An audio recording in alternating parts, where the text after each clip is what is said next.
In the primary world devoid of conspiracy theories, the ninjas of Konoha operate in a mercenary fashion, traversing through realms of pirates, curses, and demon slayers. Ninjutsu, brain preservation technique. As the Mississippi flood tide arrives, I realize today who I truly am. In brief, the Konoha F4 engages in deceitful feasting, challenging others without assistance, causing Naruto to consume expired milk, squandering the wealth of the Namikaze family, and wasting the ancestral legacy of the Uchiha clan to nurture a legion of 3,000 Sarutobi ninjas. The third Hokage, the weakest of all time, is either foolish, malevolent, or a combination of both. Unjust. The highest leader of Konoha, the third Hokage, Sarutobi Hiruzen, awakens from a nightmare, drenched in sweat, feeling suffocated as if entwined by a serpent. It takes him several seconds to regain his composure, overwhelmed by the terrifying yet astonishing dream. In the dream, he surfs in a timeless expanse, then engages in an intense debate on a Hokage forum for dozens of pages, ultimately emerging from the emotional tumult as a narrow victor. Perhaps it was not merely a dream. As he calms down, Sarutobi Hiruzen reflects on this peculiar experience. In that bizarre space, he transformed into a conscious entity, inundated by a torrent of information. Each moment, countless pieces of data sounds, images, videos, texts, even games flood his mental realm, interacting with him while simultaneously reshaping him. Not only was his worldview reconstructed, but he also sensed the power of that realm resonating within the material world, as if it were revitalizing his aging body. It feels as if I've been reborn, Hiruzen muses, with white hair, age spots, wrinkled skin, and a back that could not fully straighten.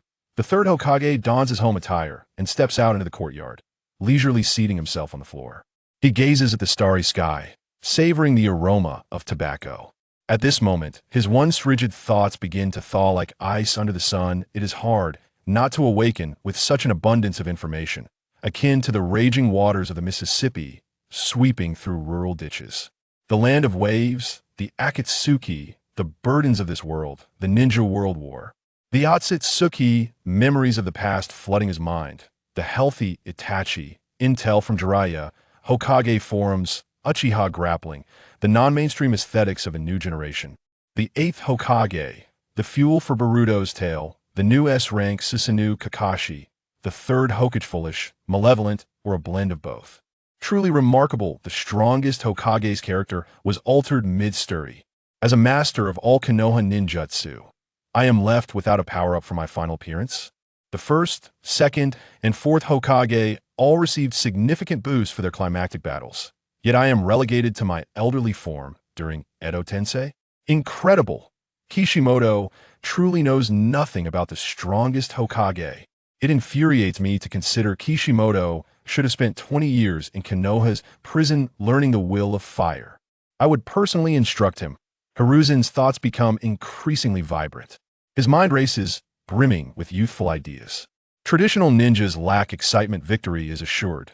This realm is hell, and the meatballs are effective. The lightning charge is quite good, and even the dirt from the Edo Tensei cannot defeat the Edo Itachi. Will consume that.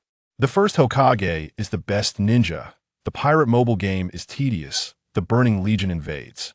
The artillery from Kumogakure is impressive, and the electromagnetic cannon is already in its fourth season. Jiraiya's writing level is merely mediocre, and Abed's grades are unsatisfactory. Needs at least a few more years of high school. The will of fire must be propagated more vigorously. Cultural victory is still victory. After all, the main character team resides in my home, and they aren't that impressive. Perhaps I can do something.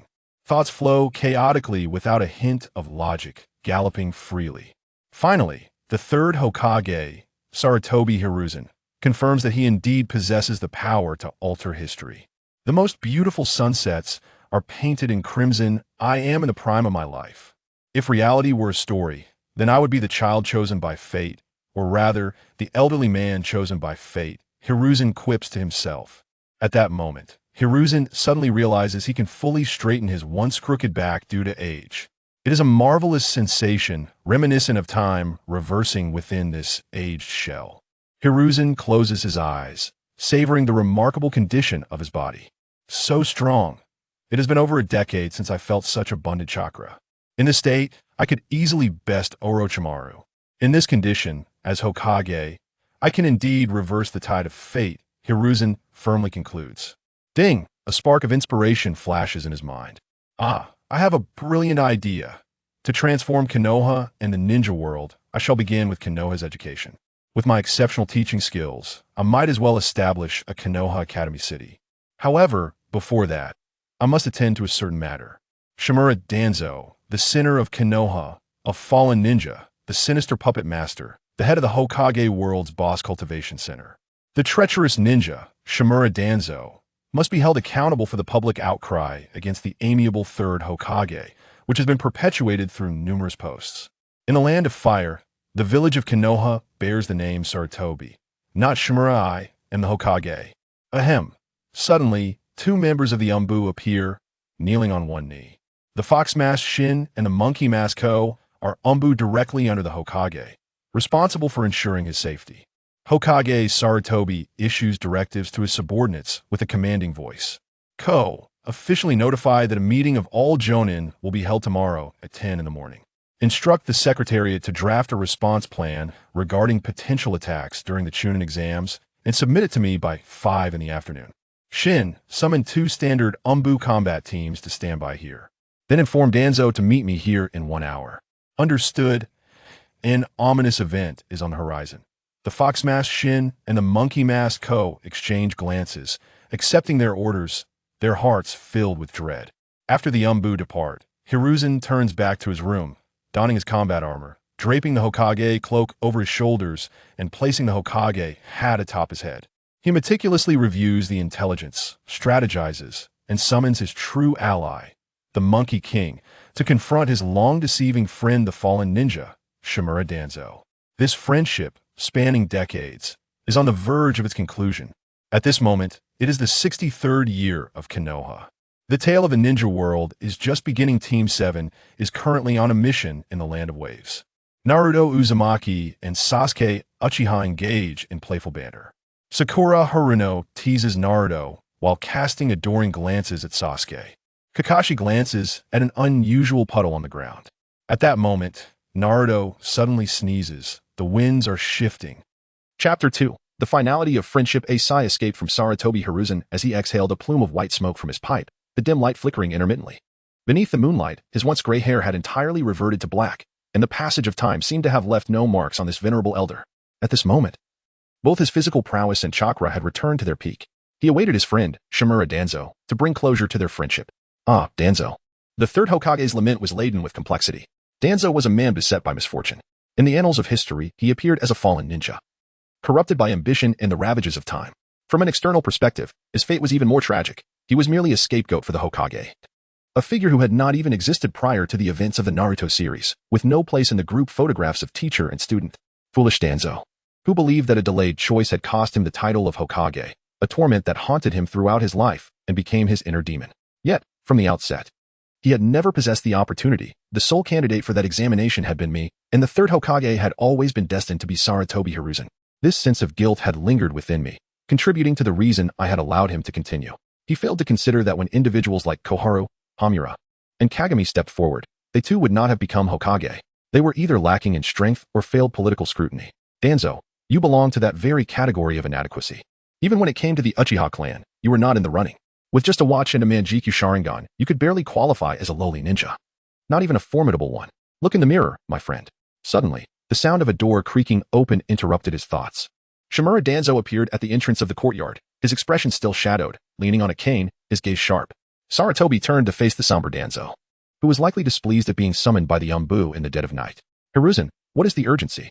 Danzo began, only to stop short in disbelief. Wait, is that a transformation jutsu? He scrutinized the youthful appearance of Hiruzen, uncertainty flickering in his eyes. Hiruzen smiled, a touch of pride swelling within him. No. I have genuinely regained my youth, and with it, the capacity to address various issues that previously eluded me. That is why I have sought you out. By the heavens. Have you utilized the first Hokage-S cells from Orochimaru's experiments? This is forbidden. How could you, as Hokage, engage in such unethical practices? Danzo's outrage was palpable. This was the very definition of hypocrisy, Hiruzen mused. You should resign in shame. How absurd. I can still fight for Konoha for another 30 years. It is not merely the first S cells, Hiruzen retorted. What I intend to say is that I plan to reform the ninja system. Starting with a 9-year education for the Ninja Academy. What? 30 years? How can you linger on, becoming an object of ridicule? You are dishonoring your teacher's teachings. You heard that, didn't you? Listen to me. This world faces a crisis. Aliens have begun to take notice of our realm. What nonsense are you spouting?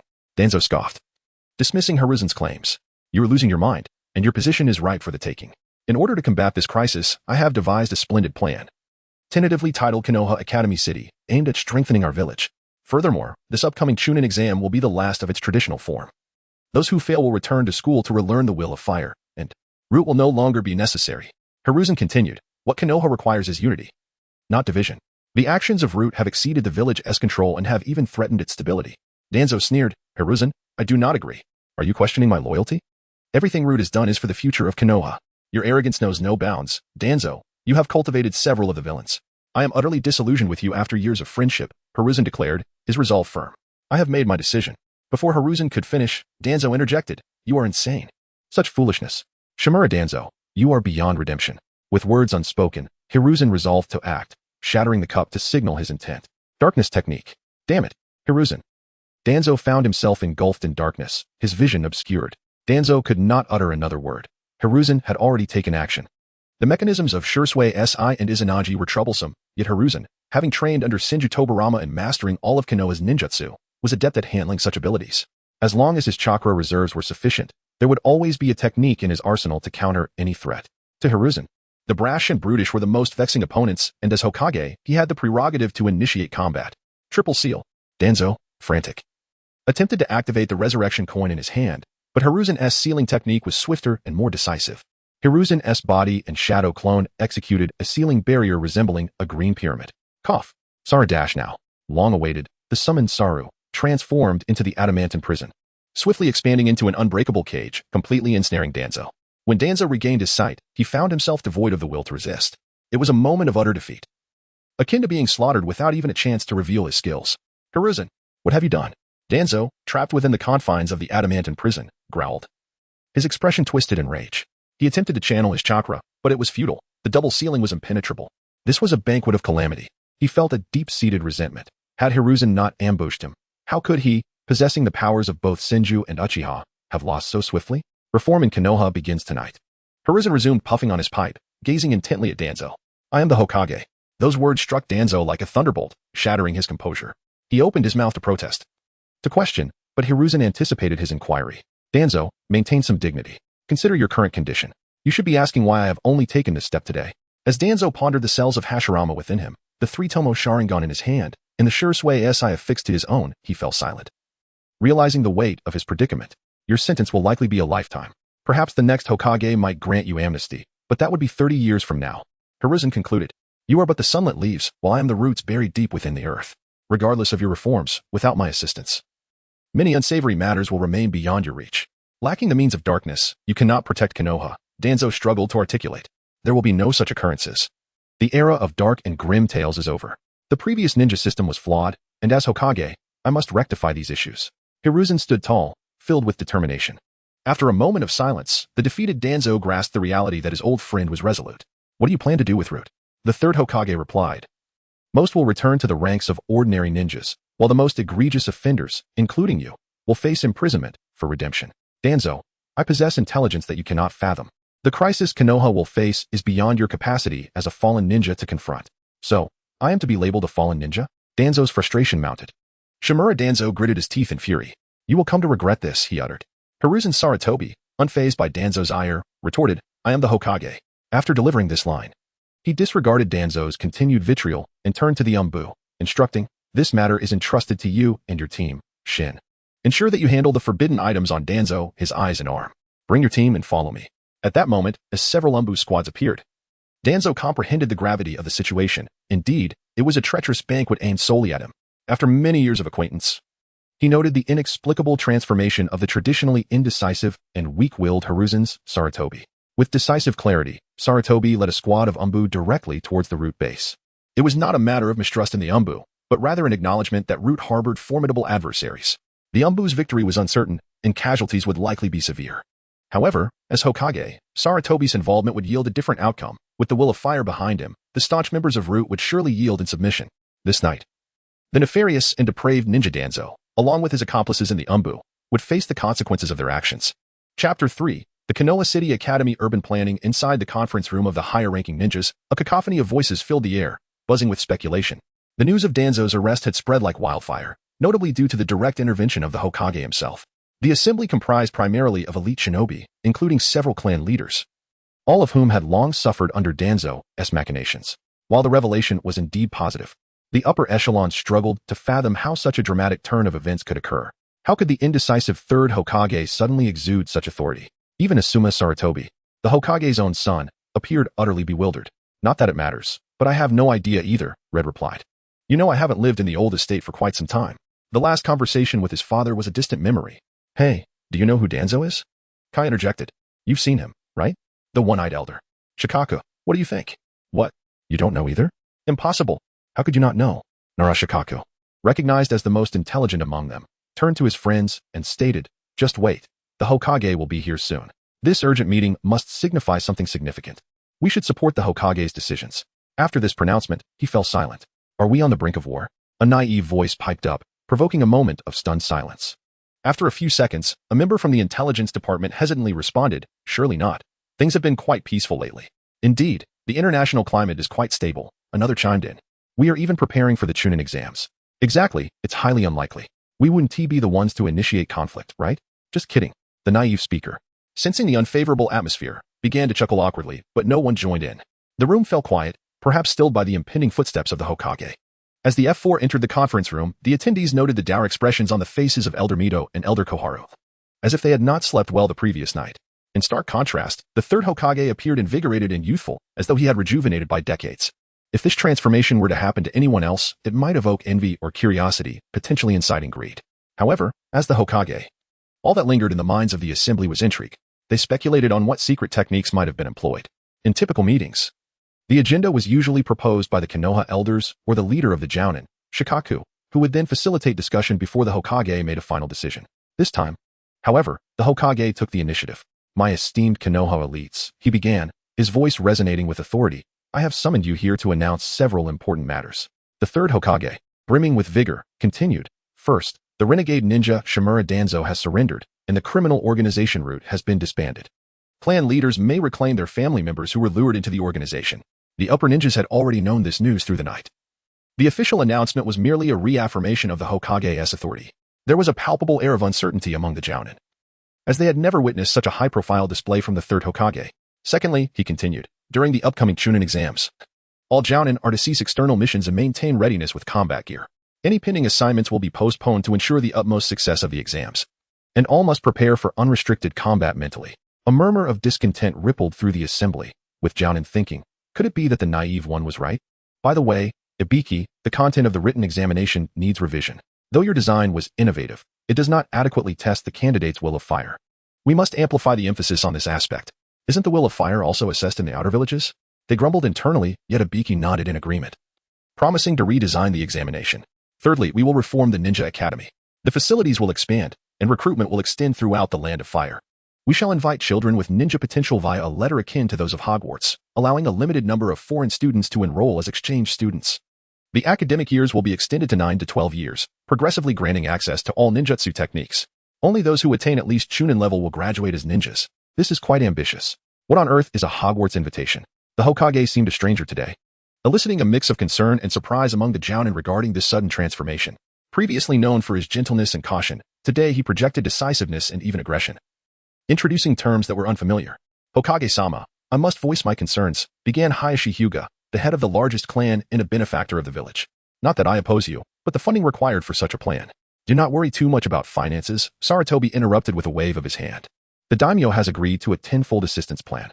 However, each clan leader must still contribute to the educational endeavor, for the sake of Konoha's future. This seemed overly optimistic. Yet, with sound reasoning, one could assume the daimyo might acquiesce. After all, he feared Danzo, and Sarutobi was even more formidable. If all else failed, there were always the celestial beings. Such sweeping reforms could provoke vigilance from other villages, especially with recruitment expanding to the entire Land of Fire and allowing foreign students. Might this incite international disputes? A perceptive Jounin raised the concern. If they are willing to cooperate, we welcome them. If they choose to oppose, we shall not falter. My fists are strong. Shikaku, please distribute the detailed documents regarding the reforms and the accompanying evil organization response manual to everyone. I request that you review them and cast your votes afterward. Any dissenters should submit a detailed opinion paper to me post-meeting, meeting the knowing gazes of his friends. Shikaku distributed the prepared documents. As the head of the Jounin, he was evidently among the first to see the files and promptly expressed his support for the Hokage's plan. The tradition of Inoshikacho was to eternally support the rightful Hokage. The sound of pages turning and hushed discussions filled the room. The Hokage, meanwhile, ignited his pipe and took a deep, satisfying drag. Elder Mito, her expression troubled, leaned in to say, Hiruzen, you are being reckless. You haven't even consulted us. The two elders had read the documents simultaneously with Shikaku, barely given the chance to voice opposition. Are you referring to the Danzo matter or the reforms? Both. You are too radical. Even Minato never took such bold steps.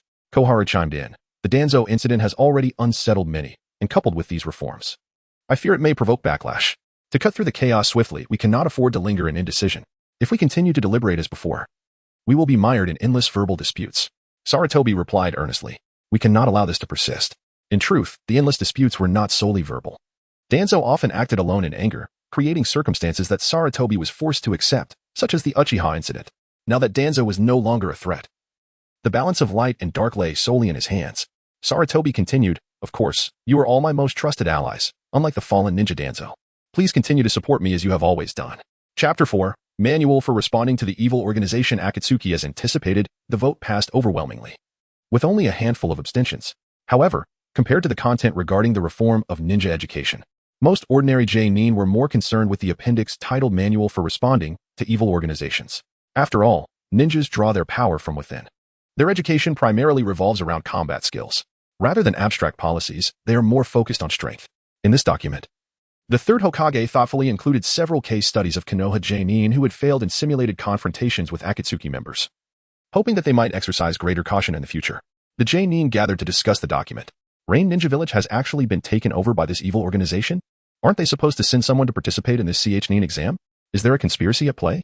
One J-nin remarked. Itachi Uchiha has also joined this organization. Another J-nin whispered, a flicker of complex emotion crossing his face. What a truly nefarious organization, an S-rank rogue ninja stronghold, indeed. Red, how do you view the simulated battle between the Jinjutsu specialist and Itachi Uchiha? Someone asked, flipping to a page in the manual and chuckling. It ended so quickly? Red, the subject of the inquiry, felt somewhat at a loss and awkwardly replied, Why does the Hokage use me as an example? The Sharingan's Jinjutsu is indeed formidable, and I do not have complete confidence in countering it. Just a lack of confidence, haha. Laughter filled the room. If I am unaffected by Jinjutsu, wouldn't it oppose? He be blown up? A confident member of the High GA clan interjected. I possess Byakugan, which offers considerable resistance to Jinjutsu. Before Itachi and Appo's defection, I briefly worked alongside him. Another J-nin stated solemnly.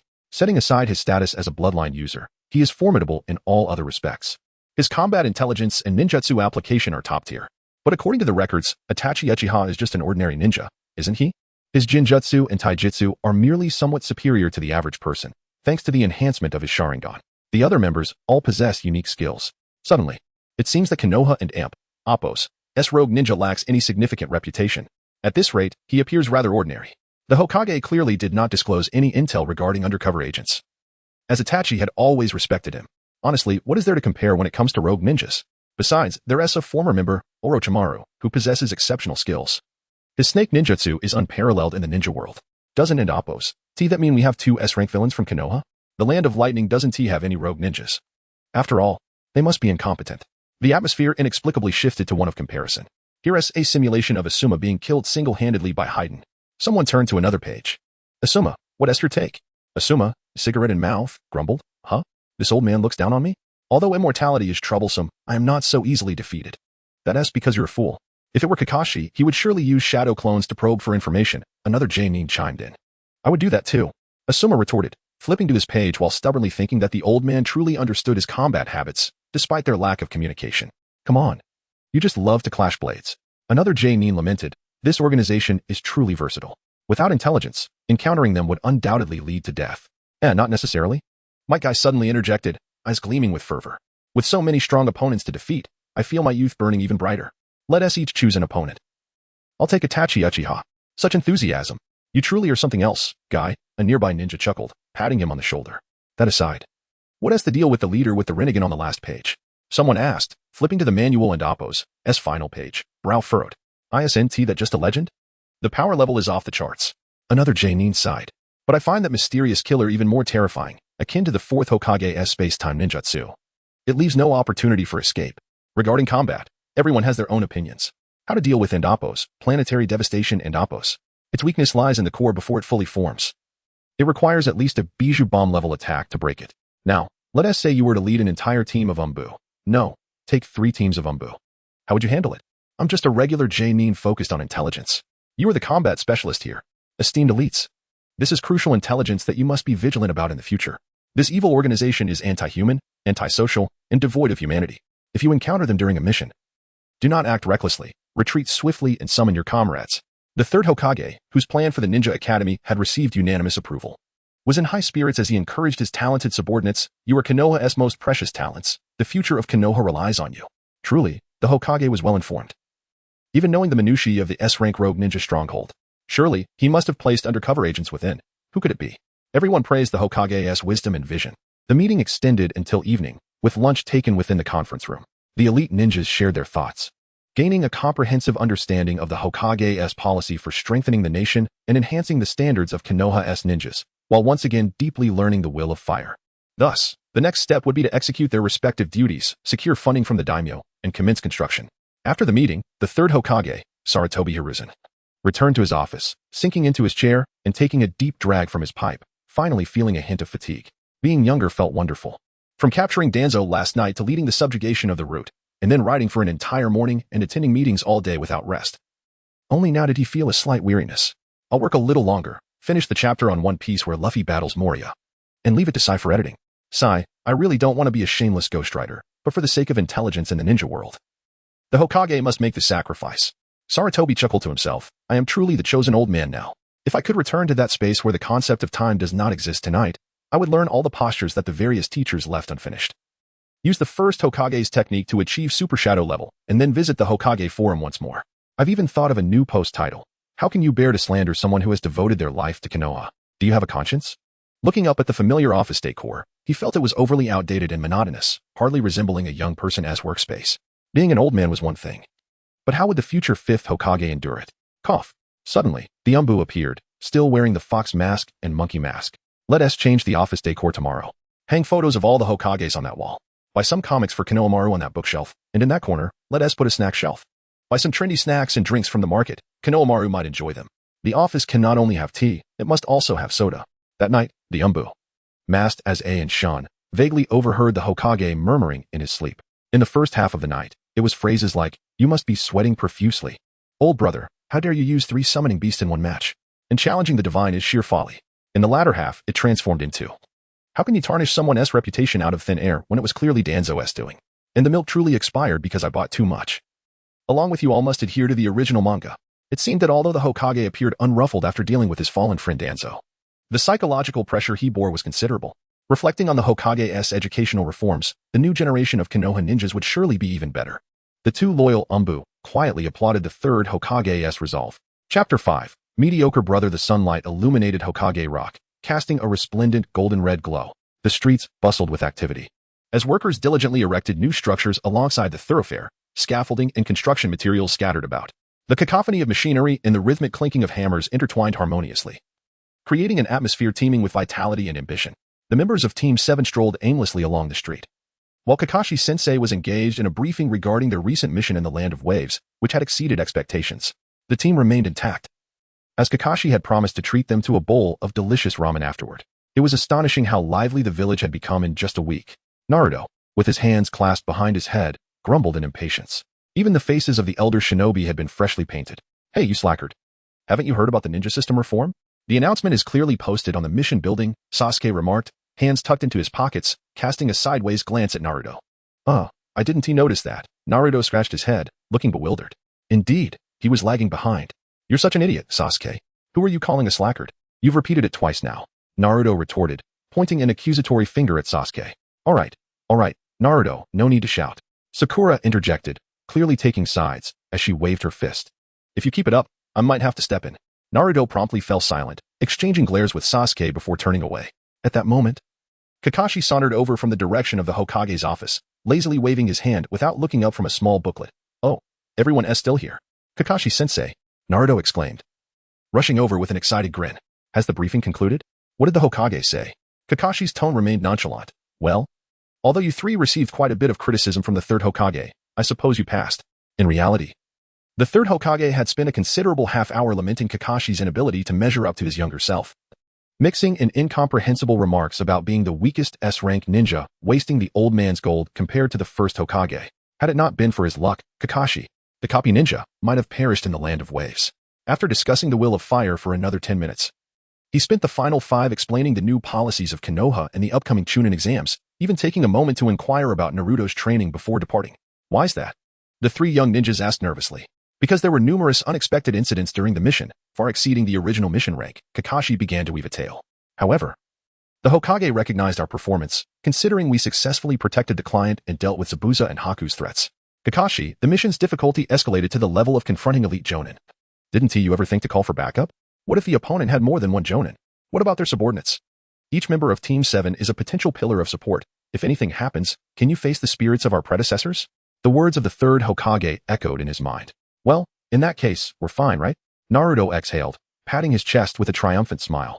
I told you, Team 7 is the strongest. However, we mustn't be so reckless next time. Kakashi narrowed his eyes, continuing to impart wisdom. Risk assessment for missions is crucial. We cannot always rely on luck. Kakashi, you were too reckless this time. You're genuinely inexperienced, relying on your students for rescue.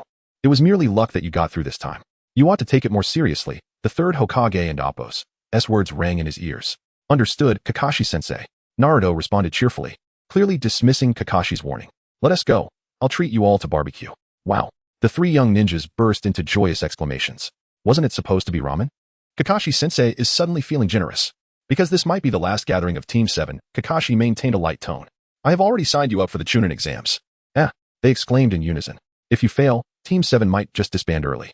Those who do not pass will have to return to the Ninja Academy, he continued. The new Jonin handbook stated that this would be the last standardized Chunin exam after the reforms.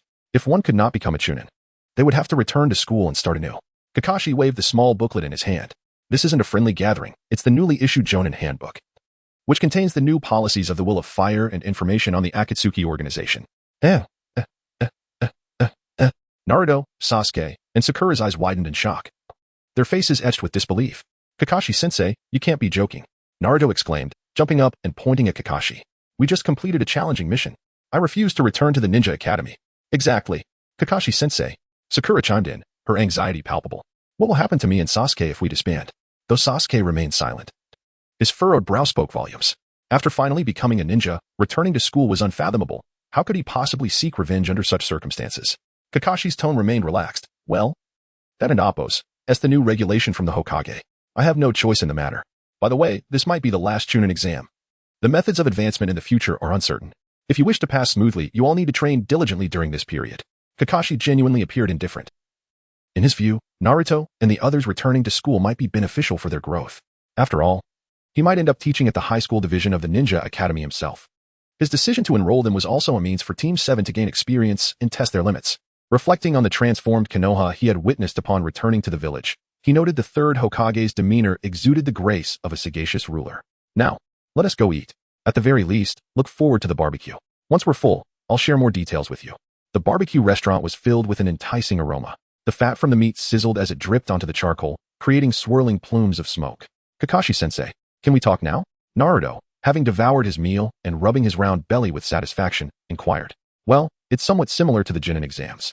I can't share the questions with you, but I suppose it will test your capabilities as Chunin, Kakashi replied, setting his chopsticks down and glancing at the curious faces of Naruto, Sasuke, and Sakura.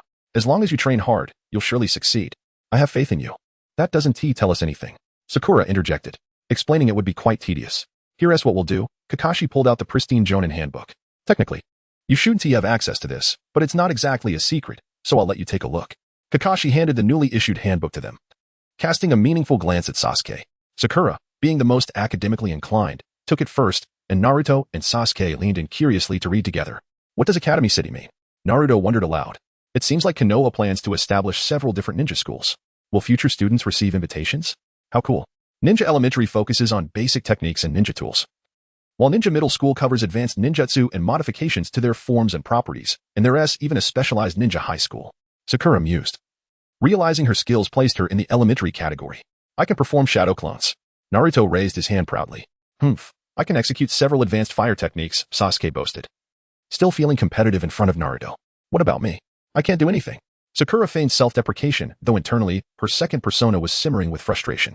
On the other hand, the idea of returning to school with Sasuke seemed appealing. Perhaps a light-hearted campus romance was in the cards. Well, it's true what they say in novels. There really is an evil organization in this world. Naruto suddenly exclaimed. This antagonist also bears the Uchiha name, resembling Sasuke remarkably. Sakura, infatuated, was silenced. Sasuke, barely containing his emotions, his Sharingan nearly ablaze, clenched his fist before snatching the manual from Sakura's grasp, engrossed in the page detailing Uchiha Itachi. Kakashi stroked his chin, unsurprised. Itachi's profile seemed rather unremarkable compared to the other versatile villains. Sasuke's resolve for vengeance surged. Even the oblivious Naruto sensed the shift in atmosphere. Was this villain Sasuke's nemesis? He offered to assist in teaching him a lesson. Sakura, feeling preempted, echoed his sentiment. Sasuke dismissed their offers with a cold smirk, his outward demeanor masking his inner warmth, asserting he would exact his revenge alone. Sasuke now perceived Itachi as less of an insurmountable obstacle, realizing his past perception was due to his youth. Compared to other S-rank villains, Itachi appeared as a mere underling within the organization. The notes suggested he was marginally stronger than a typical Jonin, possibly even weaker than Kakashi. This information, penned by the third Hokage himself, was undoubtedly accurate. Sasuke scorned Itachi for squandering his potential, committing heinous acts merely to become a low-ranking villain. He vowed to avenge his clan.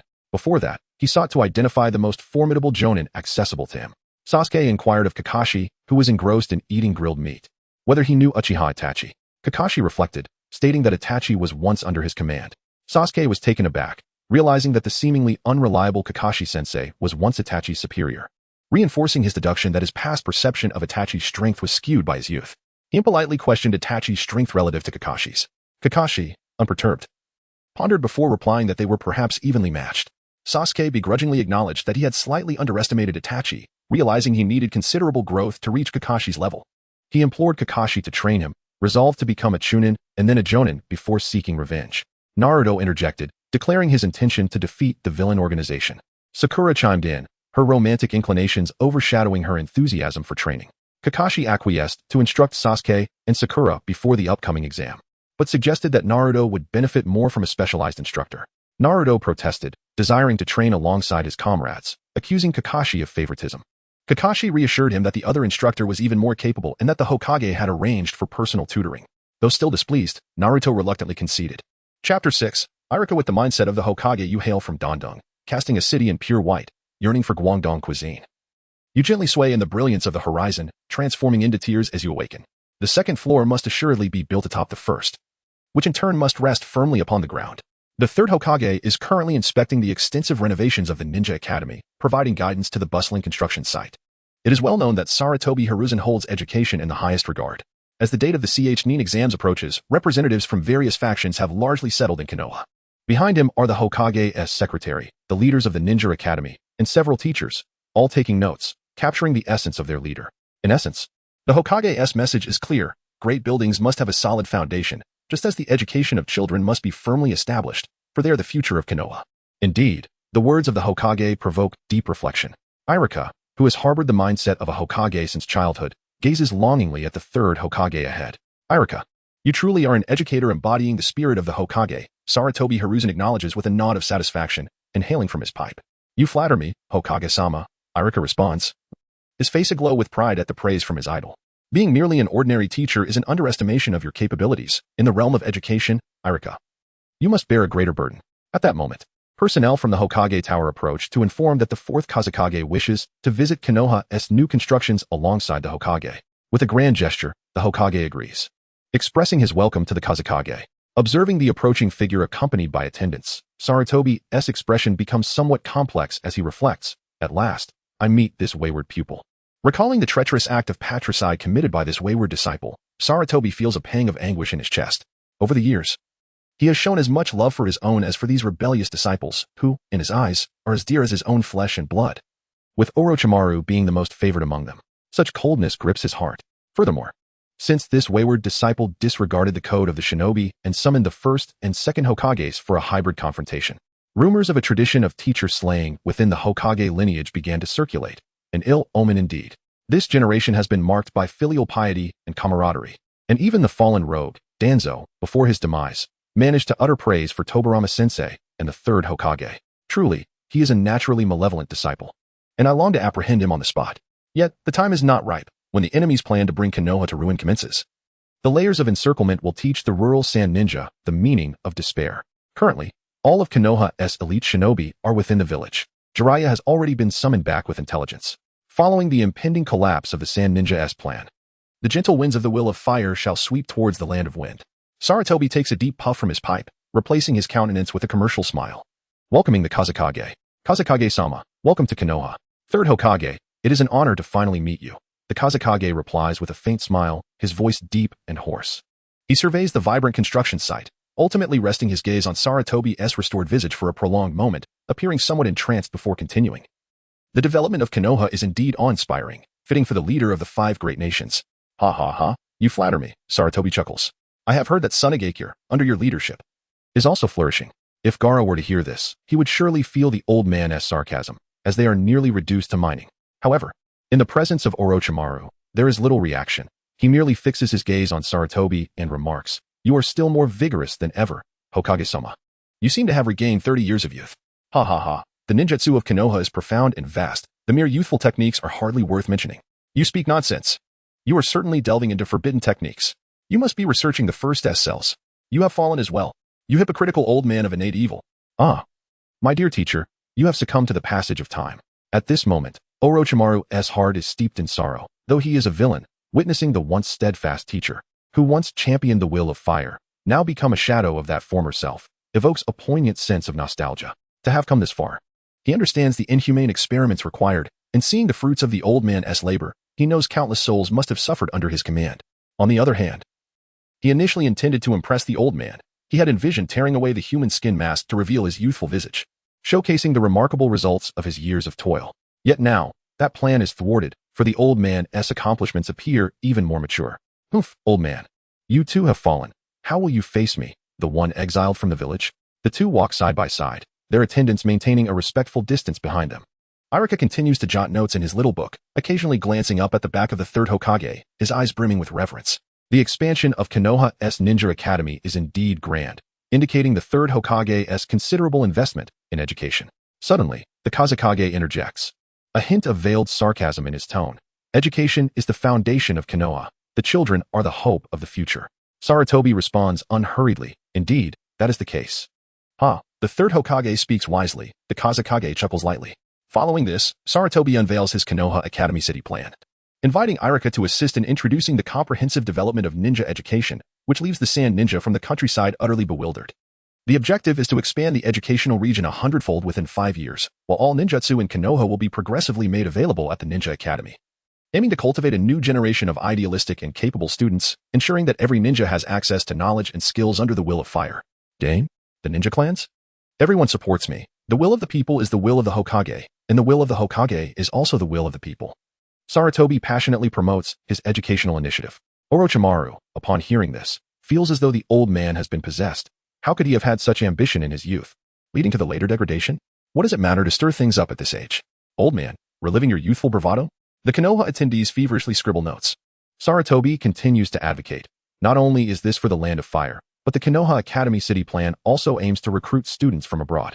Konoha and Sunagakure share a bond.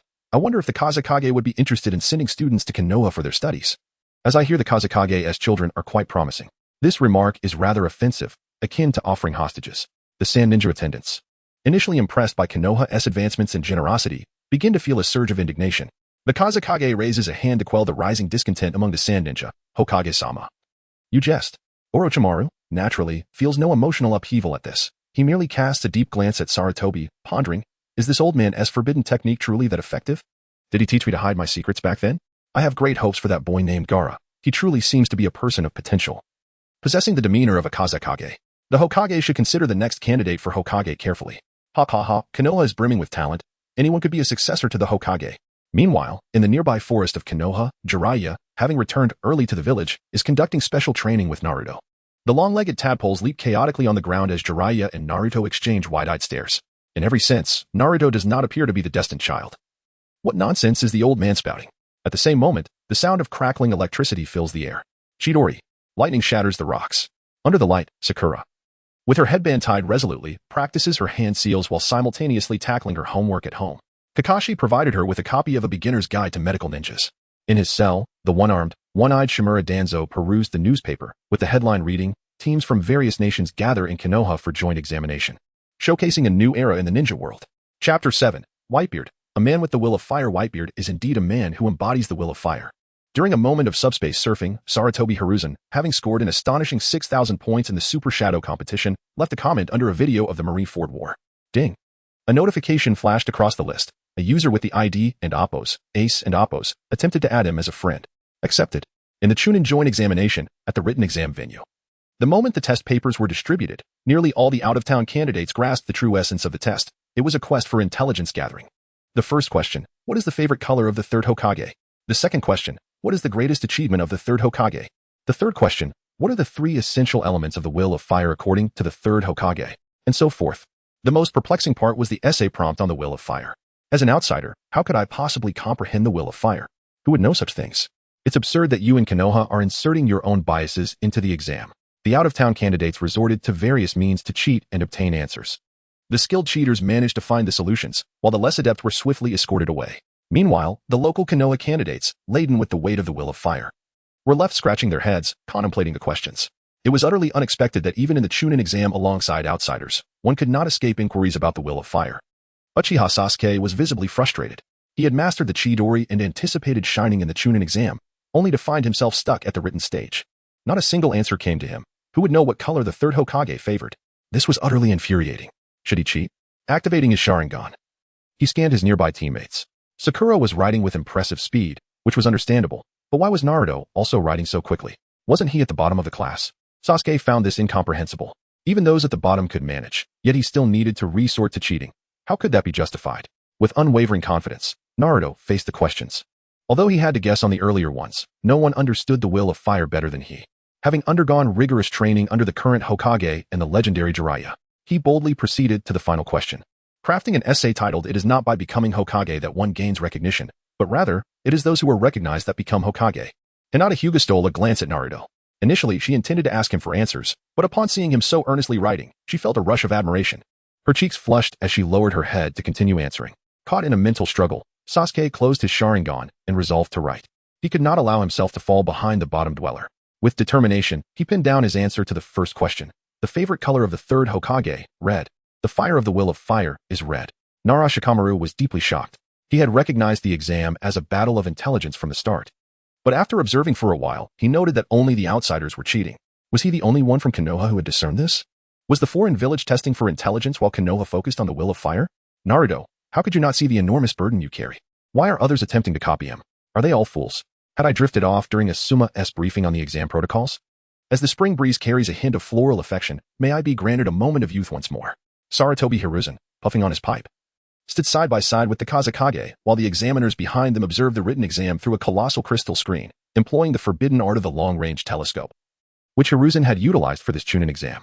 Reflecting on the new generation, Hiruzen was filled with nostalgia, reminiscing about his youth. Back then, Tobirama-sensei was still alive. As was Kakashi, young Sakura and Ino were not yet so bothersome, and Danzo had not yet descended into darkness. Has the Hokage begun to feel his age? The Kazekage spoke, his tone tinged with jest. Hiruzen smiled softly, exhaling a cloud of smoke, and replied, "Time slips away easily. Observing these children evokes a sense of nostalgia within me."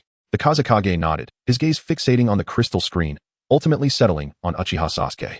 He continued, "The questions in this written exam are not the true focal points. Rather, they encapsulate the core philosophies of your village, the will of fire. It is indeed an intriguing design. I wonder if those ensnared in hatred can comprehend such concepts. These individuals might require tangible power instead." Observing the Kazekage's demeanor, Hiruzen lightly tapped his pipe and began to elaborate. "The will of fire bestows immense potential upon a ninja. I once had a disciple who, despite his poor character and lack of learning capacity, aspired to become Hokage." Is he referring to Jiraiya in his youth? The Kazekage, Orochimaru, pondered. Indeed, it is Orochimaru. Hiruzen reminisced. From a young age, he possessed the greatest talent and intellect, yet due to his lack of the will of fire and conviction, he ultimately became the weakest among the Sannin. Even after signing contracts with the 3 legendary beasts, he could not master Sage Mode, struggled with illusions, and missed the opportunity to become Hokage. In contrast, my disciple, the embodiment of the will of fire, became the 4th Hokage. That is nonsense, old man. You have already paved the way for your demise, Orochimaru remarked, veins bulging on his forehead. Initially, he had contemplated whether the 3rd Hokage's rejuvenated state could still facilitate his plans of dismantling Konoha, but he had now made up his mind. He must create a significant spectacle. Nevertheless, he maintained an air of composure and casually asked, "Are you implying something, Hokage-sama?" Hiruzen shook his head with a smile, stating, "I merely lament the power of the will of fire, which is far more significant than mere ninjutsu or strength. While hatred may empower individuals, it can also lead to self-destruction. Only by understanding the will of fire can one truly uncover their own path. You are a foolish disciple. In the realm of youth, your methods are futile. All you will gain is a powerful elder," Orochimaru sneered, his tone laced with sarcasm. The will of fire of the Hokage might only suit the naive. At that moment, a commotion erupted in the examination room, drawing the attention of both Hiruzen and the Kazekage. Suddenly, Naruto stood up, raising his completed test paper high, exclaiming, "I'm finished. The will of fire is about protecting comrades and safeguarding the village. This is my answer." The 3rd Hokage nodded in satisfaction, taking several puffs from his pipe. Indeed, Naruto Uzumaki possesses the essence of a Hokage. Meanwhile, the other candidates in the examination room looked up in astonishment, wondering if all Konoha ninjas were so positive. Did we share the same mindset? Uchiha Sasuke paused in his actions, begrudgingly acknowledging that the bottom dweller had something noteworthy. Marino Ibiki clapped as he entered the examination room, commenting on Naruto and Appo's declaration, "It seems you truly grasp the will of fire, kid." Following that, Marino Ibiki proceeded to analyze the content of the exam. Naturally, there was no question regarding passing or failing in the 10th question. Other villages' ascension to Chunin was of no concern to Konoha, and there was a chance this could be the last such exam, making further inquiries utterly absurd. In a dim cell, the one-eyed, one-armed Shimura Danzo opened today's newspaper, which featured an article titled "Candidate Naruto Uzumaki's Flawless Essay Appreciation." Danzo was in a rather foul mood today. Chapter 8, he is indeed the great sage equal to heaven, joyfully surfing in the subspace. Thus, you are truly ace. The situation on your side is that you have been captured, and you are awakening in a cell, correct? Sarutobi Hiruzen is conversing with a friend added previously. Yes, it's a bit late. In my current state, I lack the ability to change everything. So I hope to seek your assistance. My father will pay a hefty reward for this, said the user with the ID ace. It is not merely a matter of reward. We ninjas inherently accept various commissions. Yet, I have yet to commence my journey in Naruto, Shippuden, and my combat strength is inadequate. Even if I send Jiraiya, it would be challenging, replied Sarutobi Hiruzen. Then at least change my father's fate. The Whitebeard pirates should not fall into such dire straits because of me. With the capabilities of Konoha, this must be achievable. Sarutobi Hiruzen pondered before responding. How can I reach your world? This subspace is truly remarkable. I will provide you with the coordinates of my world. The subspace immediately responded, stating that as long as A and Appos, Destiny Awakened and Appos, being similar to oneself in the opposing world agrees, a person can be sent over. So, aside from Ace, will there be others? With this thought, Sarutobi Hiruzen and Appos' consciousness unveiled a button labeled and Appos, portal, and Appos, upon approval from the other side. It allows one person to traverse into their world. Let me consider this. The combat power on that side seems quite formidable. At the very least, I need to deal with Orochimaru first. Training Ground 44, commonly known as the Forest of Death. The duration of the second exam spans a full 5 days. While the specifics may slightly vary, the core model resembles a blend of wilderness survival and battle royale.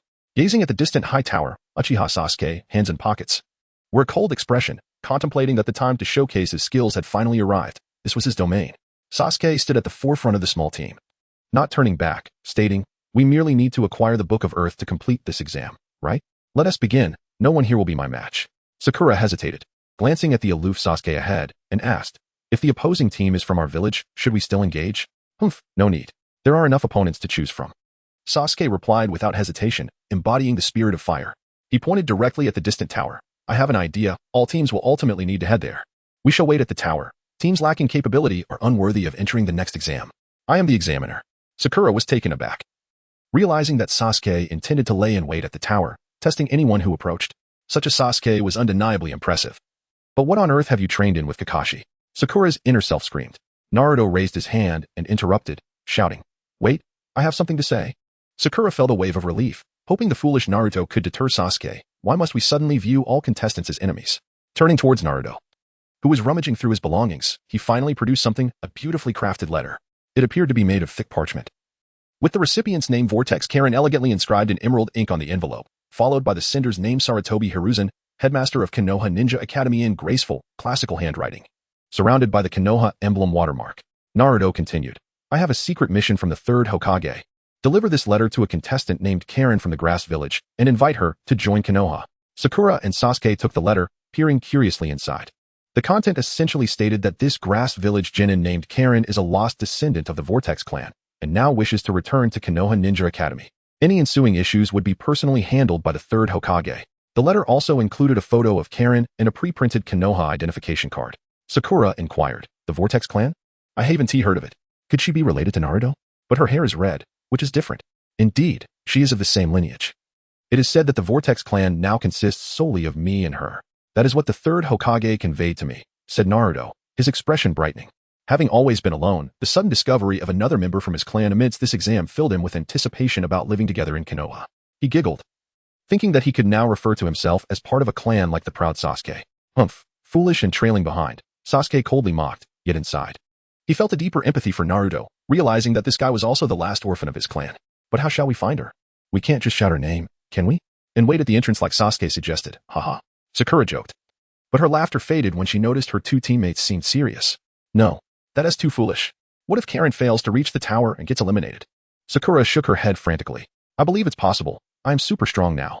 Moreover, we can ask others for help at the end. Naruto nodded confidently. Who would help you? Sakura internally scoffed. Just don't hold us back. Sasuke shot a curious glance at the overly confident Naruto. Eager to see what Naruto had trained in these days, he was itching to challenge him. Yet, whatever it was, it could not surpass his own strength. Thus, Sakura watched her teammates set off, rolling her eyes internally, resigned to follow. Hopefully, nothing will go awry soon. Events unfolded. It was Orochimaru. Orochimaru was currently being contained by Sarutobi Hiruzen, leaving him no chance to disrupt Sasuke in the Forest of Death.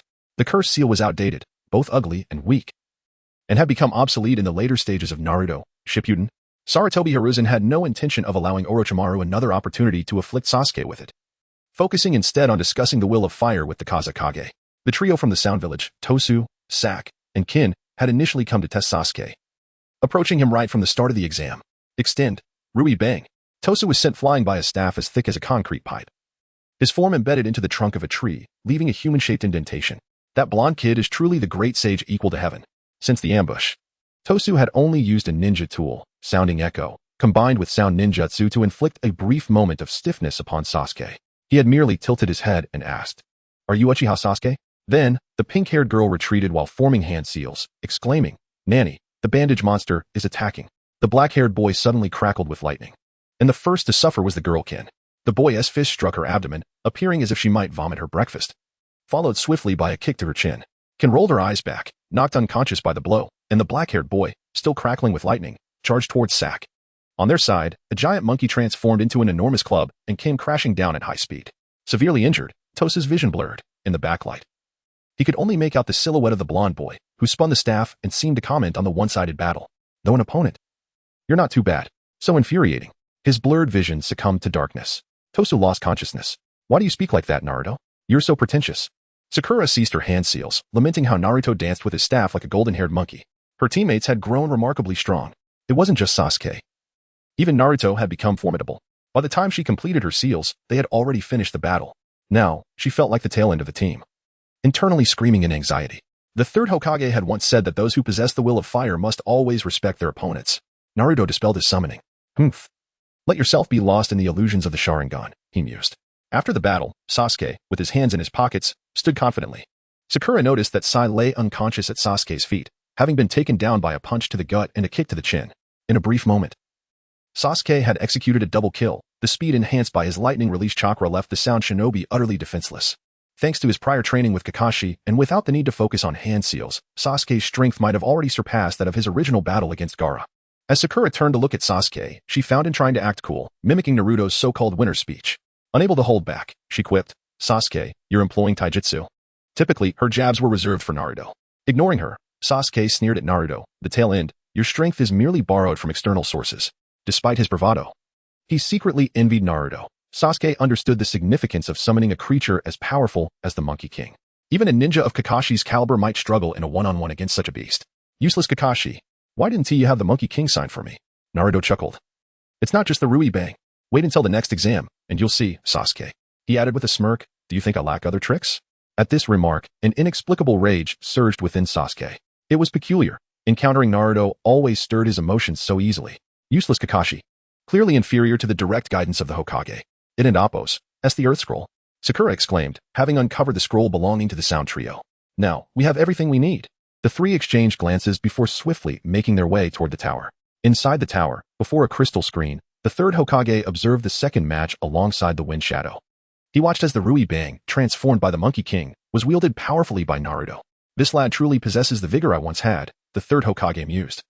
Puffing thoughtfully on his pipe. The Wind Shadow, Orochimaru, feigned a smile and inquired, is this the new disciple of the Hokage? No, he is my favorite disciple and Appos' disciple, Jiraiya. I only had the chance to teach him for a few days. Your favorite disciple, indeed, Orochimaru thought to himself, suppressing a cold smirk while outwardly agreeing. I've heard the Monkey King is a treasured scroll of the Hokage. Ah, what treasured legacy. You're thinking too small, Wind Shadow. A disciple's disciple is akin to a grandson, is it not? Besides, Jiraiya is my most cherished, the one embodying the will of fire with the highest achievements. Ah, old fool, Jiraiya is indeed your favorite disciple, but soon you shall see. One tale, do not disappoint me. Meanwhile, on the side of Gaara, the Sand Shinobi was searching for the Konoha team. However, none of the siblings were scouts, making it exceedingly difficult to locate anyone in the vast forest. Thus, the two teams had yet to cross paths. In the previous exam, Shikako had been screaming within him at an unprecedented rate, driving him to the brink of annoyance. Cheating with the Sand Eye, he had witnessed Naruto's positive energy essay, which only aggravated him further. Why? They were all monsters, yet he only wished to kill. As he passed, the candidates from the Rain Village encountered misfortune, falling victim to a sandstorm burial. Chapter 9. Gaara achieves a triple kill. Blood rains down in the forest of death. In this manner, he becomes impervious to pain. For my strength, he passes away without feeling agony. The sandstorm Gaara has executed a triple kill against the rain ninjas, holding an umbrella as he admires his handiwork, uttering his adolescent bravado. The rolling sands, infused with the blood and tears of the deceased, bestow upon the Azura a mightier power. The gruesome scene sends chills down the spines of the trio and their canine companion lurking nearby, who cover their mouths, too frightened to utter a sound. Akamaru huddles in Inuzuka Kiba's embrace, seeking warmth, while Yamanaka Ino, drenched in sweat, feels the insects within her stir restlessly. Hinata Hyuga, with her Byakugan activated, sees the horror most clearly, her very pupils trembling in fear. The new generation of Konoha has grown up in an era of relative peace. Having never before witnessed such brutal carnage, they are truly terrified. A psychopathic killer infiltrates the Chunin exams, his strength evident, clearly not an opponent to be trifled with. If discovered, death would surely follow. Yet, the murderous Gaara is acutely aware of the presence of the onlookers. Sankofen, Temari, and Kankuro have just confirmed that the scrolls possessed by the Rain Ninjas contain the earth they require, but they are far too late to prevent Gaara's senseless slaughter. His resolve is too fierce. In the original tale, Temari and Kankuro took considerable time appealing to familial bonds to halt Gaara's rampage, but now, Orochimaru has made his entrance, further inflaming Gaara's inner turmoil under the guise of Wind Shadow. Since arriving in Konoha, Gaara's bloodlust surges tenfold. Indeed, it is the work of Orochimaru. Gaara is now reveling in his murderous spree. Anyone who dares stand before him must perish. A swirling mass of frenzied sand transforms into colossal hands, rushing forth at high speed towards the trio and their dog. Run! Inuzuka Kiba shouts, alerting his comrades as teammate flees desperately in the opposite direction. Yet, how can their speed compete with the swift sand jutsu? In the blink of an eye, they are surrounded by sand on all sides, front, back, left, and right. At this moment, despair looms. Tooth for tooth. Akamaru and Kiba's full throttle combination technique fails to create even a gap for escape. They crash against the sand, only for more to fill the void, an endless tide. This is hopeless. They cannot breach it. The insects cannot consume the chakra embedded within the sand. Hinata remains silent, her fists swinging in futility. The insects and gentle fist techniques are utterly ineffective against the raging sands, merely managing to condense chakra to barely shatter the relentless grasp of the sand's hand. They struggle to survive. The scars on their bodies accumulate, and the weakest, Hinata, would have perished long ago without her teammates sacrificing themselves to save her. This is the end. The scene of the Rain Ninjas being crushed remains vivid in their minds. As Team 8 sinks into unprecedented despair, the range and intensity of Gaara's attacks render their struggles futile, merely amusement for him, akin to a cat playing with a mouse. The Konoha ninjas are amusing. The psychopathic Gaara grins wickedly, savoring the sight of Team 8 struggling beneath the sand jutsu. Temari and Kankuro are both daunted by Gaara's bloodlust. They wish to intervene, but dare not speak. Yet, this cannot continue. There is no agony, for I have grown so powerful that even death cannot induce pain. Gaara extends one hand, closing it into a fist. The frenzied sands tighten, poised to engulf Team 8. Will they meet their doom here? Will the Konoha warrior Yamanaka Ino fall before she can shine? Will Hinata perish without ever confessing her feelings? Does Inuzuka Kiba have to relinquish his dream of becoming Hokage? Is it truly so unattainable? No. Boom. A fist, enveloped in vibrant green chakra, shatters the sand, creating a vast opening, finally allowing teammate to glimpse beyond the yellow sands. The raging sand momentarily falters, only to surge forth with even greater ferocity, intent on ensnaring the green figure to achieve a quadruple kill. But assistance has arrived. A whirlpool of deep blue chakra collides with the golden sands, unleashing a tempest of immense force. As the storm subsides, the newcomer, Niji Hyuga, stands resolutely before his comrades, adopting a gentle fist stance against the rampaging Gaara. His expression is grave, his Byakugan fully activated, veins bulging around his eyes. The one playing with sand before him is likely the strongest ninja in this exam. Ever since mastering the heavenly spin, he believed himself the mightiest of his age, only to realize that there are indeed greater mountains beyond. Lady Hinata, I have long told you, being a ninja does not suit you. You should abandon this pursuit. Niji, brother. Hinata gazes at Niji's back, mustering her strength to stand, her chakra nearly depleted, leaving Team 8 exhausted. At this moment, Rock Lee supports the battered Kiba, who is coughing blood, while Akamaru rests at Kiba and Appo's feet, the valiant warrior having borne the brunt of the pressure, likely unable to compete in the next match. Equally battered, Yamanaka Ino expresses gratitude to Team Guy, accepting Kiba from Lee's grasp. Ignoring Hinata's thanks, Niji keeps his gaze locked on Gaara, declaring, I cannot stand idly by while a comrade is slaughtered. There is much spirit of the will of fire in this. In their earlier clash, it was evident that Niji was at a disadvantage, barely managing to counter Gaara's powerful assault. This is not good. You Konoha folks are truly bothersome, but it matters not. Having failed to achieve a quadruple kill, Gaara is incensed. You must die. More sand surges forth from the gourd on Gaara's back, an endless stream. Lee steps forward, standing alongside Niji, preparing his steel fists. If you wish to harm the Konoha ninjas, you must first pass me. A little distance away, Tenten stands atop a tree branch, unfurling her ninja tool scroll, ready to join the fray. The Konoha reconnaissance team has suffered a crushing defeat. The Konoha combat team has arrived. And we too. From the grass, Nara Shikamaru raises his hand, stepping out with a cold sweat, followed closely by the equally anxious Ino and Choji. Gaara, a scene stealer, has drawn significant attention with the recent battle and Appo's commotion. Asuma and Appo's squad arrives almost immediately after Team Guy. Now surrounded are the siblings of the Sand Village, Temari and Kankuro. Initially hesitating, immediately position themselves beside Gaara, forming a triangular formation.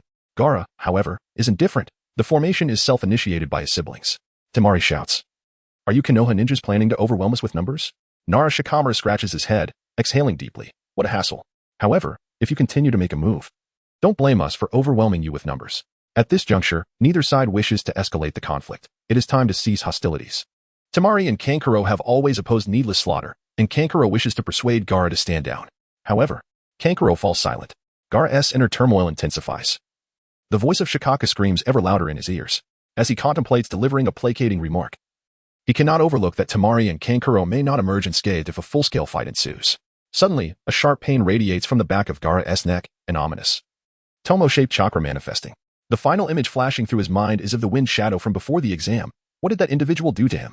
Kankuro, Temari, get out of my way. Gaara bellows, do not interfere. His last vestige of reason is utterly consumed by bloodlust. In this complete state of madness, Gaara disregards any notion of being surrounded. Sweeping his hand, unleashing sand in all directions. The Konoha ninjas shall perish. The second round commences. Chapter 10, O my foolish disciple, in the mire. I beheld the light at this moment. Xiangling's feelings were akin to those of a wretched soul, having endured a sorrowful childhood. She finally reached adulthood and obtained the status of a genin in Grass Ninja Village, believing that her life would take a turn for the better. However, from the very onset of the examination, she was abandoned by her teammates. All supplies and scrolls were taken away. What others regarded as an examination was, for her, a struggle for survival. Without any formal training, she was ill-equipped to contend even with the beasts of the forest, and death was imminent as she faced a ferocious bear. Just then, she was miraculously rescued by a ninja from Konoha, a handsome young man with dark hair. With a few swift kicks, he vanquished the bear that had left her in such a dire state.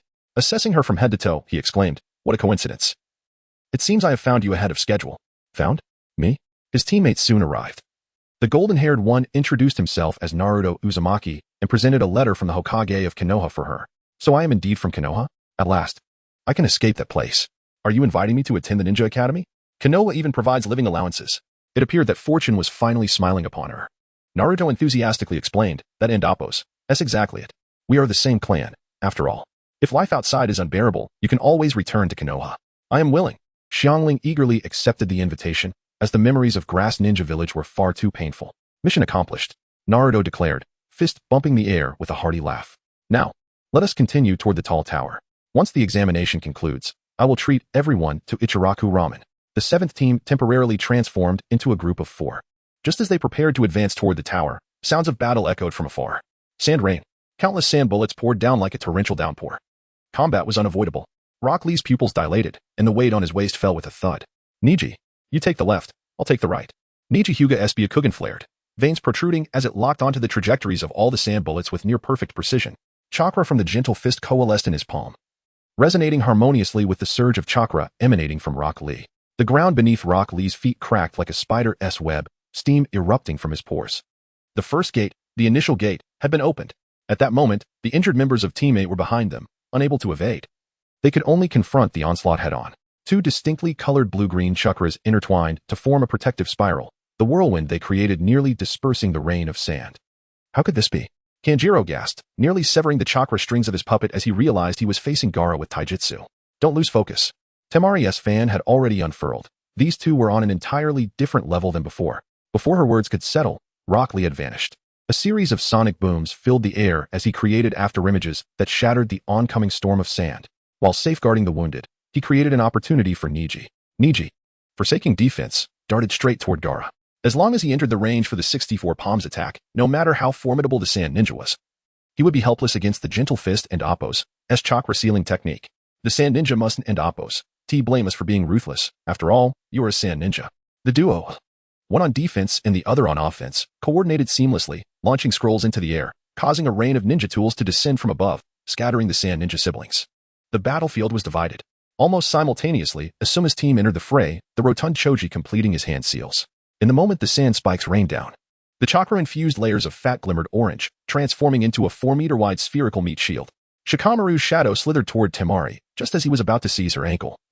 Ino's mind-body switch technique activated, utilizing the gap created by her teammate to send her mental energy surging toward Kanjiro's forehead. Thus, the tides of attack and defense shifted. As the gentle fist, infused with blue chakra, was about to strike Gaara's chakra points, the very sands of the death forest began to boil. The enormous arm of the Sand Guardian emerged from the earth, slamming Rock Lee into the ground. 64 palms. The gentle fist rained down upon Gaara with precision, striking every chakra point. Once sealed, regardless of the myriad tactics the opponent possessed, it would all be in vain. The battle was nearing its conclusion. For the gentle fist was the mightiest. Yet all attacks were rendered futile, as if cast into the void, ineffectual. The onslaught could not breach the enemy's armor. Impenetrable, imperturbable. All damage and control were thwarted by the sand armor. This chakra is not human. Niji's veins bulged, his pupils trembling as the twisted, frenzied monster within Gaara was reflected in his Byakugan. It was the first time he had ever felt the terror born of bloodline fear. The sand began to coil around Niji's arm. The closer he drew to Gaara, the more potent the chakra of the sand became, rendering ordinary attacks ineffective. Seeing no escape from the sand's grasp, he had no choice but to activate reversal. The yellow sand collided with the deep blue chakra once more. Reversal shattered the sand that had nearly ensnared him, propelling him backward in retreat. Continuous bursts of chakra left Niji slightly breathless, his gentle fist stance now veering toward defense. Cold sweat trickling down his jaw. At this moment, Rock Lee had freed himself from the sand's grip, crouching awkwardly on the ground. Yet, the fervor of youth could not be quelled. Chakra ignited within him as he turned to Niji and shouted, "Niji, this time I will take the lead." The burning of youth that Teacher Guy spoke of was now. With a thunderous crack of bones, his vitality surged, and green chakra ignited explosively. The 4th gate, the healing gate, was opened. Beneath the dark bags under his eyes, a sinister grin creased Gaara's lips, nearly spiraling out of control. You see it now, don't you? This is the true me. Suddenly, the battlefield fell into a silence that felt as though time had ceased. Shikamaru's shadow was evaded. Yet Ino's technique was thwarted by a wall of sand just as it was about to connect. Choji's expansion jutsu was firmly restrained by the sand hands, his chakra rapidly depleting. Rock Lee's fervent fist transformed into a stream of green light, fearlessly charging at an enemy whose strength and appearance were more akin to that of a monster. The game time was over. Gaara's crimson chakra markings crawled across his forehead, the sand bubbling as if it were about to ignite. He bellowed, the art of the sand coffin. A colossal creature composed of raging sand, the Sand Guardian emerged. Game time was over. Hokage-sama. No, Teacher Saratobi. Without warning, in one moment discussing the candidates in the will of fire, the next, a kunai from the wind shadow was pressed against the throat of the 3rd Hokage. The 3rd Hokage, Hiruzen Saratobi, drew on his pipe, taking a deep drag. Unperturbed as he remarked, Orochimaru, you have indeed made your move. and earlier than anticipated. With a bang, a cloud of smoke enveloped the area. The Wind Shadow's guards transformed back to their original forms, revealing the four from Sound Ninja Village, the rotund Jirobo, the spider-like Kitamuru, the two-headed Sakan and Yukon, and the flute-playing Dosu. For Purple Flame's formation, the quartet simultaneously performed hand seals, erecting a purple chakra wall that partitioned the space. The incoming Konoha Anbu were all halted outside the seal. The kunai thrust mercilessly toward the third Hokage. This is a shadow clone, my foolish disciple. Almost concurrently, Konoha village was besieged by the sudden assault of sand and sound ninjas. Enormous serpents tore through structures, toads battled the serpents, and the three factions of ninjas clashed fiercely. The Chunin exam was over. What followed was a war assault by the sound and sand ninjas against Konoha. However, the third Hokage had anticipated all of this. This was the conspiracy of the sand and sound ninjas against Konoha, yet simultaneously. It was the cunning Hokage Hiruzen Sarutobi laying a trap for the sand ninjas and his wayward disciple, Orochimaru. Lightning struck down, effortlessly slaying two sound ninja, while nunchaku effortlessly bruised the heads of the sand ninjas. Is everything alright with Lord Hokage, Kakashi? Asked the loyal Leaf Village warrior, Might Guy, as he fought valiantly. Rest assured, he is the strongest Hokage, Kakashi replied nonchalantly, his eyes resembling those of a dead fish. Lord Jiraiya is present as well. I apologize, Guy. But my dearest friend is Aido. Chapter 11. Monsters and Beasts. As the kunai ruthlessly plunged down, the shadow clone of Sarutobi Hiruzen dissipated into white smoke. Orochimaru's serpentine eyes narrowed. This old man has been a clone all along. Damn, I was too careless. Outside the four purple flames formation, the third Hokage, Sarutobi Hiruzen, walked slowly, puffing on his pipe, supported by the Anbu. Now, it seems I have become a turtle in a jar, he mused. Hiruzen gazed at his former disciple. A hint of nostalgia in his voice. The mistakes of many years ago can finally be rectified today. Hearing this, Orochimaru signaled the four sound ninjas to conserve chakra and be ready to break out at any moment. He then feigned nonchalance and smiled at the Hokage. So, this is a trap aimed at me? Hiruzen-sensei, you have truly changed. Orochimaru was prepared for a breakout, attempting to distract his teacher with words. Surely. You can now understand my choices back then, right? He sought to provoke Hiruzen's guilt, recalling how his pursuit of eternal life had derailed his path to becoming Hokage, leading to his expulsion from Konoha. Now, Hiruzen had engaged in similar acts. How would he confront his former disciple? As for Hiruzen's motivations, it likely stemmed from his advancing age or Konoha's dwindling strength. Surely, his frail body could not simply rejuvenate overnight. Yet Hiruzen felt no guilt. He was empowered. Pardon me, Orochimaru, but I've leveled up. We are different. You are a heartless, morally bankrupt psychopath, while I am fueled by the blazing will of fire. Taking a deep puff from his pipe, Hiruzen spoke while discreetly forming hand seals with his other hand, summoning his true ally, the king of the Monkey Sage. In the midst of this, the legendary Monkey Sage clan's tradition of passing down knowledge was not without reason. Naruto. Indeed, monkeys are more useful than toads, he thought. Regardless, Orochimaru, a mere T3, level S-rank ninja, was no match for a summoning. I have yet to hear that the will of fire can rejuvenate anyone.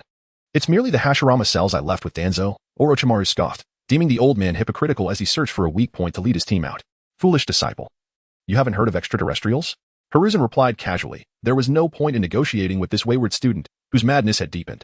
Old man, you are senile, Orochimaru retorted. This time, do not utter anything like can you really harm me, sensei? I have dealt with the fallen ninja Danzo. I do not need you. Surrender now. You are too late. I am no longer a fledgling chick. I have completely surpassed you. Orochimaru laughed heartily, targeting a weak point to escape. However, a familiar figure leaned against the wall, arms crossed, observing Orochimaru intently. It was none other than the third Hokage's most beloved and reliable disciple, Jiraiya, the Sage of Toads. This unexpected arrival was indeed the worst-case scenario for Orochimaru. He chuckled, I will have to take a gamble, then. Sensei, this time I have prepared a surprise for you. Foolish disciple, I am also ready to impart another lesson. The confrontation between Orochimaru and the third Hokage commenced, both forming seals almost simultaneously. Impure World Reincarnation. Impure World Reincarnation. Release. In the Death Forest, what began as an exhilarating duel among ninjas abruptly transformed into a battle between victors and monsters. The confrontation shifted from human to beast. As the colossal Tanuki monster, Shikaku, rampaged, unleashing indiscriminate attacks fueled by its inner fury. Its sand breath carved deep gashes into the forest, while colossal claws made of sand obliterated countless towering trees. Now, whether it was Lee, Niji, or the Inuzuka trio, they could only evade the relentless onslaught of Shikaku, all the while protecting their injured teammates from teammate. In this moment, even the supposed enemies, Tamari and Kankuro, were desperately dodging the enormous air blasts and sand claws unleashed by the tailed beast. The fervent power of the Eight Gates and the ancient secrets of Gentle Fist seemed utterly impotent against such might. How could humanity triumph over a monster? Only a monster or a superhero could vanquish another monster. Grandpa third, monkeys and toads can indeed work together. The beast of Konoha and the heroes emerged simultaneously. Kakashi's team rushed to the battlefield, drawn by the colossal sounds of battle. The 12 young ninjas were on the verge of dwindling to just 3, and Naruto, with unmatched speed, formed hand seals. A giant black gangster toad descended from the skies, matching Shikaku's size. Stretch, Rui bang. Brother Wentai, help me out. Naruto called. I haven't yet acknowledged you as my little brother. Despite his words, Wentai could not ignore the urgency of the situation. He hadn't formally accepted this blonde brat as his younger brother, but he could not simply watch him perish. The gangster toad, Wentai, unsheathed his blade, conjuring a massive water cannon to collide with Shikaku's chakra blast. Simultaneously, the enlarged Rui bang struck Shikaku squarely in its belly, interrupting the tailed beast's charge. The colossal sand tanuki roared and rolled in agony. That must hurt, Shikaku, thought the nine tails, silently amplifying its chakra supply from its vantage point. Kakashi's and Asuma's teams, along with Sakura and Hinata, finally caught their breath. The impatient Wentai scolded Naruto, next time, don't think you can just stand there without my permission. You're so stingy, Boss Toad. Grandpa Sage wouldn't act like this. Naruto protested, wielding Rui bang. Idiot. Wentai decided to assist this blonde brat just this once. There would be no second chances. I can't hold out against the tailed beast for long. Boss Toad, let us go. We must at least hold out until Jiraiya-sensei arrives. Meanwhile, the other two members of Team 7 were aiding the injured in their retreat. Niji supported the dazed Lee. Glancing back at the battlefield, today is truly unforgettable. His Byakugan clearly revealed Naruto leveraging Rui bang to leap and strike at Shikaku's vulnerable core. Sakura and Hinata exchanged astonished glances. One couldn't believe Naruto had grown so powerful after his training, while the other was surprised at the prowess of her blonde kin. Likewise, Sasuke, unable to join the fray, felt jealousy and frustration surge within him, yearning for such strength. Ah, a monkey, murmured the first Hokage, his face lined with cracks. Gazing at Hiruzen, the mischievous child in my memories has donned the Hokage cloak, evoking a sense of nostalgia. It seems the techniques I left you have caused some trouble. Monkey. The second Hokage surveyed the scene, quickly grasping the current situation, and nodded at Hiruzen. Teachers, it has been a long time, Hiruzen said, putting away his pipe with a hint of melancholy. Indeed, much has transpired. The exchange between masters and disciples was particularly awkward for Orochimaru, who faced the formidable first Hokage. The land's god of war, the third Hokage, the intelligence gatherer Jiraiya, and the surrounding Umbu and Jonin, all united against him and the Sound Four. This time, Orochimaru has certainly relished the experience of being regarded as a half-step final boss. However, what shall be done now? Among the Sound Ninja Four, that portly fellow is still bellowing. Lord Orochimaru, I shall hold them off. Let them witness our might. The other three are joining in the ruckus. While their courage is commendable, they ought to be mindful of the prevailing atmosphere. It would be best for you all to refrain from such banter in the future. The cunning ones have already slipped away unnoticed. Very well, I concede. Orochimaru raised his hand. If he had delayed even a moment longer, Jiraiya and Appo's infamous Rasengan would have been plastered across his face. That foolish laggard appears to be in a rush, showing no interest in reminiscing. Chapter 12, from tomorrow on. You shall be the Hokage. It was futile to continue the fight. Gaara, having been drawn out of his true form, lay weakly on the ground, evidently affected by Naruto's persuasive fist. By the time Jiraiya arrived, the emotional exchange between the two Jinchuriki had already concluded. It is said that during the era of the Sage of Six Paths, chakra could forge connections between people's emotions. This scene epitomized that sentiment perfectly. Following the revelation of Orochimaru and Appo's identity, the remaining Sand Ninja came to understand the truth and lost their will to fight, laying down their weapons. Jonin and Maki represented the Sand Ninja in their surrender to Konoha. Though physically exhausted, Maki felt an even greater psychological fatigue, as if something ominous was about to manifest on his nose. What are we Sand Ninja even here for? The subsequent treaty would have to be handled by the elders from the Sand Ninja side. This entire situation would appear rather comical from any perspective. The fourth Kazekage had eagerly followed Orochimaru with plans to strike at Konoha, only to become the first casualty of the war without even reaching his destination. Thus concluded the Sand Ninja's collapse plan. After capturing the remaining Sound Ninja and escorting Orochimaru for sealing in prison, the first and second Hokage did not immediately return to the Pure Land. Sarutobi Hiruzen led his two former mentors on a tour of the bustling streets of Konoha and the expansive new Ninja Academy, explaining his upcoming Ninja Academy urban development project as the third Hokage. Following closely behind were numerous administrative personnel, including Irika, who had developed a Hokage mindset from a young age and supplemented the explanations with specific details. The first Hokage expressed his satisfaction with Konoha's development. Despite having just endured a tumultuous event, the village appeared far more prosperous than in their time. Upon hearing about the Ninja Academy urban development project, Senja Hashirama offered exuberant praise, commending Hiruzen for embodying the aspirations of their brotherhood, even devising strategies for cultural victories, truly a sign of genius. As he gazed at the Hokage rock adorned with the likenesses of himself, his brother, Hiruzen, and the young fourth Hokage, Hashirama mused. Although it is regrettable that the fourth passed away so young, you have done remarkably well, Hiruzen. You have worked hard all these years. If only I had thought of this approach sooner, perhaps Madara and I would not have reached such extremes. The expression of the second Hokage, Senju Tobirama, grew more complex. Hiruzen, you have indeed changed significantly. They did not encounter Mito, nor Koharu, nor Kagami, nor Danzo throughout the journey. While the current state of the Nara clan was discussed, there was no mention of the Uchiha clan. Furthermore, Hiruzen appeared surprisingly youthful. Coupled with the presence of that obviously nefarious disciple of his, one could only wonder what transpired over the years. Yet, Tobirama refrained from voicing these concerns. The affairs of the living should concern the deceased only minimally. Hashirama, laughing heartily, suddenly inquired, "By the way, what of the Uchiha clan? They haven't caused you any trouble, have they?" "No. How are they faring?" "Uchiha Sasuke is quite popular at the Ninja Academy." Hiruzen's gaze suddenly shifted, evading the question. Where to begin? The fallen ninja Shimura Danzo truly was a persistent specter. Surely, one could not blame this kind-hearted old man. In the original story, when the murderer Aido attempted to brainwash Sasuke, he vehemently criticized Konoha but never included me. He praised me as the only one attempting to aid the Uchiha. Yes. I will use that as a point in the forum debate tonight. Does the first Hokage still remember Danzo? Under the first Hokage's scrutiny, Hiruzen decided to start with Uchiha Shursui. Thus, the situation evolved into this. Tobirama, your disciple is far too extreme and narrow-minded, Hashirama sighed. Tobirama remained silent for a moment, casting a deep glance at Hiruzen before slowly speaking. Hiruzen, as Hokage, how can you be swayed by your subordinates? Please, Tobirama-sensei, not that look. Danzo has truly committed heinous acts. Enough, you are Hokage now. Tobirama intended to elaborate further, but he swallowed the words. Hiruzen had already been Hokage for decades. It was too late to educate him now. The topic felt somewhat awkward, prompting the third Hokage, Sarutobi Hiruzen, to drop another bombshell, signaling those around to withdraw. He quietly confided to his two predecessors, teachers, Konoha may still require your strength. He selectively recounted recent events. I currently possess a rather extraordinary space, and my present state is related to this, perhaps. Hashirama found this peculiar tale quite engaging, talk of subspace, interdimensional commissions, and neighboring naval film sets. Hiruzen, that will suffice. The time has come, my brother and I must take our leave. Tobirama interrupted Hiruzen, asserting that regardless of the circumstances, the deceased should not disturb the living. Hiruzen, as the modern Hokage, I trust you possess the capability to resolve all of this. Then came the shocking revelation, Uchiha Madara is still alive. Tobirama's expression shifted to one of astonishment. What? The inherently malevolent Uchiha? The affairs of the living should concern the deceased only minimally, save for the Uchiha. It was not until sunset that the two former Hokage departed. On the high platform, opposite the Hokage rock bathed in the afterglow, the third Hokage, Sarutobi Hiruzen, gazed over all of Konoha. Hiruzen, you must protect and cherish this village. You must believe in the people within it. You must also nurture those who can be entrusted with the next generation. From tomorrow onward, you shall be Hokage. Hokage. Sarutobi Hiruzen drifted into reminiscence, murmuring softly, Teacher, I am already doing so. As the last rays of sunlight faded, night fell. That night, Sarutobi Hiruzen perused the post on the Hokage forum that criticized him harshly, lacking the inclination to defend himself this time.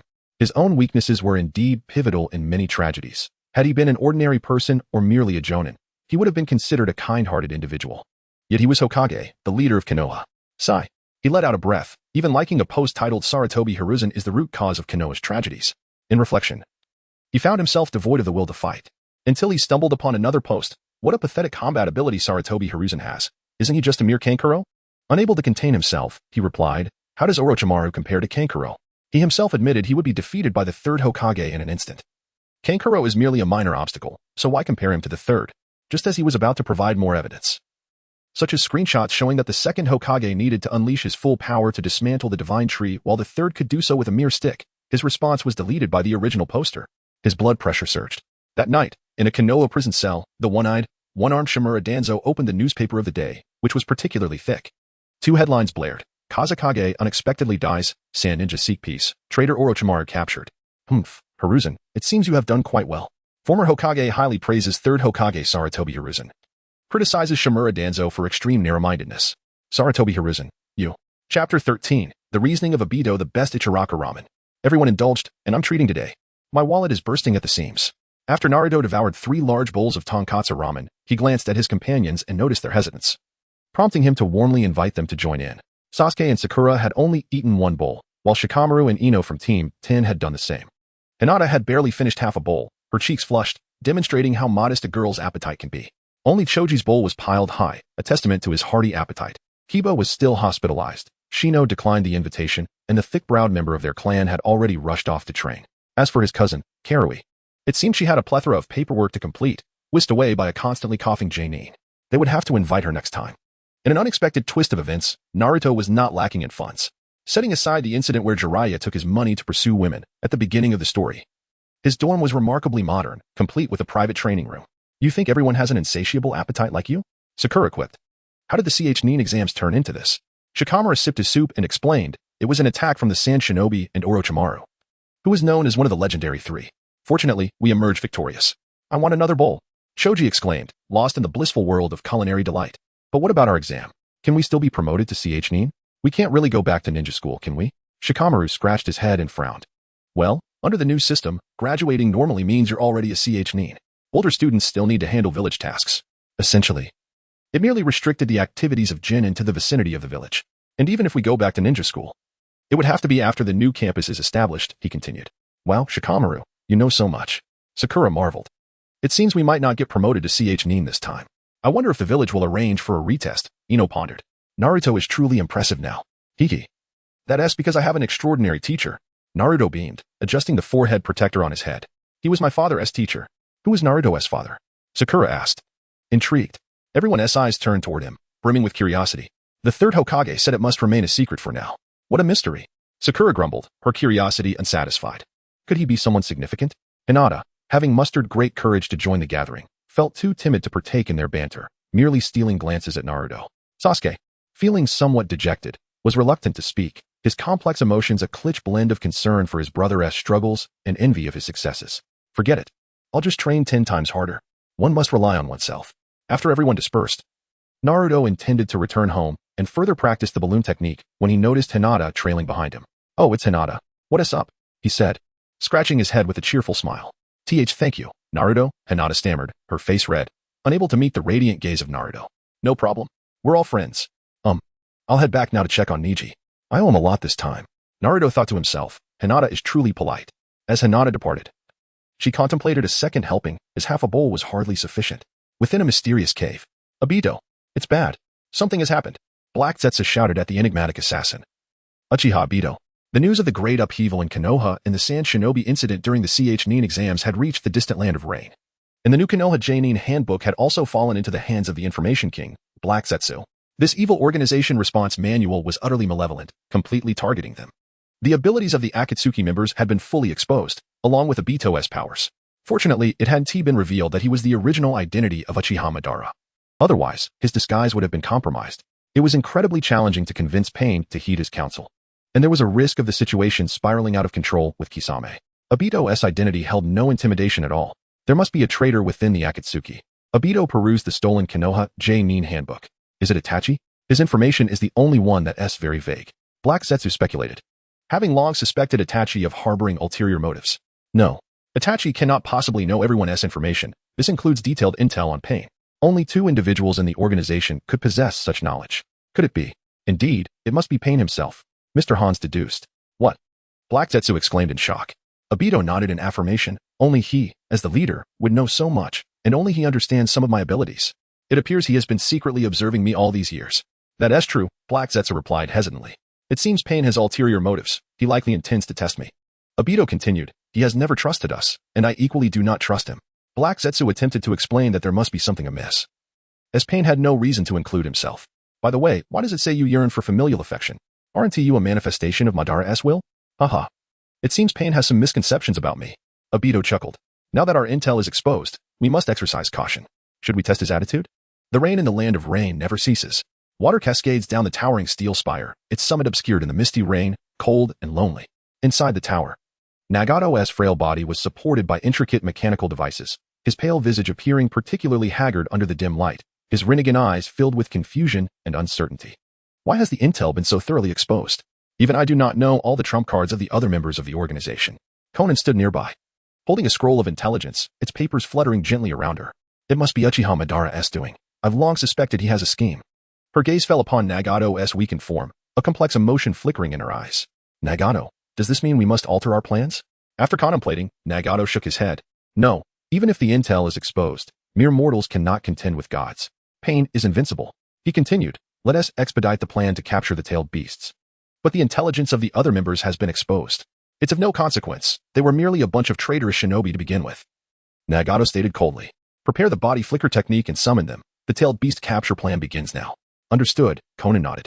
Since Nagato had made his decision, despite any inner reservations, she would not oppose him. Chapter 14. Itachi Uchiha. The relentless Oracle Konoha truly flourishes, does it not? Even you must feel a pang of nostalgia for your homeland. No, I feel no attachment at all. Itachi and Kisame silently emerged at the village's edge. Their cloaks of black adorned with crimson clouds billowing gently in the wind. Upon receiving news of the village's attack, the elite undercover agent swiftly returned under the pretense of verifying the status of his target. It seems Orochimaru has met with failure. The village has indeed prospered since my departure, with numerous new structures now gracing its landscape, through the veil of a wind-shine straw hat that concealed his features. Itachi gazed longingly at his hometown. The bond between Itachi Uchiha and Kisame Hoshigaki mirrored that of Chun Yongrin and Shaki in Infernal Affairs, until the very end. Kisame might remain oblivious to Itachi's true allegiance. It has been quite a while since your last visit. Before we embark on the search for the Nine Tails, shall we indulge in a cup of tea? Passing by a dango shop, Kisame suggested. It was a thoughtful gesture, considering Kisame himself was not particularly fond of dango. Very well. Itachi nodded, acknowledging that it had indeed been a long time since he last savored the tricolor dango. As they prepared for their afternoon tea, a sudden notification from their leader interrupted them, summoning an urgent meeting. They had no choice but to attend. Amidst the desolate ruins, members of the Akatsuki gathered in a spectral form. Each figure was projected onto the central stone statue through the technique of the projection body. Ethereal and hazy yet imbued with their individual presence. Pain, standing at the pinnacle, surveyed the assembly with his indifferent rinnegan, his voice resonating with authority. Let us commence the tailed beast capture plan ahead of schedule. Following this, they began distributing tasks. The most diligent worker, Kisame, nodded. Perfect timing. As both Itachi and I are present in Konoha, we shall commence with the Nine Tails. No, we must capture and seal them in the order from 1 to 9. Based on elemental weaknesses, Sasori and Deidara will handle the 1 tails, while Itachi and Kisame will be responsible for the 4 tails. After assigning the tasks, Pain paused momentarily before continuing. Moreover, your combat intelligence has been compromised. Exercise caution, do not perish carelessly. What do you mean our intelligence is exposed? Could there be a traitor among us? Deidara exclaimed in alarm. Such matters are inconsequential. Eternal art remains formidable regardless of the leaked intelligence. I presume it has fetched a hefty price. What a pity. I shall offer this traitor to the malevolent deity, Sama. Deidara suddenly pointed an accusing finger at Itachi, hurling a water balloon. It must be you, Itachi. Your information is particularly vague, and the source is Konoha. His baseless conjecture stemmed from a long-standing disdain for Itachi, who exuded an air of superiority. Their initial joining had been marred by discord. The leader, Pain, offered no intervention, merely observing in silence. No, it is merely that my information is less exposed, Itachi calmly clarified. Kisame nodded in agreement. Indeed, Itachi engages in combat less frequently, which significantly lowers the probability of information leaks. Facing the scrutinizing gazes of his peers, the stoic Itachi Uchiha analyzed the situation. Furthermore, I possess no knowledge of your intelligence. If there exists anyone present who could be privy to such extensive information about our organization, Itachi raised his gaze towards Pain. It would only be the leader and, abruptly, Itachi turned, his Sharingan whirling in a frenzied motion, locking onto Kagaya, our intelligence officer. Kisame followed suit, his brows furrowing. Indeed, Kagaya, you are exceedingly suspicious. It cannot be the leader, so it must be you. You owe us an explanation. Were this not an illusionary space, Kisame would have had Kagaya's throat in his grasp by now. Kagaya appeared taken aback. Me? Impossible. I have always been diligent and have no ties to Konoha. There is no reason for me to engage in such treachery. Kagaya suddenly recalled. Pain and Conan were disciples of Jiraiya from Konoha. If not Pain, could it be Conan? Speaking of which, your techniques bear a remarkable resemblance to the legendary wood release, and you are not even a rogue ninja. Deidara amused, stroking his chin as he pondered. Kagaya, you cannot possibly be a Konoha spy. As the organization members turned their attention to Kagaya, he grew anxious. No. The insect technique and wood release are fundamentally distinct. I have no connection to any hidden village. How could I be a rogue ninja? However, your origins are shrouded in mystery, rendering you an enigma. The astute detective Deidara continued his analysis. Look, I hail from the Rock Village. The leader is from the Rain Village, and Sasori is from the Sand. There are other sources of powerful shinobi beyond your villages. Kagaya retorted, inwardly cursing Deidara and Appos. Incessant chatter. This fool talks too much. Sooner or later, I and Appos, I'll have Aido take care of him. As tensions escalated, the prospect of conflict loomed, prompting Pain to intervene and quell the commotion. Enough. I shall investigate the matter. Now, let us commence our operations. Meanwhile, the third Hokage, Saratobi Hiruzen, sat in his office, having completed the paperwork regarding the Sand Village's follow-up. His consciousness was engaged in the subspace, crafting posts. Why isn't the third Hokage a villain? Accompanied by images of 7th Hokage Naruto stating that Grandpa Sarutobi has protected him since childhood, and Chakra State of Minato explaining the reasons for not revealing Naruto's identity. Before he could upload the third image, the forum administrator swiftly banned the post. Someone had maliciously spammed it with inappropriate content. Damn it. Sarutobi Hiruzen crushed the soda can in his hand. Just as he contemplated relieving his frustrations by utilizing the finest ninja, the reanimated first Hokage, in a mobile game. A sound caught his attention. A crow was tapping on the window. It was Itachi and Appo's crow clone. Itachi, you and Appo's VE returned. Lord Third.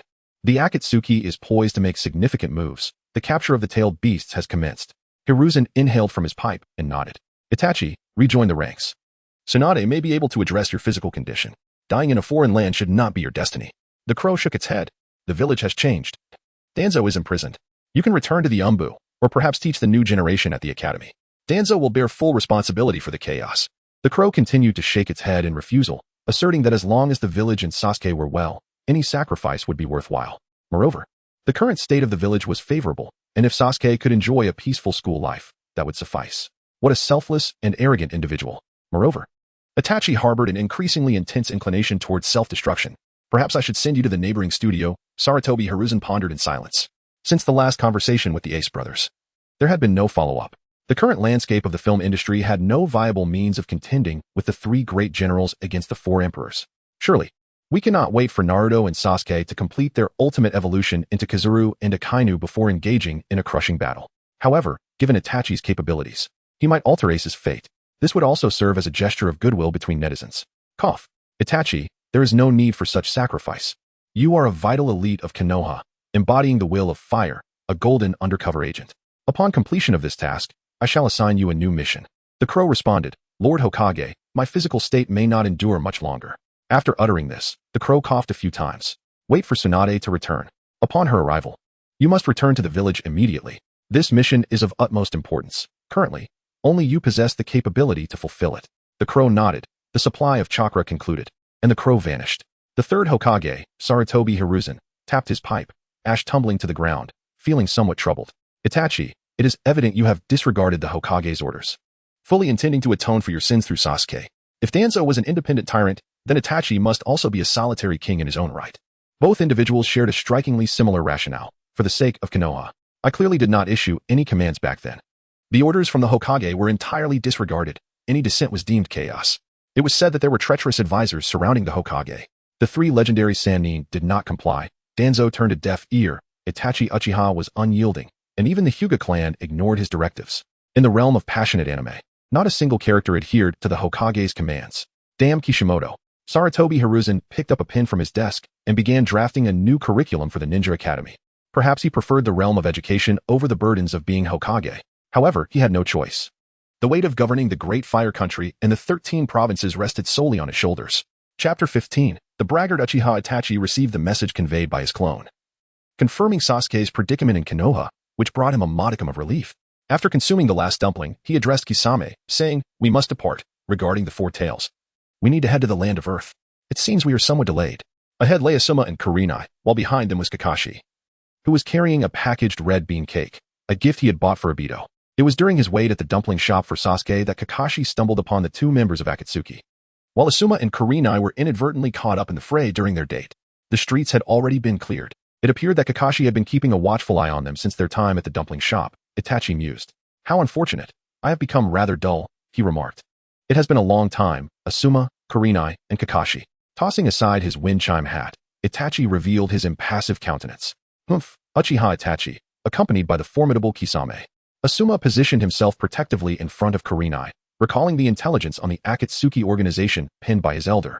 Kakashi cast aside the red bean cake beneath a tree, resting his hand on his waist pouch filled with ninja tools. Am I truly this well known? I look forward to your guidance, Kisame remarked, removing his hat to reveal his shark-like visage. You too must now. Asuma was interrupted by a sudden clap of thunder. Chidori, the unexpected appearance of Uchiha Sasuke, electrified and determined, charged straight towards Itachi. This day was meant for Sasuke to train alongside Kakashi, and after their meeting was set at the dumpling shop, he had come here seeking his mentor, only to find himself face to face with his arch-nemesis. Itachi Uchiha, you shall perish, he declared, channeling his chakra into Chidori at full capacity. Sasuke's strike was caught barehanded. What? He gasped, stunned. In his fury, Sasuke seemed to have forgotten the significant enhancement the Sharingan provided to dynamic visual perception. His straightforward attack was all too predictable before Itachi's Manjiki Sharingan. Itachi's eyes turned cold as he regarded his younger brother. How weak you have become. With a powerful knee strike, Sasuke was sent hurtling away, crashing into a distant tree. Clearly unable to continue the fight. How ruthless. That is indeed your brother, Kasame commented, brandishing his blade to parry a chakra-infused attack. Itachi remained silent, effortlessly tossing a shuriken with one hand while forming hand seals with the other. Kakashi and Appo's kunai met Itachi and Appo's shuriken in a clash. What ensued was a battle between elite J-nin and an S-rank rogue ninja. The battlefield was divided as both sides sought their respective adversaries. F-Tun collided with the shark skin. The three Tomo of the Sharingan locked in a stare with the Manjiki, while Kurenai prepared her Genjutsu. Kisame isn't all that impressive. Asuma, alongside Kurenai's synchronized efforts, managed to gain some ground against the ordinary Kisame, leaving a scratch upon his face from a wind blade. The duo proved their worth in tandem. Observing this, Asuma smirked, throwing a barrage of taunts. Kisame. Is being a rogue ninja merely a consequence of your inability to thrive in the Mist Village? Your S-rank status is merely riding on the coattails of the 7 ninja swordsmen, isn't it? This was a tactical maneuver. If banter could unnerve his opponent and expose a flaw, it would be worth its weight in blood. Even if the opponent remained unfazed, his own position would remain unscathed. However, this was predicated on a negligible skill disparity. With a stark difference in power, such tactics could easily provoke a formidable foe. Kisame, who was proud and already incensed from a previous defeat, found Asuma's taunts intolerable. In a standard combat exchange, it was indeed challenging to distinguish a victor between an elite J-nin and Kisame, but he decided to escalate to the second stage to showcase his true prowess. Though Kurenai would be at a disadvantage against Itachi's Genjutsu, she could still pose a threat to Kisame. First, to alter the battlefield, Kisame rapidly formed hand seals. Water release, exploding water colliding wave. In an instant, a torrent of violent water erupted from his mouth, inundating the entire street. The once dry battleground transformed into a vast ocean. In a waterless environment, the water release technique excelled, and Kisame proved himself a formidable candidate as the second strongest water ninja. The explosive chakra simultaneously disrupted Genjutsu. Diving into the water, Kisame continued to weave hand seals. Shark skin fusion. Underwater, Kisame morphed into a shark-like form, merging his body with the shark skin. This transformation granted him a qualitative leap in speed, strength, and chakra absorption. The flood became his domain. The true battle had only just begun. Meanwhile, Kakashi's situation was dire. In the face of Uchiha Itachi, he managed to hold his ground against the clones with ninjutsu, but as Itachi's Manjiki Sharingan began to whirl uncontrollably, he was swiftly overwhelmed. Barely having time to react before being ensnared by Tsukuyomi, plunging into an endless world of illusions. In reality, he collapsed to the ground, unconscious, a victim of the initial Tsukuyomi. Kakashi had been swiftly defeated. Sasuke watched in disbelief. Kakashi, have you merely been boasting all this time? What of your former subordinates? What of your supposed parity with me? Was it all mere bluster? Itachi approached Sasuke, looking down upon him with an indifferent and profound gaze, his voice deep and laden with pressure. You are far too weak. Sasuke, your hatred lacks depth. Let your hatred grow. Only with sufficient hatred can you possess eyes like mine. Before his words could fully resonate, Itachi's Manjiki Sharingan whirled once more, activating Tsukuyomi again. Sasuke found himself powerless to resist, immediately drawn into the realm of illusion. It's over, he thought. Sasuke lost consciousness in agony, collapsing beside Kakashi. Just as the situation seemed dire, a flash of green surged into the battlefield like a bolt of lightning. The hot-blooded Might Guy positioned himself protectively in front of Uchiha Sasuke, causing Itachi to retreat. The Azure Beast of Konoha has arrived, Guy shouted. His iconic eyebrows and tied attire drawing the attention of all. Upon noticing the fallen Kakashi and Sasuke, Guy furrowed his brow, then locked his gaze on Itachi's feet, striking a combat stance. From here on, I shall be your opponent. When Sarutobi Hiruzen received the news, he felt a sense of numbness wash over him. Kakashi had notified several J-nin to apprehend the S-rank rogue duo and instructed Guy to inform the Umbu. Once the Umbu received the message, they immediately organized a team and then proceeded to inform the Hokage. By the time the Hokage was made aware, the battle was undoubtedly already underway. The sensation was akin to meeting an undercover operative on a rooftop, only to descend and witness the operative being apprehended by military colleagues checking identification. It was utterly exasperating. The third Hokage, Sarutobi Hiruzen, donned his battle attire and assembled a team of Umbu to rush to the scene. Chapter 16. Forgive me. Kisame, the situation was far from optimistic. Guy appeared to possess extensive experience in combat against the Sharingan, rendering him more formidable than anticipated. Moreover, the example set by Kakashi-senpai loomed over them, making it impossible to employ Tsukuyomi unexpectedly, unless he resorted to Susanoo, which would be counterproductive. Uchiha Itachi meticulously analyzed the situation, striving to discover a rational method to conclude the battle. Meanwhile, Asuma and Kurenai found themselves at a disadvantage against the fusion of man and sword. Kisame in his shark-like state. Their chances of victory were slim, and time was running out. It was imperative that he incapacitate Guy before the Umbu arrived, allowing him to extract Kisame and bring this conflict to an end. What to do? Thought the esteemed undercover agent Uchiha Itachi. Just then, Guy charged forth, his blazing fists poised to strike. His gaze remained fixed on Itachi's shoulder, ankle, and elbow, cleverly avoiding direct eye contact with the Sharingan. Clearly, he was adept in countering its techniques. The clash of taijutsu unfolded with lightning speed. In a sudden maneuver, Itachi launched several shurikens at improbable angles, targeting Guy's back. Nevertheless, Guy effortlessly evaded the attack with a natural rotation of his body, countering with a fierce spinning kick aimed at Itachi's head. Itachi barely managed to block with his arms, yet the tremendous force sent him reeling backward. He utilized the momentum to retreat, quickly forming hand seals. Fire style, grand fireball technique. A colossal fireball erupted with searing heat, forcing Guy to momentarily halt his pursuit. Itachi seized the opportunity to catch his breath.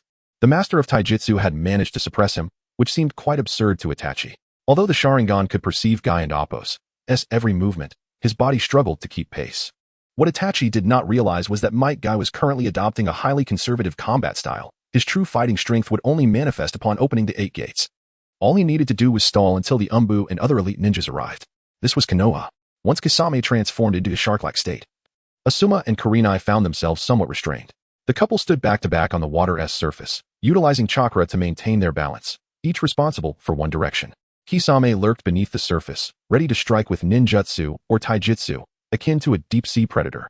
It must end now. Kisame's voice resonated from below the water. Suddenly, the surface churned violently as a massive column of water shot into the sky, revealing Kisame, his shark skin brimming with furious chakra, descending upon them. Asuma and Kurenai swiftly separated, yet the impact of the water column forced them backward. Asuma retaliated with his chakra blade, while Kurenai attempted to ensnare Kisame in a genjutsu, only for Kisame to erupt with chakra, dispelling her illusion effortlessly. The awkwardness of being a pure illusionist was laid bare at that moment, against equally matched or superior opponents. Genjutsu often served merely as supplementary tactics, rarely pivotal in determining the outcome of a battle. Much like the original story Sasuke against Itachi, high-level combat necessitated the simultaneous use of taijutsu and ninjutsu. Relying solely on genjutsu was a path to doom. This guy can even devour the chakra attached to weapons. Asuma gritted his teeth, his chakra blade trembling slightly. He had been somewhat negligent. Despite having gathered intelligence on Kisame, he could not prevent him from entering his shark form. Once the battle commenced, he should not have allowed Kisame any respite. It was too late to realize his sluggishness. Kisame grinned, displaying a menacing smile. In a mere clash of blades, the outcome between Kisame and Asuma remained uncertain. However, while Kisame presented himself as a hardened swordsman, he was, in truth, a ninjutsu specialist, characterized by his transformation into a sharkman and his ability to steal chakra. In that instant, Asuma deeply felt the impotence of being a conventional ninja. The scales of battle tipped, and time slipped away, yet Asuma did not succumb to despair. Perhaps he and Kurenai would falter, but if they continued to fight, victory would eventually be theirs. This was Konoha. Reinforcements could arrive at any moment. Kisame, equally aware of this, felt a twinge of anxiety. Even in this state, he could not swiftly eliminate his opponent. Any attempt to amass a significant amount of chakra to perform a large-scale ninjutsu would be promptly interrupted. He cast a fleeting glance toward Itachi's side, where the battle showed no signs of reaching a swift conclusion, and he was being pressured by that thick-browed ninja. Absolutely. You should perish. After a missed attack, Kisame dove underwater, evading Asuma's wind blades while attempting to gather chakra to form more complex seals. Victory must be determined swiftly. Asuma and Kurenai sensed this and launched a fierce offensive to thwart Kisame. Fire and wind collided, while the raging water column obstructed the furious flames and sharp winds.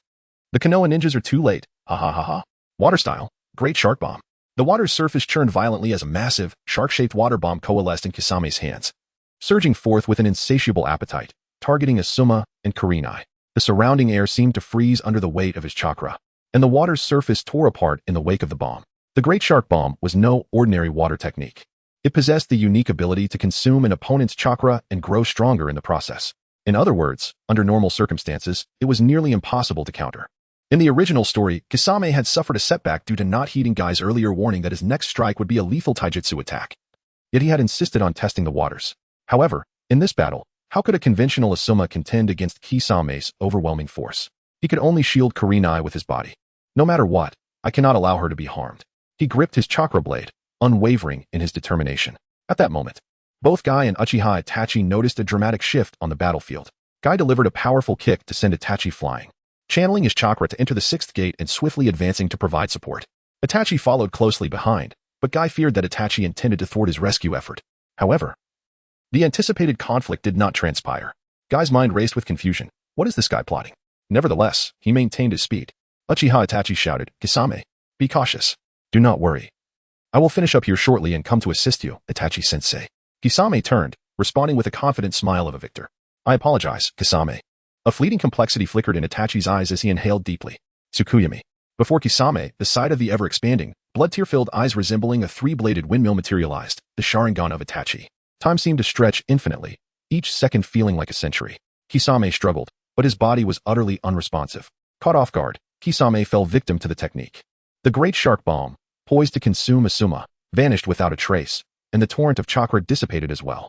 Itachi, it truly is you. How? This was Kisame's final thought before losing consciousness. Despite having accepted the task of monitoring Uchiha Itachi under Madara's orders prior to their team formation, during their joyful time together, he had started to trust Itachi, considering him a true comrade. But now, the traitorous Kisame found himself betrayed once more. "I'm sorry, I am an undercover agent. I was even going to treat you to dango." Chapter 17. Uchiha Kisame, why have you chosen this path? Kai inquired. A mixture of vigilance and confusion evident on his face. After a moment of silence, Itachi spoke in a low voice. "I am Itachi Uchiha. The reason for my actions is that I have observed the darkness encroaching upon the battlefield. Continuing to engage would only escalate the chaos. Moreover, should I refrain from intervening, Asuma and Kurenai may perish. Most crucially, the secrets of the Akatsuki members have been laid bare, and Danzo's imprisonment renders my presence there meaningless." Asuma and Kurenai exchanged glances. Realization dawning upon them, the embedded agent of the Hokage was none other than Itachi Uchiha. "Thank you," Asuma said, lighting a cigarette. "What are your plans moving forward? Now that you've acted, there's no turning back. First, we must take Kakashi-senpai and Sasuke for treatment. The third Hokage has arrived." At that moment, Kai supported Kakashi while carrying Sasuke, suddenly grasping the truth. "So you are not a rogue ninja." The Hokage had indeed arrived. Upon receiving the news, he rushed to the scene, and upon witnessing Kisame's incapacity to resist, he gestured for most of the Umbu to withdraw, leaving only a few elite members to handle Kisame, sealing his chakra and restraining him. Witnessing all this, Itachi appeared to be a devoted servant. In the grand scheme, there is no greater merit than rescuing the sovereign. Asuma, however, still seemed rather inept, nearly faltering within Konoha. His potential appeared limited, and it seemed the only hope rested upon Konohamaru. Sarutobi Hiruzen approached, his expression complex as he walked closer. "You all take Kakashi and Sasuke for treatment first. For now, keep this matter confidential. Itachi, follow me." Upon returning to the Hokage's office, Sarutobi retrieved 2 bottles of soda from the refrigerator and handed them to Itachi. Itachi meticulously observed the Hokage's office, noting its stark contrast to his previous impressions, filled with snacks and comic books scattered among work documents. The Crow clone had initially assumed the snacks were intended for the Hokage's grandchildren, but now it seemed otherwise. Itachi glanced at Sarutobi, who was already sipping soda. Noting the significant transformation of the third Hokage, the youthful demeanor might be attributed to some secret technique, which was not entirely surprising. Unlike ordinary ninjas, Itachi had encountered a plethora of talent within the Akatsuki, and thus was not overly curious about the third Hokage's lack of aging. However, the shift in his mindset was indeed worrisome. "Itachi, given the circumstances, what are your plans?" Sarutobi inquired. After a brief silence, Itachi replied, "My identity is unsuitable for a return to Konoha, and I can no longer face Sasuke with a positive image." Sarutobi nodded in understanding, then continued to accept missions as a ninja.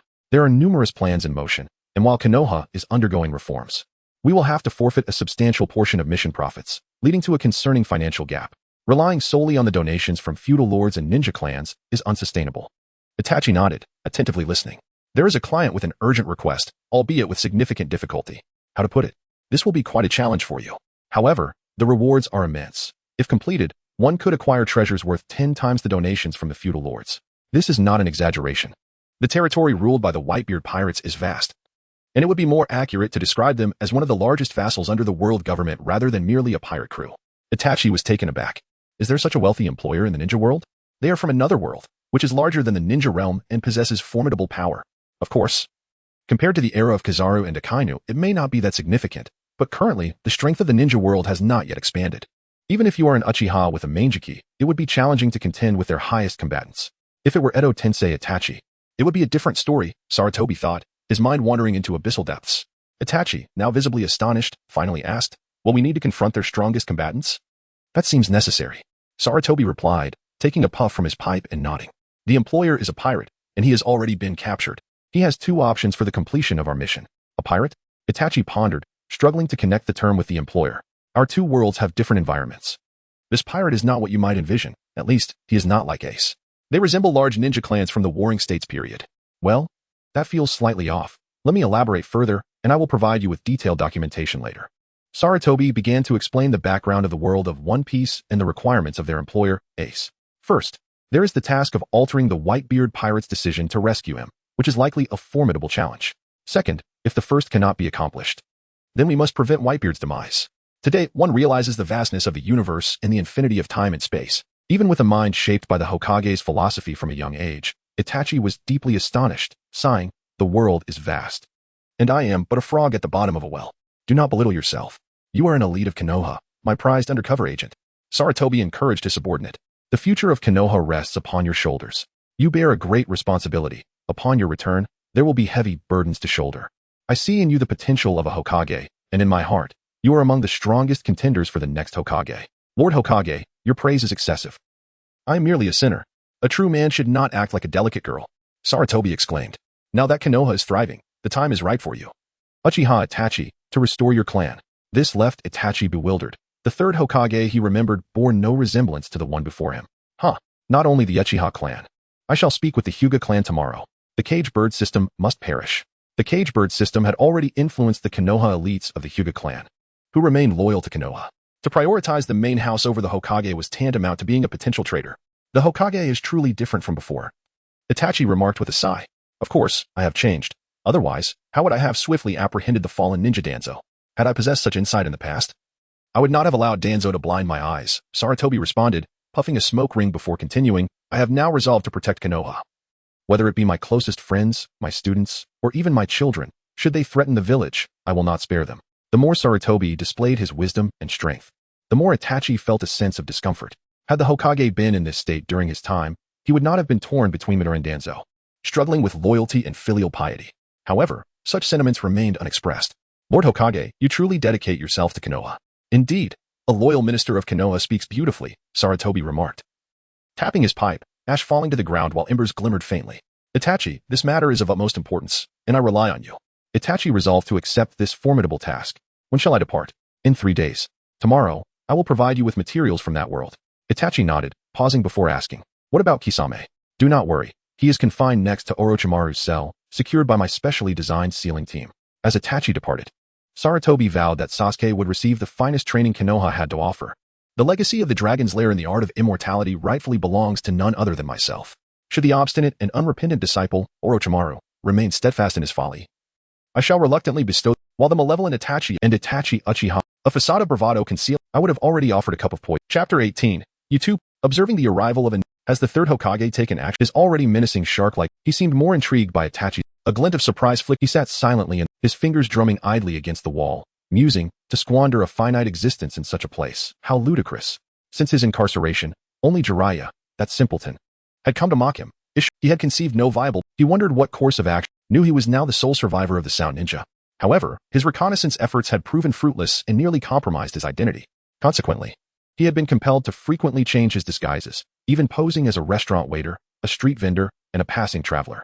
He was also uncertain whether any of Orochimaru's remaining spies lingered within Konoha. Orochimaru-sama, you must exercise patience. With this thought, Kabuto entered a restaurant. First, sustenance. Chua, a kunai, affixed with an explosive tag, hurtled toward him. Kabuto swiftly evaded the projectile, but the unexpected blast wave still inflicted an injury to his left arm. Dance of the Crescent Moon. 3 swift strikes followed. Kabuto, a ninja of comparable skill to Kakashi, managed to evade the attacks at an improbable angle, even retaliating with a kick that struck one of the Umbu. Cough cough. The Umbu clutched his chest and stumbled backward, then blew his whistle. Enough spectating, emerge. Instantly, several Umbu, adorned with animal masks, materialized from the shadows, encircling Kabuto. Kabuto Yakushi, you've been exposed, the lead Umbu declared coldly. Kabuto felt beads of perspiration forming on his brow as he rapidly conjured a chakra scalpel in his right hand. He surveyed his surroundings, noticing more Umbu approaching from the streets, trees, walls, and even the restaurant rooftops. It's over. I've been completely exposed. Kabuto thought grimly. I must break through. He lunged at the lead Umbu with his chakra scalpel. Eliminate him first to establish dominance. The lead Umbu swiftly formed hand seals. Would release. Advent of a world of flowering trees. Captain Yamato. The surrounding Umbu retreated, clearing space for the wood release technique. The lead Umbu was none other than Yamato. An elite ninja under the third Hokage and a master of would release.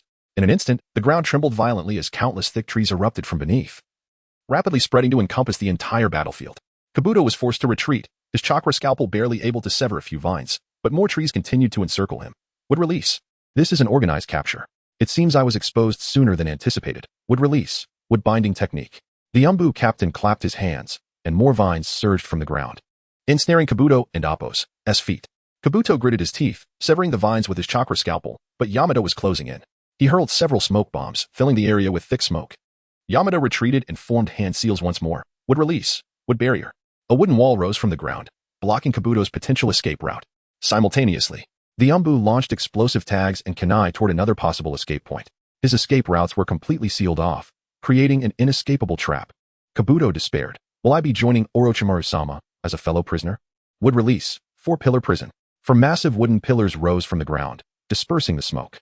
The pillars rapidly converged, forming a cage that trapped Kabuto as he attempted to evade the kunai and explosive tags. Yamato's would release, though not on par with the first Hokage's, was still formidable. If Yamato were a rogue ninja, he would undoubtedly be a valuable asset within the Akatsuki. Kabuto, not yet ascended, was no match for Yamato, who was backed by a squad of Umbu and an elite of Konoha. Yamato believed that the Hokage's prior instructions had been somewhat exaggerated. How could the strength of this traitor, who harbored no loyalty to the Hokage or the village, be compared to that of Captain Kakashi? The area had been transformed into an inescapable net. Upon the Umbu's report of Kabuto's presence, the third Hokage had authorized their capture to ensure success. The Hokage had specifically assigned Yamato, the would-release ninja. Later that evening, Orochimaru watched in silence as Kabuto was escorted into the adjacent cell, his body wrapped in bandages and his face bearing a look of defeat. Orochimaru-sama, I did my best, Kabuto said with a wry smile, his voice filled with regret. Orochimaru nodded, acknowledging Kabuto's efforts. Even you have fallen, Kabuto? Indeed, this is quite a predicament. Orochimaru-sama, also. Kimimaro lacks the ability. Orochimaru shook his head in denial.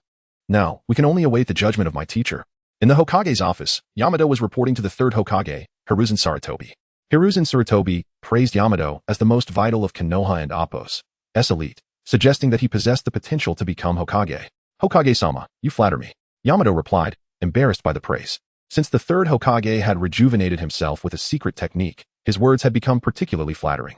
He had originally been named Tenz, but the third Hokage had suggested he change it to Yamato, believing it would foster better relationships with his fellow Konoha ninja.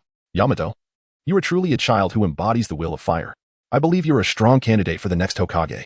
For now, take over the guidance of Team 7 in Kakashi's stead. Yamato protested, feeling unworthy. Hokage-sama, I have never considered it. A ninja who does not aspire to be Hokage is not a good ninja. If everyone possessed the will of fire like you and Kakashi, Konoha would undoubtedly become stronger. Where the leaves dance, the fire burns. Such a wise ruler was deserving of unwavering loyalty. After Yamato departed, Hiruzen Sarutobi puffed on his pipe, scribbling on a notepad while contemplating his next move. Orochimaru's hope should now be extinguished. After a few more days, it will be time to pay him a visit. After this matter, let Jiraiya go and bring Tsunade back, as the recent influx of complaint letters from the women's bathhouse has indeed been excessive. Following that, it will be Hinata's turn. Although it seems somewhat harsh to conduct interviews right after the financial contributions, Hayashi still possesses a semblance of the will of fire. And I trust he will comprehend my sincere intentions. Ding. The working hours have concluded. I left a message for my friend Ace, indicating that I would be sending someone over soon, so prepare the treasures. Sarutobi Hiruzen comfortably settled into the Hokage chair, entered the subspace, and opened the arena. Initial release. Edo Tensei of the third Hokage, mid-tier. Edo Tensei of the first Hokage, guaranteed. Pain. Such an entertaining game. I must ensure that everyone can partake once the technology of the ninja world advances. With this thought in mind, Sarutobi Hiruzen entered the ranking mode. Chapter 19. The frog at the bottom of the well. Could it be that the child of destiny is an old man? Jiraiya chuckled at his own absurd thought. He stood in the Hokage's office, observing the third Hokage, Hiruzen Sarutobi, energetically reviewing documents and systematically issuing orders to the waiting Umbu. What nonsense about ensuring the quality of the ninja school project and assassination missions. Our Konoha is a village of righteous ninjas. We do not engage in such dirty work. The security level of Konoha cannot be compared to that of other rogue villages. Have the Secretariat revise the speech for the opening ceremony regarding Inoki's inquiries? When he complained about the compensation from Sunagakure not being sufficient, he insisted it be sent back. Pitying stories would not suffice. Let Chiyo draft a new proposal. Gaara must come to learn the will of fire. In the past, the figures of advisors Mito and Kohara frequently graced the Hokage's office, but they had long since vanished. When inquired, the answer was that they could no longer keep pace with Hiruzen's youthful vigor. Truly, he is a leader of rejuvenation. Jiraiya, you're here. Hiruzen finally spoke after finishing his paperwork. The reason I summoned you is to find Tsunade and bring her back. Jiraiya had his suspicions and replied, Old man. Tsunade may not be willing to return. Initially, Jiraiya sought Tsunade for 2 reasons. He was reluctant to assume the role of Hokage himself, and with Hiruzen's passing, Konoha was left leaderless. He felt confident in persuading Tsunade to take charge. However, with Konoha flourishing, Hiruzen appeared capable of governing for a while longer. Under such circumstances, Tsunade might still evade responsibility. To be frank, had it not been for the upcoming cultural victory of the Academy City plan aligning perfectly with Jiraiya's interests, he would have concluded matters with Orochimaru and returned to his life as a wandering rider long ago. Jiraiya, after all, was also an educator in the ninja world. The third Hokage took a puff from his pipe, slowly exhaling a ring of smoke. Only you have the opportunity to persuade her. The pressure on the village is immense. Humogakure and Iwagakure have been testing the borders, ambitious as ever. The village requires more high-level combat power. Old man, in your current state, you might not fear them. Jiraiya teased, a hint of mockery in his tone. In their eyes, I have aged. Perhaps now I am merely posturing. Hiruzen sighed, a note of helplessness in his voice. It is not that I fear war. Rather, I worry that should conflict arise, my reform plans may be disrupted. If I can deter Inoki and that would be best. Konoha now has broader horizons and must not easily sink into the quagmire of war. Jiraiya nodded in understanding, leaning forward, resting his hands on the desk and gazing earnestly at his teacher. Old man, what is the matter with your current condition? You aren't truly in league with Orochimaru. Are you? Jiraiya finally asked, his tone unusually serious. Should he receive a dissatisfactory response, he might very well turn and leave. Of course not. The question struck a chord with Hiruzen, who felt a sense of helplessness at the secrecy he had to maintain. In his youth, Hiruzen shared Jiraiya's traits. Being both lecherous and showy, keeping such a significant secret without the opportunity to boast had been a source of discomfort. In front of his closest disciple, revealing a hint of his true nature was permissible. After all, he was still the Hokage, the leader of the most formidable violent force in the ninja world. With a chuckle, Hiruzen proclaimed, Jiraiya, I might just be the child of destiny. Hiruzen recounted the intelligence from another world, indicating that his ace undercover agent, Itachi Uchiha, would undertake his first mission in this alternate realm. The skies of Konoha no longer confined themselves to the narrow ninja world. In Jiraiya, your Ika paradise has lost its appeal to me. I have found a broader horizon. How can you compare with my esteemed colleagues? Jiraiya listened with a complex expression, occasionally interjecting with questions. As the conversation drew to a close, he could no longer contain himself. Impossible. My literary masterpiece, Ika Paradise, has received widespread acclaim. Hiruzen shook his head and scoffed, a frog at the bottom of the well. The window by the hospital bed was open, the pure white curtain swaying gently in the breeze. This was a double occupancy room, where a bouquet of flowers adorned the cabinet between the 2 beds, alongside a newspaper, indicating that visitors had already come. Uchiha Sasuke glanced at Kakashi in the adjacent bed and couldn't help but speak up. Kakashi, you can't possibly be the weakest among the Jounin, can you? Kakashi, flipping through Ika Paradise, felt his cheeks flush, unsure if it was due to the book or Sasuke's remark. After a moment's thought, he replied, well, I wouldn't say that. I was just a bit careless. But it is only the 2 of us in the hospital, right? Sasuke pointed to the newspaper on the cabinet, already aware of Itachi and Kisame's defeat, along with the news of Kisame's capture. After we fell unconscious, Karai-sensei and Asuma's team won, but unfortunately, that scoundrel Itachi got away. Well, I should personally handle my revenge. Kakashi, already having his suspicions about the recent events, casually turned to the next page of his book, saying, Guy was always strong. You could say he is the strongest in Konoha. I could ask Guy to train you. Konoha's strongest, training with me. For a moment, Sasuke felt a tug of interest. However, the peculiar dynamic between Guy and Lee made it hard for him to accept, leaving him in a state of inner conflict. Kakashi-sensei. Sasuke, we're here to see you. Boisterous Naruto burst through the hospital door, accompanied by Sakura. Kakashi-sensei. Sakura placed the flowers on Sasuke's side. Sasuke, how are you feeling? Nothing major, he replied. Kakashi couldn't help but comment on Naruto's absurdity in bringing instant noodles to the hospital. This is a limited edition. It'll be a while before you see my handsome self again. Meeting Kakashi's gaze, Naruto adjusted his forehead protector and grinned. Third Hokage specifically assigned an S-rank mission to me and Jiraiya-sensei. We're heading out soon. S-rank mission. Sasuke felt a surge of envy. What? This means our 7th squad will be dispersed. Sakura muttered discontentedly.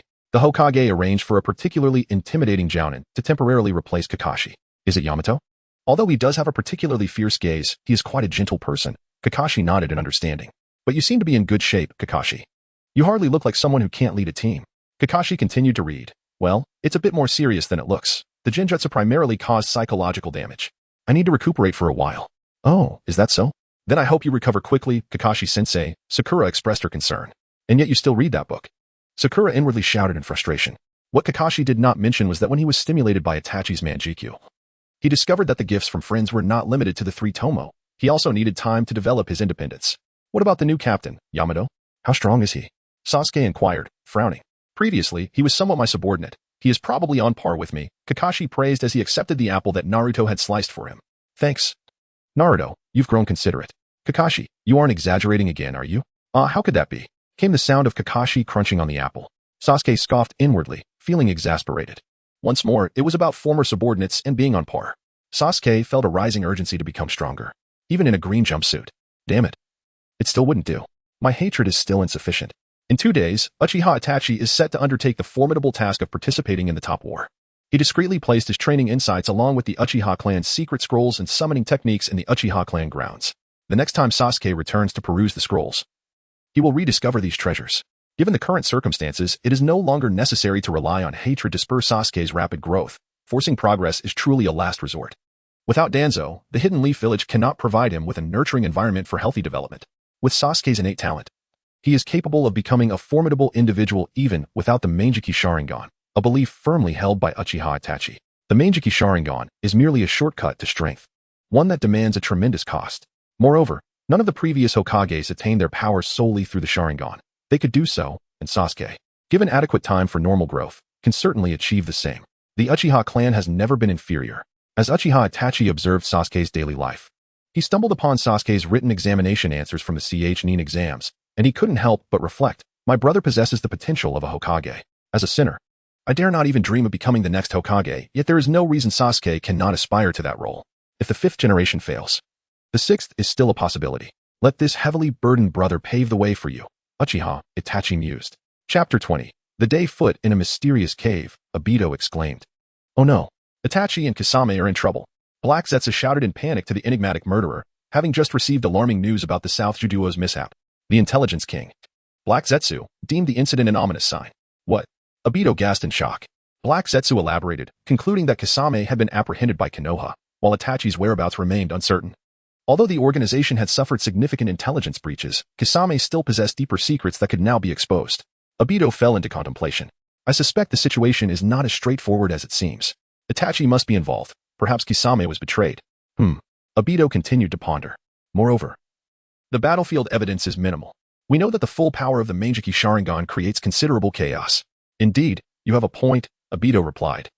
Then fell silent to reflect further. After a moment, Black Zetsu urged, Aido, please share your thoughts. However, I still believe something is amiss, Aido concluded. Itachi may be a Konoha spy, but it's improbable that he is the one selling out the organization. The real traitor must be someone else. Black Zetsu breathed a sigh of relief, almost believing Aido had lost his sense. Are you suggesting Conan? Aido nodded solemnly. Exactly. As Jiraiya's disciple. She has the motive and is the only one consistently near Pain, possessing intelligence on par with him. Without substantial evidence, Pain would not take action against her. If you were to act against her, Pain would undoubtedly turn against you. Let us wait for Pain's response. After all, he is the official leader, Black Zetsu continued. And what of Itachi? We shall decide once we ascertain his whereabouts. The capabilities of the Mangekyou Sharingan cannot be judged by common reasoning. Perhaps he paid a price to escape, such as using Izanagi, Aido contemplated. In the distant land of rain, within a towering structure, Black Zetsu had already transmitted the intelligence to Pain. Itachi's movements were uncertain, and Kisame was imprisoned. Truly an inauspicious start, Nagato mused, seated in a complex mechanized life support chair. His complexion growing paler. Conan, standing beside him, expressed her concern. How shall we handle this? Should we rescue Kisame? Nagato shook his head, his tone devoid of warmth. They are merely a group of rogue ninjas with some utility. Our recruitment of them was solely to capture and seal tailed beasts. Their failure merely indicates their lack of fortune. I shall personally deal with the tailed beast they were responsible for. Nagato remained acutely aware that the current Akatsuki was far removed from the idealistic unity of Yahiko's era. Though the members were indeed talented, they were merely schemers and terrorists, utilizing one another. Once world peace is achieved, he would personally address these individuals. Nagato, your health. Do not worry, Conan. I will not falter before realizing the dream Yahiko and I shared. Nagato reassured her, then continued. As for Kisame, if he is fortunate enough to survive the capture of the Nine Tails, he will regain his freedom. Last time, Deidara's words were not without merit. Zetsu has always been loyal to Madara. Could it be that Itachi and Kisame's predicament is a scheme orchestrated by Zetsu? During the last meeting, Itachi and Kisame were particularly antagonistic towards him, Conan pondered. Nagato nodded thoughtfully, his gaze penetrating. Indeed, the atmosphere at the last meeting was unusual. We must remain vigilant and not place too much trust in Zetsu's intelligence. I'm concerned that this may be a plot against Pain. Conan voiced her worries. Nagato spoke with unwavering confidence. God is invincible. No matter what schemes they employ, they will ultimately prove futile. In the Hokage's office, the head of the Hyuga clan sat across from the third Hokage, both with cups of now lukewarm tea before them, their conversation having progressed for some time. Upon entering the Hokage's office, Hinata Hizashi felt a twinge of anxiety as the third Hokage handed him a prepared proposal and inquired, Hizashi, is the Hyuga clan a part of Konoha? The question struck a nerve, and Hizashi replied nervously, the Hyuga clan is, of course, an integral part of Konoha. Loyal and steadfast, never overstepping our bounds. The third Hokage nodded in agreement. This is evident, and I trust you. However, as Hokage, I still have my doubts. Hizashi responded. Please, Hokage-sama, speak freely. I shall answer truthfully. Whose orders hold greater weight, the Hokage's or the clan leaders? Naturally, the Hokage's orders prevail. When a conflict arises between the clan and Appo's, directives and the Hokage and Appo's commands, which should a Hyuga ninja heed? Without question, the Hokage and Appo's commands. If a branch member is in a cage, whom must they obey? This left Hizashi drenched in sweat. He longed to assert, the Hyuga clan will obey the Hokage and Appo's commands. Our directives will never oppose the Hokage. Yet, under the third Hokage and Appo's scrutinizing gaze, he found himself unable to speak. Hizashi, as the head of the Hyuga clan, was the primary beneficiary of the caged bird system, yet he was also a victim. This system, initially established to protect his kin, had twisted over time, fostering resentment from his brother, ultimately leading to the loss of his twin. Moreover, one of his two daughters would inevitably be a victim of this very system. His emotions towards the system, born of protection yet warped by time, were profoundly complex. As the clan leader, he naturally upheld the ancestral laws, but as a father, he yearned for a transformation that could alter his daughter's fates. The third Hokage began recounting a tale, many years ago. The title of the strongest clan was contested between the Hyuga and Uchiha. I back then was deceived by treacherous ninjas, resulting in a catastrophic tragedy. The root cause lay in the insurmountable conflict between the clans and the village. Hizashi understood the implication directed at the Uchiha clan. Now, I reflect on my actions, reminding myself each day to avoid repeating past mistakes. Yet, I observe the Hyuga clan and see shadows of the Uchiha's past. What a grievance! The Hyuga clan has been loyal and steadfast in service to the realm. Hokage-sama, we have even contributed generously to your new plan. We cannot be compared to the Uchiha's treachery. The third Hokage, Sarutobi Hiruzen, grasped Hizashi's intent and tapped his pipe against the table, shifting the conversation, indeed. While the issues of the Hyuga clan may seem trivial compared to those of the Uchiha, darkness can accumulate over time. 10, even 20 or 30 years may pass without visible change. I do not wish to leave a landmine for the next Hokage. Hizashi, you, who have always embodied the will of fire, must comprehend my concerns. After all, you have personally witnessed the events from the fourth Hokage's tenure to the present. Hiruzen refilled Hizashi's tea. You can surely understand my determination at this moment. Hinata Hizashi remained silent for a considerable duration before finally speaking. Lord Hokage, while I am the clan leader, the decisions regarding the Hyuga clan cannot rest solely upon my shoulders. Upon hearing these familiar words, Sarutobi Hiruzen's expression darkened. Unwelcome memories echoing in his mind. He understood all too well. Was it not akin to the Uchiha incident? Hizashi, you bear the demeanor of a bygone acquaintance. The mere mention of the Uchiha clan stirred his ire. The Hokage's words held no weight, nor did those of the Uchiha clan leader. Both were merely puppets, ensnared by their subordinates, who would readily proclaim, you are too foolish, and you shall come to regret this. Ultimately, the situation spiraled out of control, leading to tragedy, with the leader bearing the brunt of the blame. Confronted by the increasingly hostile gaze of the Hokage, Hizashi, drenched in cold sweat, mustered his courage and replied, the ancestral laws must not be cast aside. I must convene a meeting within the clan. How reminiscent of a bygone era. Sarutobi Hiruzen regarded Hizashi with an odd expression, pondering whether the clan meeting might inadvertently veer towards rebellion. Realizing that the third Hokage was drawing parallels to the Uchiha clan, Hizashi hastily interjected. That is not the case at all. At that moment, his face flushed crimson, veins protruding around his pale eyes. The Hyuga clan is fiercely loyal. I personally support Lord Hokage's resolution to abolish the caged bird seal, for the elders within the clan, being aged and frail, deserve time to accept reality. Lord Hokage, you are in the prime of your life. I implore you for just a little more time. Sarutobi Hiruzen began to puff on his pipe, stating, Hizashi, you have indeed possessed the mindset of a Hokage since childhood. Go forth, and demonstrate the qualities befitting your position as clan leader. He tapped his pipe against the edge of the table, adding, do not disappoint me, Hizashi. These words were directed at Hizashi, yet they also resonated as if addressing a long-lost friend. Chapter 21. The 5 legendary generals of Konoha. After Hinata Hizashi departed, Sarutobi Hiruzen's duties were far from complete. A response had already been received from Ace in the subspace. Thank you, the strongest Hokage, the third. In earlier times, this would have been less bothersome, But now, engaging in daily exchanges on forums had become tiresome. Hearing the phrase the strongest Hokage was somewhat irksome. Are you mocking me? He inquired. The reply came swiftly. I genuinely intended it as a compliment. After a moment's contemplation, Sarutobi shared the enhancements brought about by this subspace and inquired about the other's situation. I haven't become younger. I was already young. However, all the hidden injuries in my body have vanished. Sarutobi nodded at the information. So this enhancement truly was a minor boon. Indeed. If it had been a major enhancement, Ace would have single-handedly fought his way out. If only my father were chosen by this space, he mused. If Whitebeard could regain his youth like me, he would wreak havoc without restraint. Contemplating Ace's response, he continued, by the way, Ace, upon your escape, you wouldn't dare face Akainu again, would you? Absolutely not. I've already been heavily criticized on the forums for this incident. Had I not been captured and subsequently chosen by this subspace, I would have turned around to take down that scoundrel Blackbeard. He then asked, which informant will you be sending over? Jiraiya? You two are engaged in forum debates, yet you persist in calling me the strongest Hokage. Uchiha Itachi. At this moment, the only one in Konoha qualified and available to assist you in battle is him. Let us discuss the terms of compensation then. Besides treasures, I hope to acquire a mythical Zoan or a Logia-type devil fruit. Very well, Itachi is indeed trustworthy. Regardless of the outcome, I shall compensate you. But allow me to clarify, treasures are not a concern, yet ordinary devil fruits are acceptable. Mythical Zoan and Logia types are not easily obtainable. Our Whitebeard crew has had few of them for quite some time. They are indeed quite rare. I trust you, Ace. Your reputation is known across all realms. By the way, if Itachi truly persuades Whitebeard not to come to your aid and you are executed, what then? If I die, haha. But how will we settle the payment? Sarutobi was about to inquire further when another message arrived. Rest assured, even in death, I will ask Grandpa Garp to deliver the treasures. Impressive. In any case, thank you, the strongest Hokage. You are most welcome, user of the flame fruit. Ace, I hope you are not among those who criticize me online. The conversation concluded. At that moment, in the realm of reality, Sarutobi Hiruzen finalized the last document. After a long day of work as Hokage, he finally concluded his tasks. Cough. Suddenly, two members of the Umbu appeared, one wearing a fox mask and the other a monkey mask. Let us go. I wish to meet my wayward disciple. I hope he soon realizes the error of his ways, Sarutobi thought. Following several days of family meetings and the mounting pressure from the Hokage and Appo's summons, Hinata Hizashi's countenance grew increasingly grim.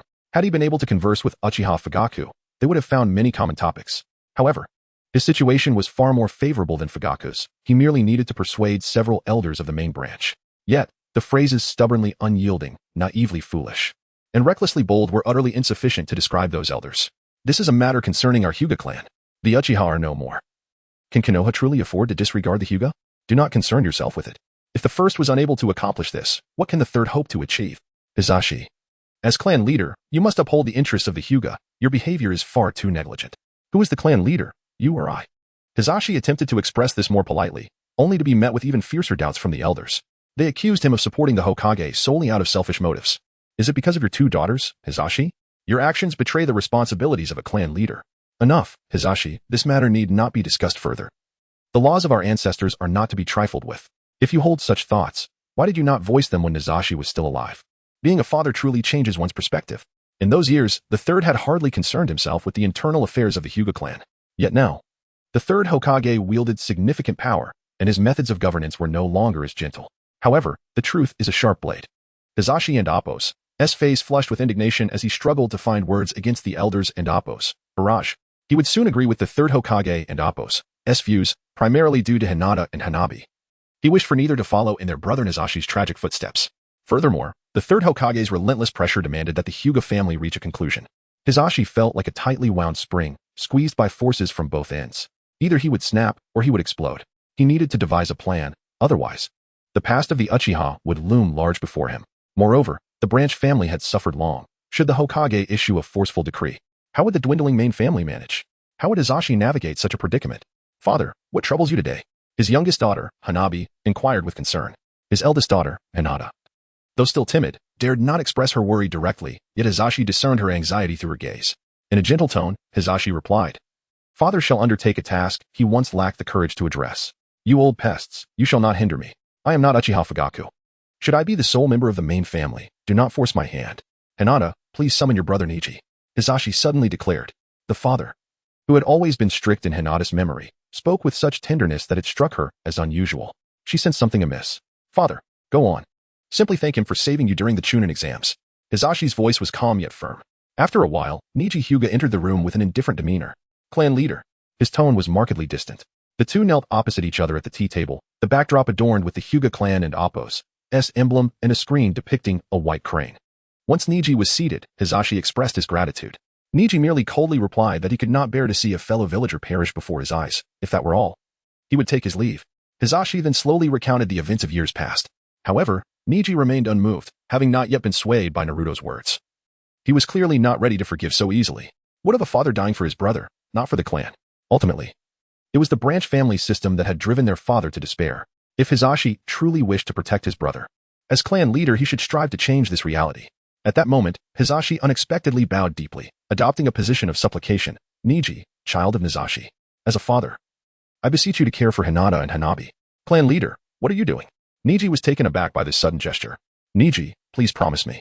Niji stood frozen, momentarily at a loss for words. His gaze shifted from the lowered nape of Hyuga Hisashi to the exquisite celadone tea set upon the coffee table, and then to the family crest adorning the wall, a tumult of emotions swirling within him. Lord Clan Head, what is this? Niji and Appo's voice emerged somewhat hoarsely, imbued with confusion and unease. Hisashi remained stooped, not lifting his head, his voice low yet resolute. Niji, I understand the discontent you harbor towards the main family. The lingering grief over your father, my brother's death. Please forgive me, as the head of the Hyuga clan and your uncle, for my failure to shoulder my responsibilities. Niji's fists clenched slightly. His feelings towards his two cousins had always been exceptionally intricate, particularly with the age-aligned Hinata. From the guardianship of their childhood to the resentment following his father's misfortune, and then the feeling of inadequacy as Hinata continually fell short of Hanabi. Compounded by the neglect he felt from Hisashi, these emotions weighed heavily upon Niji. Yet, they were swiftly encased once more by years of bitterness. Lord Clan Head, do you believe that this can rectify everything? Niji and Appo's voice turned frigid. The system of the main and branch families could not be altered by mere apologies. Hisashi finally raised his head, meeting Niji's gaze directly. I understand. Thus, perhaps this antiquated system shall vanish tonight. Niji's pupils dilated in disbelief, as if he had heard something unfathomable. If I should fail, I entrust Hinata and Hanabi to you. In that moment, Niji comprehended fully, this head of the Hyuga clan. His own uncle was, in a sense, bequeathing his legacy in case of the worst. Had he lost his mind? What was his intention? This night could very well mark the final assembly concerning the dissolution of the caged bird system within the Hyuga clan. Should they dissent, then let them. Upon hearing these words, Niji was seized with goosebumps, both from the exhilaration of the notion of freedom and the chilling implications therein. I am the head of the Hyuga clan. Chapter 22, The Art of Ninjutsu, Portal Technique. The third Hokage, Hiruzen Sarutobi, soon received word from the Hyuga clan. The elders of the main branch had all passed away overnight. As this news was reported to him by the Umbu, he sat in his Hokage office. A wisp of smoke rising from his pipe, his brow slightly furrowed, his gaze imbued with a myriad of complex emotions. All deceased? Hisashi was indeed a figure of great will. Hiruzen murmured to himself. Ultimately, Hyuga Hisashi was not Uchiha Fugaku. Yes, Hokage-sama, the Umbu responded, kneeling respectfully. The Hyuga clan claims it was a sudden illness, but our investigation suggests otherwise. Last night, a powerful chakra fluctuation erupted from their compound. Hiruzen fell silent for a moment, then waved his hand dismissively. Do not concern yourselves with this. It is an internal matter of the Hyuga clan. The Umbu need not intervene further. Understood. The Umbu replied and withdrew. Shortly thereafter, Hyuga Hisashi arrived at the Hokage's office. His left arm was heavily bandaged in plaster, his complexion pale, and his demeanor weary. Hokage-sama. From today onward, there shall be no distinction between the main and branch families of the Hyuga clan. The third Hokage expressed his admiration for Hisashi's resolve, declaring that the Hyuga clan truly deserved their reputation as the strongest clan in Konoha, embodying the very essence of the village. I see that the Hyuga also possesses the qualities of a Hokage. Following this, Hiruzen received further correspondence from his secretary's office. The Sand Ninja had succumbed to pressure, conceding on the compensation amount and would be sending Gaara and his siblings to Konoha to learn the will of fire. Having lost their Kazekage and suffered a blow to their collapse plan, the Sand Ninja had suffered significant losses of capable shinobi for external warfare. They appeared to be far weaker than anticipated. They likely feared not only Konoha's retribution but also the opportunism of Inoki, the old man. At this juncture, they could be said to be in a state of needing Konoha's protection, a true disgrace among the 5 great nations. Even the Kazekage's son and the tailed beast of their village had been handed over to Konoha, with the next generation of Kazekage growing up under the will of fire. It seemed that the Sand Ninja had become a vassal of Konoha. This situation might not be entirely unfavorable for the Sand. The old man had never had the opportunity to join the West. Moreover, the pressure from the nefarious Akatsuki organization had suddenly shifted towards Konoha. In a distant land, or rather, in a different world altogether, a massive naval warship sped through the waves, the flag of justice fluttering in the wind. On the deck, Naval personnel were busily engaged in their tasks, yet an eerie silence enveloped the ship. Whether it was the rear admiral or the lowly seaman, all were mechanically executing their duties without boasting, jesting, or even exchanging a simple word. For the long and tedious voyage at sea, this was an inconceivable sight. Was it the oppressive atmosphere of an impending battle? This naval vessel was headed towards the territory controlled by the Whitebeard pirates. How audacious for a mere naval rear admiral to provoke the foremost of the four emperors, Whitebeard. However, this was not the case. All naval personnel were under the control of the malevolent Genjutsu of the Uchiha clan. At this moment, the true master of the ship was none other than Itachi Uchiha, a gold medal undercover agent and an elite shinobi of Konoha on a special mission. Standing on the deck, Itachi gazed out at the boundless sea, feeling a sense of disbelief, as if ensnared in a genjutsu, recalling the moment of departure. In the Hokage's office, the third Hokage had inquired, "Itachi, since you are prepared, let us begin your journey. This important task rests upon your shoulders." With a commanding shout from the third Hokage, a swirling vortex abruptly appeared in the air. The vortex expanded, gradually revealing a hazy image that sharpened into clarity, depicting a coastal city with towering spires, bustling ports, and the briny sea breeze wafting through. Accompanied by a diverse crowd, all indicative of a brand new world. The landing point of the portal may not be precise, it will only provide a rough coordinate. Itachi, you will cross through the portal to reach that world. Though his mind was flooded with thoughts, Itachi did not hesitate in action. Stepping through the portal into this unfamiliar realm, after some reconnaissance, he discovered that he had arrived at a naval-controlled base town, still quite distant from the Whitebeard pirate sphere of influence. According to his first mission objective, to alter the Whitebeard pirates' decision to rescue Ace, Itachi resolved to head directly to the Whitebeard pirates, attempting to persuade Whitebeard to abandon the rescue operation. Should he fail to accomplish the first task, he would initiate the second. The maritime world was vastly different from the ninja realm. Without a formidable ship, one could not navigate effectively. The local navy had fallen victim to Uchiha's nefarious genjutsu. Initially, Itachi believed he only needed to control the rear admiral. However, he soon realized that the naval organization here was exceptionally structured.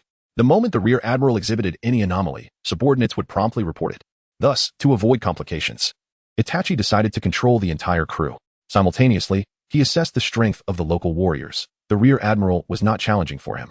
Ordinary individuals exhibited similar resistance to genjutsu as those in the ninja world, but the powerful ones demonstrated considerably higher resistance. Nevertheless, he believed its Tsukuyami might still be attempted. He contemplated testing Whitebeard with its Tsukuyami. If successful, the mission would be completed. If not, he would devise a strategy for the second task.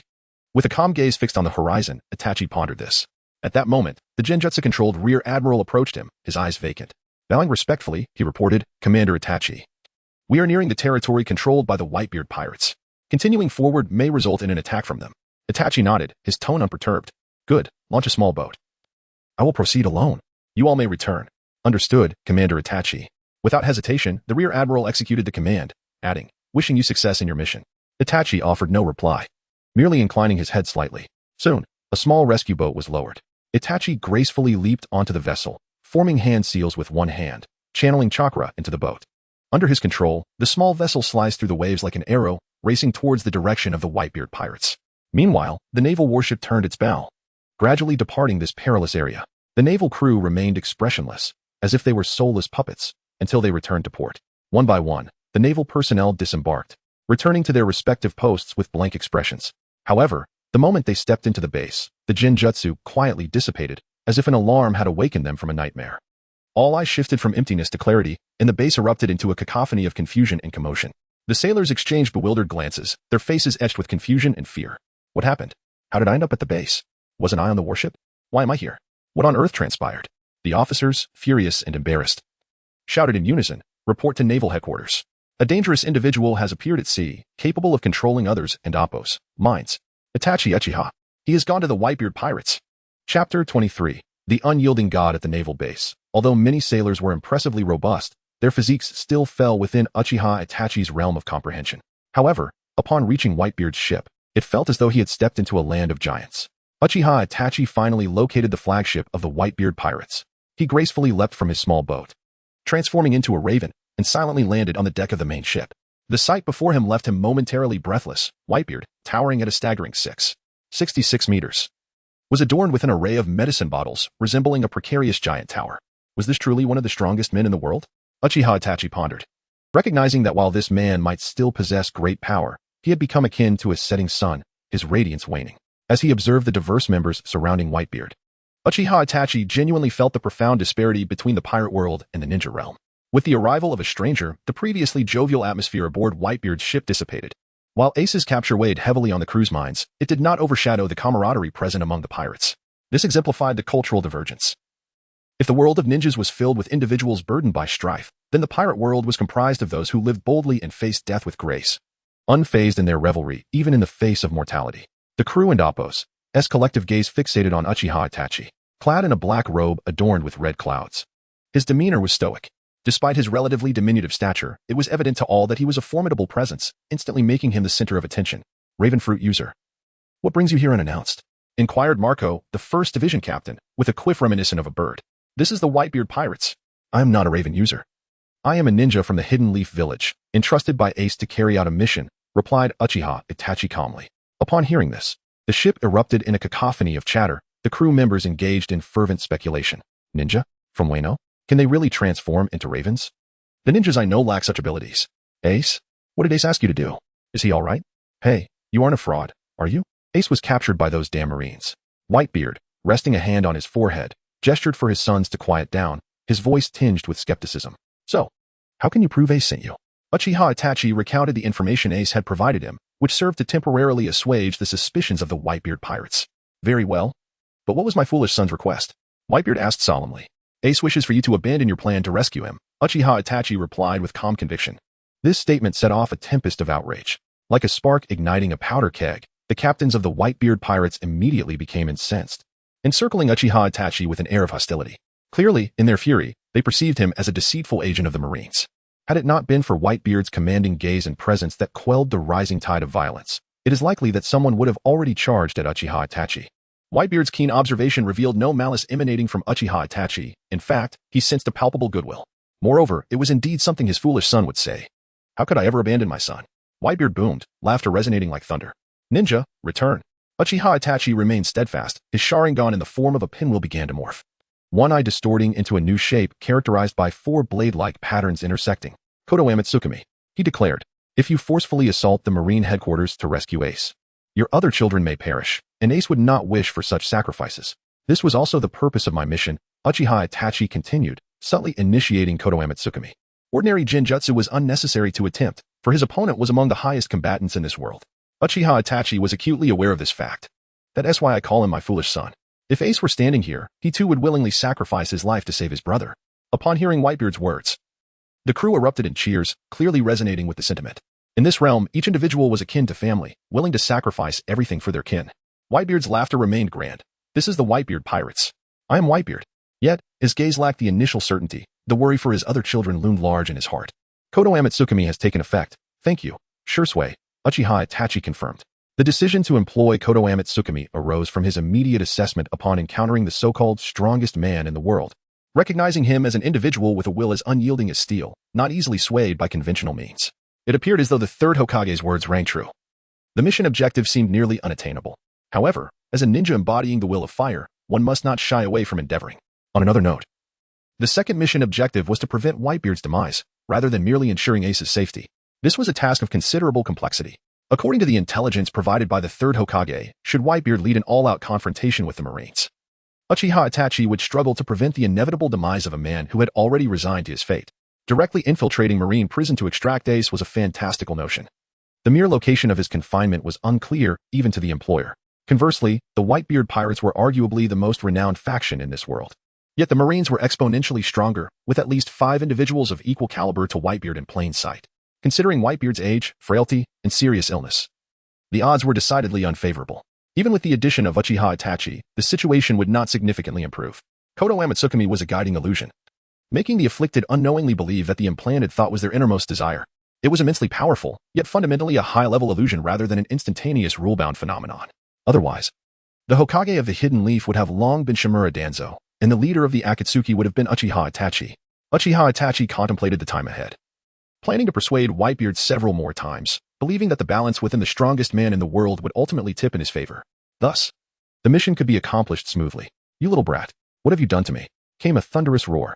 Chapter 24, The Bounty of Uchiha Itachi. Little brat, what have you done to me? A furious roar erupted, the overwhelming presence shattering the heavens, creating a tempest that raged around. The fierce wind swirled with Whitebeard at the center, sweeping outward. The members of Whitebeard's crew, far from being weak, struggled to maintain their footing amidst the storm. Following swiftly was a strike, as rapid as lightning, infused with a dominating aura. The violent air around them froze momentarily, akin to glass. There was no escaping. Death awaited. Every cell in Uchiha Itachi's body screamed warnings. Susanoo. A colossal red skeletal figure burst forth from Uchiha Itachi's form, standing resolutely against Whitebeard's attack. The chakra-formed giant cracked and shattered under the force of Whitebeard's blow, yet it managed to block the deadly blade of the legendary sword. So, he is a user of a mythical Zoan fruit? Quite an impressive ability indeed. After failing to land his attack, Whitebeard refrained from further aggression, signaling his sons to desist from attacking Uchiha Itachi. In mere moments, he had shaken off the effects of the mind-altering jutsu, proving once more why he was hailed as the strongest man in the world. He speculated that Uchiha Itachi possessed a power akin to Marco's. The force that had guided his thoughts was the fruit's effect. Of course, if Itachi were not a fruit user, it would not be particularly surprising for someone like Whitebeard, who had traversed the seas for decades. The ocean was vast, and new wonders emerged every moment. Resuming his seat on the captain's throne, Whitebeard fixed a piercing gaze upon Uchiha Itachi and demanded, "Explain what just transpired. Otherwise, you may not leave here alive. I am a ninja from the Hidden Leaf Village, not a fruit user. I come at the behest of Ace, and his request is..." Uchiha Itachi recounted Ace's commission and elucidated the reason behind his earlier jutsu to manipulate Whitebeard. Though still deeply displeased, Whitebeard refrained from launching another attack, considering Ace's involvement. "Since you have accepted Ace's employment, you may remain." Whitebeard resolved to tolerate Uchiha Itachi's affront. At this juncture, Whitebeard was in dire need of strength. Contrary to the boisterous demeanor he often displayed, his mindset was remarkably nuanced. For the greater good, he could tolerate Crocodile and Buggy, and naturally, he could accept Uchiha Itachi, a leaf ninja hired by Ace, whose goals aligned with his own. Moreover, his frequent proclamations of being the greatest in the world served to bolster the confidence of his somewhat foolish sons. Ace was a son he must save. Not only was he one of his children, but he was also designated as the next captain of the Whitebeard Pirates.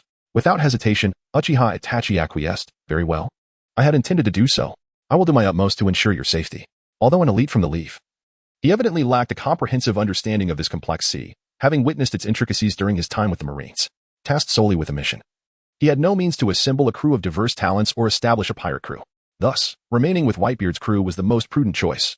Haha, I am Whitebeard. Why would I need the protection of a ninja? Whitebeard and Appo's boisterous laughter resonated like thunder, shaking the deck. However, his sons, save for a few like Marco, failed to grasp Whitebeard's perspective and clamored for a duel with Uchiha Itachi. In their eyes, Whitebeard remained the unrivaled champion, and rescuing Ace did not require the aid of this audacious ninja. Indeed, saving Ace paled in comparison to preserving Whitebeard's dignity. After all, this ninja is a guest invited by Ace. "My sons, let us pause the dueling and instead host a feast."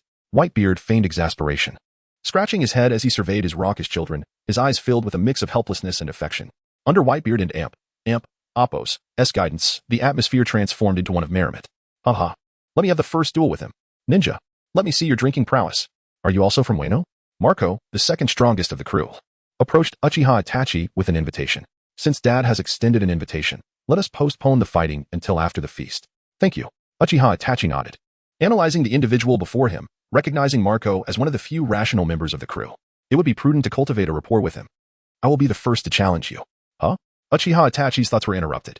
"Haha, let us enjoy some fine wine first. These people are truly carefree." Uchiha Itachi found himself momentarily unable to adapt to their jovial atmosphere, internally summarizing them with that phrase. On another note, Uchiha Itachi felt a twinge of regret. The effects of the mind-altering jutsu had worn off. His swift method of resolution had vanished. As a ninja, he was not a warrior, and direct confrontation was a last resort.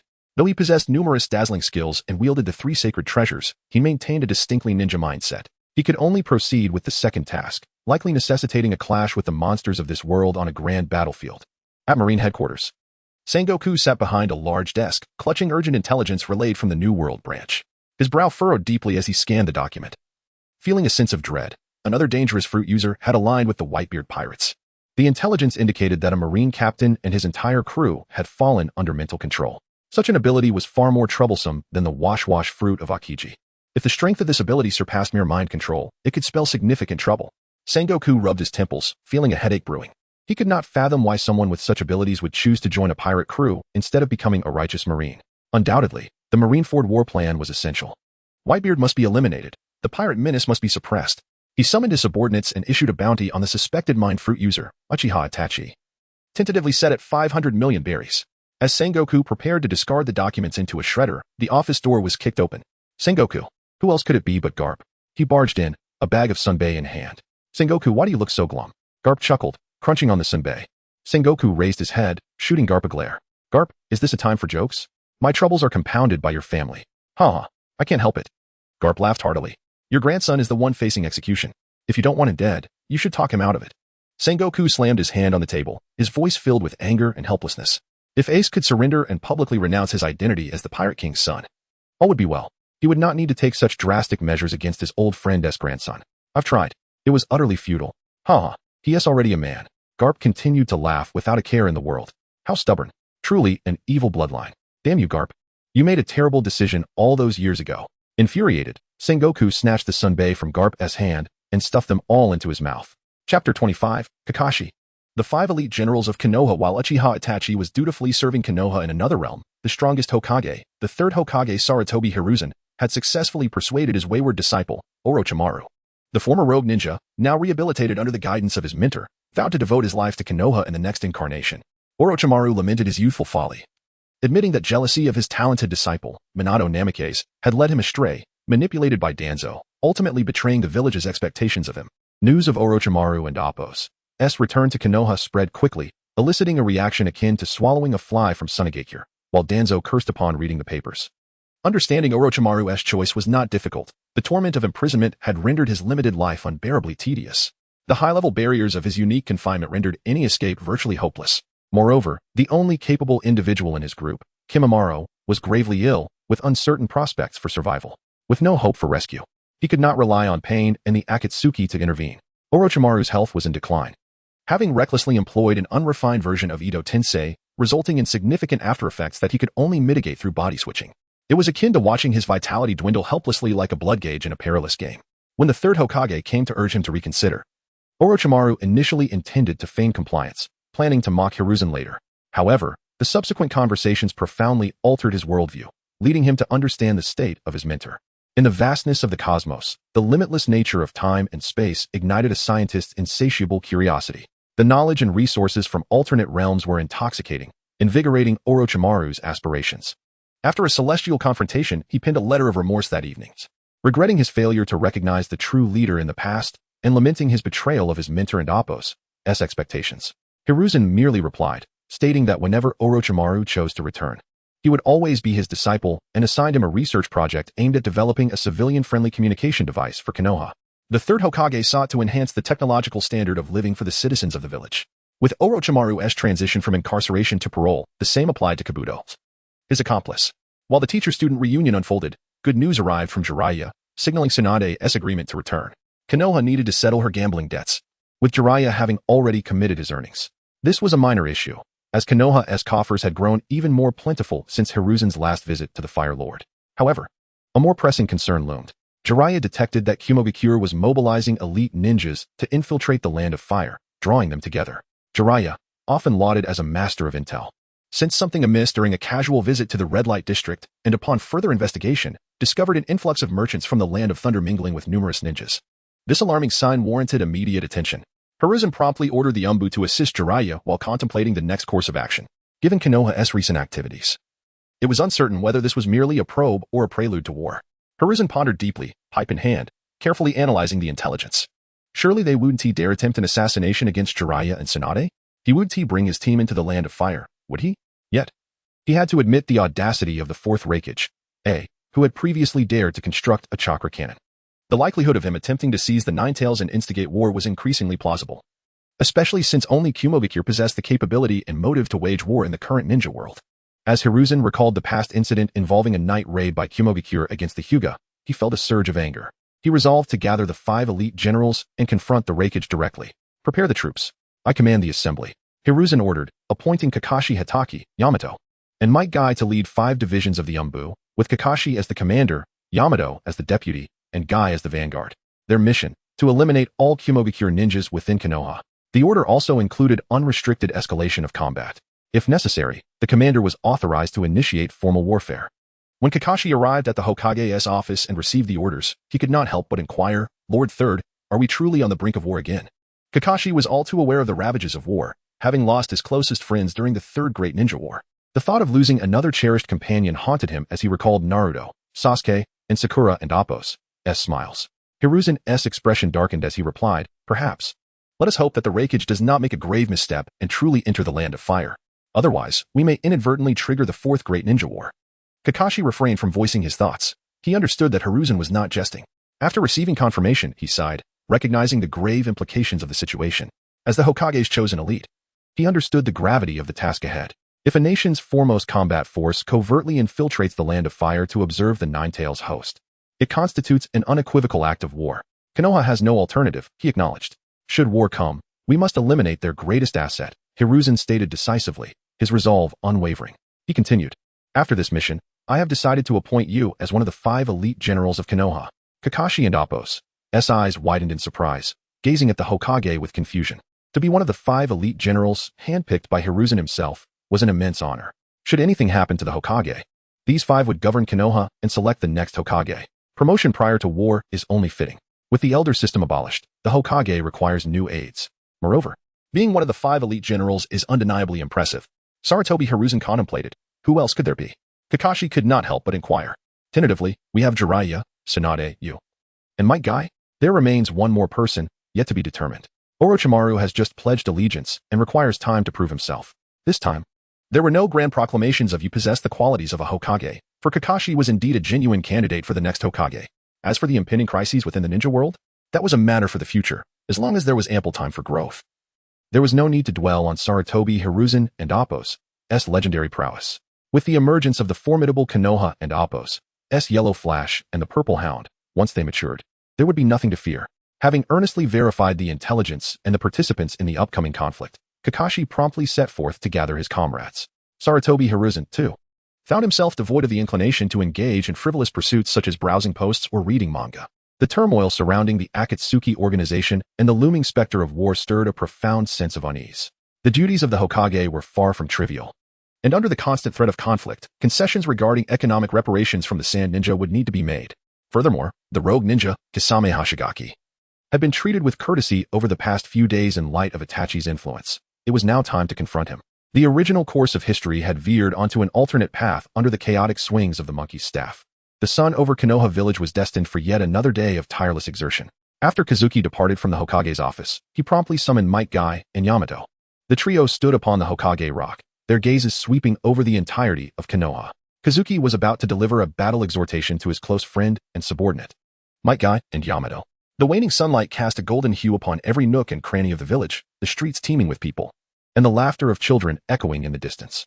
Such an atmosphere would become scarce if war were to erupt. Kazuki, with his hands tucked into his pockets, lamented the potential loss of this idyllic scene. Kazuki, is the situation truly this dire? Might Guy inquired, his arms crossed and his brow furrowed, uncharacteristically devoid of his usual youthful exuberance. The mere mention of potential conflict was enough to dampen even Guy and Appo's spirits, a veteran of the Third Shinobi World War. Indeed, Kazuki-senpai, Yamato affirmed somberly. The joyous interludes of leading Team 7 in their training and missions were on the verge of cessation, a prospect that filled Yamato with a tinge of regret, his tenure as acting captain cut short. He also harbored concerns for Sakura and Sasuke's training. Prepare yourselves, Kazuki urged, nodding his head with a grave expression. Current intelligence suggests that war is imminent. I pray it is merely a misunderstanding. But I must forewarn you to brace yourselves for the worst. The worst? Guy clenched his fists. Could the Fourth Shinobi World War truly be on the horizon? Are the Cloud Ninjas so eager for conflict? If the Raikage himself leads an infiltration, it will serve as a clear declaration of war, Kazuki stated with unwavering conviction. We will have no choice but to eliminate the gravest threat to our village. Let us deliberate on our strategy, Yamato proposed coolly. The Raikage, as the leader of a village, is not someone who can be easily dealt with. He is a speed-oriented ninja, rivaling the fourth Hokage in his celerity. Our advantage lies in our numbers and the fact that the enemy remains unaware that their plans have been discovered by Jiraiya-sama. Kazuki performed a hand seal, summoning a scroll containing vital information. This is a record left behind by the fourth Hokage after his battles with the Cloud's AB duo. Yamato, with his roots in root, swiftly immersed himself in the material. If the Raikage mobilizes, it is highly probable that his brother, the Eight-Tails Jinchuriki Killer Bee, will accompany him. Is that why the Hokage has summoned me? Kazuki confirmed with a nod. Jiraiya and Tsunade-sama will be assisting us, so we need not fret excessively over our combat capabilities. Guy sighed. I pray that matters do not escalate to that point. Let us hope, Kazuki replied, gazing into the distance as the setting sun cast its glow upon his mask. Furthermore, there is the matter of the Konoha 5 elite generals. Both Guy and Yamato turned their attention to Kazuki. Following this mission, the Hokage intends to establish the Konoha 5 elite generals, Kazuki explained. Guy stroked his chin, drawing a conclusion. Similar to the 7 ninja swordsmen of the mist? Kazuki pointed towards the empty space above the Hokage rock. More than that, these 5 will be the most paramount jonin in Konoha, and the future Hokage will likely emerge from their ranks. Barring unforeseen circumstances, Guy and I will be among them. The other 2 slots are reserved for Jiraiya and Tsunade-sama, while the final position remains undecided. At that moment, Jiraiya and Tsunade were escorting Naruto and Shizen towards Konoha at a rapid pace. Jiraiya's expression was somber, while Tsunade appeared weary. Jiraiya, are you certain that Cloud Ninjas have infiltrated the Land of Fire? Tsunade inquired as they hurried along. There is no doubt, Jiraiya affirmed, nodding his head. I detected anomalies in the areas where I usually gather intelligence and conducted a thorough investigation. Among those so-called merchants, there are at least a dozen Jonin-level ninjas, and their numbers are growing. What is the Cloud Village plotting? Tsunade frowned. Are they not afraid of instigating a war? That brute Raikage AI is capable of anything. Jiraiya said with a hint of helplessness. We must bring Naruto back to Konoha as quickly as possible. Naruto and Appo's identity might be compromised. Naruto, trailing behind the 2, did not fully comprehend the gravity of the situation, but he sensed the tension in Jiraiya and Tsunade's expressions. Perverted sage Tsunade-bachan. Are we about to engage in a major conflict? Naruto inquired. Jiraiya glanced back at him, forcing a smile. Dawn and Appo's, worry, Naruto. With us around, their schemes will be thwarted. Tsunade patted Naruto and Appo's shoulder. Dawn and Appo's, dwell on it too much, kid. What you need to do now is become stronger and protect yourself and those around you. Naruto nodded, thumping his chest confidently. I will definitely become stronger. The next Hokage will be me. Meanwhile, the Cloud Ninjas were traversing the forests of the Land of Fire at breakneck speed. Leading the pack was the 4th Raikage AI, accompanied by Killer Bee and a dozen Jonin. They were in pursuit of Jiraiya and his companions. Brother, are we truly going to do this? Killer Bee queried in a rap-like tone. The masked man who provided us with information about the Nine Tails does not seem trustworthy. Silence, Bee. It matters not as long as the information is accurate. Raikage AI retorted impatiently. This mission is crucial to the future of the Cloud Village and must not be jeopardized. But Konoha has Jiraiya and Tsunade. Are we not taking too much of a risk? Killer Bee persisted. Konoha is nothing more than a paper tiger, Raikage AI scoffed. As long as we act swiftly, they will not have time to react. Raikage AI was not banking on eliminating Jiraiya or Tsunade. Their target was Naruto. To abduct or assassinate him. The Hidden Leaf Village would undoubtedly hesitate to initiate a retaliatory war. The information provided by the enigmatic masked man reveals that Naruto is not merely the Nine-Tails Jinchuriki, he is also the child of the Golden Flash, a prodigy capable of summoning the Great Ape and the Toads of Mount Mayaboku at such a tender age. The spies dispatched to investigate have confirmed the truth of these assertions. The combination of the Nine-Tails Jinchuriki and the Golden Flash is exceedingly perilous. Such an individual must not be afforded the opportunity to mature. Chapter 27. The devious scheme of Aido. At this moment, Konoha was extolling the brilliance of Aido. Aido, you are truly a genius. To devise the plan of selling Konoha and Appo's intelligence to Kumogakure is nothing short of ingenious. This way, they will be too preoccupied with their own conflict to target us.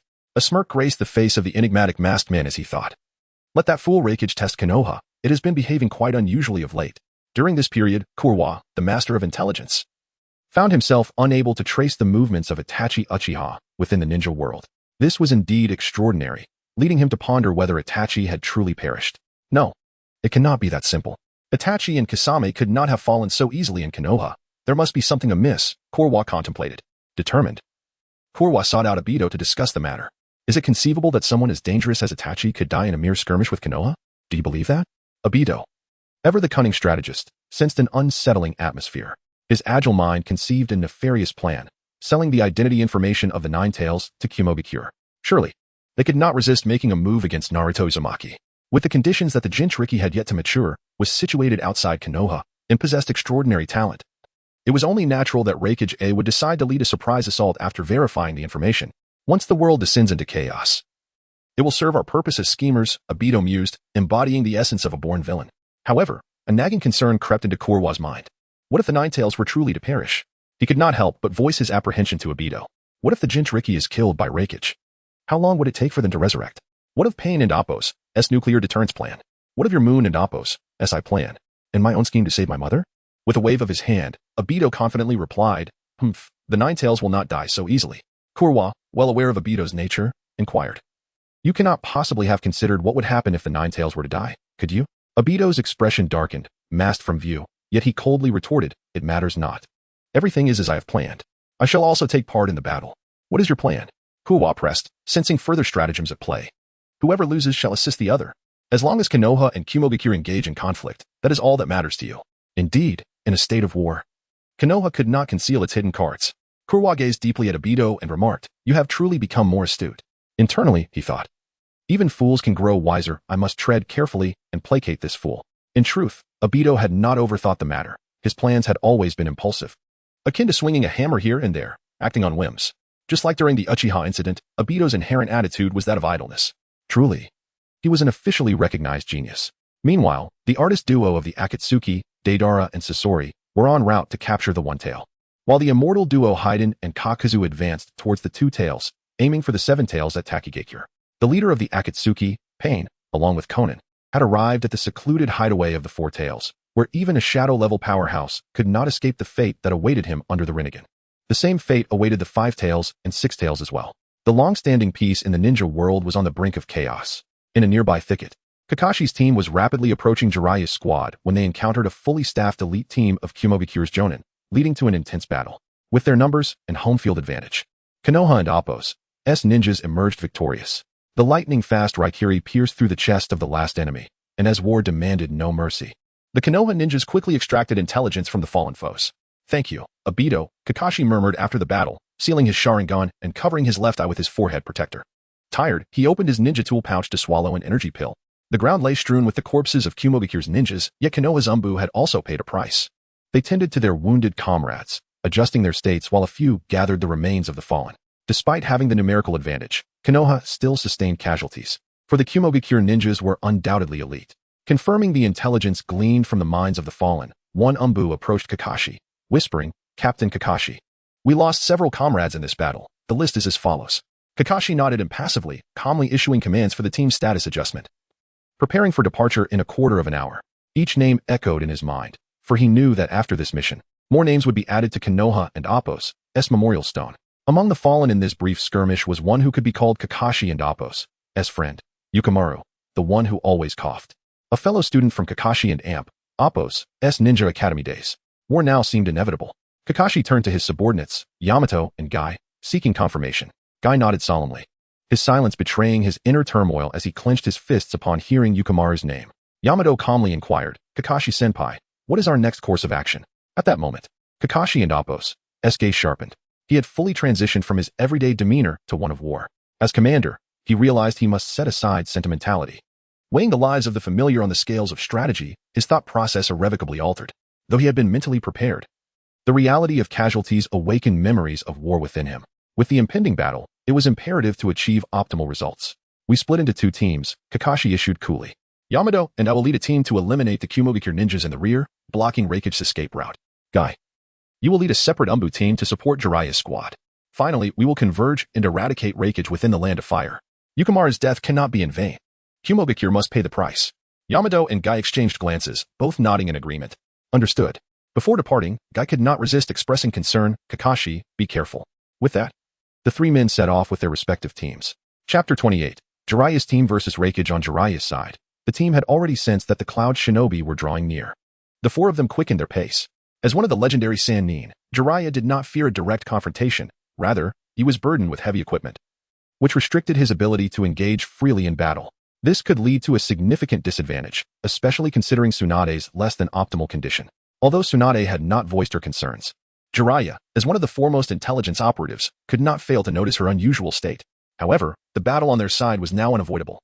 Ahead lay a trap, and the Cloud Shinobi were hot on their heels. "Naruto, stop!" Jiraiya's voice boomed, halting the inexperienced Naruto, who was leading the way. "What is it, pervy sage?" Naruto obediently paused, entering a state of alertness. In a tacit understanding, Shizen gently set down the small piglet and stealthily reached for the ninja tool pouch at her waist. Tsunade crossed her arms, her brow furrowed. "You hit the nail on the head." The Cloud Shinobi seemed truly deranged. Her tone carried a clear displeasure, directed not at Jiraiya but at the frenzied Cloud Shinobi. Before them lay a despicable trap constructed from explosive tags and chakra threats. One misstep would trigger a chain reaction of explosions. Truly, as the legendary Sannin, their perceptive abilities were indeed acute. A man with dead fish-like eyes and a demeanor somewhat reminiscent of Kakashi appeared, carrying a large sword. He was Darui, Raikage's right-hand man. Darui scratched his head nonchalantly. "What a hassle. But since Lord Raikage has issued an order." He slowly lifted his sword, please hand over the Nine-Tails Jinchuriki. Simultaneously, dozens of cloud shinobi materialized on the treetops, brandishing various ninja tools, encircling Jiraiya and his team. Sunlight filtered through the leaves, casting cold reflections on the sharp weapons. Tsunade scoffed, "Is that all you have?" To the Sannin, numerical superiority held little significance. Ordinary skilled ninjas posed no real threat. The reason the Sannin were revered far beyond other Kage-level shinobi lay not only in their immense power, but also in the fact that each had signed contracts with legendary beasts. Their summonings possessed the capability to influence large-scale battles. However, Darui's lips curled into a knowing smile. After all, they were facing the legendary Sannin. Before he could finish his thought, a deafening clap of thunder erupted from a distance, accompanied by the sound of trees crashing down. A massive figure approached with astonishing speed. "Is that Raikage?" Shizen gasped in disbelief. Jiraiya's pupils dilated as he realized the grave situation. He might not be able to protect Naruto after all. They needed to finish this quickly. Almost simultaneously, Darui and the Cloud Jonin launched their attack. "Tsunade, buy me some time." "Naruto, stay safe," Jiraiya shouted, beginning to form hand seals. "You idiot, Jiraiya. I know. Don't worry, Jiraiya-sensei. I'm strong now." In unison, Jiraiya, Tsunade, and Naruto began to form seals. Boar, dog, bird, monkey. Ram X3. Summoning Jutsu. With a puff of smoke, Jiraiya and Naruto stood proudly atop the colossal toad Gamabunta. Naruto now wielded the Rui Jingu Bang, addressing the staff. "Grandpa Monkey, I need your help." The staff opened an eye, responding, "It has been a while since I and Appos seen such a scene." Tsunade stood atop the equally massive slug, giving Shizen a quick command to take care of yourself before leaping into the fray, racing toward the approaching Raikage. Painful skyleg. The clash between the two formidable warriors had begun. The resounding impact of their fists created shockwaves, toppling trees and upheaving the ground beneath them. Gamabunta expelled water bullets in the slug's acidic slime to prevent the cloud shinobi from advancing. Darui evaded the corrosive liquid encountered with lightning release, black lightning, blocking the water bullets aimed at several cloud shinobi. He gazed in awe at the gargantuan toad and slug, unable to contain his thoughts. Is this truly the Sannin? Their summoning beast alone can sway the battlefield. For most conventional ninjas, the snake, toad, and slug were no different from tailed beasts. Atop Gamabunta, Naruto was eager to join the battle. However, Jiraiya, while gathering chakra to continue forming seals, stopped him. "Naruto, don't be reckless. They're after you this time. Just focus on protecting yourself. This battlefield is still too much for you." The Rui Jingu Bang echoed. "Listen to Jiraiya. If things go awry, use the adamant imprison technique." Jiraiya smiled, his expression growing increasingly proud. "Naruto, now you shall witness the ultimate technique of the Toad Sage." The reason the old man claims I am the strongest among the Sannin. The legendary Sage Mode. Naruto's eyes widened in astonishment, fixated on Jiraiya. Before he could finish speaking, two elderly toads appeared on Jiraiya's shoulders. "Long time no see, boss and big sister," Jiraiya greeted them. At this moment, Jiraiya had fully entered Sage Mode, his face adorned with the markings of a sage, his nose transformed into that of a toad. Naruto watched in eyes Jiraiya's chakra surge visibly. "Naruto, I'm going to assist Tsunade. Take care of Shizen." With that, Jiraiya acknowledged that Naruto was far stronger than Shizen at this moment. With a leap, Sage Jiraiya descended, determined to resolve the battle swiftly, fully aware of Tsunade and Appos, as condition. Three Sannin are nothing to scoff at. They pale in comparison to Minato. Raikage laughed maniacally, unleashing a blinding aura of lightning. The sound of his lightning release armor resonated sharply as he broke the sound barrier, creating explosive shockwaves in his wake. "Then come at me if you dare, you bastard," Tsunade roared, her golden hair flowing as she concentrated her immense strength into her right fist. The ground beneath her crumbled, and with a single strike, she could create massive craters akin to meteor impacts. In the current ninja world, no one could withstand such a punch head-on. Yet Raikage was remarkably swift, evading her blow in a flash and attempting to strike from behind. However, he was met with another painful skyleg. Raikage transformed into a blue flash, sidestepping and targeting Tsunade's neck with a knife hand strike. Tsunade, however, seemed to anticipate his move, ducking low and retaliating with a powerful elbow strike aimed at Raikage's ribs. Though Raikage and Appos' speed surpassed Tsunade and Appos', she was far from a weak opponent. In this era, with Minato deceased, Raikage could be considered the fastest ninja in the current world. And Tsunade, being a close combat specialist, found herself at a severe disadvantage against such speed. To contend with a speedster like Raikage, one either needed to be faster, like Minato, or employ wide-ranging area attacks to gain the upper hand. In simple terms, Tsunade and Appos' effective strikes were being evaded, while she lacked the capacity to control the battlefield. Conversely, Raikage also found Tsunade to be a poor matchup. His lightning release could hardly withstand her powerful punches, and if struck, he would undoubtedly suffer injuries. Thus, Raikage could not afford to take her attacks head-on, and had to rely entirely on his speed to dodge. Moreover, his attacks would only inflict damage that barely surpassed her remarkable recovery. To deal with a high-damage tank like Tsunade, One would need either to inflict instantly lethal damage or rely on controlling the field to accumulate debuffs and wear her down. Ironically, both sides, being brutes, were unable to achieve such feats simultaneously. Yet, for Tsunade, the inability to inflict damage on Raikage was a blessing in disguise, should she manage to injure him. His mental instability would surely be revealed. She was indifferent to her own injuries, knowing she would recover swiftly. What a troublesome opponent, both sides thought simultaneously. I can only hope for reinforcements. Where's Jiraiya? I can only hope for reinforcements. Where are Karabi and the others? At that moment, the Eight-Tails Beast Ball surged forth. With the mystical art, the Great-Tailed Beast Spiral Sphere unleashed its formidable power. The collision of these two forces, capable of splitting mountains and rending the earth, generated a shockwave that radiated outward in concentric circles. Within a 50-meter radius, trees were uprooted in an instant, and fragments of stone erupted like cannon fire. Elder brother, I have arrived.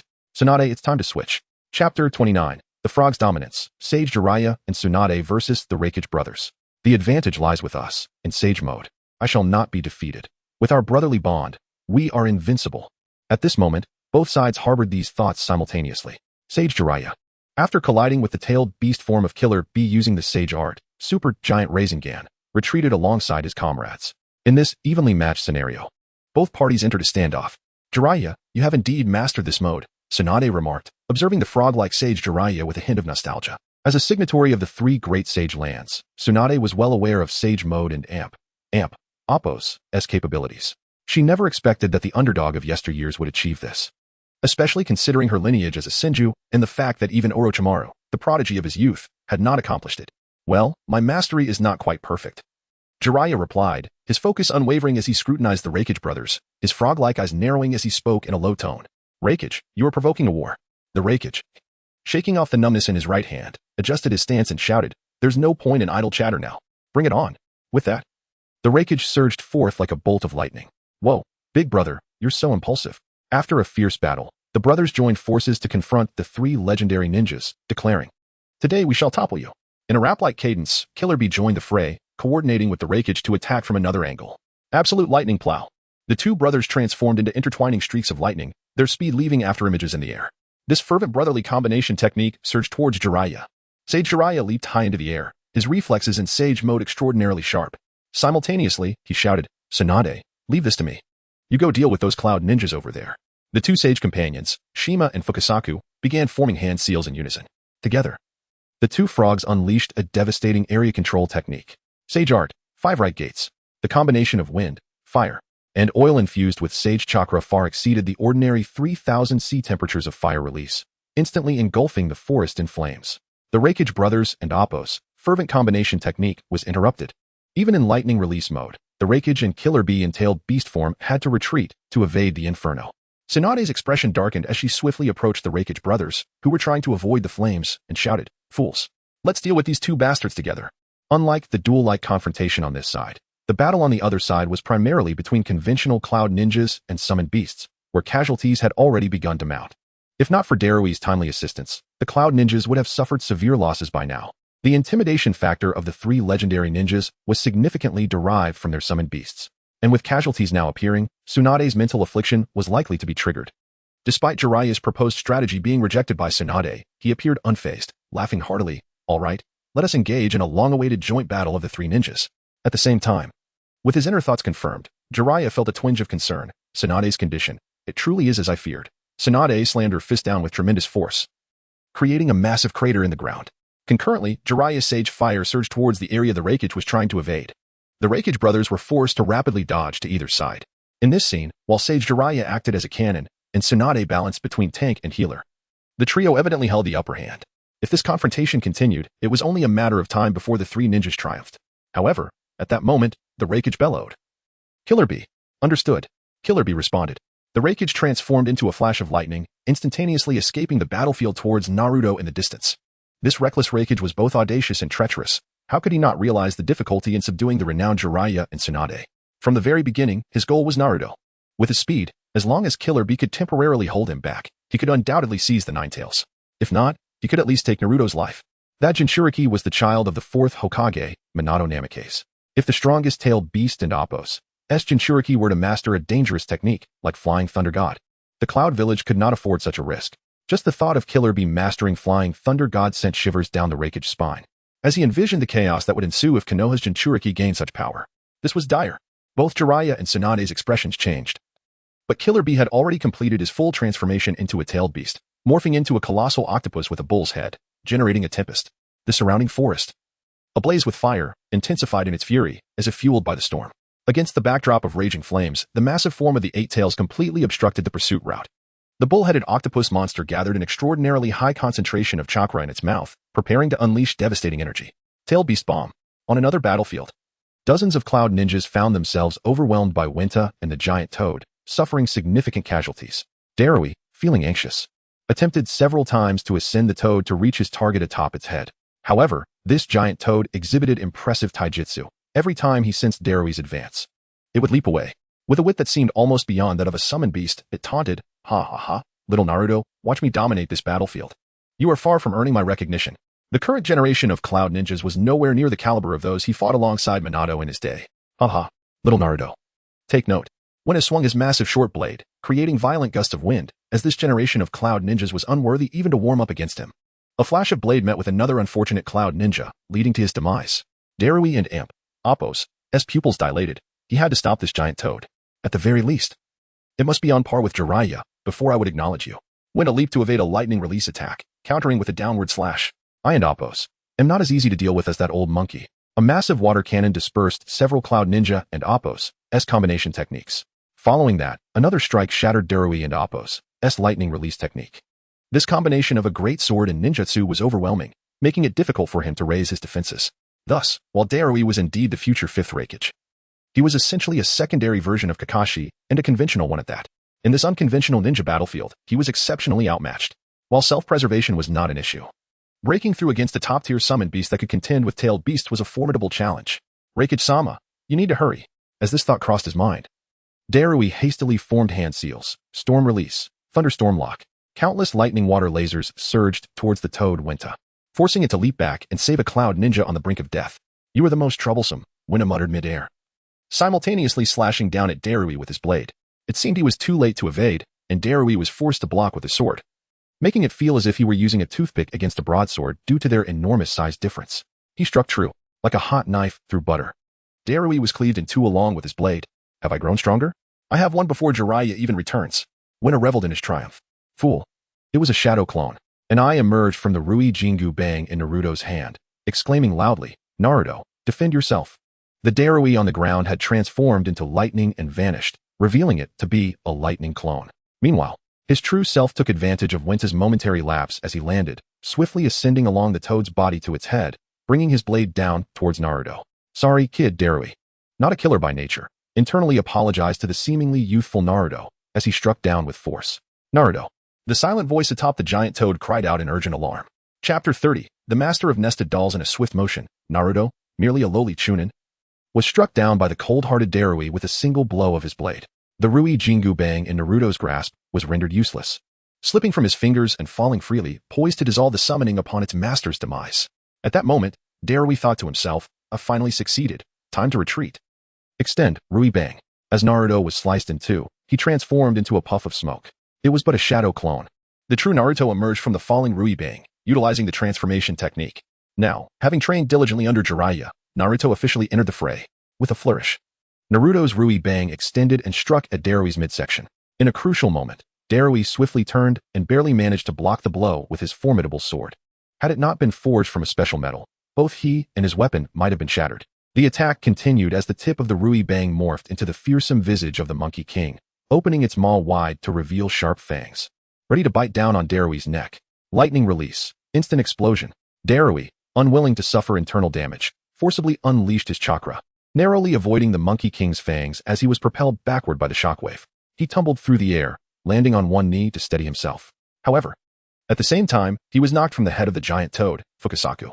Attempting to press forward was no simple task. This little brat. Darui wiped the blood from his nose, gazing up at the golden-haired boy atop the massive toad, who rested the Rui Bang on his shoulder, his silhouette glowing against the light. But this was not the end. Naruto had more attacks in store. Rasengan, just as Darui regained his footing. Dozens of Naruto's shadow clones surged from all directions, each conjuring a spinning, azure Rasengan in their palms. Darui was compelled to once again forcefully channel his lightning chakra to evade, as the shadow clones' Rasengans carved circular craters into the ground. More clones, dragging immense chakra orbs, rushed toward Darui in a relentless wave. The sheer number of clones was staggering, overwhelming even a seasoned warrior. In this moment, Darui found himself on the defensive. Compelled to dispel the shadow clones while dodging the Razengans, a direct hit could very well cost him his life. That one atop the toad may not be the real body, after all. A clever one, indeed. Laser-like beams shattered the surrounding shadow clones, while some barely evaded the onslaught of Razengans from above. To possess such skill at this age, the Raikage's judgment was accurate. Darui, who had previously harbored doubts about the Raikage's thoughts, finally understood the wisdom of the fourth Raikage. This boy, given sufficient time to mature, would undoubtedly become a formidable adversary. Atop Fukasaku's head, Naruto chuckled, Grandpa Monkey. My tactics are pretty good, aren't they? The Rui Bang sprouted an eye, praising Naruto, truly an astute strategy. Fukasaku snorted in acknowledgement, conceding that Naruto was indeed impressive. Nearby, Shizen, perched atop a slug, felt a shiver of fear and patted her chest. Suddenly, a flash of lightning appeared in midair, not a teleportation, but a result of sheer speed. Lightning release, thunderclap axe. Time seemed to freeze. When Shizen noticed the Raikage looming above Naruto, she opened her mouth to warn him. Fukasaku attempted to leap back, and the old monkey roared at Naruto, defend. The Rui Bang partially transformed back to its monkey form, attempting to bite at the Raikage. Do not underestimate the Cloud Village. You scoundrel. It was too late. The Raikage, in full lightning chakra mode, descended like a meteor. Crack. The sickening sound of bones cracking echoed as Naruto's back was broken beneath the Raikage's smite, contorting his form into a bow. It struck true. This was no clone. Naruto lay lifeless, his gaze still brimming with confidence. If the Raikage's original intention was to capture the Nine-Tails Jinchuriki and return him to the Cloud Village, witnessing such a young child overpower Darui forced him to take ruthless action. One could only blame the chaos of this world for his demise, lifting Naruto and Appo's lifeless body. The Raikage scoffed and sidestepped the fully transformed Monkey King's assault, evading Fukasaku's blade and leaping backward to avoid the slug's attack, ready to issue a retreat command. A barrage of laser beams intercepted the pursuing forces as Darui approached the Raikage, casting a complex glance at Naruto's body, inquiring, Raikage-sama, did we succeed? Just as the Raikage nodded in affirmation, bang. Naruto and Appo's corpse and Appo's, transformed into smoke. A familiar tactic. Rasengan, Rasengan, Rasengan. More clones descended from the sky, unleashing a barrage of Rasengans upon the Raikage and Darui. A fresh Naruto emerged from Fukasaku's mouth, climbing atop the toad's head, with arms crossed and a triumphant grin. He exclaimed, did I fool you all again? That clone used a significant amount of chakra, you know? The strength and durability of shadow clones were intricately linked to the skill of their creator, while most ninjas' clones were as fragile as glass. The clones of masters like the third Hokage could withstand fatal injuries without dissipating. Naruto, naturally gifted in the art of shadow clones and trained by both Jiraiya and the third Hokage, had achieved mastery in this technique. The Monkey King praised Naruto once more. You truly possess remarkable talent. Transforming back into the Rui Bang, it sprang into Naruto's hand, who twirled it with finesse. At that moment, Naruto resembled an endlessly respawning NPC. A surge of lightning erupted, instantly obliterating the attacking shadow clones. The Raikage and Appo's expression darkened. He had made the same blunder as Darui, having been outsmarted by this audacious young boy. Employing such a perilous technique as multi-shadow clone jutsu with reckless abandon was absurd. The scene evoked memories for the Raikage, reminiscent of his encounters with Minato Namikaze years ago, as he reflected on the brilliance of that man's child. Unable to discern the real body among the clones, he resolved to annihilate them all, starting with the giant toad. The lightning surged forth like a raging inferno as the Raikage swiftly recalibrated his strategy. The target, the massive toad before him. The Cloud Ninjas immediately adjusted their formation, with Darui coordinating with the others to unleash a myriad of distant ninjutsu upon Fukasaku. While the slug's assistance was thwarted, its acid barrier evaporated by the lightning. Under the leadership of their lion-hearted Raikage, the Cloud Ninjas radiated an entirely different aura. Just as regular ninjas had no means to contend with the three legendary Sannin, the Sannin too struggled against true powerhouses like the Raikage, often relegated to a supportive role in battles of such magnitude. Had Jiraiya been atop Fukasaku's head, they would have had no fear of the Raikage. But it was Naruto standing there. Though Naruto had previously leveraged his vast chakra to outmaneuver the Raikage, in a direct confrontation, he stood little chance against him.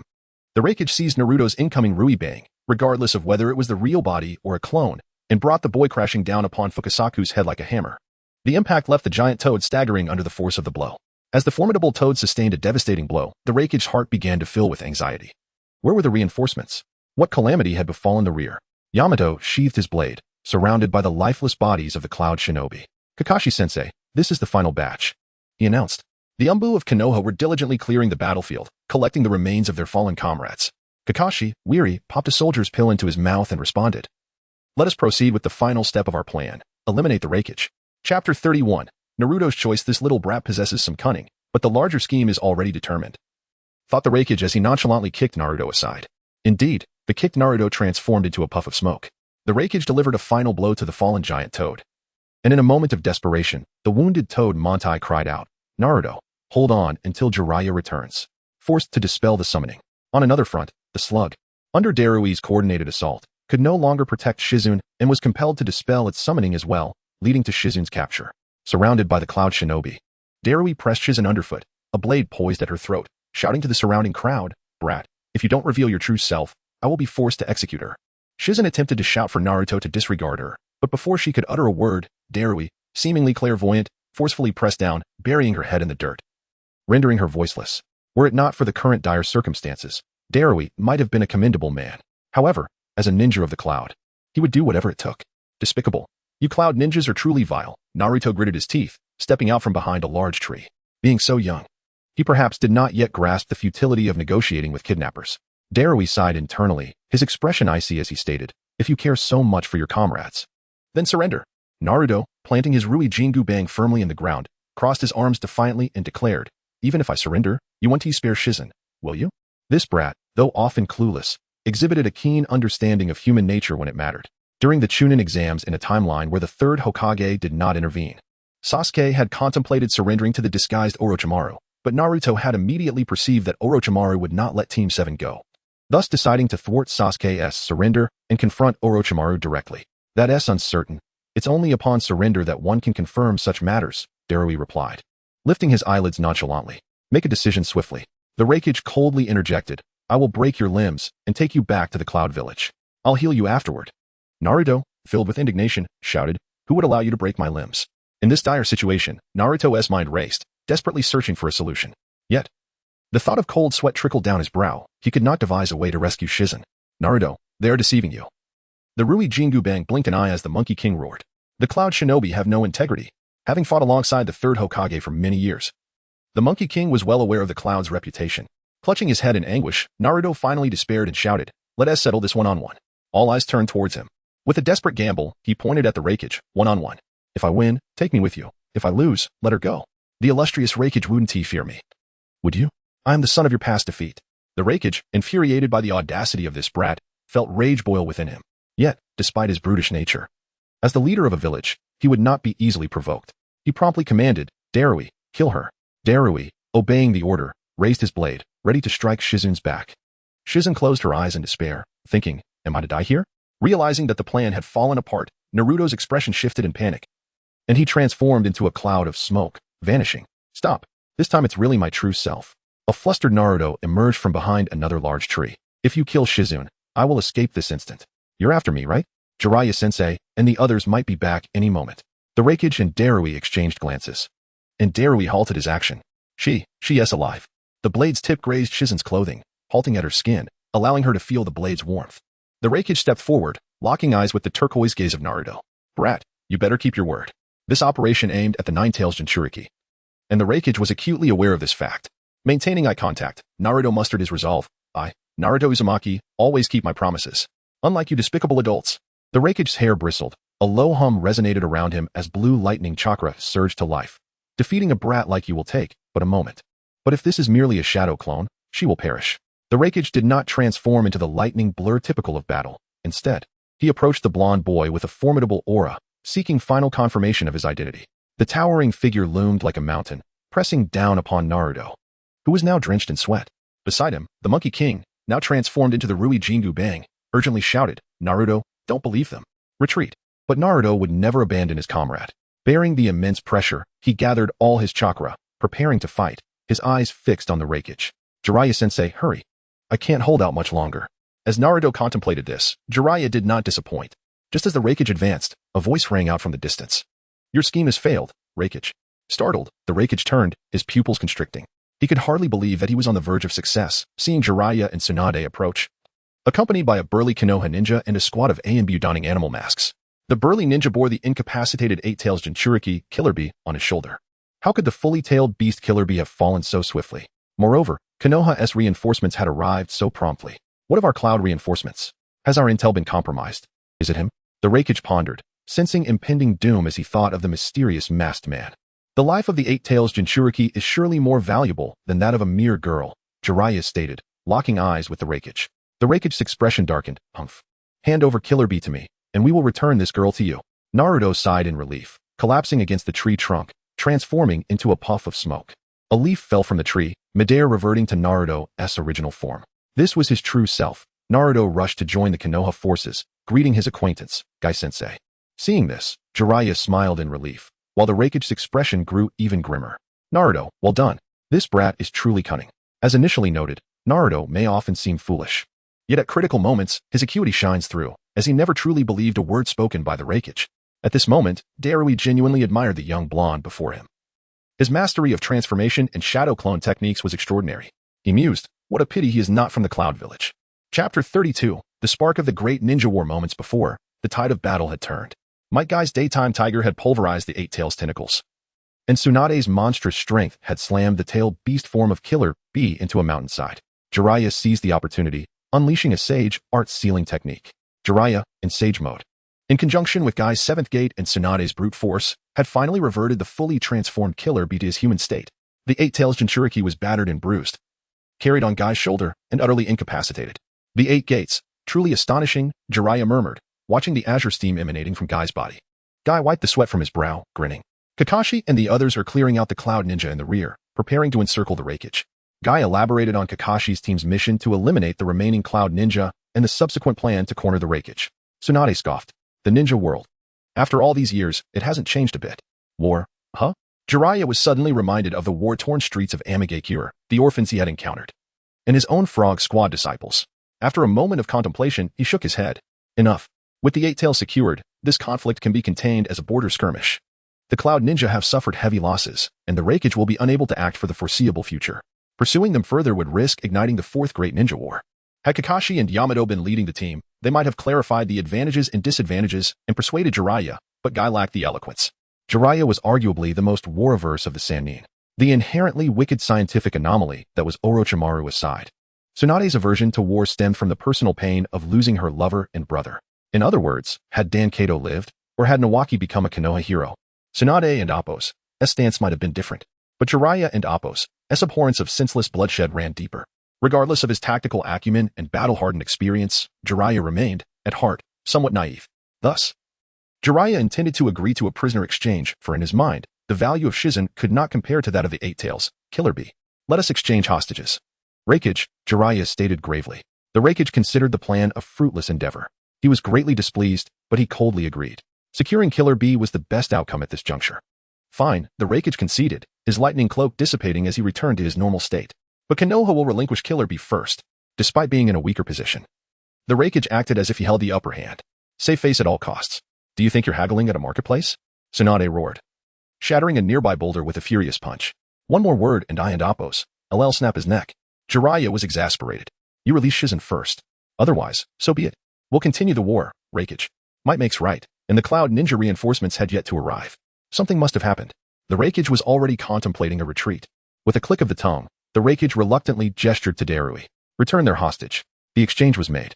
Killer Bee, freed from his temporary restraints by a Cloud Ninja Jonin, saying with a hint of resignation, Leaf Ninja ganging up Lil Bee defeated Raikage AI growled. Killer Bee, silence. Shizen, clutching Tonton the pig, stumbled back to the Konoha ranks, shaken. Lady Tsunade, I apologize. Tsunade, her eyes scanning the surrounding carnage, trembled inwardly, clenching her fists. She feigned composure and reassured Shizen, it's all right. You did well. Raikage AI crossed his arms, declaring, if Konoha has no desire to continue this conflict, we will withdraw. Jiraiya fixed the Raikage with a piercing gaze. The Cloud Ninja will provide reparations to Konoha for the damages inflicted. Raikage AI responded grudgingly. Humph, Konoha will receive compensation. I will dispatch envoys at a later date. The battle appeared to be over. The conflict was about to cease. However, from the shadows, a Crimson Sharingan observed the unfolding events. The battle is ending? That won't do. Zetsu, move. Just as the Raikage was preparing to lead his forces away, a sudden upheaval occurred. A Konoha Umbu cried out in agony from the rear. The Konoha Umbu were ambushed by a sudden surge of Cloud Ninja. Emerging from the earth and the treetops, these ruthless ninja attacked without warning, cutting down anyone in sight. Caught off guard, the Konoha Umbu fell, their screams echoing across the battlefield. The Cloud Ninja had been lying in wait, seizing their opportunity. The Cloud Ninja are truly without honor, Jiraiya roared. his Sage Mode chakra flaring like an inferno. The Raikage's eyes widened in shock. Had the Cloud Ninja reinforcements finally arrived? But how? He had not issued an order to continue fighting. Why were they attacking? Attack. Despite his confusion, the Raikage instinctively barked the command, his lightning release armor activating. He knew that explanations were futile on the battlefield, only blood mattered. Everything will be resolved after the fight. The Raikage dodged Jiraiya's Rasengan, targeting Tsunade, whom he had identified as the key figure during the earlier negotiations. Tsunade, however, seemed sluggish, narrowly managing to defend herself. Jiraiya was forced to rush to her aid, his white hair bristling like an enraged porcupine, unleashing a torrent of silver needles upon the Raikage. The chaotic war resumed. Konoha and Cloud Ninja forces clashed on a grand scale. The peace-loving Jiraiya could no longer hold back. Meanwhile, the masked figure in the shadows grinned, his scheme succeeding. In the Hokage's office in Konoha, the third Hokage received the report from the Umbu. The war had begun. Under Jiraiya's leadership, Konoha had defeated the Raikage, inflicting heavy losses. The surviving Cloud Ninja were routed, fleeing back towards the Land of Lightning. However, Tsunade's condition was unstable, rendering her unable to continue fighting. Her apprentice, Shizen, had sustained serious injuries in the battle, and Naruto Uzumaki was still with the team. Jiraiya had decided against pursuing the Raikage's remaining forces, opting to return to the village. Might Guy and his Umbu squad continued the pursuit. Kakashi and Yamato's team, having received word of the Raikage's defeat, were setting up an inescapable net at the border between the Land of Fire and the Land of Lightning, awaiting the Raikage. Sarutobi Hiruzen tapped his pipe, exhaling a plume of smoke, and issued the order for all departments and ninja clans to prepare for war. He then turned to the next report. Iwagakure ninja had been sighted at the border between the Land of Earth and the Land of Fire. Furthermore, Iwagakure ninja were stirring at the border between the Land of Earth and the Land of Lightning, and at the border between the Land of Earth and the Land of Wind. What is Inoki planning? It's obvious. He's trying to take advantage of every situation. That old codger Inoki. The Akatsuki are practically spitting in your face, and you still don and amp. Amp. Oppos. T believe my intelligence. You and amp. Amp. Oppos. Re so ungrateful and ignorant. You and Oppos. LL be crying when all your tailed beasts are captured. Sarutobi Hiruzen cursed under his breath, ordering the Umbu to continue monitoring the situation, and approving the border Umbu's request for increased funding. The next report indicated that Tsunade would be sending the Kazekage's orphan siblings to Konoha to study the will of fire, setting a departure date. They're sending hostages. Regardless of their status as the Kazekage's children, sending the one-tail is a sign of sufficient good faith. It appears that even if Konoha and the Cloud Shinobi have officially entered into conflict, the Sand Shinobi, currently in a dire predicament, still dare not breach their agreements, likely hoping for Konoha's protection in light of Inoki's movements along the border. Which formidable warrior should be dispatched for support? The Akatsuki organization will probably initiate an attack en route. Presently, 4 of Konoha's 5 legendary generals are deployed elsewhere, and Orochimaru is temporarily unfit to lead. Alas, if only the formidable Kisame Hoshigaki could pledge allegiance to Konoha. However, Sarutobi Hiruzen has met with him several times to no avail. Kisame remains resolute, seemingly resigned to Konoha's mercy. Hiruzen finds it utterly perplexing that even Aido, that cunning lad, could deceive him, yet Kisame, seemingly immune to his fervent ideals of the will of fire, insists only on meeting Uchiha Itachi. They must wait for Konoha's elite jonin, Itachi, to return from the neighboring set before proceeding. Currently, Konoha's other leaders are somewhat inept at countering the artistic duo. As Hokage, he must remain in Konoha. Although the village is presently harmonious, any absence on Hiruzen and Oppos' part could unveil the repercussions of previously enforced policies. The trio of Ino Shikacho together would suffice, but should the strategist Shikaku depart, the Hokage's office would be left in disarray, inevitably diminishing its administrative efficiency. Perhaps they should rely on the Hyuga clan. Their Byakugan is exceptionally effective against Sasori's puppets, as it allows for direct visualization of the chakra threats. However, facing a long-range combatant like Deidara poses quite a challenge. It would be prudent to have Asuma and Kurenai lead the charge, supported by the Hyuga clan. With such a formation, coupled with the Sand Shinobi's own fighting force, they may find temporary solace. Asuma, this time, strive for victory. Otherwise, I shall have to rely on the future endeavors of Konohamaru. The next document pertains to the funding request for the Ninja Academy's upcoming developments. Hiruzen stamps the document for confirmation and proceeds to the next one.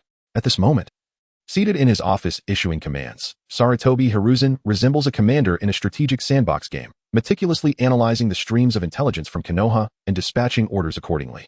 It was not until nightfall that he completed the paperwork. After concluding his duties, Hiruzen entered the subspace to inquire about the situation in the pirate world. He messaged Ace, "How's it going? Did Itachi succeed?" Ace replied with a haha emoji, "I'm about to be executed. Itachi seems to have failed. I've heard that Whitebeard is preparing to bring his fleet to rescue me." As for the source of this information, the imprisoned Ace could only attribute it to his grandfather. Garp. Unable to contain his curiosity, Hiruzen asked, "Ace, what do you plan to do once you escape?" Ace responded, naturally. I will set sail on a small ship to train diligently, consolidating our strength, and the three of us will storm Mariawa together. Hiruzen replied, impressive. Chapter 33. From tomorrow on, you shall be the Raikage. At this moment, the Raikage appeared to be at the end of his rope. A deep burn mark, visible to the bone, marred his left shoulder, a remnant from the prolonged battle against Jiraiya of Konoha. The remnants of the Cloud Ninja by his side were all battered and bloodied. This surprise assault not only failed to achieve its objectives, but also resulted in devastating losses. Darui's right arm was broken, hastily bandaged with torn cloth, blood seeping through the makeshift dressing. If he did not receive prompt medical attention, he might struggle to wield a knife in the future. The only one in relatively good spirits was the rap artist Killer Bee, sporting half-shattered sunglasses. However, a direct punch from Jiraiya had cracked his ribs, a mere trifle for a Jinchuriki, yet he lacked the inclination to rap. Truly, they had lost both the lady and the soldiers. The pursuing forces of Konoha could descend upon them at any moment, and the air was thick with oppression and unease. The Raikage's expression darkened as he realized he had been thoroughly outmaneuvered, but now was not the time for self-recrimination. Looking back, he saw his subordinates had lost their fighting spirit, their faces covered in dirt and despair. He had to rally their morale, otherwise the path ahead would be fraught with difficulties. Come, let us sing a few lines. The Raikage suddenly spoke, his voice gravelly, as if gravel were grinding together. Killer Bee paused, his eyes widening slightly beneath his sunglasses.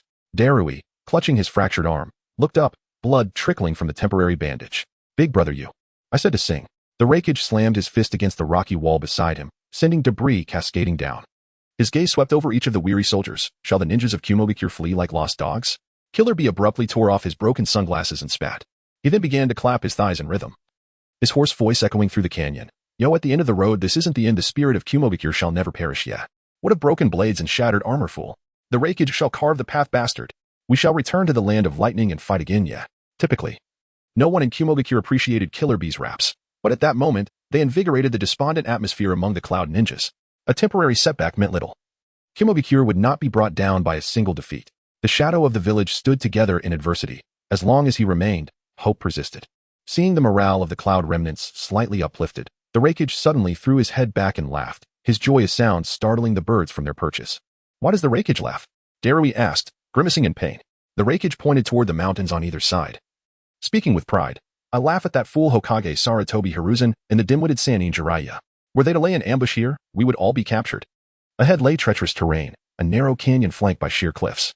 Were the roles reversed, as the commander of Konoha, he would certainly set a trap here, ensnaring the Hokage in this perilous place. Let us return to the land of lightning, regroup, and seek a fair battle with Konoha. The Raikage roared with laughter. Even in defeat, his spirit remained unyielding. The Raikage AI was indeed a hero of this world. His laughter echoed through the canyon, rekindling the spirits of the Cloud remnants. He was the first to step into the narrow canyon, leading his troops through to escape the territory of the Fire Country. However, just as the last Cloud Ninja stepped into the canyon, boom, the rock wall at the canyon's entrance suddenly collapsed, boulders raining down like a tempest, sealing off their retreat.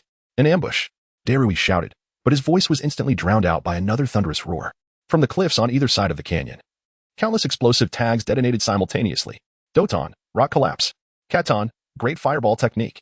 More and more offensive ninjutsu rained down upon the Cloud Ninja forces. The voices of Konoha ninjas echoed from above, yet their figures remained unseen. The entire canyon trembled under the successive explosions, rock shattering, smoke billowing skyward. Scatter. The Raikage bellowed, his lightning armor surging to full power as he smashed a boulder hurtling toward his troops. When the onslaught momentarily ceased, the already fatigued Cloud Ninjas faced further casualties. Raikage, we have been waiting for you. A languid voice floated from the far end of the canyon. Through the haze, a silver-haired ninja strolled out, one hand in his pocket, his forehead protector raised to reveal the Sharingan glowing crimson in the shadows. It was Kakashi, one of the elite from Konoha. Damn it, Konoha ninjas, you set this trap deliberately. The Raikage seethed, cursing the despicable tactics of Konoha as he led his men in a desperate charge to break free. Raikage, this is your grave. From not far behind, another booming voice called out, belonging to the thick-browed Jonin, Might Guy. It turned out that Might Guy's unit had already caught up with the Raikage's remnants, maintaining a certain distance, waiting for the moment to encircle them alongside Kakashi. With no other recourse, the Raikage could only strive to break free. As they fought their way through Kakashi's encirclement, the Cloud Ninjas faced yet more losses. The remaining Cloud Ninjas were dwindling. The Raikage AI surveyed the scant few survivors, a sense of profound sorrow enveloping him. When they had set out from Kumogakure, they had been full of vigor and ambition. Yet now, the Land of Fire seemed poised to become his final resting place. Uncertain of what awaited them ahead, the Raikage felt a wave of weakness wash over him after being struck by Kakashi's Raikiri. Under ordinary circumstances, that Sharingan boy would struggle to breach his defenses. Truly, a tiger fallen to the ground is bullied by dogs. In this moment of clarity, the Raikage comprehended Konoha's strategy, a relentless pursuit to drain the Cloud Ninjas until they were incapable of fighting back, aiming to annihilate the Raikage and Appo's remnants with minimal losses. This was a hyena's tactic, and their commander was indeed despicable. After a moment of contemplation, the Raikage made a difficult decision. His gaze sharpened as he surveyed his comrades. Someone had to stay behind. The breeze carried the scent of scorched earth and blood. The Raikage's voice was low and resolute, cutting through the heavy atmosphere like a dull blade. The Cloud Ninjas fell silent, the oppressive tension freezing the scene.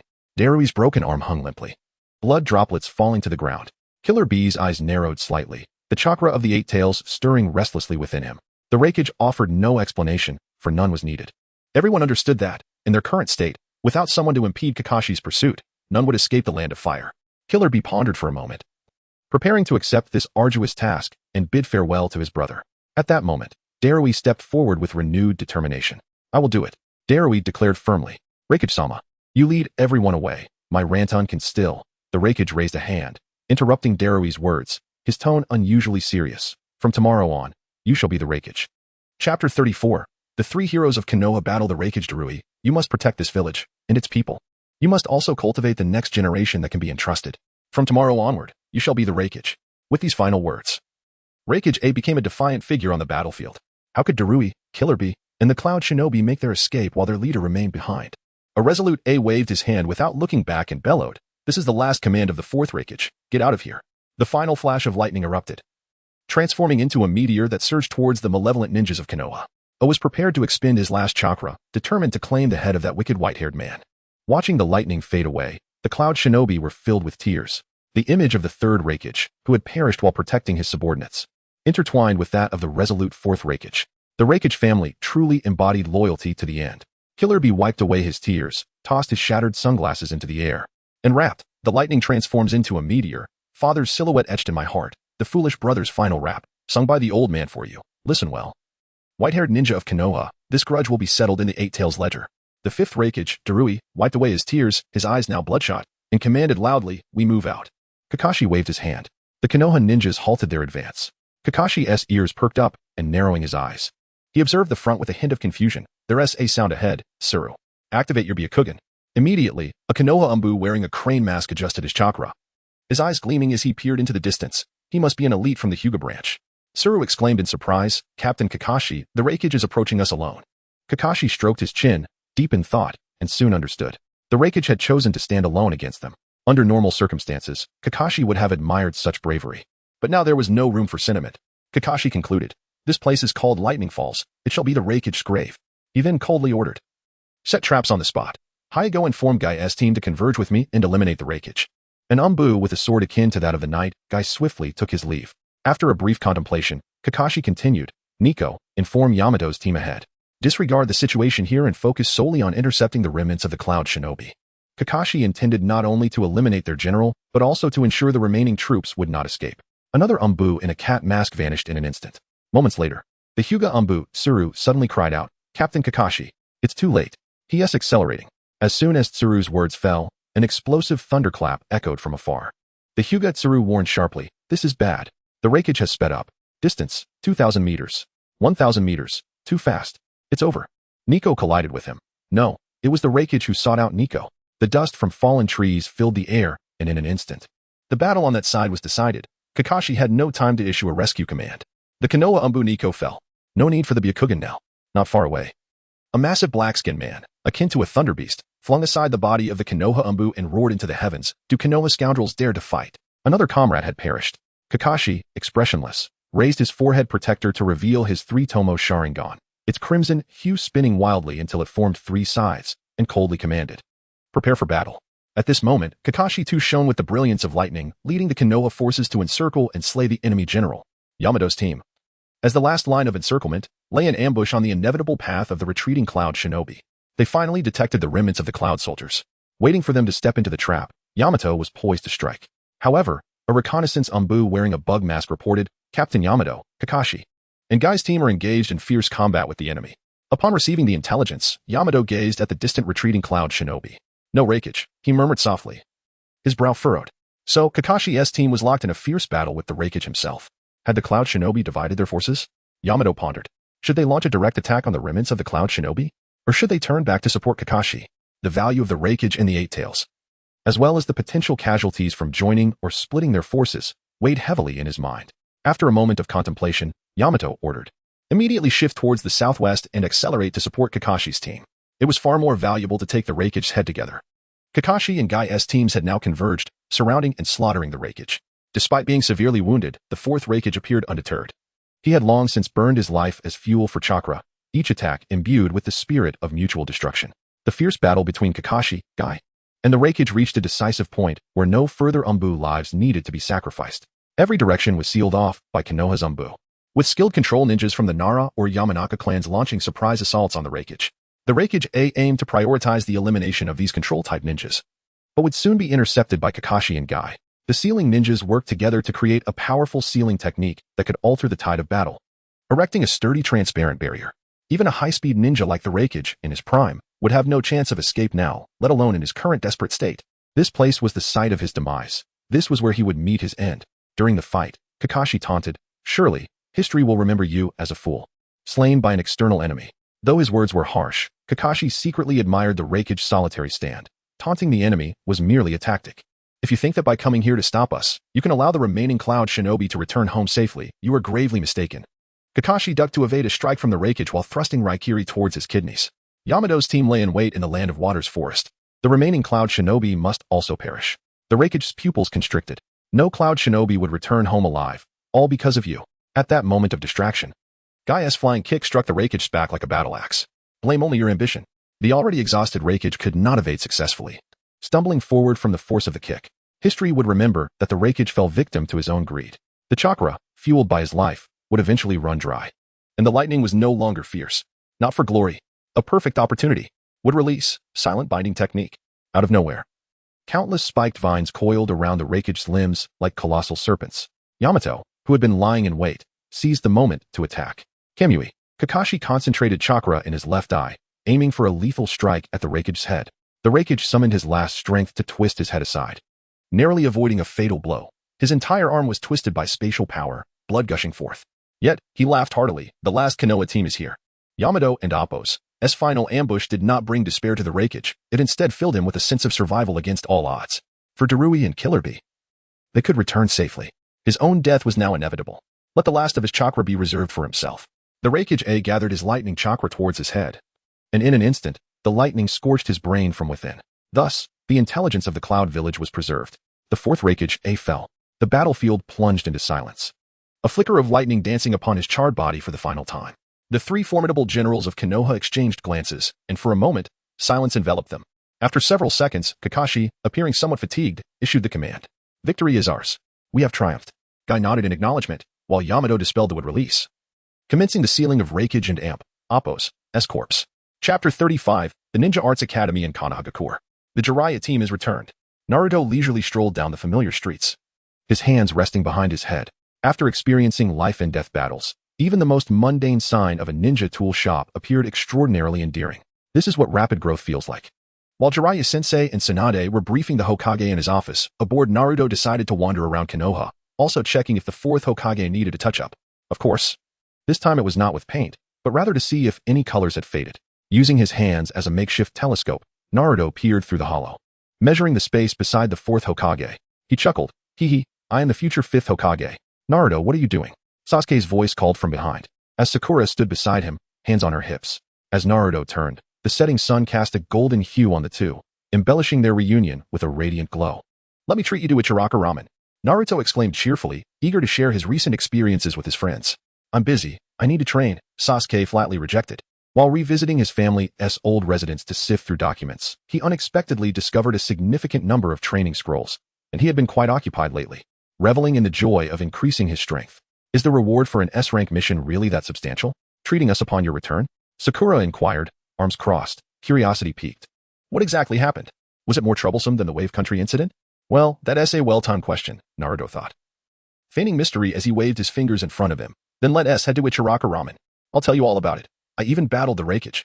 Sasuke's ears perked up, his curiosity ignited by those thrilling words. Just as he was about to agree, The trio of Konohamaru, his younger comrades, barreled in like cannonballs. Naruto. I want to hear it too. From around the corner, Hinata appeared, her cheeks flushed like an apple. Following her were Kiba and the battle goddess Shino, who had just been discharged from the hospital. What a coincidence. Let us all go together. Along the way, they encountered the lively Karen, who had just finished her classes at the Ninja Academy and naturally invited her to join. Having never received formal ninja education, she was now diligently catching up on the basics. Upon reaching Ichiraku Ramen, they found members of Team 3 and Team 10 gathered for a meal. Tonight's expenses are on me, proclaimed Naruto as he slammed his frog wallet onto the table.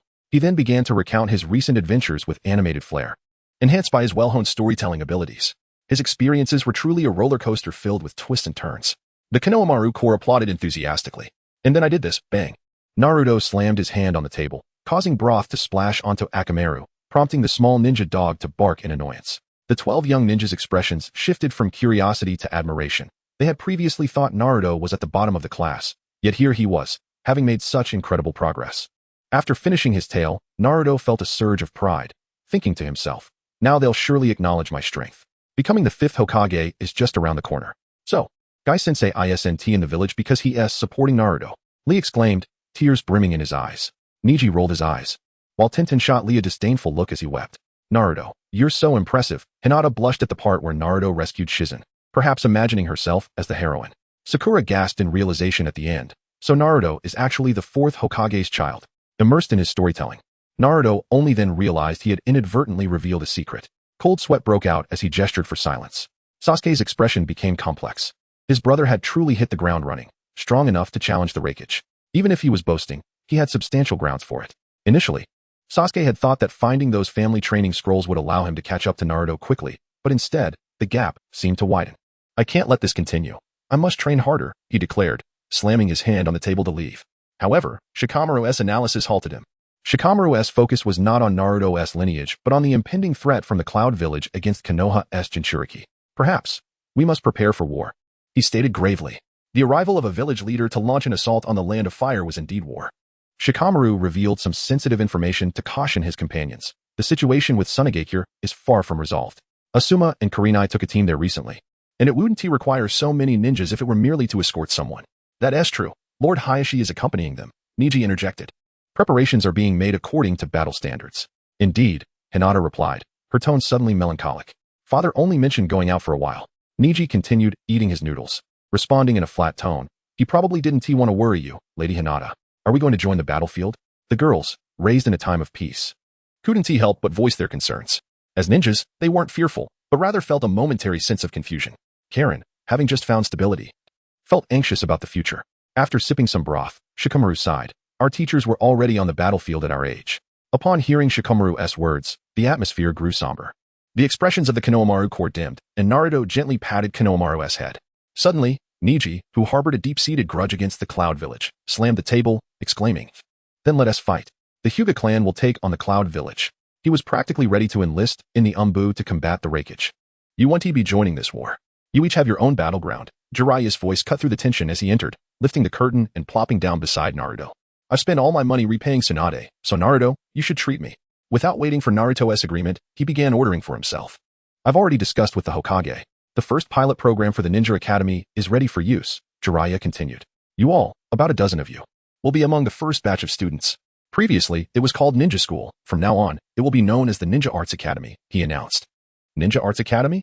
Everyone chorused in unison. It's a specialized school for advanced ninjas, Jiraiya winked mysteriously. Taught by legendary ninjas, including Orochimaru and Tsunade. This is certainly exciting. The thought of Naruto, once the underdog, now receiving guidance from the legendary Sannin, was exhilarating. Yet, Jiraiya had more unspoken plans in his mind. If Itachi's mission succeeded and a solid partnership with the Whitebeard pirates was established, he could send this new generation to the world of pirates in batches. At that time, combining the powers of the Haki fruit and chakra would be truly magnificent. Chapter 36, Uchiha Itachi's Devious Scheme, Konoha Prison. Danzo pondered deeply while holding yesterday's newspaper, the headline boldly proclaiming, Lightning Bandits strike Konoha. The ninja world in turmoil again? The tides of war had begun to rise.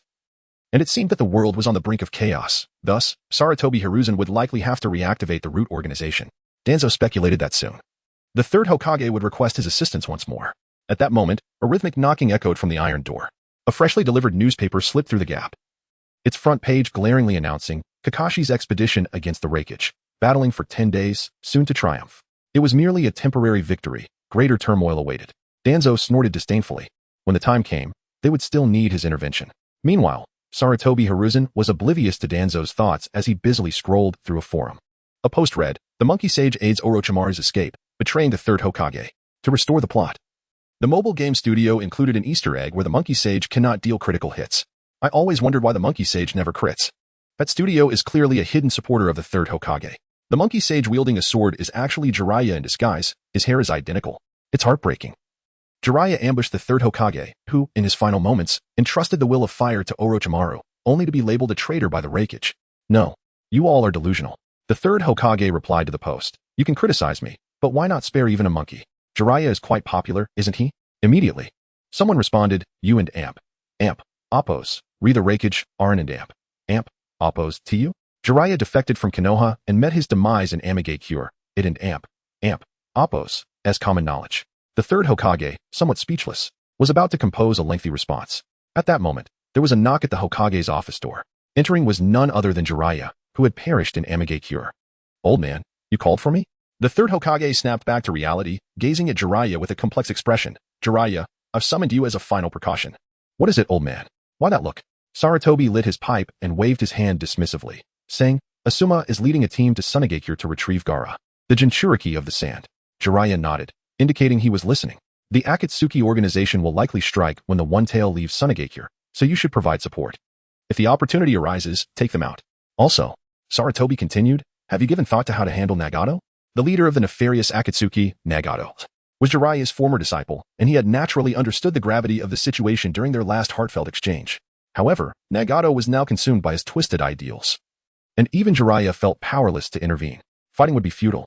Convincing him is impossible. Jiraiya felt an unusual sense of distress. As a lecherous sage, how could he abandon his disciples? "After supporting Asuma and the others, I intend to visit Amigakure. You still wish to go see that wayward student?" Sarutobi was momentarily speechless. Sensing the third Hokage and Amp, Appo's intentions, Jiraiya continued, "I will not give up on them. Rest assured, I am well informed and will not encounter misfortune." Indeed, the legendary three shinobi. After a brief contemplation, Sarutobi shared the latest intelligence regarding Aido. Fearing to frighten Black Zetsu into hiding for centuries, he had deliberately avoided discussing Aido's matters. Now, with the Hokage's office fortified with barriers, and Jiraiya being a trustworthy ally, he felt compelled to act. "I cannot simply ignore them," Jiraiya's gaze hardened. "I must go." Days later, Kakashi led his troops back to Konoha. The third Hokage warmly welcomed the heroes of the recent battle and formally conferred the title of 5 Great Jonin upon 5 individuals: Jiraiya, Tsunade, Orochimaru, Kakashi, and Guy. Some questioned how Orochimaru, a rogue ninja, could receive such an honor, suggesting that Yamato was more deserving. The Hokage promptly replied, "Orochimaru has been an undercover agent within the Akatsuki for years, contributing greatly. Now that he has returned to Konoha, he deserves this recognition." The crowd fell silent in agreement. During this time, Uchiha Itachi had been living aboard the Moby Dick, the flagship of the Whitebeard pirates, indulging in a life of revelry. Daily, he drank, feasted, boasted, and fought, even as he faced the high mortality of the impending war. Though it seemed foolish, the atmosphere helped to lift the shadows from his heart. He also began to comprehend the structure of this world, one far darker than the ninja realm. Despite its abundant resources, the intensity of conflict surpassed even that of the Warring States period. Celestial dragons, Itachi mused, downing his fine wine, astonished that such beings existed. The moonlight bathed the deck in tranquility as Itachi leaned against the ship's railing. Marco sat cross-legged atop a barrel, holding a recently opened bottle of rum. They had become friends during this time. As teammates, Itachi found acceptance quite easily, even from Kisame, who had initially been tasked to monitor him, but ended up genuinely teaming up. Marco lazily shook the rum bottle. "Hey, Itachi, you're lost in thought again. Aren't you?" Before Itachi could respond, Marco continued, "I'm still a bit surprised that you're an ally from another world. I wonder how he's managed that." While the surprise was not overwhelming, given the existence of all-powerful devil fruits, including the absurd time fruit, it was understandable.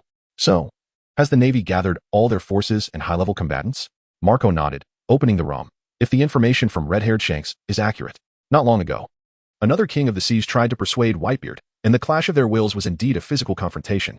A war with a mortality rate as high as 90%. Itachi murmured. Marco grinned as he held the rum bottle. "Hey, don't speak such ominous words. Pops intends to bring everyone back alive. That may be difficult.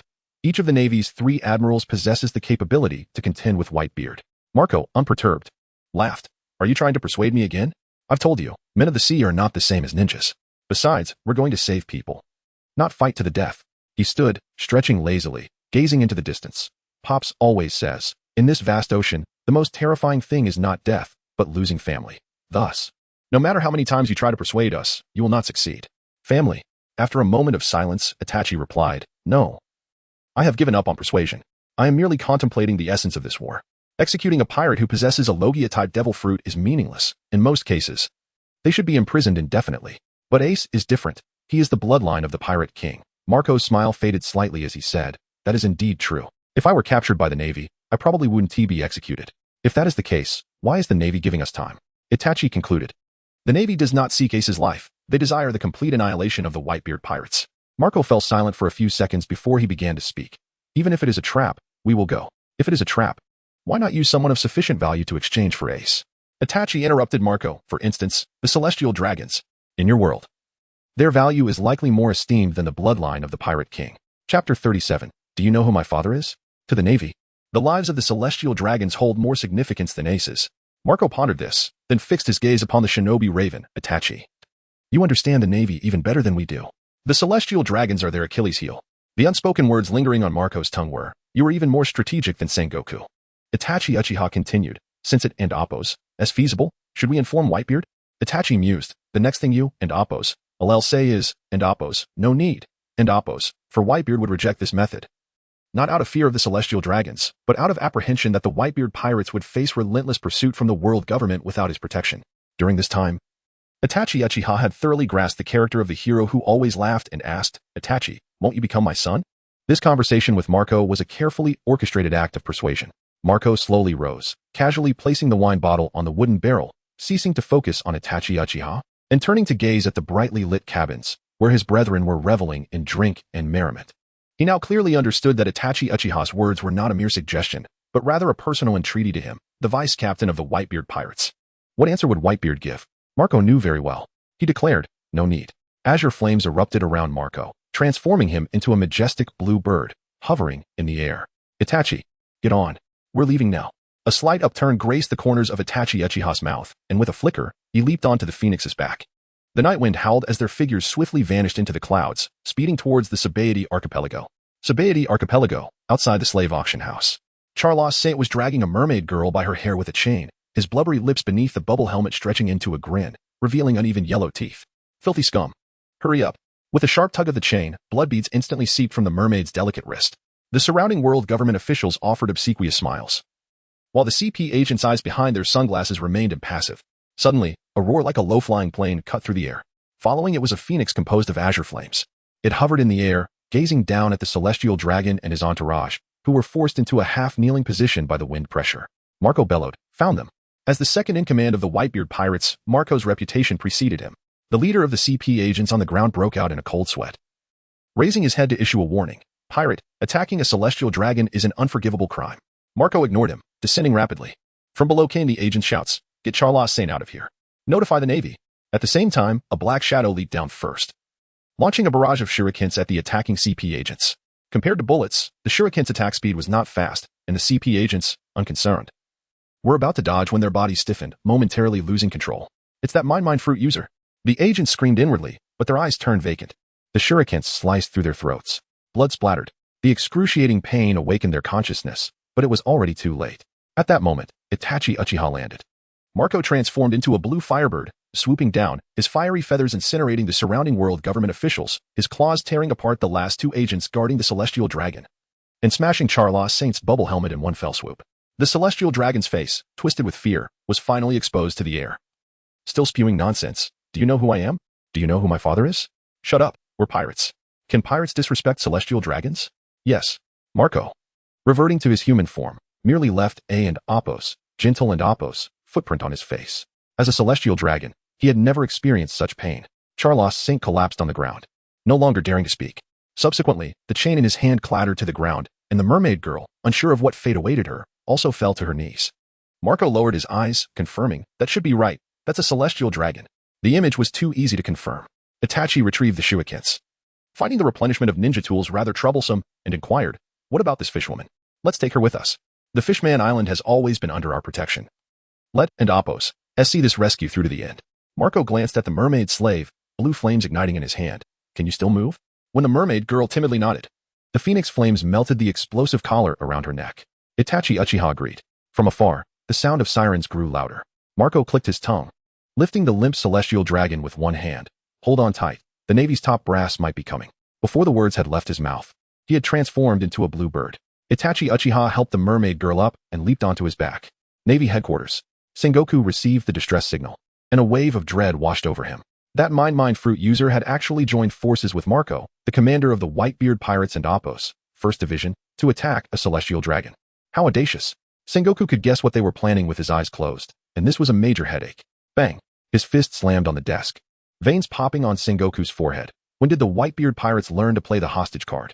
The strategist Sengoku, who was about to corner the enemy, couldn't help but complain.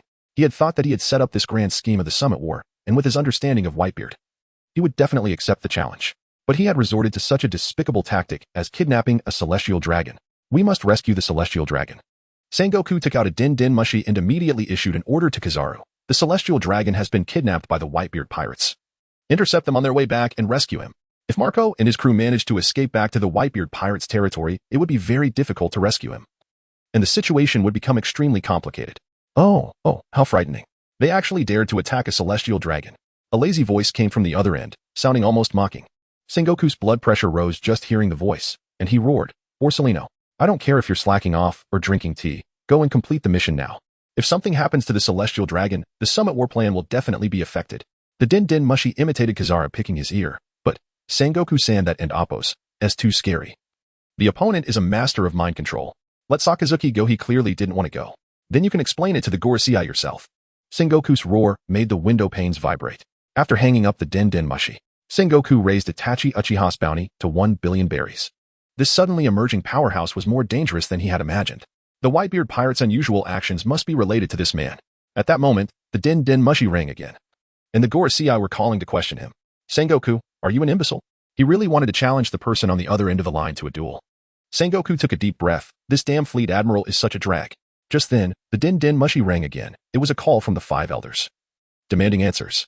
Their opening salvo was, Sengoku, are you a blockhead? Sengoku took a deep breath, lamenting the misfortune of being the fleet admiral of this wretched navy. Chapter 38. Uchiha Itachi vs. Kazu. Above the clouds high in the sky, Uchiha Itachi clutched the back feathers of the phoenix with one hand, while the other gripped the collar of Charlo's saint. The obese celestial dragon dangled in the immense altitude like a pig awaiting slaughter, his snot and tears forming transparent strands in the fierce wind. Release me. I'll have my father give you money. 100 billion berries. Is that enough? 200 billion, even. The celestial dragon's voice was a whimper of entreaty. Initially, having recovered from the intense pain, he remained arrogant, believing no kidnapper would dare harm a descendant of the creators. But the relentless, frigid wind made him feel as though he was nearing death. The Azure Avian spoke with languid indifference. I regret to inform you, your value is somewhat higher. Then I'll give you this slave as well. You can have all the slaves in my home. Charlo's saint sputtered, pointing at the mermaid girl, saliva and mucus flying. Clinging to Marco's neck, the mermaid girl shuddered involuntarily. Silence. A concise utterance, laced with a surge of illusory art, caused the celestial dragon's eyes to roll back as he lost consciousness. The Azure Avian whistled. More of this so-called illusory art, is it? Such a convenient ability. It feels somewhat akin to Conqueror and Amp, Oppos, Hokage, yet more refined. Intrigued by the power systems of this world, Uchiha Itachi inquired for a more detailed explanation. Since they were en route, Marco promptly began to elucidate. Devil fruits and Haki, along with inherent racial abilities, constitute the strength of this world. He then offered an assessment of Uchiha Itachi.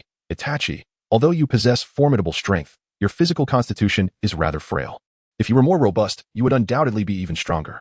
Unable to refute the assessment, yet equally unable to address it due to his debilitating illness. Realizing this, Marco ceased his discourse. My apologies, I had forgotten your condition. It is of no consequence. Your flames have provided considerable relief during this period. If a suitable devil fruit were to become available, it could certainly alter your constitution. I shall endeavor to keep an eye out for any opportunities. I am grateful. At that moment, Marco sensed the mermaid girl still trembling as she clung to his neck, and his tone shifted to one of reassurance. Do not fret, mermaid. We shall return you home. After all, your king remits a substantial sum to us annually. Moreover, Jinbi and we are on amicable terms. By the way, what is your name? Molly, that is my name. The mermaid girl widened her eyes. You know Lord Jinbi? Indeed, it seems Jinbi is more renowned among the merfolk. Marco chuckled, about to respond. They are coming, Itachi interjected. Marco abruptly accelerated. Almost instantaneously, a beam of yellow light pierced the space they had just occupied. The clouds vaporized, leaving a gaping void as Kizaru's form materialized in the distance through photon recombination. While Minato Namikaze was the fastest in the shinobi world, Borsellino Kazara held that distinction among the pirates. Arriving swiftly from behind, he had overtaken Marco's group. Marco exclaimed, "Hold on, we have a hostage here." Kazara raised his hands. "How frightening, however. I am unable to disregard my superior's directives." Amaterasu, a man of few words, Uchiha Itachi unleashed his ultimate technique without hesitation. Blood tears streamed from his Mangekyo Sharingan. An ominous black flame ignited upon Kizaru's person in an instant. Kizaru, sensing the danger with Kinbunchika Haki, immediately transformed into his elemental form, but the black flames continued to burn upon the light particles. The yellow light was consumed by the black fire, a truly peculiar spectacle. In the following moment, Kizaru reappeared 100 meters away. The black flames of Amaterasu clung to Kizaru's justice cloak, which he hastily discarded. The cloak instantly reduced to ashes. Now genuinely serious, Kizaru furrowed his brow and remarked, "Not a mind fruit user? This flame is far too perilous. Had it not been for the premonition provided by Kinbunchika Haki, he might have been caught off guard." The information the Navy possessed about this self-proclaimed ninja was woefully inadequate. Who knows? Perhaps. A blue, restorative fire flickered across Uchiha Itachi's body, providing considerable relief. He continued.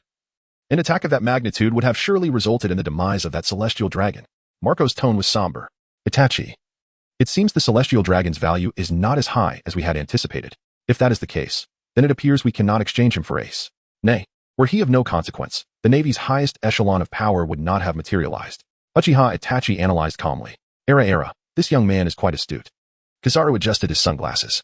The celestial dragon was of importance, but the plans for the paramount war held equal significance. In such a situation, the five elders had provided Kizaru with an intimation. If the celestial dragon could not be rescued, then the Whitebeard pirates could not be permitted to openly threaten the world government with him. The situation had evolved into a Russian rescue. However, the sneak attack had failed. The opposition also possessed potent counterattacking capabilities, rendering a Russian rescue unlikely to succeed. Given that it was merely an intimation, no one would vouch for Kizaru and Appo's actions. Should he fail to rescue the celestial dragon and the Russian rescue prove unsuccessful, the situation would become even more intricate. In such a scenario, Kizaru might ultimately be held accountable. What a dreadful assignment. I ought to have feigned illness. Kizaru lamented inwardly. "Let us parley first," Kizaru mused. "Hey, you two. Why not relinquish the celestial dragon to me? I shall permit you to depart, and you may take the mermaid girl with you." Kizaru attempted to negotiate, offering a compromise. Simultaneously, Marco was conferring with Uchiha Itachi in hushed tones. Marco whispered, "The situation is precarious.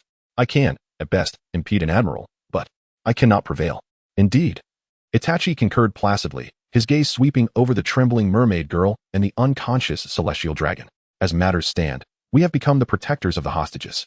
This absurd reversal caused the Phoenix's lips to twitch. Moreover, the adversary is Kizaru, the most troublesome of the three admirals. And we currently bear two vulnerabilities, the celestial dragon Charlo Saint and the mermaid girl Molly. Uchiha Itachi stated with composure, "With coordination, we can contend. I possess another ability."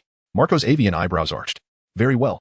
At that moment, Uchiha Itachi dispelled the illusory art, and Charlo Saint awoke, immediately begging for mercy. "I shall never dare to do it again." Then, upon beholding Admiral Kizaru, Charlo Saint's demeanor underwent an abrupt transformation. "Wahahaha, you two lowly pirates. If you acknowledge your error now, I may grant you an opportunity. Become my 300th and 301st slaves." Witnessing the celestial dragon's reaction upon regaining consciousness, Uchiha Itachi was momentarily rendered speechless. In some respects, this celestial dragon was unexpectedly simple-minded. Uchiha Itachi used a kunai to carve a deep gash on his face. "As matters stand, Admiral Kizaru intends to eliminate us, but should he make a move, I shall dispatch you first." Writhing in agony, Charlo Saint wailed and sobbed. "No, I am still so young. I do not wish to die." Then, turning to Kizaru, he berated, "Hurry and save me. Kizaru, you are utterly useless. Eliminate them all. Is that not the purpose of the Navy's existence?" Step 1. Undermine the opposition's morale. Chapter 39. Kizaru's choice. Uchiha Itachi's kunai grazed the throat of St. Charlos, drawing forth a crimson stream of blood that cascaded down his ample chin, eliciting a piercing scream that echoed through the heavens. The current predicament was clear. Should a Marine admiral dare to intervene, I shall slit your throat. The celestial dragon wailed in agony. "You worthless fools. Save me. Aren't you Marines our loyal hounds?" Amidst his tears, he continued to hurl insults at the admiral. "I will report you to my father. You will no longer be an admiral." Kizaru's irritation simmered. Indeed, it seemed this rotund figure was more suited to perish at the hands of brigands than to be rescued. In an instant, 3 golden beams of light surged forth, targeting the hostages, Itachi, and Marco. It could be said that the assaults on Itachi and Marco were mere feints. while the true threat was aimed squarely at St. Charlos. A colossal skeletal arm, resplendent in crimson, interposed itself, causing the lasers to explode in a dazzling display of sparks upon impact. Marco, fly home at full speed. Uchiha Itachi stood upon the Azure Phoenix, his Sharingan locking onto Kizaru, his black cloak billowing wildly in the tempest. Behind him, a weeping celestial dragon and a terrified young mermaid bore witness. With all his might, Marco propelled himself forward, the blue flames of healing extending exponentially, his speed surging. Kazara transformed into photons, darting after them, his sword, infused with haki, descending towards the trio. The distance was now minimal. In a flash, the immortal phoenix Marco ignited in healing flames, enveloping Uchiha Itachi, the hostages, and the mermaid in a protective embrace. Itachi's kaleidoscopic Sharingan spun wildly, momentarily halting Kazara's assault. In a heartbeat, Kazara reverted to his photon form, retreating to 100 meters away, reconstituting his humanoid shape. He maintained a pace equal to Marco's flight, a cold sweat trickling down his brow, his heart racing with trepidation. That moment had truly startled him. Hey, that was far too perilous. My observation haki went into overdrive the moment you approached. A sense of disappointment washed over Uchiha Itachi. His plan had been to employ Tsukuyami at close range for a decisive strike, followed by a flurry of 10 punches to seal the deal before his opponent could escape.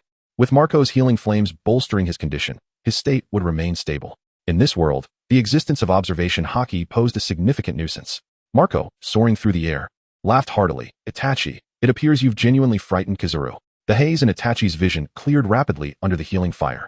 With a tinge of regret, he remarked, Admiral Kizaru, if you merely follow us at this pace, you shall soon encroach upon the territory of the Whitebeard pirates. Kizaru, in a semi-photon form at a safe distance, began to exhibit signs of irritation. TCH, so you're not a mind fruit user, but rather an unencountered mythical Zoan? There was no need to explain his abilities to the enemy. Itachi maintained his composure. Moreover, your assault on the celestial dragon has surely not escaped the notice of this dim-witted Charlos. St. Charlos, still crying out for his father's rescue, dared not utter another threat towards Kazara. With a dismissive sound, Kazara thought to himself, it's precisely this scenario that I dread. Tomorrow's news will likely claim that a marine admiral assaulted a celestial dragon, while the Whitebeard pirates risked their lives to save him.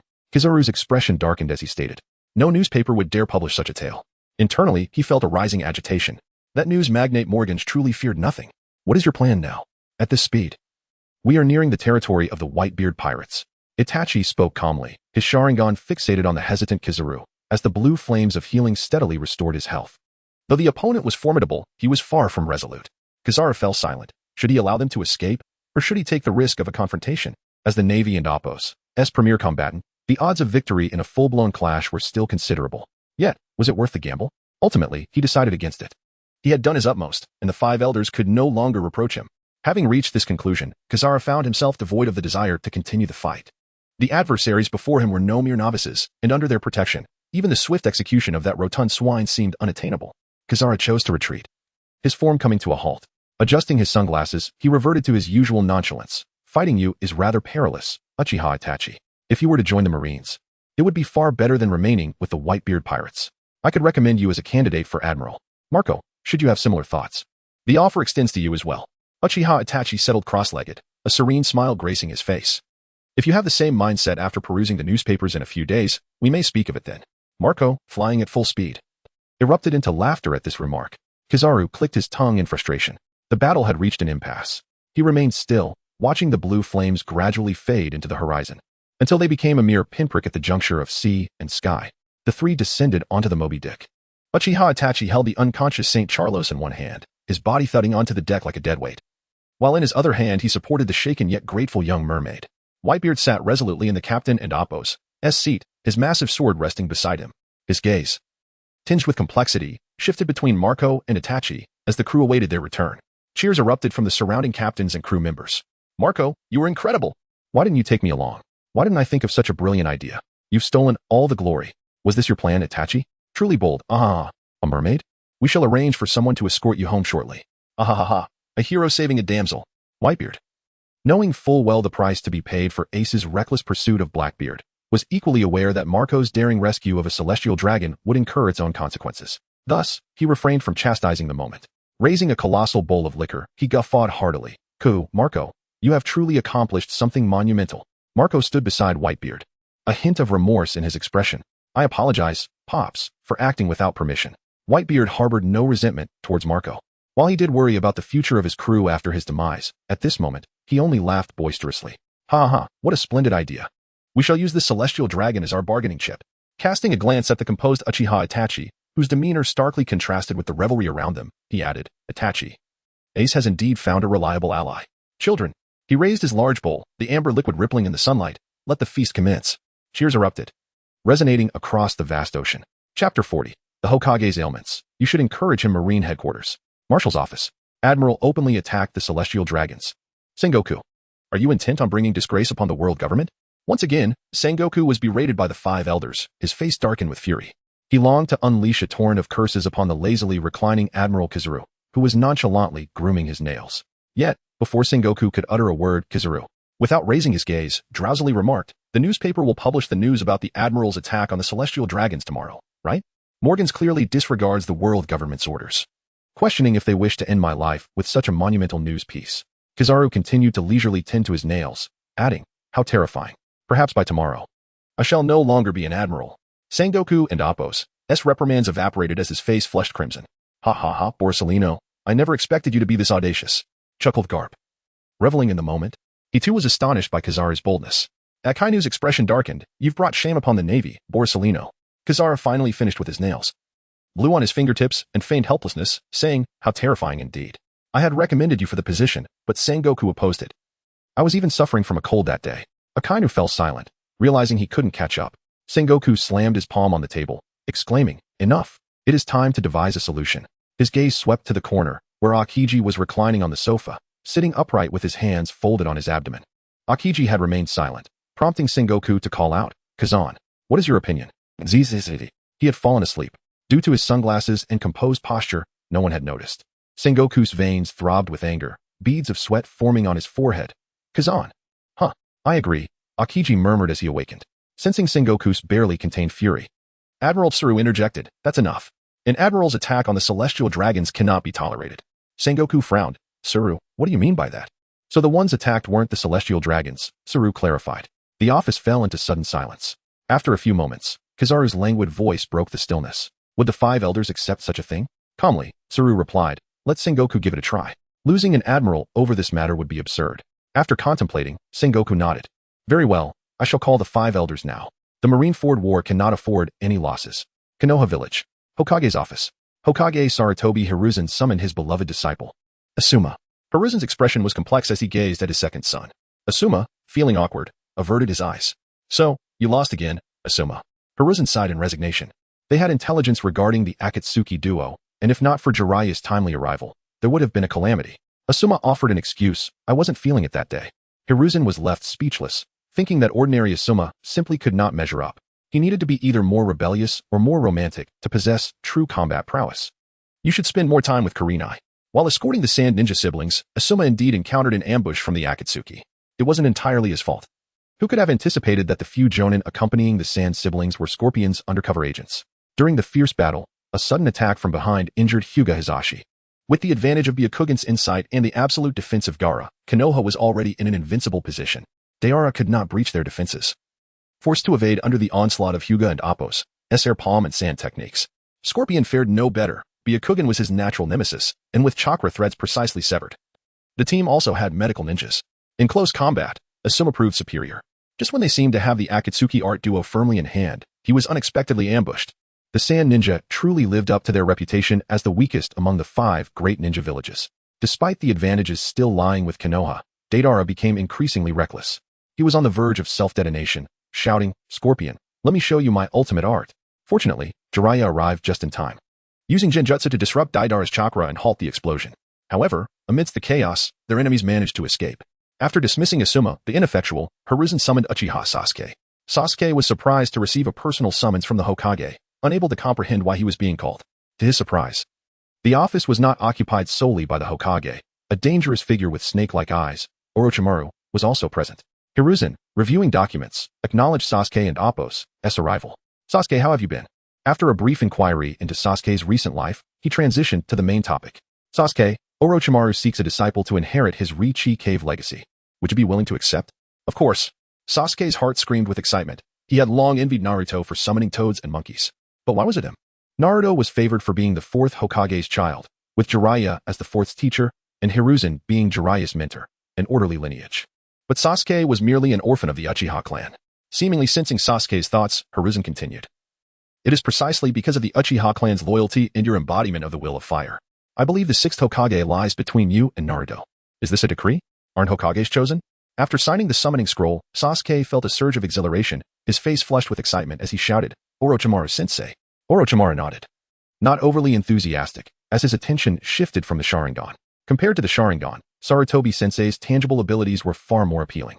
His previous obsession with the Sharingan stemmed from the psychological trauma of being defeated by Itachi. Otherwise, having encountered sages, Rinnegan, and would release, he would not have been so infatuated. His willingness to pass on the Riichi Cave legacy stemmed from the Hokage's orders.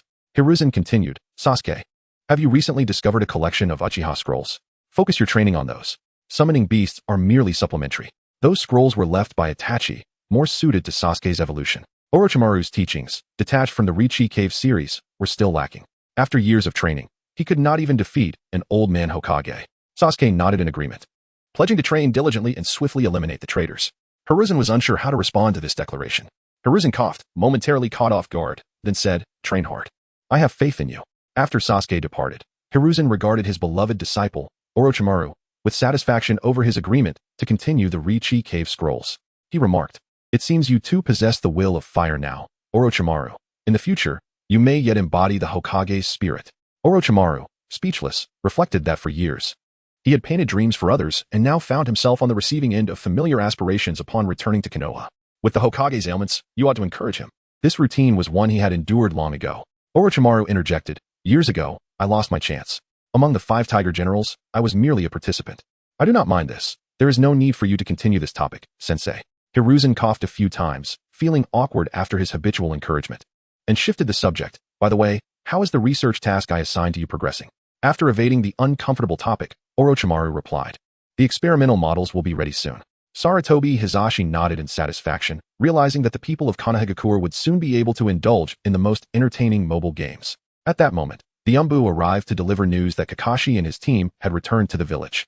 Chapter 41. He's just a mediocre talent living in an era without you. Kakashi Hatake, the copy ninja, one of the 5 great shinobi generals, has returned in triumph after a grueling 10-day campaign against the hidden cloud village. After delivering the Raikage corpse to the intelligence division and reporting to the Hokage's office, Kakashi, along with his close comrades Might Guy and Yamato, left their students behind for a private celebratory meal. The war against the cloud village had claimed many familiar faces, and soon, a new list of names would be etched onto the memorial stone. Sizzle.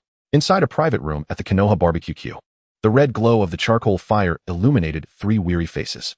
They had returned to Konoha at a breakneck pace after the battle with the Raikage, leaving them noticeably fatigued. Beef sizzled on the iron grill, its fat dripping and sputtering sparks.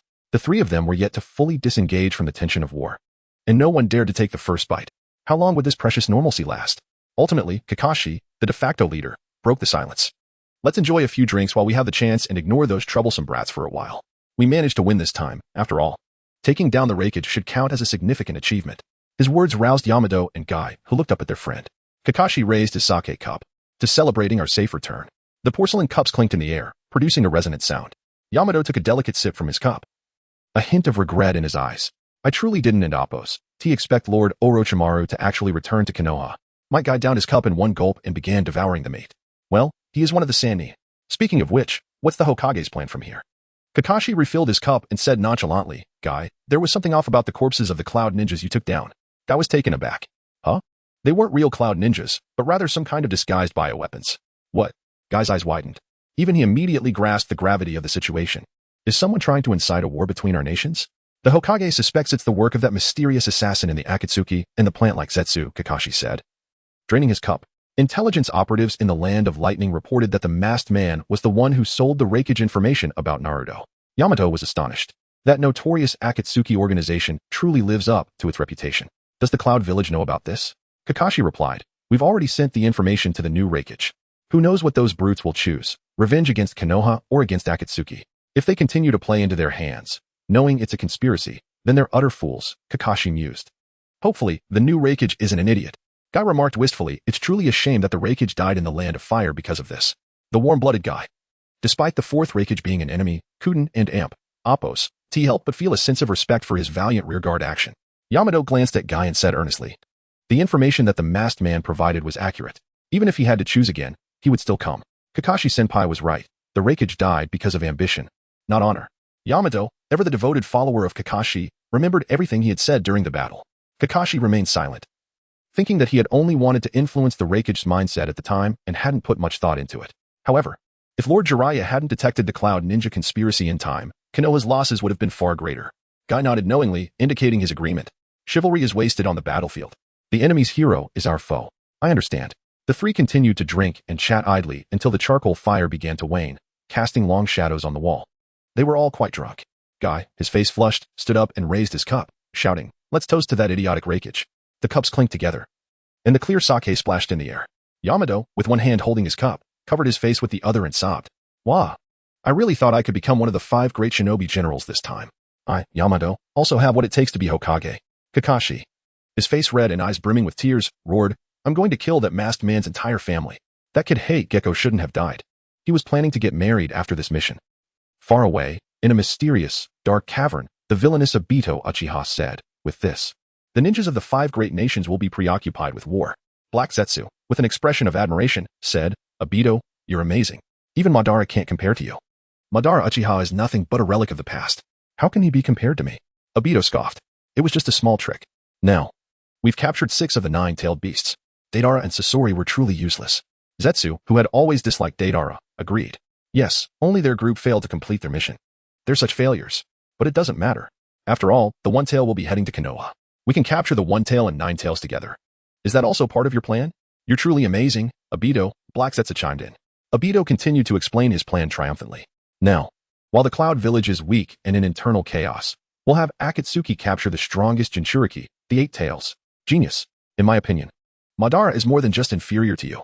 He's just a mediocre talent living in an era without you. Obito was greatly pleased but sensed something amiss. Black Zetsu, aren't you Madara's will? Is it okay for you to say that about him? Black Zetsu's eyes darted around, and he immediately said, "This shows that even if Madara were to be resurrected, he would admire your abilities. Humph, I will bring true peace to the ninja world." Black Zetsu nodded inwardly. Indeed, Obito is still a fool. Black Zetsu, the king of intelligence, thought for a moment and brought up another matter. It's been so long without any news. Itachi Uchiha is probably dead. That means the only spy in the organization must be Conan. Obito, what do you plan to do? Obito pondered for a moment. The useless duo said that Jiraiya attacked them and headed toward the hidden rain village. He might be meeting with Conan. Zetsu, keep an eye on them. Catch them red-handed? You're truly amazing, Obito, Black Zetsu praised. Enough with the flattery. Get to work. Obito barked. Flattering a fool too much is counterproductive, Black Zetsu thought. He changed the subject and continued to inquire about Obito's plan. What about the One-Tail and 9 Tails in Konoha? Not to mention their own strength as Jinchuriki. Konoha's current strength is already very dangerous. Don't forget, even the formidable Itachi fell. Obito waved his hand dismissively. Don't worry. We'll have Nagato lead the charge. Conan, Don and Amp, Appos, T-worry. We and Amp, Appos, LL have Madara Uchiha lead the charge. He and Amp, Appos, S from Konoha, after all. Rain Village Tower. The pitter-patter of rain echoed against the windows. Pain stood by the window. Standing beside him was Conan, her face clouded with worry as she gazed at Nagato, who was seated in a complex life support machine. Nagato. That man who calls himself Madara Uchiha has suddenly started taking action without your consent. His plan is indeed feasible, Nagato said calmly. Now, only the 1-Tail, 8-Tail, and 9-Tail remain. Konoha and the Cloud Village are the most difficult to deal with. Conan frowned. But by acting on his own accord, he's not putting you, the leader, in his eyes at all. Nagato was silent for a moment before saying, then let and Appos, S assign the task of capturing the 8-Tail to him alone. He needs to prove his ability as well. Chapter 42. Envoys from the land of earth and water. Kakashi, you have grown stronger. Since the version update, the initial ninja of Sarutobi Hiruzen has transformed into the formidable Susanoo Kakashi. Truly deserving of the title of version king, he is an absolute must-pick. After achieving 3 consecutive victories and bestowing 30 head pats upon the opposing team, Sarutobi Hiruzen concluded his leisure time and began addressing the paperwork for the day. Upon reviewing the documents, he discerned 2 crucial matters. The first involved intelligence reports indicating that the corpse of the Raikage held little value, as the lightning release had charred his brain, rendering it impossible to extract any information. Such tenacity. The Raikage truly embodies the spirit of Zhang Fei from the ninja world. The second matter revealed that the Cloud Ninja continued their offensive, gathering considerable military forces and resources at the borders under the pretense of avenging the former emperor. Thus, the black-skinned brutes are indeed bothersome. They are merely being used as pawns by the Akatsuki yet stubbornly cling to Konoha. This mournful posture of certain victory proves to be the most challenging to contend with. In exasperation, he resolved to issue orders to mobilize troops for the border defense of the Fire Country. At that moment, The Umbu delivered new intelligence. The two tails of the Cloud Ninja village had gone missing. Sarutobi Hiruzen chuckled heartily, openly declaring the Cloud Ninja foolish and ordered a reduction of the troops dispatched to the Fire Thunder border by half, advising that only necessary defensive measures be taken. In high spirits, he planned to postpone the paperwork on his desk until tomorrow and intended to indulge in some joyful surfing in the subspace. A knock resounded at the office door. It was Umbu member A, donned in a monkey mask. Hokage-sama, the envoy from Awagakure has arrived in Konoha and requests an audience. Sarutobi Hiruzen picked up his pipe, massaging his temples as he pondered the intentions of the old coot, Inoki. The arrival of Awagakure at this time was quite unexpected, suggesting that Inoki had dispatched someone immediately following the death of the fourth Raikage. Sarutobi Hiruzen lit his pipe and inquired, who leads the Awagakure delegation? It is the Awagakure Jonin, Kuratsuchi, the son of Tsukikage Inoki, a person of significance, capable of making crucial decisions, akin to sending Jiraiya and Kakashi as envoys from Konoha. Sarutobi Hiruzen exhaled a puff of smoke and nodded. Indeed, a person of weight. Let Shikaku converse with him first, informing him that I am currently preoccupied with official duties and unable to attend. It was essential to establish a posture of authority, given the urgency of their visit. It was evident they sought something from him. Umbu took his leave as Sarutobi Hiruzen turned to the mountain of documents awaiting his attention. Soon, another knock echoed through the office. It was Umbu member Shin, his tone tinged with surprise. Hokage-sama, the envoy from Kirigakure has arrived and requests an audience. Is it the long-lost Kirigakure? The one governed by elders for so many years? How fortuitous. Sarutobi Hiruzen set down the Hokage seal and asked, who leads the Kirigakure delegation? A female jonin who claims to be Terumi Mei, the future 5th Mizukage. This was familiar territory. After a moment's contemplation, Sarutobi Hiruzen instructed Umbu Shin. Take them to the adjacent reception room in Awagakure. Inform them that I am busy with official matters and cannot attend at the moment. He then directed Shikaku to continue discussions with Terumi Mei after his conversation with Kuratsuchi. In the land of lightning, atop a high mountain, the landscape of the Cloud Ninja village starkly contrasted with that of Konoha, resembling Thundercliff. Within the Raikage's office, Darui, adorned in the Raikage's cloak, had officially ascended to the position of 5th Raikage, inheriting the duties of his predecessor's secretary, the unassuming Mabui. At this moment, the newly appointed Raikage engaged in conversation with his secretary. Our substantial military presence at the borders should exert sufficient pressure on Konoha. The transition from the old to the new was marked by Mabui's apparent sorrow. Indeed, Raikage-sama, we have mobilized our elite forces at the borders. Once we have flexed our muscles, we shall seek peace with Konoha. Darui shook his head. Just call me Darui. I'm unaccustomed to such formality. You will get used to it, Mabui softly interrupted, because you are now the Raikage. Darui fell into silence. Yes, he must acclimate to the restraint of his fury and the weighing of consequences. Even if the intelligence from Konoha confirmed that everything was orchestrated by the Akatsuki, it was ultimately Kakashi of Konoha who severed the head of the 4th Raikage. This vendetta was etched into his heart. However, vengeance was a matter for Darui to pursue, not for the 5th Raikage. Even if a confrontation were inevitable, it could not occur while many elite Cloud Ninja had already perished in the Land of Fire. I must avenge my brother. The office door was kicked open, revealing the Jinchuriki of the 8 Tails, Killer Bee. He strode to Raikage's desk and tore apart the intelligence scroll that lay before him. This is the intelligence from Konoha regarding the Akatsuki's conspiracy. What Akatsuki? With a swift motion, the scroll disintegrated into fragments at Killer Bee's hands. Mobilize our forces. We shall march on Konoha and take the head of that white-haired brat to honor my brother. Killer Bee glared at the 5th Raikage, shouting.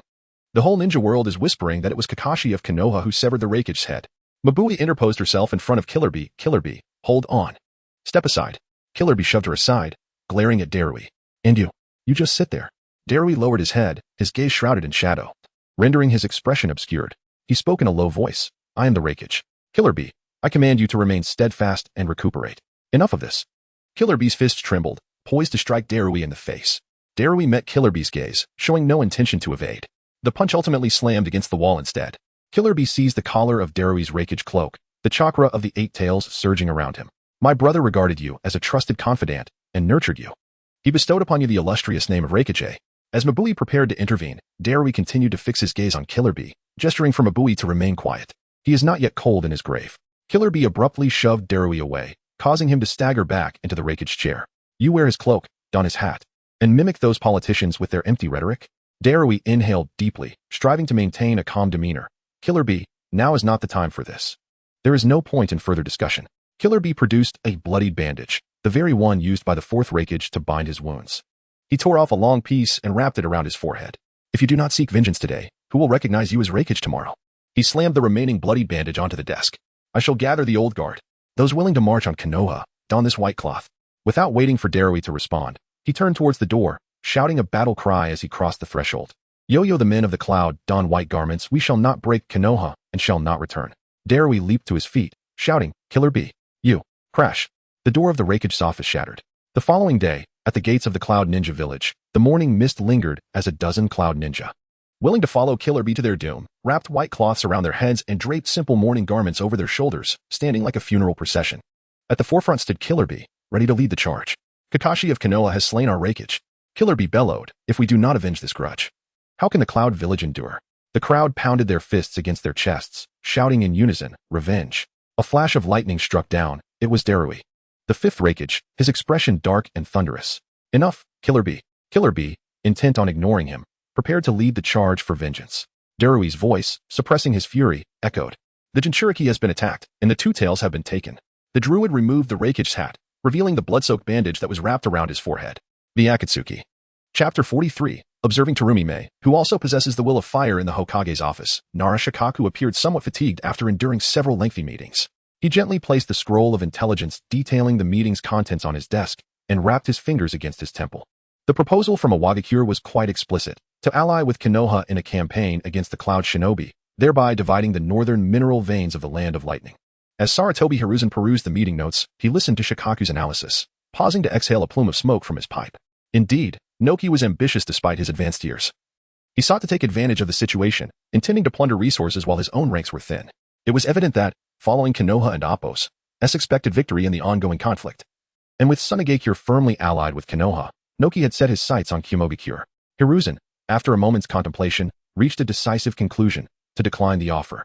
Konoha had always upheld transparency and righteousness since the era of the first Hokage. There was no way they would encroach upon another nation's territory. It was clear that Noki, despite previous warnings regarding the two Jinchuriki who had left Awagakure, had chosen to be blind to the implications of his proposal. Moreover, as one of the employers of the Akatsuki, he likely dismissed Konoha's intelligence as inconsequential. With the recent troubles surrounding the Two Tails Jinchuriki, it was only a matter of time before the Four Tails and Five Tails followed suit. Even if they acquiesced to Noki and Appos' demands, he would inevitably retract his offer upon facing difficulties. Perhaps even accusing Konoha of harboring ill intentions while portraying Awagakure as the victim. Hiruzen was acutely aware of Naki's reputation, having been well informed about him since their days as contemporaries. Even in the original narrative, the reanimation of the third Hokage had provided extensive insights on Noki and comparisons between Dust Release and the Rinnegan. Hiruzen assessed Noki as a blustering figure, full of schemes yet lacking resolution. He remarked that rather than contemplating expansion, it would be prudent for Noki to focus on nurturing a successor. In his view, the best course would be to identify the next Tsuchikage as soon as possible. Shikaku concurred, noting that Konoha was already the foremost of the 5 great shinobi villages, boasting the largest population and resources, as long as they remained stable and continued to develop. It was inevitable that they would create an insurmountable gap with the other 4 villages. Currently, Konoha possessed 10 mines, while the other villages had between 1 and 5. It was clear that victory was assured in the long term. Initiating war would be a fool and Appos' errand. A steady operation toward cultural supremacy was the true path to success. Shikaku nodded in agreement, subtly relaxing his demeanor, as this conclusion was anticipated. He praised Hiruzen, exclaiming, I too concur, you truly embody the benevolent spirit of the Hokage. Hiruzen remarked that Shikaku was indeed a wise strategist of Konoha, embodying the will of fire. Shikaku had foreseen this outcome prior to entering the Hokage's office. Yet only after the third Hokage's affirmation did he express his own agreement. Had Hiruzen not made a decision, suggesting we should refuse Awagakure would have painted Shikaku as a traitor akin to Shimura Danzo. The next matter at hand was the somewhat enigmatic Kirigakure. Shikaku recorded the Hokage and Appos' opinions, unfolded a new scroll, and continued in a steady voice, the turmoil in Kirigakure has concluded, and a new generation of Mizukage has yet to emerge, with the elders currently in power. They have sensed the unrest in the ninja world and first seek to re-establish ties with Konoha. The second matter is concerning the rogue ninja, Kisame Hashigaki. They hope we will hand him over, along with the sword Samahata, and have offered a substantial price. No, Kisame is a remarkable talent, Hiruzen interjected. If Aido could persuade him, there is no reason Konoha cannot do the same. That sword is also imbued with the will of fire. Hiruzen mused, then promptly instructed Shikaku. The first matter of diplomatic reconstruction can be initiated immediately. As for Kisame, I sense a flicker of the will of fire deep within him. This response somewhat surprised Shikaku. Did Hiruzen possess intelligence he was unaware of? However, Shikaku refrained from probing further, simply responding, understood. As the discussion progressed to logistical details, Hiruzen tapped his pipe, declaring, Then, Shikaku, please notify Terumi-Mae to come here. You may also escort the Iwagakure ninjas out. After Shikaku departed, Hiruzen instructed Umbu Black Ops member Alpha to summon Kakashi to the Hokage's office, as there was a new task awaiting him. Kakashi arrived at the Hokage building just as a beautiful female Janine, adorned with the Kirigakure forehead protector, exited the Hokage and Appo's office. Their eyes briefly met before parting. Kirigakure? Kakashi mused as he entered the office, where Hiruzen was engrossed in reviewing the list of graduates from the Shinobi Academy. Ah, you're here? You encountered the visitor from Kirigakure, did you? Hiruzen inquired without lifting his gaze. Kakashi, with his usual deadpan expression, replied, I didn't, and Appo's notice. Truly, Kakashi. Your tastes are as curious as ever. You seem to favor your little books over beautiful women. That was Terumi-Mae, likely the future Mizukage. Kakashi, seemingly unfazed, remarked. With the Sannin present, if you were considering retirement, selecting one of them would be more reliable. Life is often ironic. We yearn for what others dismiss, Kakashi thought. Glancing at Danzo. Bringing the conversation back to serious matters, Hiruzen stated, the Shinobi Academy is about to commence, Kakashi. You are to conduct a thorough assessment of all students. The previous Nin exams were disrupted by Orochimaru, so consider this a make-up test. Kakashi, slightly perplexed, asked, Isn't it Orochimaru and Tsunade who are responsible? You possess the potential to handle it all. Since the village's inception, only 2 individuals have matched your aptitude. Hiruzen praised. Though Orochimaru and Tsunade are formidable, they are specialists in their respective fields. Kakashi inquired, what will the testing format be? Decide for yourself. Challenging them one-on-one is certainly an option, Hiruzen replied. Kakashi felt overwhelmed at the prospect of facing a dozen energetic students, including the One-Tails and Nine-Tails Jinchuriki. The fear of embarrassment loomed large. Kakashi, feeling the weight of the task, instinctively sought to defer. Perhaps Guy could take my place. He is also one of Konoha and Appo's elite. Moreover, you are the only one who can guide Sasuke in the use of his Sharingan, Hiruzen reminded him. Kakashi found himself at a loss for words. As the matter drew to a close, Hiruzen added, I perceive that Terumi-Mae also harbors the will of fire within her. It would be wise to engage with her further. Ah, are you speaking to me? Kakashi queried, momentarily puzzled. Chapter 44, Flying Thunder God and Sage Arts dusk approached. Konoha and Appo's commercial district pulsed with life. May Terumi and Appo's heels clicked to a halt before a sweet shop, a paper bag filled with steaming tricolored dango in her hand. She gazed at the colossal structure under construction in the distance, the soon-to-be-completed research tower, where a massive metal school sign was being hoisted by a crane. May, in that moment, resembled a maiden transported from the shogunate era to Las Vegas. Konoha and Appo's infrastructure, decades ahead of Kirigakure and Appo's stirred a peculiar sense of disorientation within her. A difficult emotion to articulate. How much has Kirigakure missed during the era of the Bloody Mist? She mused internally. Her mission had achieved partial success. The third Hokage had consented to re-establish diplomatic relations, signing a mutually beneficial alliance draft, and even pledged economic aid to alleviate Kirigakure's current struggles. Could the rogue ninja Kisame Hashigaki truly be worth so much? While Samahata was undoubtedly precious, Kirigakure had offered ample compensation, several valuable chakra stone mines, whose worth surely exceeded that of the sword. After all, the 7 ninja swordsmen held significance only for Kirigakure.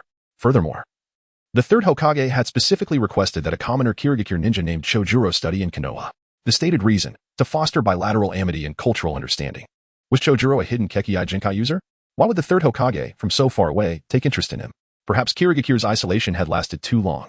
Ever since May arrived in Konoha, she felt as though the world had transformed.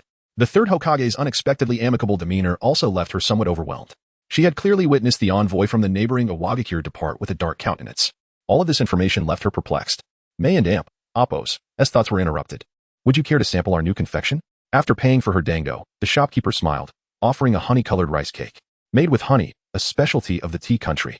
The clerk continued to entice her, and Konoha has so many handsome men, far more than Kirigakure. Even the dango shop's clerk was attractive. May swiftly succumbed to the handsome clerk's salesmanship and cheerfully made her purchase. Recalling Kirigakure, she thought of either the infirm and elderly, or those who were literally sharp-tongued and acerbic. Suddenly, May heard a commotion nearby, turning to see a trio of youths, one with golden hair, one with dark hair, and one with pink hair passing the dango shop. Hey, Naruto, let's spar at the training grounds later. Ever since discovering the Uchiha ancestral training scrolls and becoming Orochimaru's apprentice, Sasuke Uchiha felt his power surge and resolved to challenge Naruto for the title of squad leader. Naruto Uzumaki, sporting dark circles under his eyes, mumbled listlessly, his head resting on his hands, Sasuke, I really Dawn and Appo's have time right now. I and Appo's am studying until late every night. Is studying really that difficult? Sakura Haruno inquired, puzzled. No, it's not just regular classes. There's something about spatial coordinates. It's a new jutsu, Naruto replied wearily. What is it? Sakura asked curiously. The Flying Thunder God technique. I just can't learn it, Naruto lamented, as if struck by a profound disappointment. Seriously, it's impossible. And the materials are so thick. The stack is taller than me, even though they're both forbidden techniques. Why is this one so much harder than the multiple shadow clone jutsu? Naruto added internally. Upon hearing the name Flying Thunder God, Sasuke's ears perked up. Wasn't and Amp, Appos, see that the fourth Hokage and Amp, Appos, as signature ninjutsu? The legendary technique said to have instantly defeated 50 Jonin? Sensing Sasuke and Amp, Appos, as thoughts, Naruto said, without energy. You can ask Lord Orochimaru about it. I heard these techniques will be available at the Ninja Academy, if you're skilled enough to learn them. Sasuke nodded slightly, his competitive spirit waning. If Naruto can't learn it, surely I, Sasuke, can. Do you know the value of being the top of the Ninja Academy? Naruto continued to grumble. I felt like I was making good progress with Sage Mode training from Mount Maiboku, but they insisted that I learn this first. Sasuke rolled his eyes. Stop bragging. Sage Mode from Mount Maiboku is probably just easier. Who said that? Lord Orochimaru, of course. Sage Mode. Sasuke now had some understanding of it. But whenever he asked Orochimaru, he was always told, you and Appos, re too young.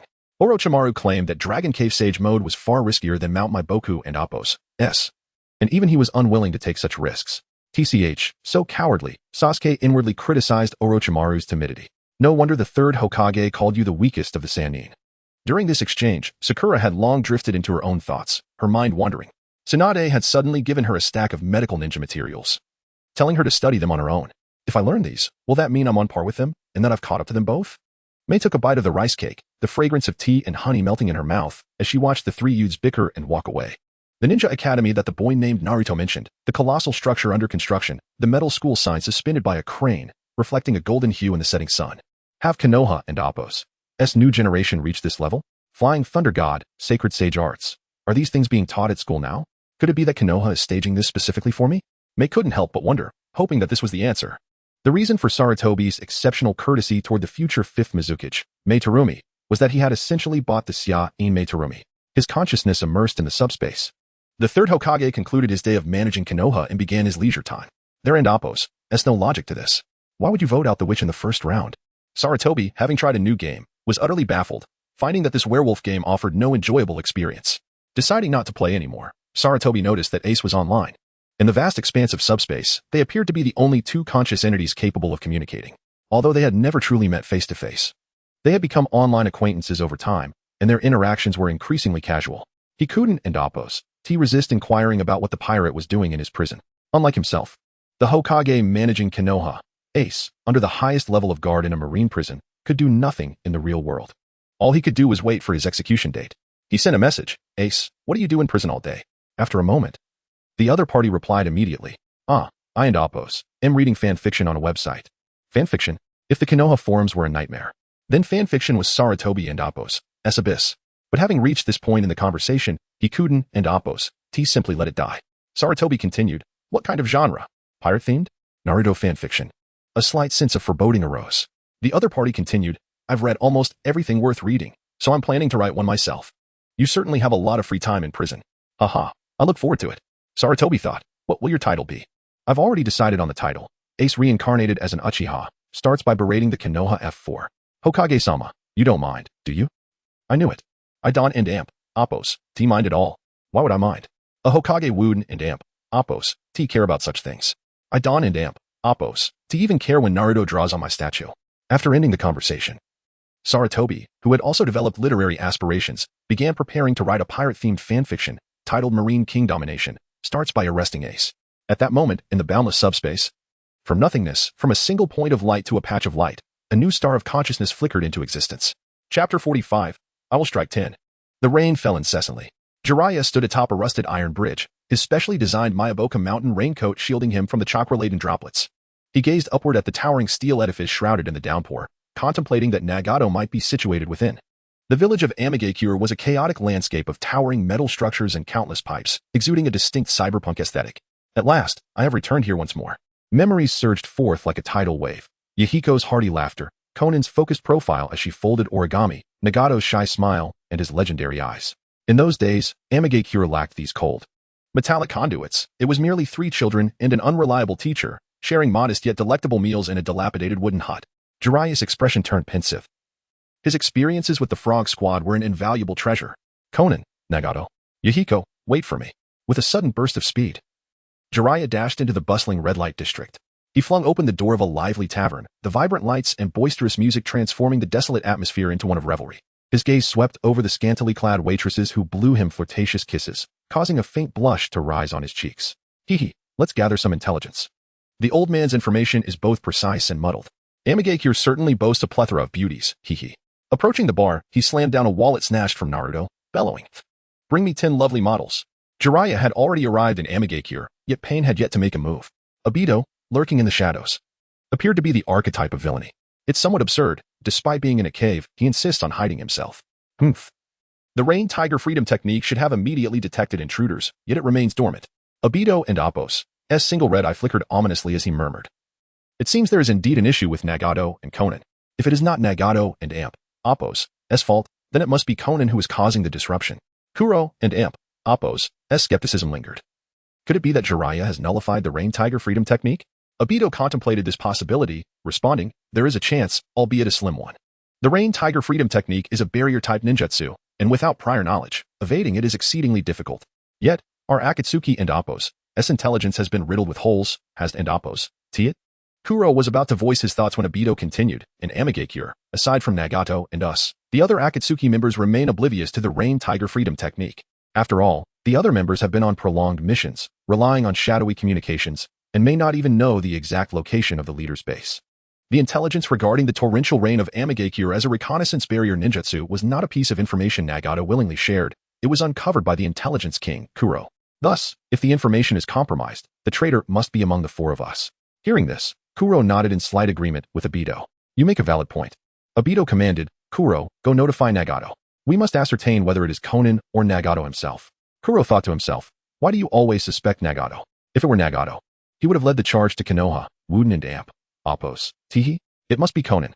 Kuro and Appo's inner turmoil intensified. If it is indeed Konan, shall we allow Nagato to handle it himself? It feels rather unreliable, he mused.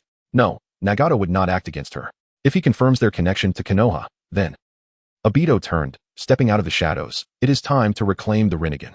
But Aido, what are you playing at? If your intelligence remains concealed, you may still have a chance. Now, the cooldown time of your phasing technique is known to others. Nagato is in good condition, the 6 paths are intact. And what makes you think you can retrieve the Rinnegan? By relying solely on your words? Even if I use the backdoor left by Madara to ambush Nagato, can you withstand the power of that Rinnegan? Kuro's gaze was complex, yet his words were gentle. Aido, reconsider. There may be other issues at play. For instance, Itachi has vanished without a trace. Although presumed dead, there are other possibilities. While my intelligence work is formidable, it is not infallible. Impossible. If Uchiha Itachi were alive, he would certainly return to the Akatsuki. He is not the type to simply vanish. Aido remained resolute. The consequences of a direct confrontation with Nagato would be dire. Kuro felt compelled to clarify further. Are you suggesting I cannot defeat Nagato? I am Uchiha Madara. This was Aido's mindset, once he donned the mask. All misdeeds were attributed to Uchiha Madara. Kuro, rarely decisive, took the initiative. Aido, regardless of the circumstances, I will inform Nagato. For the sake of the moon's eye plan, it is unwise to act against Nagato unless absolutely necessary. Aido, surprised by Kuro and Appo's unusual decisiveness, contemplated before replying, "Very well. I will keep an eye on Jiraiya." With that, the space began to distort, and Aido's figure gradually faded, vanishing into a whirlpool. Kuro felt a headache approaching. Pieces on the chessboard that were too clever or too foolish proved troublesome. He longed for the days when Madara was alive and operational. Descending into the depths beneath the tower, the cold mechanical devices emitted a low hum. Nagato unleashed a torrent of curses at Kuro. Is the Koryu and Uchiha Madara defective? How could Konan and I possibly be affiliated with Konoha? You resemble Shimura Danzo far too much. Are you a spy? Do you harbor ulterior motives? Have you deliberately sold Akatsuki and Appo's intelligence to Konoha? I suspect you and Uchiha Madara intend to exploit the Akatsuki. You are dismissed, Nagato proclaimed, anger radiating from him. He clearly had unwavering faith in Konan. Kuro, as the behind-the-scenes major stakeholder, could not accept being expelled from the organization on such flimsy grounds. Konan's paper creations silently coalesced, forming a swirling vortex of white at the tower's apex. The palm of Deva path was poised to strike. If he did not articulate a satisfactory explanation, a universal pull would surely follow. Kuro hastily defended himself. Nagato, I am utterly loyal. Jiraiya has indeed arrived in Amigakure. Nagato and Konan exchanged glances. Konan subtly nodded, indicating that this information might hold credibility. Silence. Deva path roared, raising his hand abruptly. The gravitational force of universal pull distorted Kuro's form. Why does Akatsuki's intelligence frequently leak? Why is it that only you and Madara possess information that Konoha consistently acquires? Kuro clung to the ground to stabilize himself, shouting, I swear, Jiraiya is currently in a tavern, having ordered 10 lovely models. Konan can verify. Konan nodded lightly. The gravitational pressure diminished. After a moment's contemplation, Nagato spoke solemnly, I will handle Jiraiya's situation. For now, you and the one claiming to be Uchiha Madara must leave Amigakure. Our collaboration is at an end. Aido would certainly not acquiesce to this. What now? If you truly come to blows, what will happen to my mother? Kuro quickly devised a counter-argument. Leader, Madara is aging. He has always acknowledged your ideals. He has consistently regarded you as the leader, fully endorsing your inflict pain upon the world plan. Within the tower, 7 pairs of Rinnegan gazed intently at Kuro. Having witnessed the vastness of the world, Kurozetsu remained undaunted and calmly continued to explain, our objectives aligned. Let us not succumb to internal strife due to misunderstandings. If we do so, will not the days of world peace be further delayed? Although aged, Uchiha Aido still possesses formidable combat prowess. I harbor doubts regarding his true identity. Nagato spoke gravely. Let him prove his strength by retrieving the 8 tails. Otherwise, our collaboration shall cease. Kurozetsu pondered, recognizing the necessity of compliance, and promptly vowed to fulfill the task. As he prepared to descend to notify Aido, Nagato's voice resonated throughout the tower. I am the leader of the Akatsuki. Let him engrave this fact in his memory. Chapter 46. Jiraiya's discourse. Black Zetsu located Aido and conveyed Nagato's conditions. He expressed his observation that Nagato and Konan's reactions did not indicate that they had betrayed any intelligence. Perhaps it was the inherently malevolent Hashirama Senju who left behind some unknown reconnaissance technique before his demise, which has now been perfected by the Hidden Leaf. Black Zetsu shared this conjecture with Aido. Aido felt an overwhelming dissatisfaction. After all, he was the true mastermind, and questioned Nagato and Appo's audacity. He dismissed Black Zetsu's nuclear deterrent plan as insignificant compared to the Moon's Eye plan. In the latter, everyone would be resurrected and live in happiness. Black Zetsu had to remind Aido once more, stating bluntly, your intelligence has been exposed, and you truly cannot defeat Nagato. Even if you manage to kill him, you would be incapable of leading Akatsuki to breach the Hidden Leaf and gather the 9-tailed beasts. The power of the 6 paths of pain is of utmost importance. Eventually, Aido was persuaded. Reluctantly, for the sake of a brighter future, he compromised, his tone icy. Let that cripple continue to indulge in his delusions of leadership for a few more days. Beneath the moonlight, he stood gazing through the window of an establishment where Jiraiya was reveling. Let us proceed to the Hidden Cloud Village. Are you not curious about the interactions between Konan and Jiraiya? No need. As soon as the words left his mouth, a vortex appeared, and Aido vanished into thin air. You should take a look. What if the mole truly is Konan? Black Zetsu watched Aido's disappearing figure, descending into the depths with a sense of resignation. With a loud bang, the wooden door of the tavern was thrust open. Jiraiya staggered out, his cheeks flushed from the effects of alcohol. Indeed, the intelligence had been accurate. He squinted slightly, gazing at the towering steel spire in the center of the hidden rain village. Next, we shall head there. By the way, the sake in the rain village is surprisingly good, Jiraiya mused, relishing the taste as the night sky abruptly darkened. Countless pristine paper slips cascaded down like a blizzard, engulfing Jiraiya and Appo's figure in an instant. The slips adhered to him, reshaping into a colossal humanoid form that ensnared him tightly. It seems there and Appo's no need to go.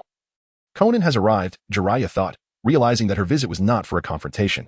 Toad shadow manipulation technique. The shadows on the ground were formed into Jiraiya's likeness, exhaling a torrent of fire that incinerated the paper slips before Konan could launch her next attack. Amidst the swirling ashes, the paper slips converged once more. Konan, you have made significant progress, and you have certainly become more feminine, Jiraiya remarked with a chuckle, observing Konan and Appo's form materializing from the paper in the distance. Jiraiya-sensei, Pain's order is to eliminate you. Wings sprouted from Konan's back as she ascended into the air, her hands wielding shurikens fashioned from white paper, ready to strike at Jiraiya again. This was clearly a decisive statement following a probing attack, as she hoped Jiraiya would withdraw before things escalated. Stop. I'm here to negotiate. Jiraiya raised his hands in a hurry, calling out, Konan, you are no match for me. My oil techniques utterly counter yours. Let Nagato come out. Silence enveloped the night. Konan's pupils constricted slightly. Had the intelligence network of the Hidden Leaf infiltrated this deeply? Did they even know of Nagato's existence? It was baffling. Where had the leak occurred? Furrowing her brow, Konan could not help but ask, what is the source of Konoha's intelligence? The moment she uttered the question, she felt foolish. How could Jiraiya possibly divulge precious information to her? They were no longer teacher and student but adversaries. The bond they once shared had long been consumed in the flames of conflict. However, Jiraiya grinned, I can tell you, but not here. The old man had some absurd intelligence. The instigator behind the Nine-Tails rampage turned out to be Minato's former disciple. The public leader of Akatsuki was his disciple Nagato, who was manipulated by Minato's student, Aido. Most crucially, the true mastermind behind Aido was none other than Uchiha Madara, but he too had someone behind him. That inconspicuous figure in Akatsuki, the purely intelligence-gathering plant man, was in fact the puppet master. When asked where the old man acquired this intelligence, the answer was the mysterious subspace. Such an absurdity, how could he persuade Nagato and Konan? He must tread carefully. A slip of the tongue could send that puppet master fleeing. Although Jiraiya wore a smile on the surface, he was internally troubled about how to gain the trust of Konan and Nagato. Moreover, even if this were true, could he, as their teacher, truly alter their perceptions? They were no longer fledgling chicks. Forget it. At least I must not allow myself to be used. Furthermore, Minato's former disciple is a highly troublesome matter. Suspended in midair, Konan gazed down at Jiraiya, her voice icy as she declared, Jiraiya-sensei, if your intention is to hinder us, you will die here. I have secrets to share. Can we not go to the Toad and Amp, Appos, S abode together? If they were at the Toad and Amp, Appos, S house, he could explain the situation safely. Konan looked at Jiraiya as if he were a fool. Her wings of white paper swirled around her, coalescing into sharp, spinning blades. Just as she was about to strike. Simultaneously, a figure descended silently onto a rusted pipe. On the pipe, Devapath appeared, gazing at Jiraiya. Chakra black rods already slipping from his hand. Jiraiya could only shout, that masked man is not Uchiha Aido. He is Uchiha Aido. He is my other disciple. The fourth Hokage Minato and Amp, Appos, S disciple. Moreover, your nefarious plan to collect tailed beast will not succeed. Jiraiya and Amp, Appos, S voice tore through the night. This revelation exposed Aido and Amp, Appos, S identity. At that moment, Konan halted her attack, and Devapath, initially poised to deliver a harsh retort, abruptly fell silent. It seemed a discussion was possible. However, Deva's voice was chilling and merciless. Mortals cannot comprehend the will of the divine. Nothing can thwart the divine. Jiraiya-sensei, as a price for this information, I shall allow you to leave the Hidden Rain village alive this time. Nagato, your words are truly arrogant, Jiraiya retorted, wishing to say more. 6 black rods had already embedded themselves in the ground before him, serving as both a warning and a final ultimatum regarding their teacher-student bond. There is no value in dialogue with Konoha. Danzo, you truly deserve death, Jiraiya thought helplessly, understanding the entirety of the situation. Even in sage mode, he would not be a match for this wayward pupil. To negotiate is futile, to fight is impossible. As the old man predicted, it is utterly unmanageable. Jiraiya-sensei, depart now. Our next encounter will be when Akatsuki attacks Konoha. Devapath issued a final warning. The mention of an attack on Konoha triggered a response from Jiraiya. Nagato. If that day comes, I will kill you. Raindrops pattered softly. Chapter 47. The Avengers Assemble. The dialogue could not continue, and Jiraiya had no choice but to depart. His figure gradually vanishing into the torrential rain. Nagato, known as Pain, and Konan stood silently in place, the cold raindrops cascading down their forms. Their gazes lingering on the direction from which Jiraiya had disappeared. The next encounter might well be a matter of life and death. In a low voice, Konan remarked, Pain. That sneaky individual is indeed not Uchiha Aido. Outside the tower, she exclusively referred to him as Pain. Her long-held suspicions were confirmed. From the very beginning, Nagato and Konan had doubted him. Now, with Jiraiya's revelations, the facade of Uchiha Aido was stripped away. The elusive figure of Aido had never possessed the standing to be on par with Pain. Even if he sought to join Akatsuki, he could only be a nominal member.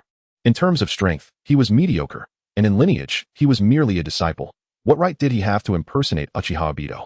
Nagato's voice remained devoid of emotion. If the masked man is not the genuine Uchiha Aido, then his motives are indeed perplexing. You are correct. If that individual is merely Uchiha Aido, why does he submit to him? Even more bewildering was why, as a disciple of the fourth Hokage, he insisted on joining their scheme. These were matters shrouded in enigma. The two exchanged glances and reached a conclusion. There must be a conspiracy at play, utilizing Akatsuki for their own ends, and they certainly did not endorse Nagato and Appos as plans. These two duplicitous individuals must be eliminated. Despite their opposing stances, their fundamental trust in Jiraiya remained unwavering. Their master might conceal certain truths, but he would never deceive them regarding such critical matters. Konan, Nagato suddenly spoke, convening a meeting and blocking the channel of Zetsu. The plan is entering its final phase. Konan looked up in surprise. Pain, what do you mean?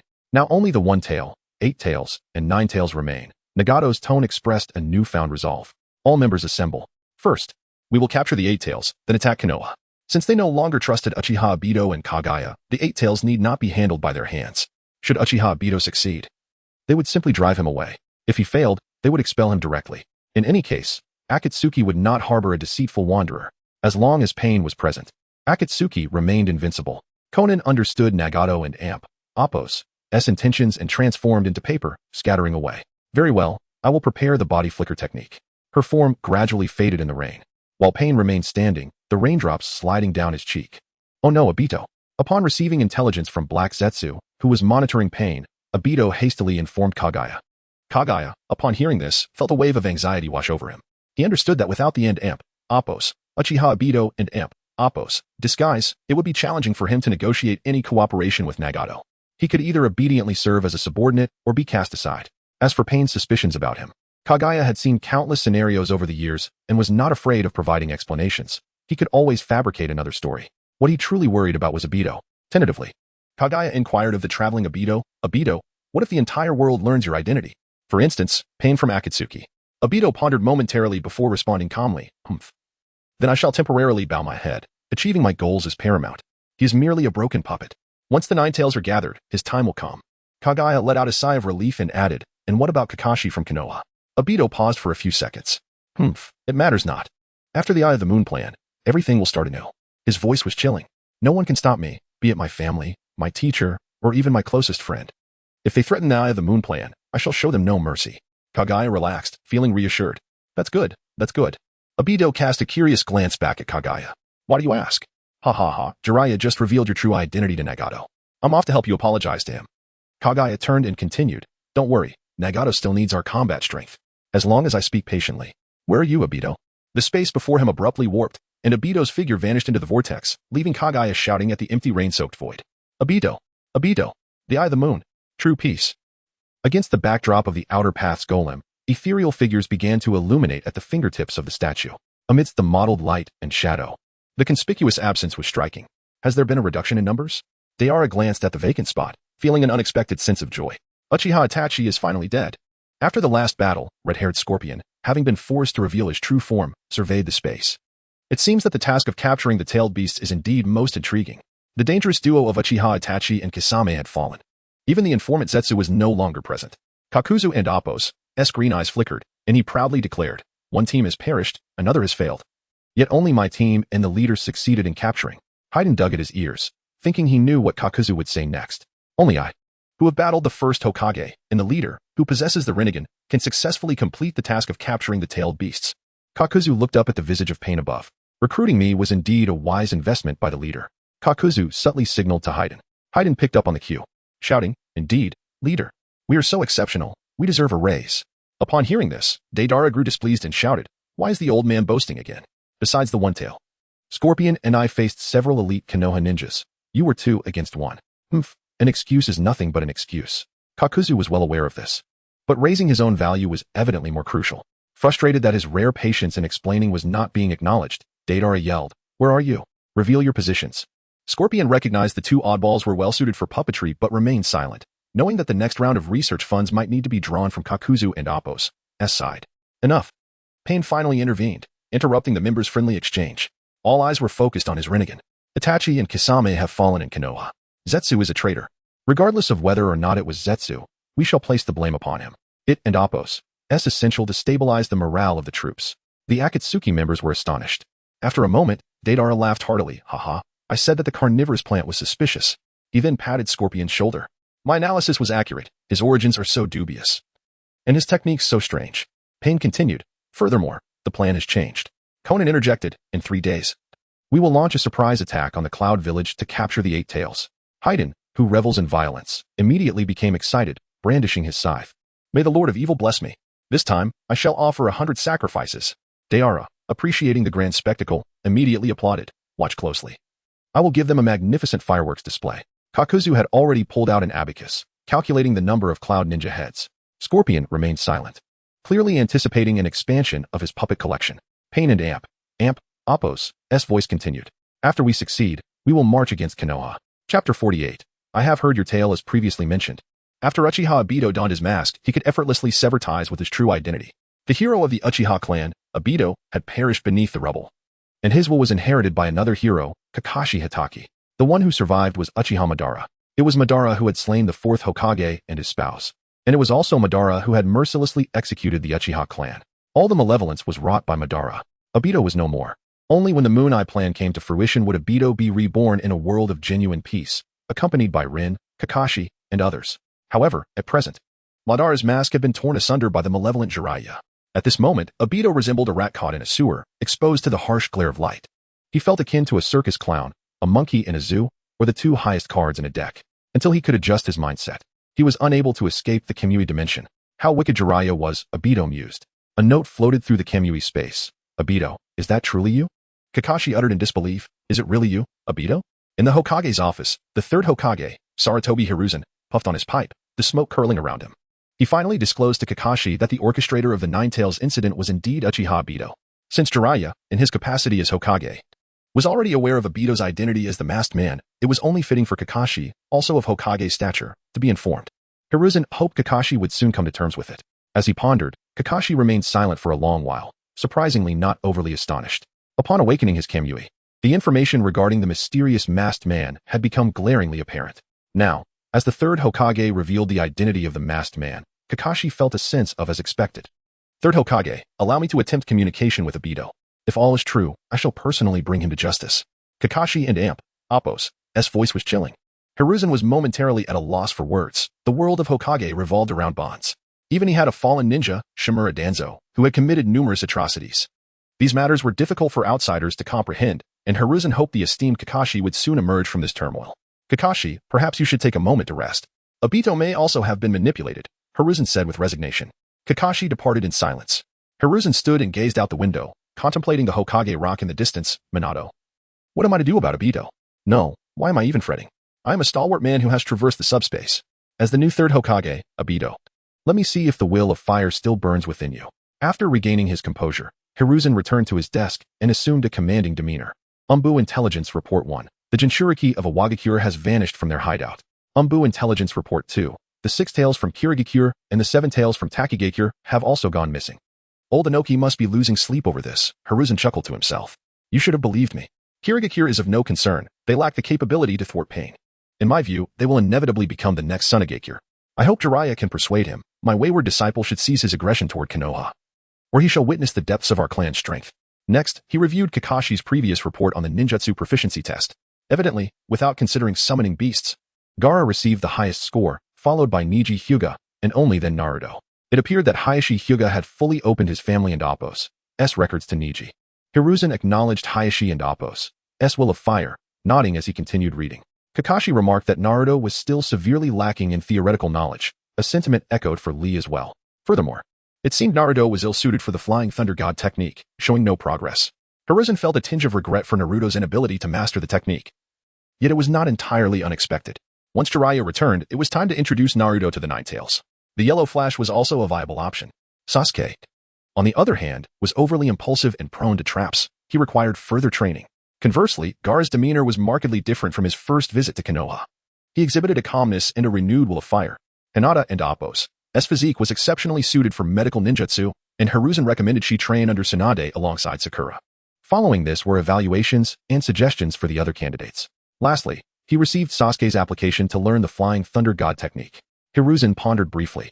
His beloved Itachi was leading troops abroad, earning immense merit, and he could not dishearten his soldiers. He stamped the document. Next came Orochimaru's report. The model for the mobile device had been completed. As for the internal games, he was at a loss. It appears I must begrudgingly assume the role of a game designer. First, let us enhance the damage capabilities of the Hokages. He stamped the document and moved on. The next report indicated that Mei Terumi of Kirigakure had received a message from her village and was preparing to depart. He stamped it and continued.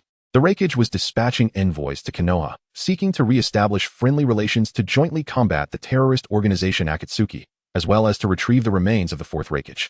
Peace is wonderful. I do enjoy peaceful development. He stamped the document for approval. Next. Stamped. Next. Stamped.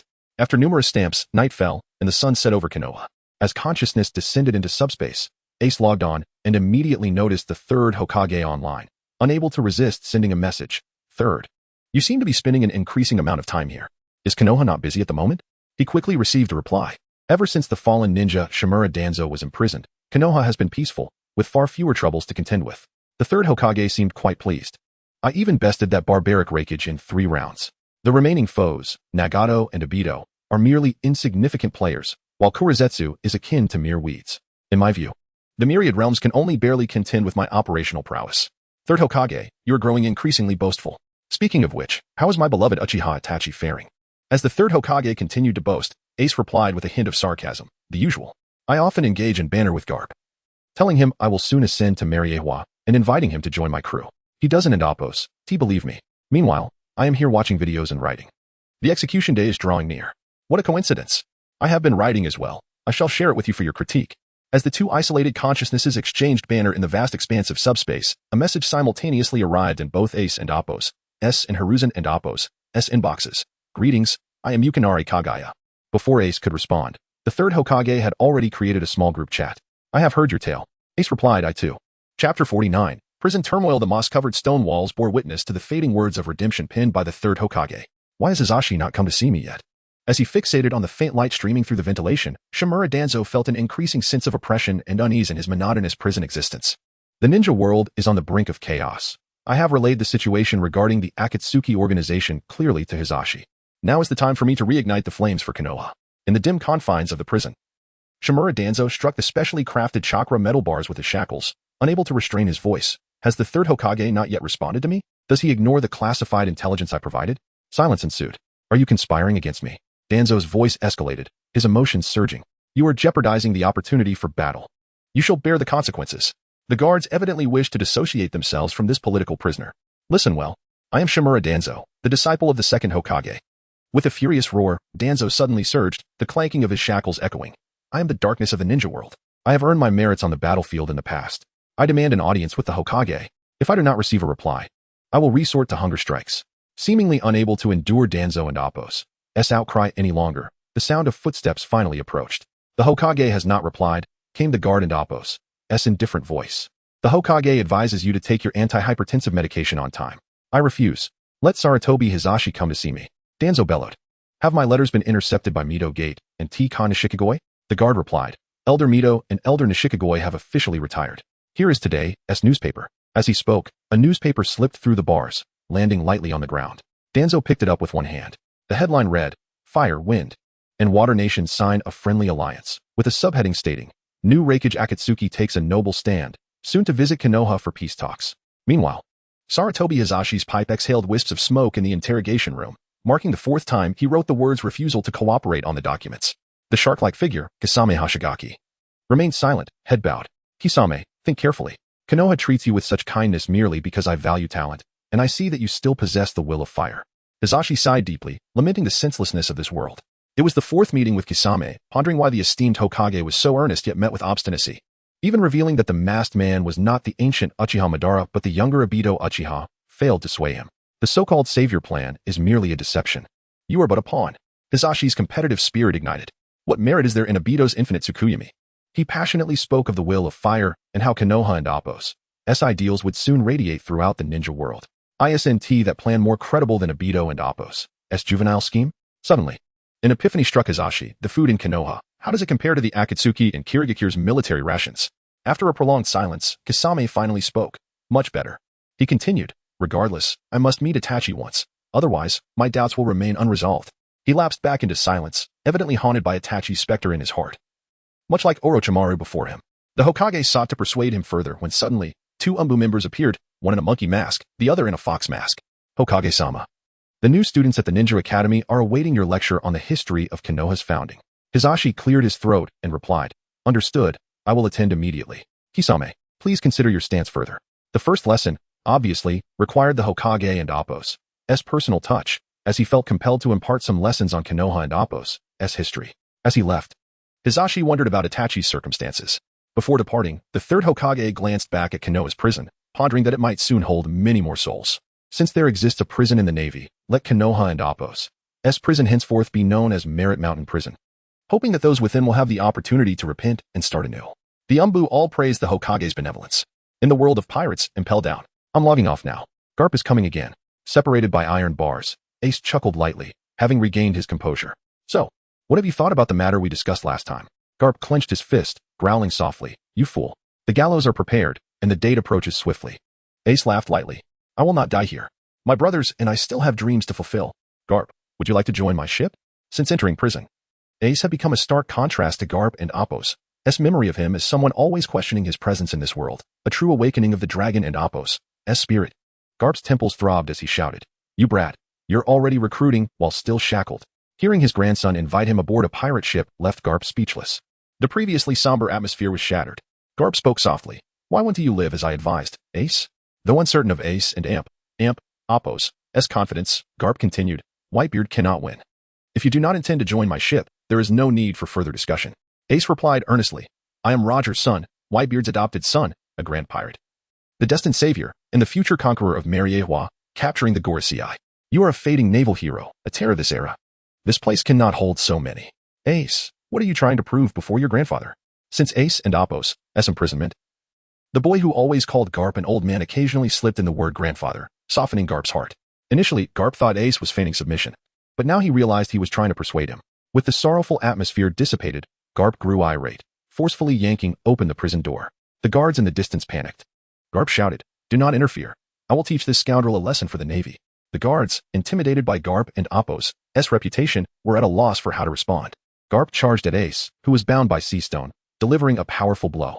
Ace raised his hands in surrender, quickly stating, though I am a pirate, I am still family.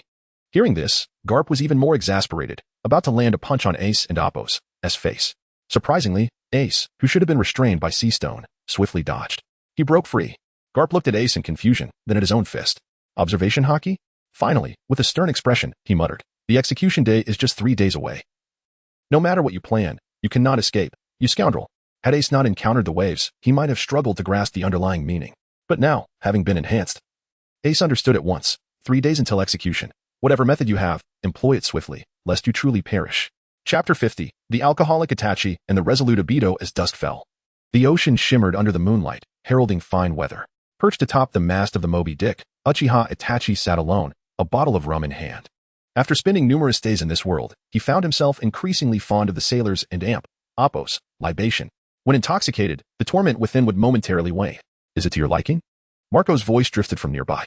He casually tossed the empty bottle into the sea, where it traced an arc in the moonlight before being swallowed by the waves. Surprisingly pleasant. Itachi replied with a hint of indifference. Marco walked alongside him and remarked, the world government has sent envoys to negotiate again. Itachi nodded knowingly, but they cannot release Ace. Can they? Marco grinned. They seem adamant about that. Everything else is up for discussion. However, it's still of some value. At least the news of the admiral attacking the celestial dragons has left the Navy in disarray. It must have dealt a heavy blow to their morale, Itachi mused. Fighting for the celestial dragons is a disservice to their capes. Marco sighed. It's a pity Gaara hasn't been dismissed. Otherwise, the situation would be much better. After all, he is the Navy's strongest force, especially with our impending conflict. Itachi shook his head. The previous reports have already hinted at the celestial dragons under scrutiny.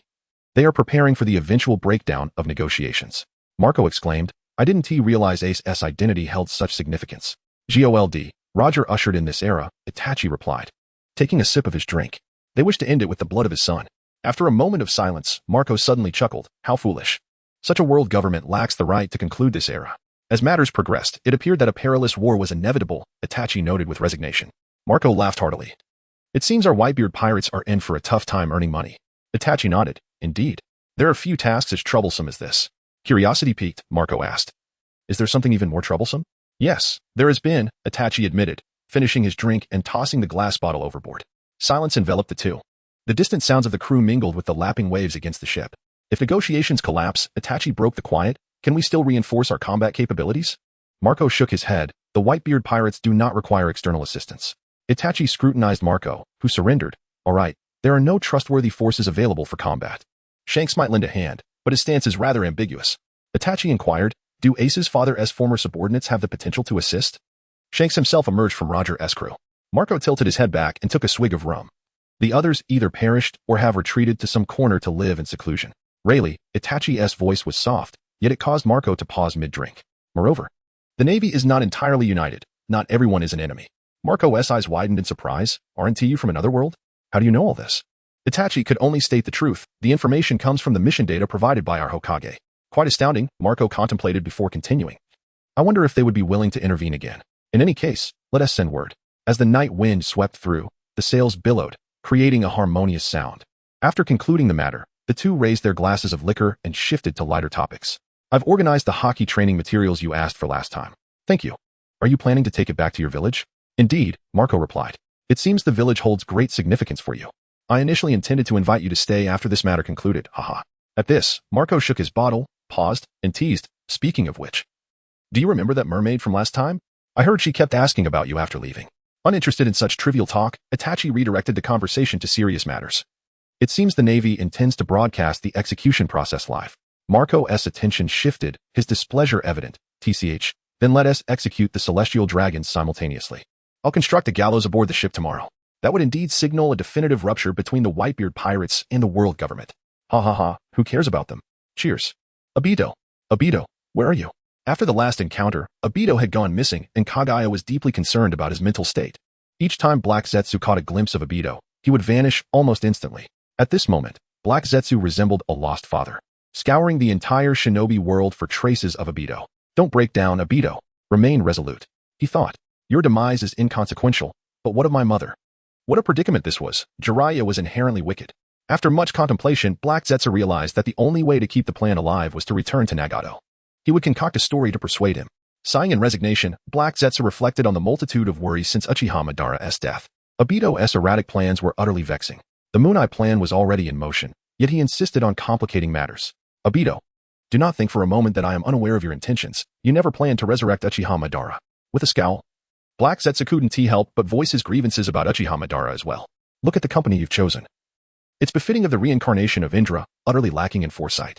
Just as Black Zetsu was about to dive deeper to seek out Nagato, a swirling vortex of space materialized. Uchiha Aido emerged, removing his mask, revealing the grotesque scar that snaked across half of his face in the dim light.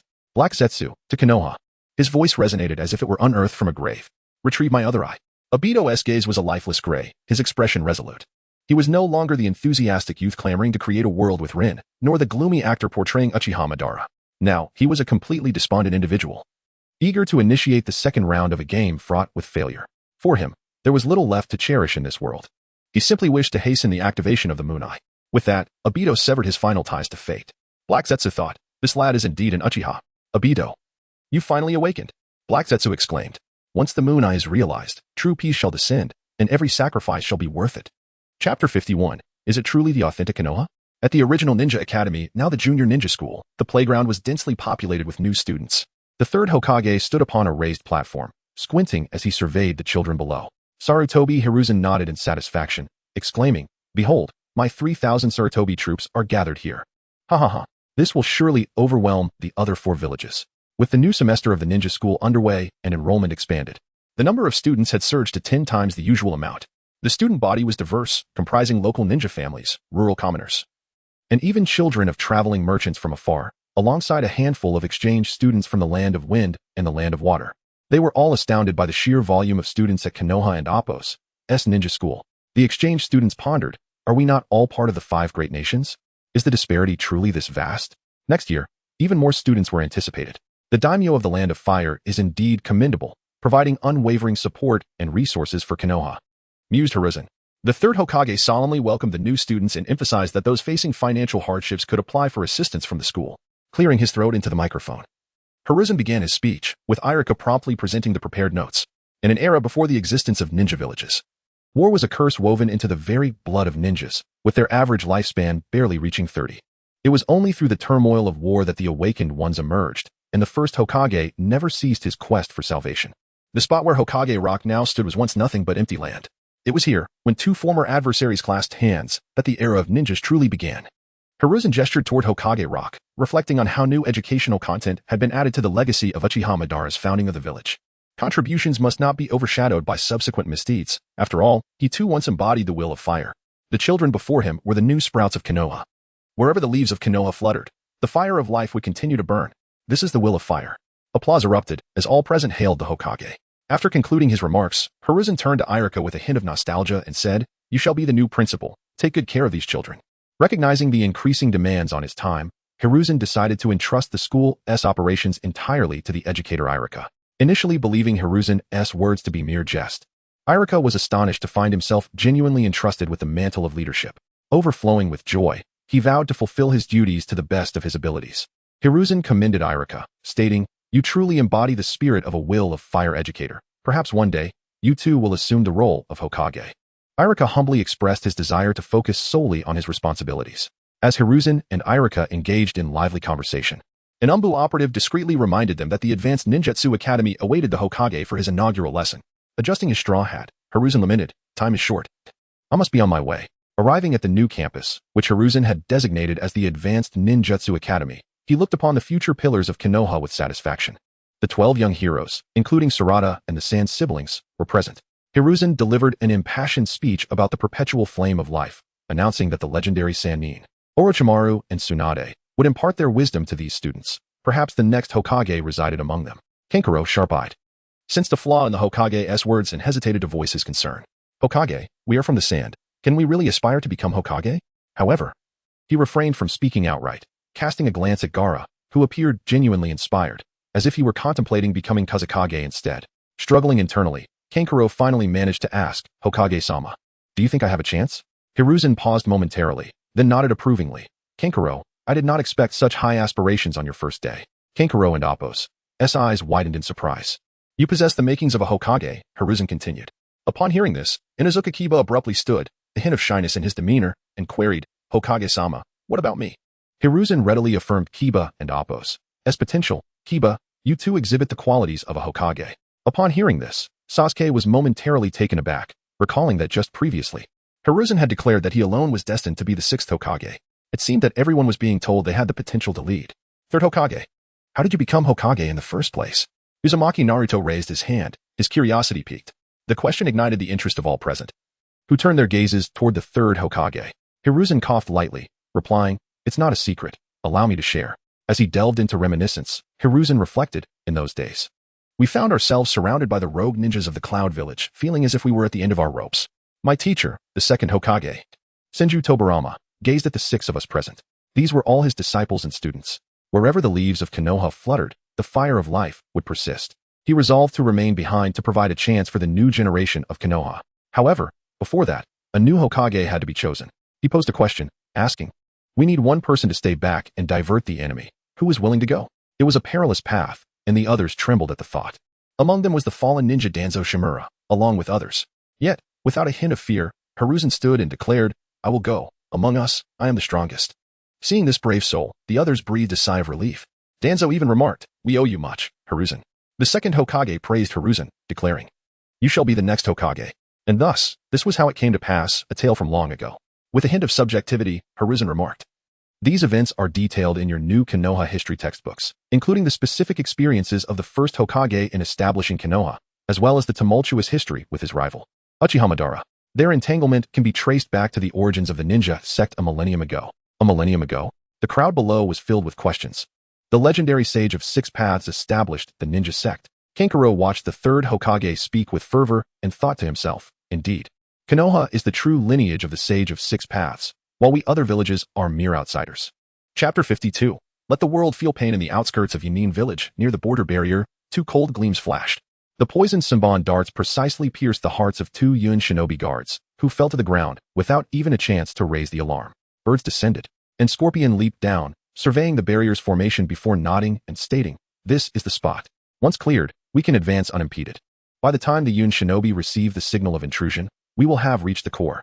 Send the signal, and summon the leaders, he instructed. Deidara, somewhat impatient, grumbled. What a hassle. I say we should break through directly with the clay giant bird for maximum impact. Scorpion patiently explained, do not afford the enemy the opportunity to strategize. After all, this is one of the 5 great shinobi villages, and Scorpion still held it in sufficient regard. Deidara scoffed in annoyance, yet complied and sent the signal. In the darkness, a figure cloaked in red clouds appeared silently. Leading the group was Pain, with Conan at his side, and trailing behind were the immortal duo. Pain's Rinnegan reflected the distant lights of Yunin village as his cold voice echoed. Remember, the 8 tails must be captured alive. The members of Akatsuki affirmed their understanding. Pain issued commands. Scorpion, you will attack from the south. Kakuzu and Haiden, engage from the north, creating a pincer movement. As for Deidara, provide aerial bombardment to cover our teammates and thwart any effective counterattack from the Yun shinobi. I, Pain, will lead the frontal assault. Deidara felt a surge of excitement. For this was Akatsuki's first full-scale battle, and notably, the absence of the bothersome Uchiha Itachi only heightened his enthusiasm. He took flight, shouting to Scorpion, Scorpion, I'm off. This is a competition of art. Scorpion, uninterested in conversation, turned southward. Kakuzu led Haiden northward, reminding him to be cautious of the bounty amounts. At this moment, only Conan remained by Pain's side. Please take care, Pain said to Conan. She transformed into paper and vanished instantly, leaving Pain to clasp his hands together in a seal, summoning the 6 Paths Act, let the world feel pain. In the outskirts of Konoha, the twilight sun painted the borders crimson. Aido, it seems Konoha has changed its password, he remarked. Black Zetsu tested the barrier wall, commenting, Your intel has been thoroughly exposed. Without a mask, the scars on Obito's face appeared particularly grotesque under the light. He replied coldly, "It matters not." As he phased through, he reappeared within the barrier. Black Zetsu called out for Obito to wait, but he ignored him, vanishing once more. Black Zetsu sighed. Ever since their last encounter, Obito had changed, becoming more taciturn. However, he knew Obito's inner thoughts well enough. He was merely intent on confronting the silver-haired Kakashi of Konoha, attempting to appear aloof. He must have gone to the Konoha Memorial Stone. Black Zetsu delved underground, heading straight for the monument. Soon, he emerged from the earth, spotting the solitary figure standing before the stone. The offerings at the monument included white chrysanthemums and red bean cakes, the latter still steaming, while dew glistened on the petals, indicating recent visitors. Obito suddenly grasped the bouquet of white chrysanthemums. What significance does this power hold if I cannot protect those who matter? His voice was low and frigid. With a sweeping motion, the chrysanthemums flew through the sunset, scattering petals in the air. Black Zetsu remained silent. He had witnessed this scene more than once, hoping it would be the last. If Obito were to reclaim another Sharingan, his combat prowess would increase significantly. The disparity between a single eye and two was indeed vast. A faint sound echoed. They've arrived, Black Zetsu thought, observing the commotion near the memorial stone. The silver-haired ninja's kunai was poised at Uchiha Obito's back. "You're late, Kakashi." Obito slightly turned his head and murmured, "Let us settle this." The silver-haired ninja thrust his kunai downward, and the Manjiki Sharingan spun wildly. Obito, as their gazes locked, the space around them warped into a vortex, and both vanished from the realm of reality. I haven't even boarded the train, Black Zetsu lamented, watching the spot where they had just been. In the Hokage's office, night was fast approaching. Sarutobi Hiruzen puffed on his pipe, reviewing the last few documents he needed to address today. The first was a letter of condemnation from Inoki, denouncing Konoha for expanding its ninja ranks and engaging in an arms race, clearly a trivial matter. The second letter was yet again from Inoki, requesting Konoha to share intel on the Akatsuki organization while also assisting in the investigation of the missing Jinchuriki. Simply put, he was seeking help. Inoki was evidently anxious since 2 Jinchuriki had gone missing, yet he was reluctant to admit it. The third letter continued along the same lines, with Inoki expressing a willingness to establish a partnership with Konoha and suggesting a 5 Kage summit to discuss strategies for eliminating the terrorist group Akatsuki. The timing of these documents was uncanny, as if the moment one arrived, the next was already in pursuit. Hiruzen retrieved the Hokage seal and stamped the third document, indicating his approval. He moved on to the next item. A delegation from Chunin was on its way to Konoha, led by the secretary of the rampage, a significant figure within the Chunin village, akin to Konoha's own Narashikaku. At least for now, Chunin seemed sincere, offering substantial concessions for peace, including a significant share of the Lightning Country's mineral resources and war reparations. Recognizing their sincerity, Sarutobi Hiruzen noted to elevate the reception standards for their arrival. As night fell, the Hokage concluded his work. His consciousness delved into the subspace, where a small group of 3 displayed 99 messages, the group name having been altered to Subspace Moby Dick Branch. Are these 2 truly so idle? He browsed through the chat history, noting that the situation of Kagaya Tsutsuki seemed different from his own and Ace's. He was already dead, relegated to a ghostly observer. No wonder. One was imprisoned while the other was deceased, certainly a dull existence. Sarutobi mused. Isn't this akin to the Sage of 6 Paths? However, it was different. The sage had the ability to influence the physical world, while Kagaya seemed unable to do so. Kagaya's interests were also peculiar. He neither played games nor watched videos, preferring to read classics in this subspace, making conversations seem rather challenging. The rest of the discussions revolved around recent changes in the worlds of Naruto and One Piece. Ace suggested that if one could no longer tolerate the situation in the Demon Slayer world, they might as well hire Konoha. That wasn't entirely out of the question. Sarutobi Hiruzen then shared Konoha SV standards in the small group. Chapter 53, The Akatsuki's Full-Scale Invasion Boom. The initial detonation tore through the Cloud Village's highest watchtower, sending a fiery plume skyward. Perched atop a clay behemoth hundreds of feet above, Deidara, his golden locks dancing in the tempestuous winds, grinned with an artist and Appo's zeal. Art is an explosion. His hands delved into his clay satchel, releasing a swarm of white clay spiders that cascaded like rain upon the village streets. Bang, bang, bang. A series of explosions erupted throughout the village. Smoke billowed, structures crumbled, and the village's alarms wailed, a cacophony of piercing sirens and terrified screams. Cloud Ninja who survived the initial onslaught swiftly rallied, their lightning-infused techniques aimed at the heavens, hoping to bring down Deidara. Too slow, Deidara cackled, guiding his clay bird into a rapid ascent, easily evading the electrical assault. As the Cloud Ninja prepared a second wave of attacks, a series of eerie mechanical clicks echoed through the air. The next instant, shadows materialized from the gloom. Puppet Mastery, 100 marionettes. A frigid voice cut through the chaos from the battlefield's edge.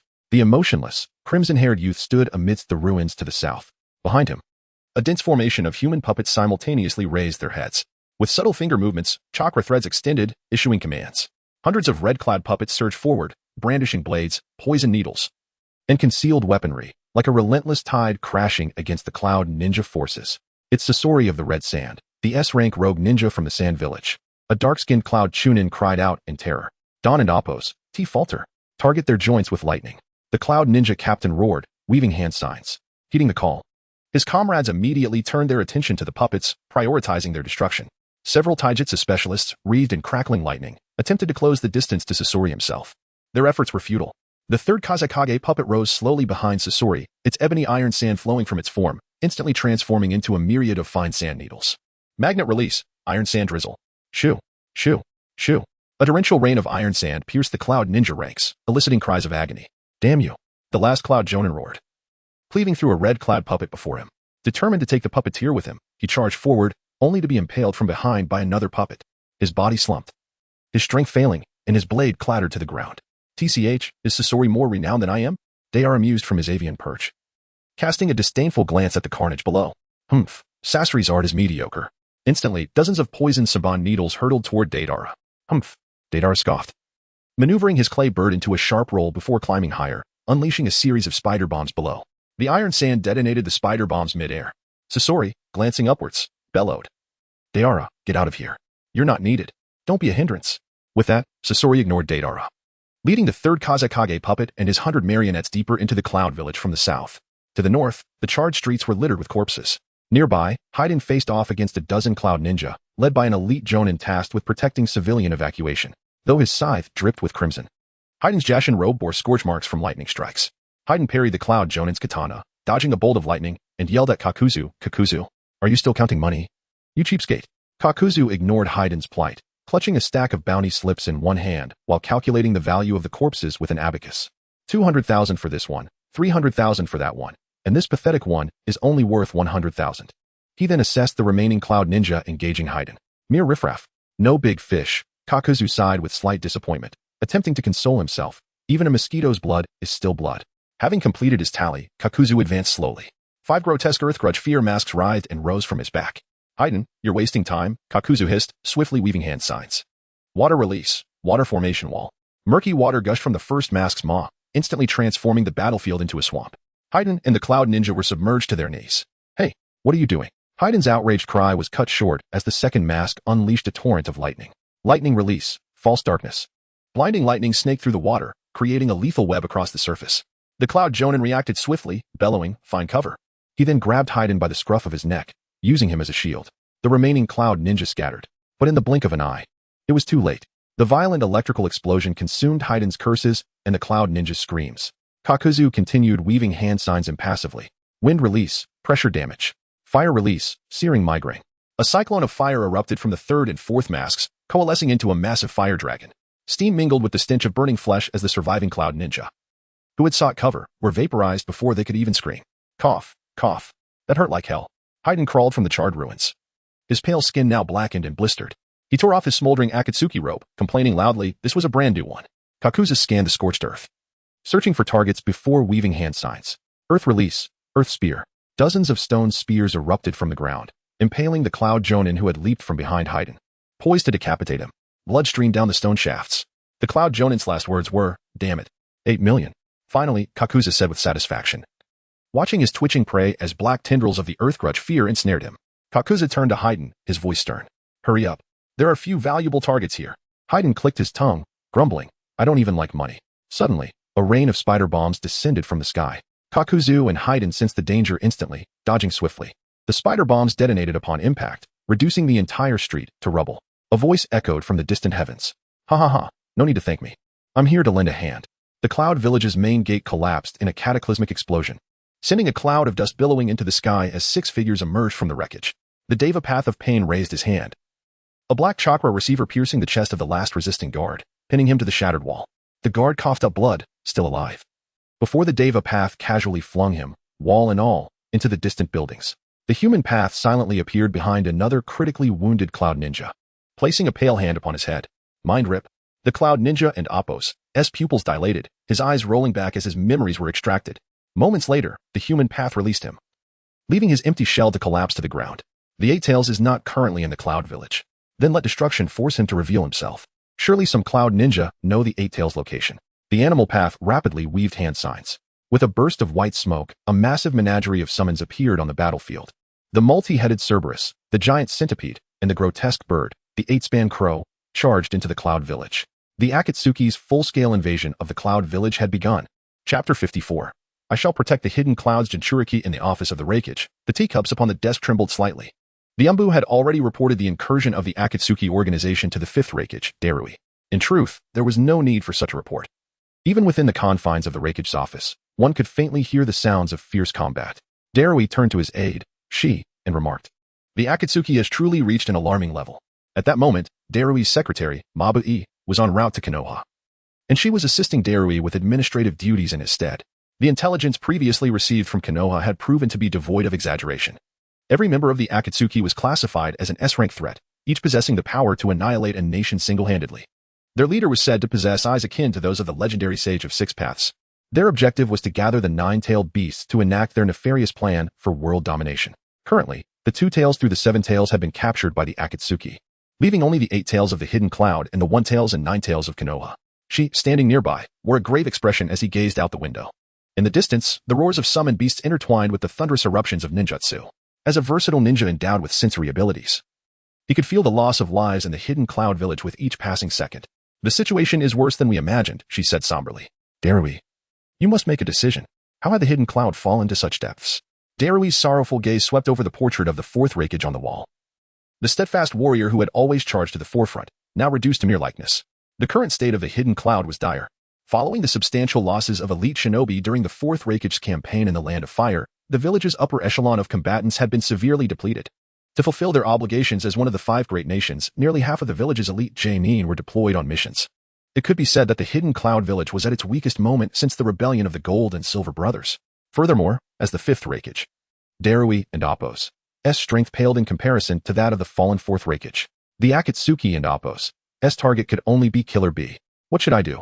Darui furrowed his brow in contemplation, struggling to arrive at a conclusion. At that moment, an Umbu ninja, bloodied and disheveled, burst into the office.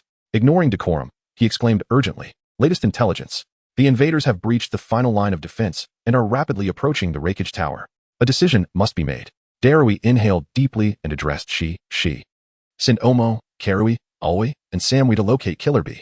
She frowned. "Are we recalling Killer B to fend off the Akatsuki's invasion?" Indeed, at this juncture, Killer B represented the most crucial combat strength for the hidden cloud, the only one capable of contending against the Akatsuki as the perfect Jinchuriki. Darui shook his head. "No. Even if Killer B returns, it will not change the outcome." She's confusion deepened. Ever since Darui ascended to the position of Raikage, his thoughts had become increasingly inscrutable. "What do you mean?" Darui affirmed. "Let them accompany Killer B. They must catch up with Mabu-e's team and proceed to Konoha." After a brief pause, he continued, "You must go as well." Shi's eyes widened in disbelief as he stared at the unfamiliar fifth Raikage, Darui. Unable to restrain himself, he queried loudly, "What is your plan?" Darui took a deep breath and slowly rose to his feet. He removed the Raikage hat from the wall and handed it to Shi. "This Raikage hat. You must deliver it to Killer B. I will find a way to buy you all time." She attempted to voice his objections, but Darui swiftly interrupted him, stating, "The battlefield against the Akatsuki is not here in the hidden cloud, it is in Konoha. The last one tails and nine tails are in Konoha. If I perish, Killer B will become the new Raikage." With that, Darui strapped his ninja blade across his back and issued his final command, Shi, execute the Raikage's orders. Suddenly, the entire building shook violently, dust cascading from the ceiling of the office. The battle had encroached upon the Raikage Tower. She remained silent for a few seconds before finally uttering, "Darui, take care," and departed. Watching Shi's retreating figure, Darui could no longer contain himself and called out, "Tell Killer B that this time, I shall be the one to hold the rear." She nodded and continued onward. Darui gazed up at the portrait of the fourth Raikage once more, whispering to himself, "This time, it is my turn to protect the hidden clouds Jinchuriki." The fifth Raikage, Darui, summoned all capable Umbu and raced towards the battlefield. Meanwhile, the hidden clouds diplomatic delegation had reached the borders of Konoha, where they could see the flourishing buildings beyond the high walls. After a brief respite, they awaited the arrival of Konoha's guides. Standing atop a height, gazing into the distance at Konoha, Mabu-e could not help but exclaim, "The pace of Konoha's development is astonishing. No wonder the Raikage made that decision back then." The Raikage she referred to was none other than the fourth Raikage. Her mind drifted back to that pre-battle meeting, where the fourth Raikage's fist had struck the operational map, declaring, "We either act now or lose our chance forever." His roar still echoed in her ears. Regrettably, the plan had failed. Now, they were left to seek peace through the humiliation of paying reparations. It felt as though the dignity of the hidden cloud had perished alongside the fourth Raikage in the Land of Fire. A wave of sorrow washed over Mabu-e as she pondered what the future held for the hidden cloud. Mabu-e Dano, a subordinate from the hidden cloud, carefully holding a water flask, cautiously interrupted her thoughts. It seems Konoha's guides have arrived. Turning around, Mabu-e saw a tall, slender figure approaching with the team. Narashikaku, with his hands in his pockets, casually draped in a Konoha vest over his black combat attire, spoke with a hint of nonchalance, "I am Narashikaku, A.J. Nin of Konoha, and the head of this peace negotiation." He was the famed strategist of Konoha, often referred to as the Sleeping Dragon. Renowned as the sharpest mind in the shinobi world, Mabu-e replied, "It seems the Hokage truly values our presence." At that moment, Narashikaku's expression began to shift subtly. Pondering to himself how the Hokage's boast had reached the far-off land of lightning. "I will not leave. I will not abandon my role as Raikage. I will fight." Killer Bee shouted, throwing the Raikage hat back in anger. What is Darui trying to prove? We must return to save him. How could he tolerate an invasion while he, the strongest asset of the hidden cloud, stood idly by? The villainous Akatsuki had harmed his brother and slain the woodman. Now they sought to kill Darui. They had come to their doorstep, and it was time for revenge. She helplessly handed the intelligence from Konoha to Killer Bee, stating, "Konoha has clarified the situation. The Akatsuki and Appo's objective is to capture the nine-tailed beasts to dominate the world. If you return, you will fulfill the enemy and Appo's desires." The leader of this vile organization possessed the legendary Rinnegan, and Konoha's assessment of him was that he was unrivaled in the current shinobi world. After perusing the intelligence, Killer Bee fell silent, his heart in turmoil. Meanwhile, the eight tails within him voiced its concern. They possess Rinnegan and seek the nine-tailed beasts. "I have an ominous premonition."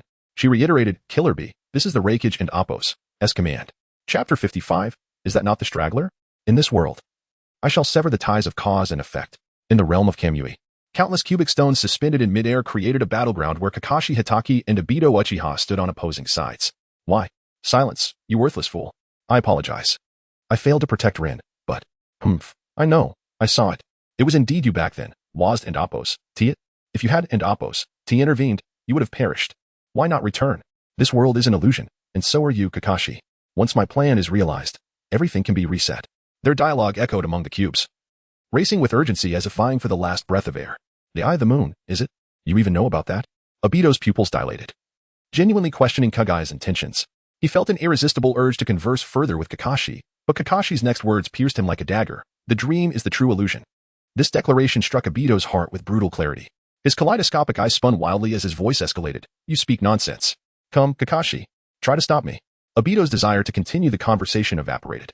If the Eye of the Moon was a falsehood, what did his actions amount to? There was no way he could accept this reality. Kakashi, Aido's resolve wavered as he gazed at the familiar yet foreign face before him. Finally, with determination, he uttered, "Then all I can do now is send you to your demise." Aido scoffed, "Then I shall do the same." As the words left his lips, the duel commenced. Fire style, Fireball Jutsu. A torrent of searing flames erupted from Aido's mouth, hurling a colossal fireball toward Kakashi. Kakashi swiftly formed hand seals. Earth style, Earth Flow Wall. With a thunderous crash, a wall of earth, adorned with a canine visage, rose to meet the inferno, effectively blocking the onslaught. The collision resonated with a deafening roar, shattering the silence of the space around them. Before the smoke could dissipate, a barrage of shurikens flew toward Aido.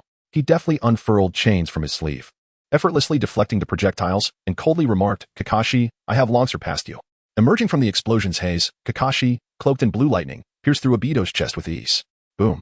It was merely a shadow clone. The true Aido leaped from above, ensnaring Kakashi's limbs with chains. With a swift motion, he tightened the chains, transforming them into blades that sliced into Kakashi. In the midst of the agony, Kakashi erupted into lightning, escaping the assault. The real Kakashi burst forth from the earth, launching a rising dragon punch toward Aido. Aido winced in pain, yet before he could retaliate, Kakashi unleashed his ultimate technique, channeling lightning, Raikiri. This strike, embodying the spirit of youthful Aido, pierced through the heart of the villainous Aido. However, this was all part of Aido's scheme. His body, augmented by wood release, rendered his heart not a weakness, but a binding force. Using his body to restrain Kakashi's movements, he severed the curse left by Madara Uchiha with Raikiri. A masterstroke, indeed, showcasing the pinnacle of Aido and Appo's intellect. "Kakashi, this time it is your true self, ISN and Appo's. T. Aido coughed blood and burst into laughter. Kakashi, momentarily shaken from the sorrow of having slain his dear friend, realized the battle was far from over. An unexpected turn of events unfolded. Despite the gaping wound in his heart, Aido and Appo's chains remained unyielding, coiling around Kakashi and Appo's arm like a living entity. More chains erupted from his sleeves, ensnaring Kakashi completely. Then, I shall temporarily reclaim this gift. Aido surged forward, reaching to retrieve Kakashi's precious Sharingan. You worthless Kakashi, I'll return this gift to you another day. Indeed. As the Hokage said, I am no longer a match for Aido. Kakashi, feeling resigned, concentrated his chakra. Kemui. A vortex expanded in the space, engulfing both combatants simultaneously. In the next moment, they materialized from mid-air, plummeting back into the real world. The flowers near the memorial stone were swept by a gust of wind. As if unseen spectators bore witness to the clash. Aido scanned the surroundings, realizing he was encircled by Konoha's Umbu. Cursing under his breath, he attempted to phase out, but found the area sealed by the Umbu's barriers. This was troublesome, as beads of cold sweat formed on Aido's brow. The Umbu leader was none other than Yamato, accompanied by a familiar watermelon-haired figure. Aido spat in frustration, adjusting his stance for battle. You brought back up Kakashi? Kakashi, appearing unfazed, brushed off the dust and coldly stated, Aido. You are surrounded. Surrender. From a distance, Yamato inquired loudly, Kakashi-senpai, is this the hero of Konoha you often spoke of? Yamato's words rendered Kakashi slightly embarrassed as he scratched his head, replying, once, perhaps, but now I guess I am a criminal of Konoha. Might Guy approached Kakashi, eyeing Aido with a puzzled expression. Kakashi, is this not the straggler from our school days? Shut up. You are the straggler. Aido exploded in anger, preparing to fight desperately against the Konoha ninjas.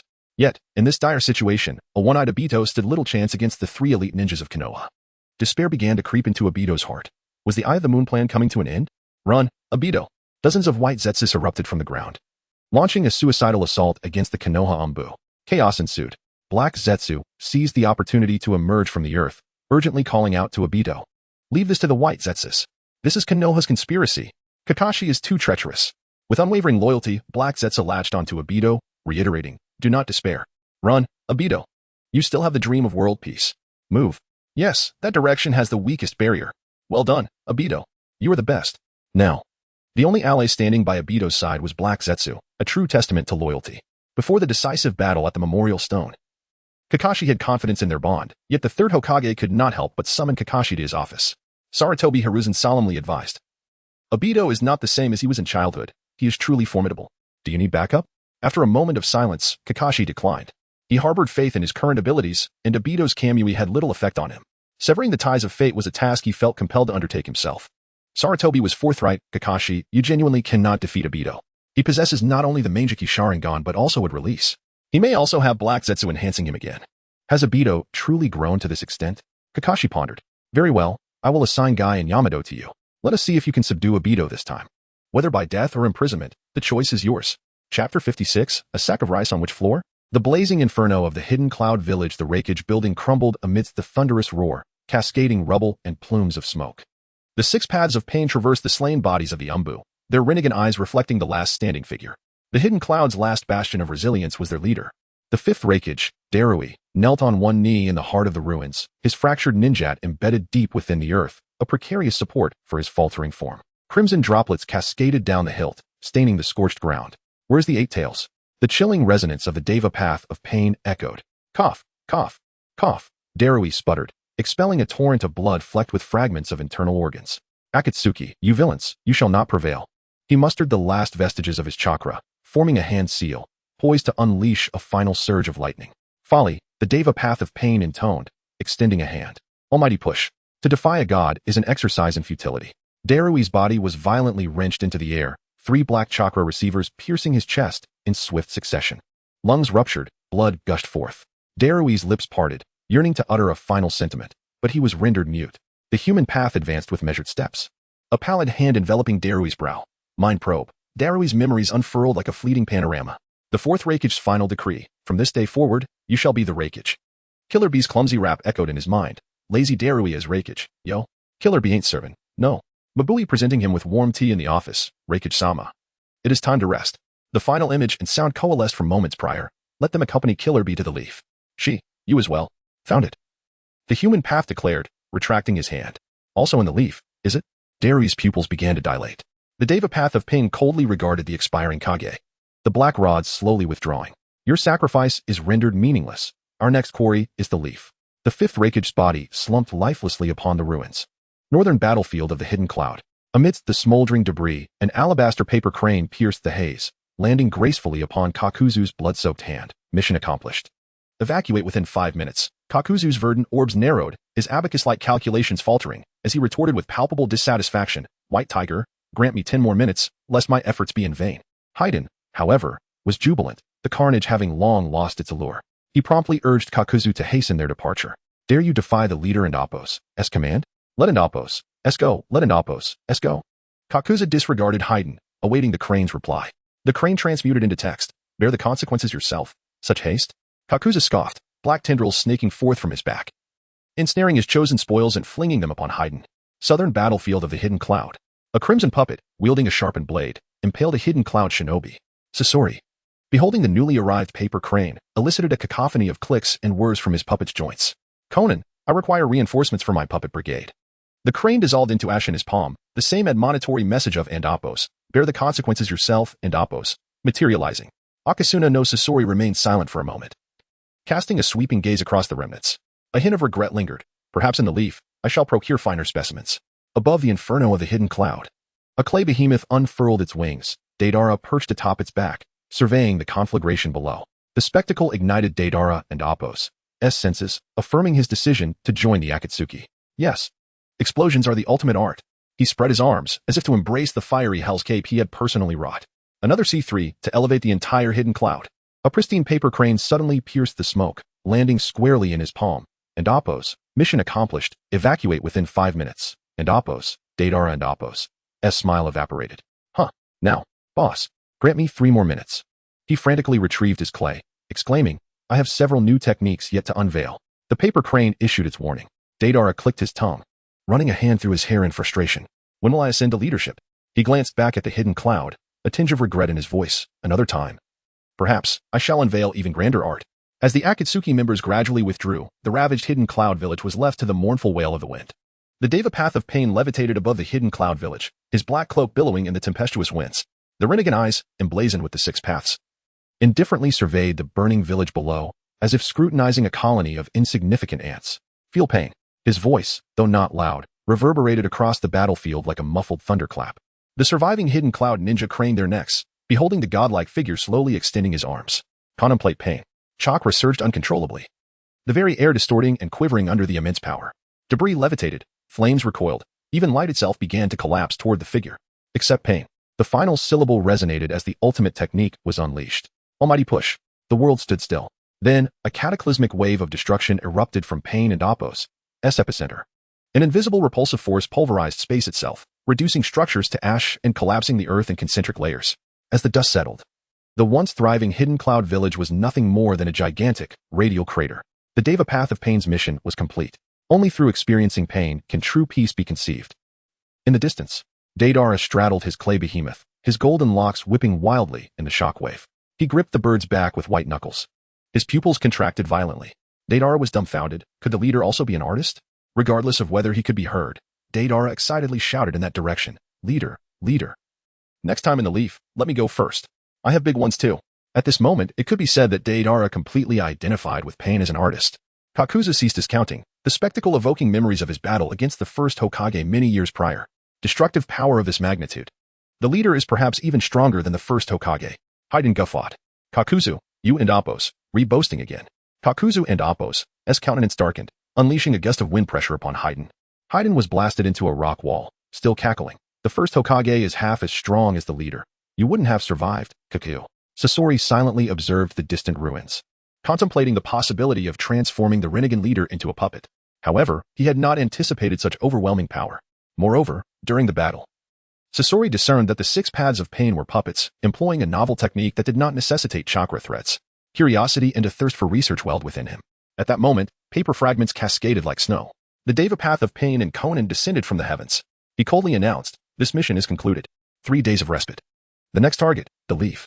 Chapter 57. "Miss Mabui, please accept our condolences in the Hokage office." Narashikaka gently placed a stack of documents before the third Hokage, rubbing his temples as the strain of continuous high-stakes negotiations etched fine lines around his eyes. He was reporting on the discussions with Mabui, the representative from the hidden cloud village. Essentially, the cloud shinobi had conceded defeat. The fifth Raikage was willing to issue an apology for the previous aggressive actions and provide reparations for the war. The crux of the negotiations now lay in the amount of compensation. The cloud representatives were steadfast on their bottom line, which was likely the maximum they could psychologically accept. Any further increase would force them into a situation akin to the Sand Village, where they would have to tighten their belts to the point of near destitution. Let them tighten their belts. Sarutobi Hiruzen exhaled a puff of smoke, the wisps curling into the air. As for the other villages, it's acceptable. But the cloud must endure. Aren't they well connected with the daimyo of the Land of Lightning? If they lack funds, they should seek assistance. Sarutobi was not one to harbor grudges, despite the deep-seated enmity that had arisen from the death of his beloved mentor, the second Hokage, Senju Tobarama. The abduction of Hyuga Hinata, and the assassination of the fourth Hokage and Appo's orphan, Naruto. These past grievances were overshadowed by a growing irritation directed at the cloud. Having previously preyed upon Konoha's vulnerable, they could not simply be let off the hook now that the tides had turned. Lord Hokage, what if they refuse to accept our terms? Shikaku posed the question, not out of indecision, but as a means for the Hokage to delineate a safe boundary. This was merely his duty as an advisor, not an overstep of authority. If negotiations failed, then they would resume hostilities. What could not be attained at the negotiation table could be claimed on the battlefield. Konoha would always fight under the banner of justice, in self-defense. If the rampage needed to be replaced, so be it. Very well, I shall continue discussions with the cloud representative, Shikaku affirmed, closing his notebook. However, as he turned to leave, he hesitated, finally exhaling a sigh of resignation. Additionally, might I request you cease the external promotion of titles such as Konoha's Sleeping Dragon or the smartest man in the shinobi world? Such notions are rather daunting. I truly do not merit them. Initially, Shikaku had basked in the recognition from the Hokage, but he soon noticed the wary glances from his colleagues in the office, prompting a realization that he had perhaps become overly ambitious. He pointed to his temple and continued. The bounty on my head in the black market has surpassed Asuma's and is nearing that of the legendary 3. This sum increases daily. At this rate, I will become the most wanted man in the ninja world. Sarutobi waved dismissively. This is hardly boasting, Shikaku. You are my trusted advisor. In your presence, I feel at ease. You and I, as lord and subject, shall never betray one another. This world of ninjas will undoubtedly move towards true peace and unification under my guidance. Who is this trusted advisor? The third Hokage seemed to conjure new phrases. Shikaku was taken aback. The third Hokage's belief in Konoha's future leadership over the shinobi world was unquestionable. But Shikaku envisioned that such unification would occur under the 5th or 6th Hokage. Standing, Sarutobi gazed at the portraits of his predecessors on the office wall. I will carry forth the legacy of the 4th Hokage. During my term, I shall bring forth a new dawn for this ninja realm. Shikaku, you too shall be remembered in Konoha's history, akin to the 1st Hokage. I have faith in your potential. Such a benevolent leader could not be ignored. Shikaku vowed to dedicate himself wholly to Konoha. Just then, a knock echoed through the room. An Umbu operative entered hurriedly, bearing urgent military intelligence. With only the Hokage and his trusted advisor present, there was little to conceal. Lord Hokage, the Hidden Cloud Village has been attacked. The 5th Raikage, Darui, has perished. And the 8 Tails, Killer Bee, is fleeing towards Konoha. The Akatsuki have unleashed devastating jutsu upon the Cloud Village. The entirety of the Hidden Cloud Village has been obliterated. Sarutobi took the scroll of intelligence, glanced briefly at its contents, and tossed it to Shikaku, who frowned. It seems, Shikaku, that your discussions were in vain. Shikaku scrutinized the scroll, furrowing his brow. The Akatsuki and Appo's next target will undoubtedly be Konoha. We must prepare. They are not mere terrorists. Sarutobi lit his pipe, inhaling deeply. Let the negotiations with the cloud resume. For now, we must provide them refuge. They still hold value. Understanding the implication, Shikaku nodded and swiftly departed. Aware that Konoha might learn of these events even before the cloud representatives did, Sarutobi, lost in thought as he gazed at the distant Hokage rock, pondered the failure of Jiraiya's council. The next decisive battle would likely take place in Konoha. It seemed that the clan's resources might soon need to be called upon. If matters grew dire, perhaps it would be time for Nagato to meet the original founder. Cough. Umbu, go inform Orochimaru to prepare. The Umbu departed promptly. Mabui sat in the conference room, sipping tea. Though the hidden cloud was capitulating, she was determined to negotiate the best possible terms to mitigate their losses. A smaller compensation would expedite the village's recovery. They endured hardship, striving for a resurgence, hoping that one day they could once again contest Konoha. Yet, we have reached the limit. Any further delay will compel us to accept Konoha's inequitable terms. Mabui sipped her tea, her heart heavy with despair. What could not be gained on the battlefield could hardly be achieved at the negotiation table. Moreover, this Konoha's sleeping dragon was not an adversary to be trifled with. In their verbal exchanges, she had never gained the upper hand. A reputation well earned. Suddenly, the conference room door swung open, and Nara Shikaku appeared, his expression grave. Miss Mabui, the negotiations have concluded. Her pupils dilated in shock. What? Does Konoha wish to engage in combat still? Are you not the champions of peace? Mabui hastily implored, Mr. Shikaku, peace is invaluable. We can still discuss the details of the treaty. Shikaku shook his head gently, his tone somber. There is no need for further discussion. He stepped forward, placing a scroll of intelligence upon the negotiation table. As Mabu Yi's gaze fell upon its contents, the world around her seemed to fall silent. The teacup slipped from her fingers, shattering upon the floor. What? How could this be? Shikaku offered a comforting tone. Miss Mabu-e, please accept my condolences. Konoha will do its utmost to assist you. Chapter 58. The Raikage cannot be arbitrarily designated in the boundless subspace. The trio had been renamed the Subspace Konoha Division. Following their last encounter, Kazuna Inukai had declined Konoha's offer, having foreseen the outcome. Since victory had been achieved, why alter the course of history? What have you been reading lately? Sarutobi Hizen inquired casually in the chat group, noting the other's refusal of assistance. I've been engrossed in 100 years of solitude, came the reply. Indeed, the musings of literary youths diverged remarkably. Ace promptly suggested he delve into fan fiction of Demon Slayer, rather than classic literature. Sarutobi Hizen concurred, responding, if only time could revert to those days, Shimura Danzo would have long completed his 30-year sentence. With the current demands of work and time constraints, the third Hokage no longer lingers in the group, having pinned a chapter of Naval King dominance before preparing for work. His thoughts returned to the Hokage's office, where he commenced processing the day's documents. Atop the pile lay a scroll from Inoki, the old ghost, reiterating his request to convene the 5 Kage Summit in the Land of Iron to discuss countermeasures against the Akatsuki organization. Clearly, the incident in Kumobikure had unsettled him. However, why convene the summit in the Land of Iron? What if the Hokage encountered an assassin like Nagato en route? And if they brought too many personnel? What if their home was burglarized? Such reasoning seemed utterly impractical. If a summit were to be held, it must take place in Konoha. Furthermore, the current landscape boasted no more than 3 Kage. Sarutobi Hizen swiftly marked the document with a bold red X and inscribed his thoughts. While convening the 5 Kage summit is feasible, the location requires deliberation. Holding it in Konoha would be ideal. Knock, knock. Come in. The door swung open to reveal Nara Shikaku. Hokage-sama. The Jinchuriki of the Eight Tails has arrived at the borders of Konoha. Should we allow them entry? A perfect Jinchuriki could wreak havoc within our village. Those brutes seem to have learned to announce their presence this time. Sarutobi Hizen scoffed, furrowing his brow in contemplation. Let them in. The mere presence of the Eight Tails cannot stir significant turmoil in present-day Konoha. We shall provide them with a building to establish a government in exile. A government in exile? Nara Shikaku queried. Perplexed by the Hokage's assertion, there are still many surviving cloud shinobi on missions. A new central command for them could lead to numerous complications. Inform the mission dispatch office to prepare for this period and allocate a portion of the tasks to them moving forward, the Hokage instructed. Without a command, and each harboring formidable power, these individuals are akin to savages, devoid of the will of fire. It is likely that these exiled cloud shinobi may transform into merciless mercenaries or bandits. Even ninjas require sustenance. Such circumstances would undeniably instigate unrest in the world. And as a leader of a responsible great nation, we cannot turn a blind eye. Moreover, living, working, and educating their children in Konoha does not guarantee their future allegiance to the cloud.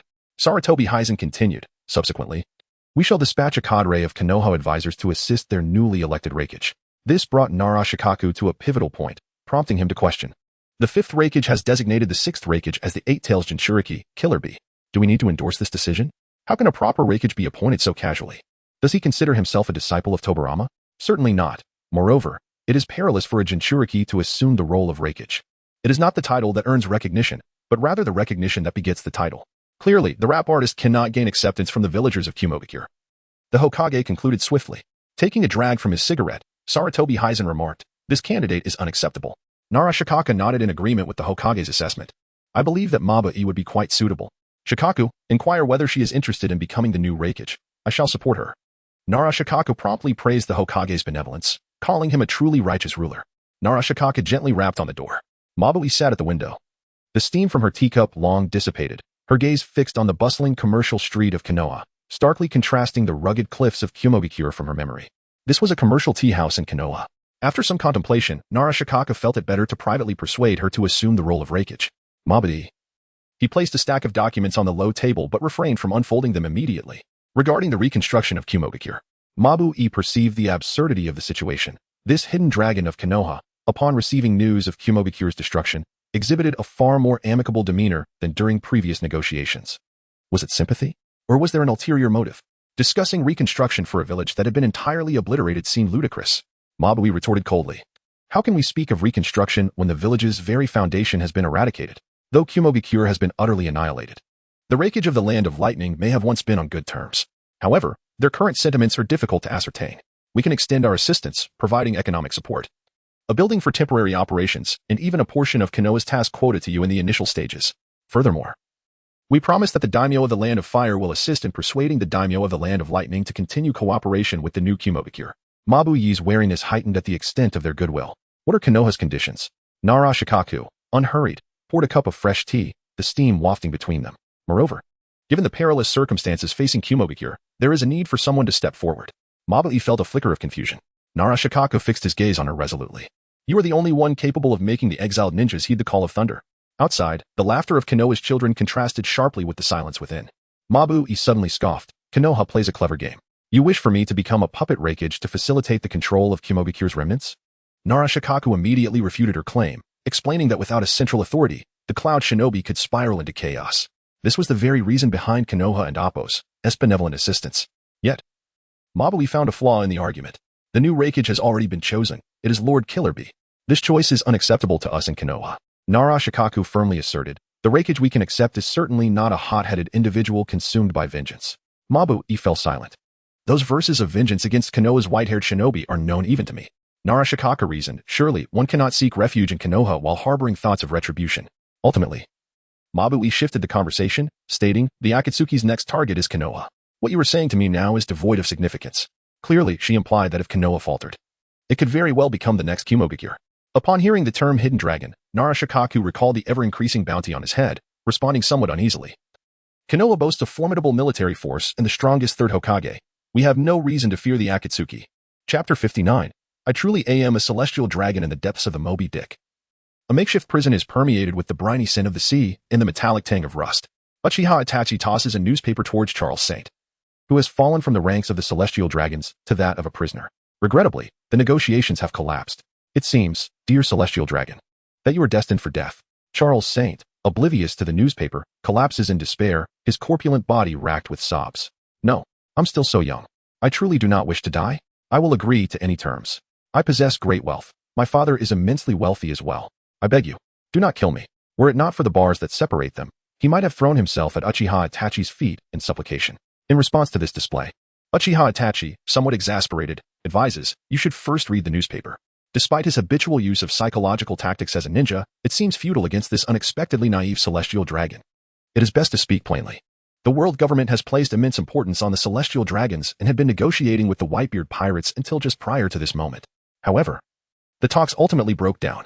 One side insisted on the release of Ace, while the other refused to budge. The result was a discordant conclusion. The publication of today as headline, Admiral's statement, the Whitebeard pirates fabricated celestial dragon identities. How ridiculous, signifies the complete abandonment of Charles Saint by the opposing party. Their resolve to execute Ace and conclude this pirate era is more formidable than one might have anticipated. Uchiha Itachi refrains from commenting on the righteousness of either side. He is merely a Konoha ninja undertaking a commission in an alternate realm. War is now inevitable, and in war, any means may be employed. Charles Saint, still oblivious to Itachi's words, continues to wail, snot and tears cascading down his face. Silence, or I shall end your life this instant, Itachi commands sharply. Show me the newspaper.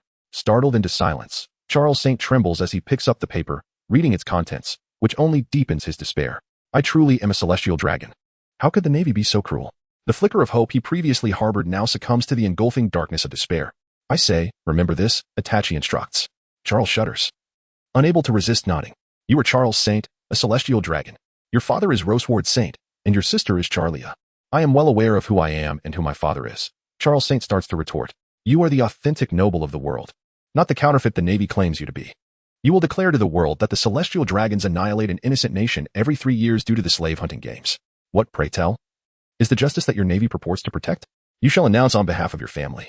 In Panga City, an individual named Im has long since occupied the empty throne. Everything propagated by the world government is naught but a web of lies. Do you understand? I do not comprehend, Charles Saint stammers, feeling as if the world is spinning around him. If you wish to live, remember this clearly. Itachi exits the lower deck, where Marco has been awaiting him.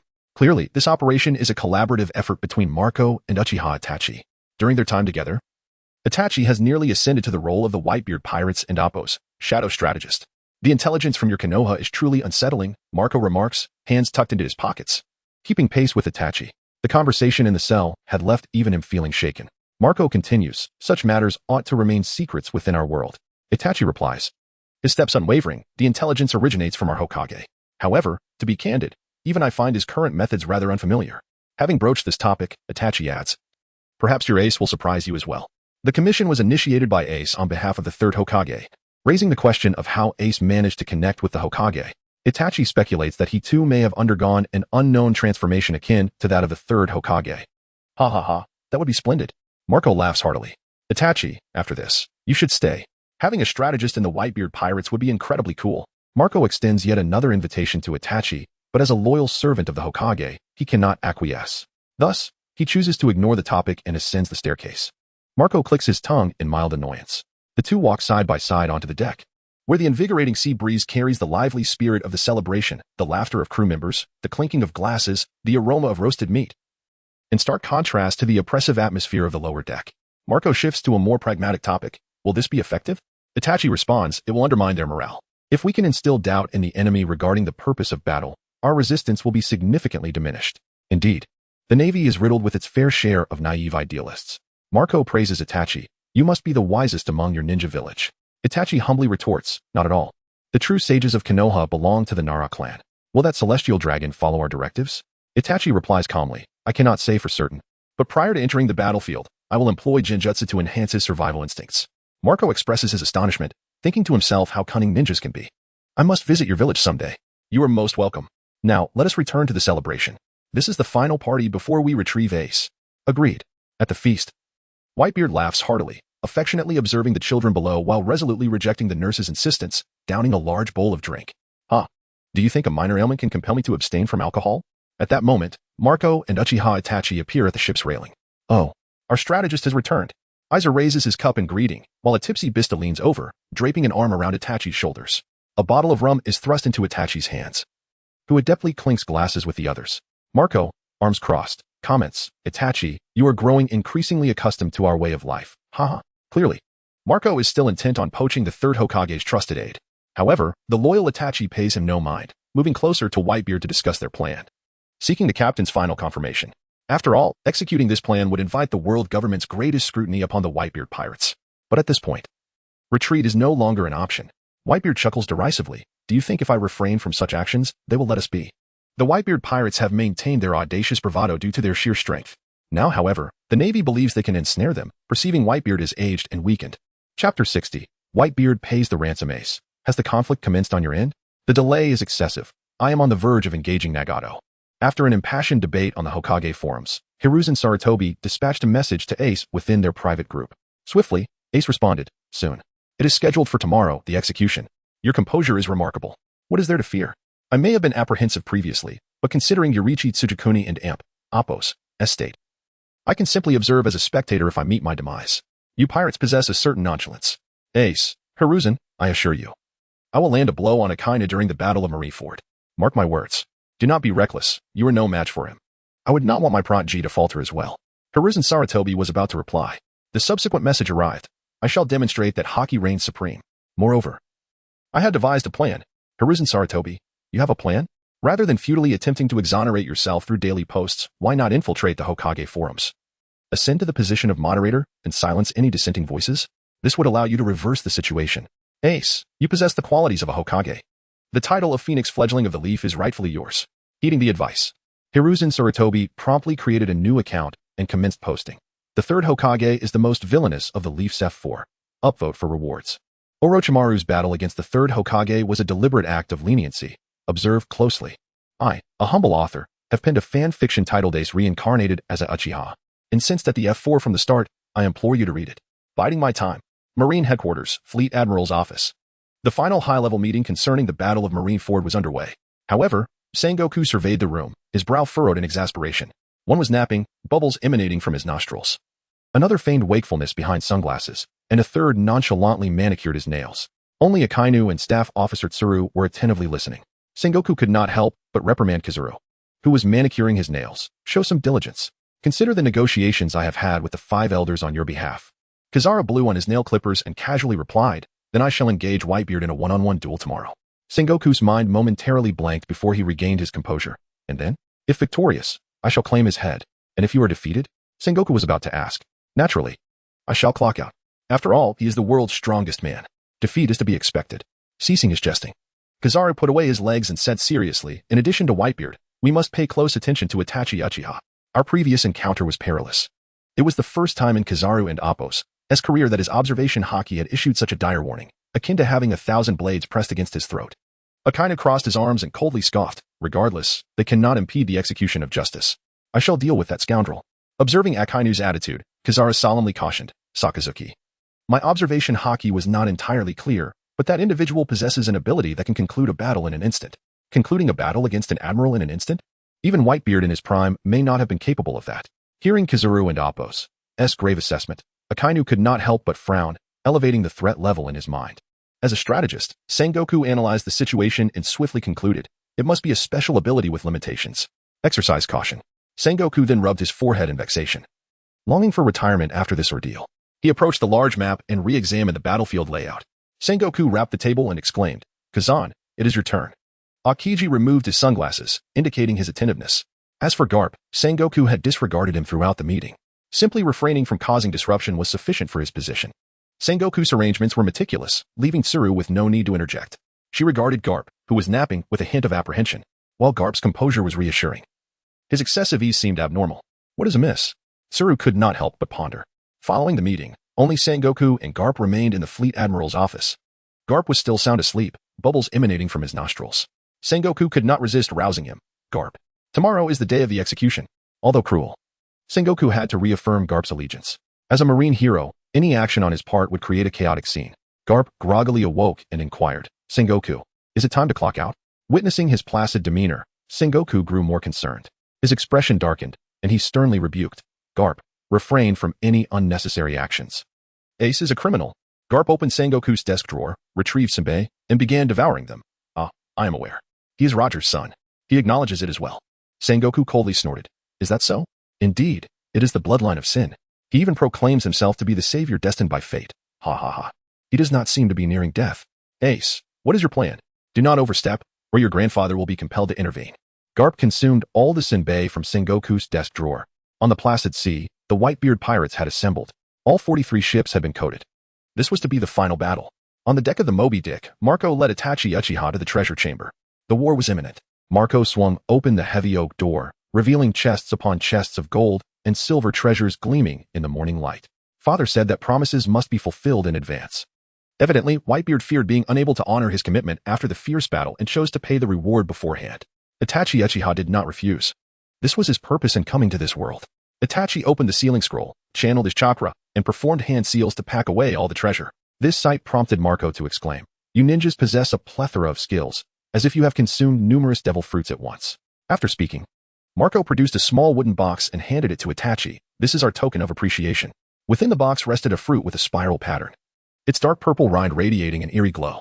It appeared to be a Zoan-type ancient devil fruit. To be clear, we are uncertain of its specific nature. But its enhancement to physical constitution is immense. Consider it our personal gratitude. This gift is too generous, Itachi demurred. Marco thrust the wooden box into his arms and chuckled. A gift given by a seafarer is never to be taken back. A horn resounded from the deck, and the Moby Dick's coating began to emit iridescent bubbles. It was time to depart. The ship submerged into the depths in the following second. Chapter 61. Hold the front page. A trio's musings. Hey, Pops. Ace initiated within their small group chat. Have you ever heard that song? HM. Hiruzen Sarutobi responded. You know, the one that goes, I can't tell if you're a friend or a love I missed. Dandelion's promise, Hiruzen replied. What about it?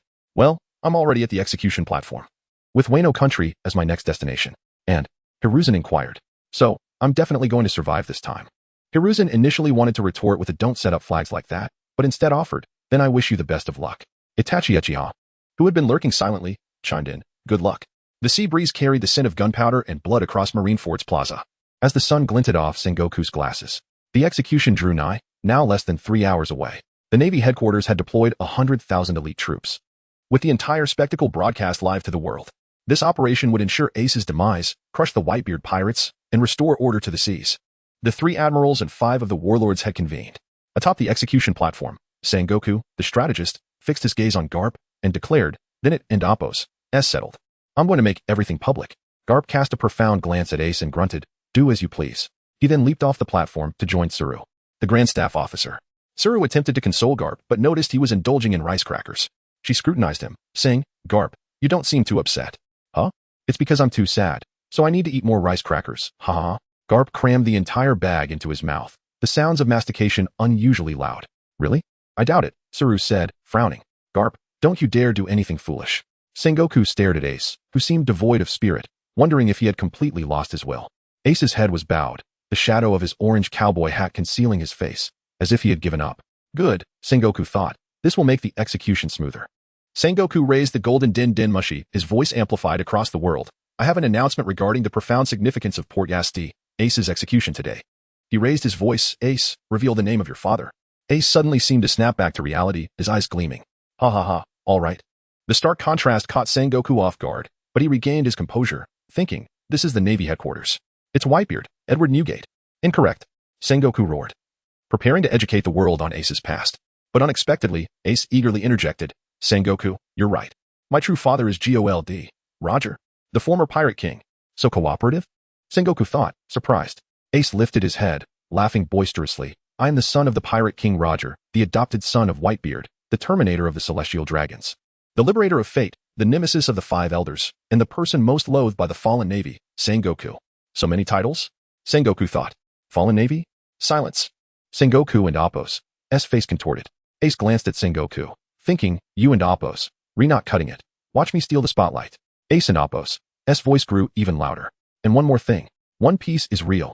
His declaration reverberated like thunder, silencing Marineford. The world's attention focused on Ace's face. Countless people watching the broadcast stood up in shock. News crews frantically snapped photos, freezing Ace's resolute face in a historic moment. The admirals and warlords couldn't help but turn their heads. Garp choked on his rice cracker, dumbfounded. My grandson, you've got guts. Morgans, the president of the World Economic Journal, watching the broadcast, reacted first, his feathers bristling. Hold the front page. Hold it. There's something bigger. Notify the reporters. Take photos. Don't stop snapping. Sengoku, infuriated, pointed at Ace. Quick. Gag him. Executioners rushed forward, only to be forced back by Ace's piercing gaze. Haushikahaki. Trouble. Sengoku moved to act personally. A messenger from below reported, Fleet Admiral Sengoku. The gates of justice have opened. The sea around Marineford churned violently. The calm bay was suddenly turbulent, rocking the anchored warships. Sengoku turned towards the gates of justice. The gates, said to never open, were slowly creaking open. The heavy machinery roared like an ancient beast. The Navy personnel stared in disbelief at this impossible sight. 43 ships of the Whitebeard pirates sailed into the bay, the various skull flags fluttering in the sun. The decks were filled with formidable pirates. Then, within the bay, a vast shadow appeared. Whitebeard's 4 capital ships emerged from the water. Gururara. The familiar, hearty laughter echoed from the Moby Dick. Whitebeard stood tall on the prow, his supreme grade sword Murakumajiri slamming onto the deck. Marineford trembled. The world's attention shifted from the Navy to the Whitebeard pirates. On the Moby Dick's deck stood a gallows mirroring the Navy's execution platform. A celestial dragon, Charlos, knelt in disarray, chained like Ace. Next to him stood Scored, blade in hand. Beside them were Itachi Uchiha, arms crossed, his red cloud coat billowing, and Marco, hands in pockets, his pineapple hair swaying. Sengoku, Whitebeard and Appo's voice boomed. You execute my son, I execute a celestial dragon. Seems fair, doesn't it, Appo's, it? The pirates on the 43 ships cheered, praising Whitebeard and Appo's coolness. The crowd erupted. From Marines to Vice Admirals. The Admirals exchanged glances, while Akiji pondered. Among the warlords, Doflamingo cackled, and Hancock was ready to defect. Garp looked at Ace and then at the celestial dragon, thinking, my grandson is serious? Ace stared at the Moby Dick. What's going on? Itachi, what have you done? Cold sweat dripped down Sengoku's forehead. Whitebeard had gone mad. Morgans in the newspaper office yelled, hold the front page. There's something bigger. Get the reporters to take photos. Dawn and Appo's. Stop snapping. Chapter 62. To kill me. Fire fist Ace? It and Appo's. It's not that simple. Fortunately, I was prepared for the worst. Cold sweat trickled down Sengoku and Appo's forehead as he seized the golden transponder snail, forcing his voice to remain steady. Do not be deceived, everyone. This is merely the despicable tactic of the Whitebeard pirates. We have already published a statement. His voice resonated through the loudspeakers across Marineford. How could a dignified celestial dragon fall into the hands of pirates? This is clearly, before he could finish. Itachi Uchiha stepped forward, his crimson Sharingan spinning with 3 tomo. He produced a loudspeaker, and though his voice was soft, it carried clearly across the battlefield. St. Charlos. Reveal the identity of your father. This scene felt eerily familiar, causing Sengoku to momentarily lose his focus. Ace, bound by chains, was equally dazed. Did the Leaf Village ninjas possess such audacity? St. Charlos trembled, his lips quivering uncontrollably, ultimately succumbing to Itachi and Appo's piercing gaze, shouting in despair, my father is St. Roseward. My sister is Princess Charlia. My family crest is the cross emblem. I frequently visit Sabaody Archipelago to select slaves. Suddenly, Doflamingo, stationed beneath the execution platform, erupted into raucous laughter. Fuhu, Now there and Oppos. No denying it. Is there, Admiral Sengoku? A fake. Sengoku dismissed the flamboyant flamingo with a wave, urgently addressing the golden transponder snail that is nothing but a puppet controlled by the mind fruit user, Itachi Uchiha. Whitebeard. Your despicable tactics will only lead to your own humiliation. Whispers of doubt spread among the Navy ranks, yet the soldiers quickly reformed their lines, for they protected justice. Not the celestial dragons. Deep down, they longed for the demise of this celestial dragon alongside the vile bloodline of the Pirate King. All Navy elites. Sengoku bellowed, raising his arm high. Prepare for battle. Let these pirates witness true justice. As the morale of the Navy surged, Itachi's Sharingan suddenly glowed with intensity. Charlos's voice rose alarmingly. The Navy is merely the lapdog of the celestial dragons. Every 3 years, we engage in the slave hunting game, annihilating an entire nation. And the Navy is an accomplice. Silence. Sengoku roared. The Navy Admiral Sengoku knows of this. The Navy hero Garp knows. The 3 admirals are aware. Even that former celestial dragon, Doflamingo, knows. Sengoku found himself momentarily speechless.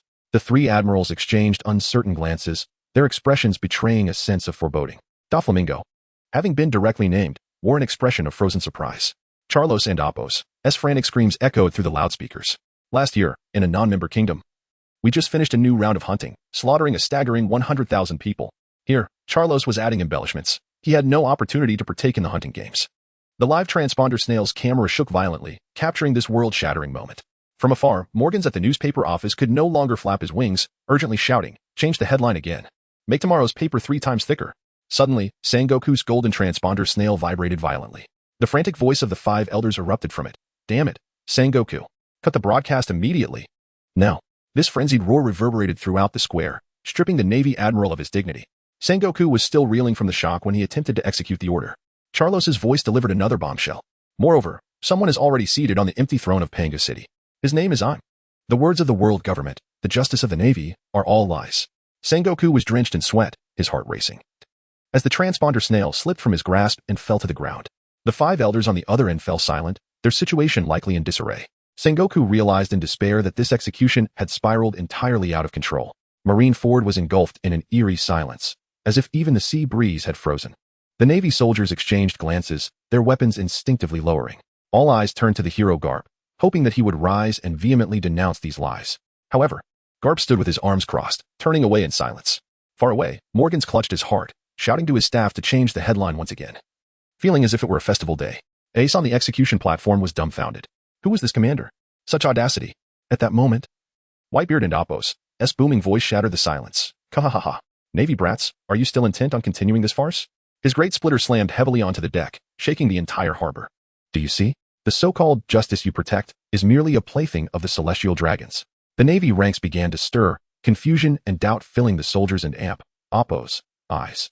Some officers and sailors discreetly lowered their weapons, while more turned towards the execution platform, awaiting the Admiral and Oppos' command. Having weathered many storms, Sengoku would not falter now. He picked up the golden transponder snail and cut off communication with the 5 elders. If only he could turn back time, he would gladly release Ace. But at this point, whether to release him or terminate the broadcast was now of no consequence. The ensuing developments were beyond the control of a mere Navy admiral. In his final act before retirement, he resolved to undertake one last mission. He would wager all the dignity accumulated throughout his career as an admiral to end the vile bloodline of the Pirate King. Navy soldiers. Sengoku's voice rang out, imbued with undeniable authority. No matter how the world changes, pirates are still pirates.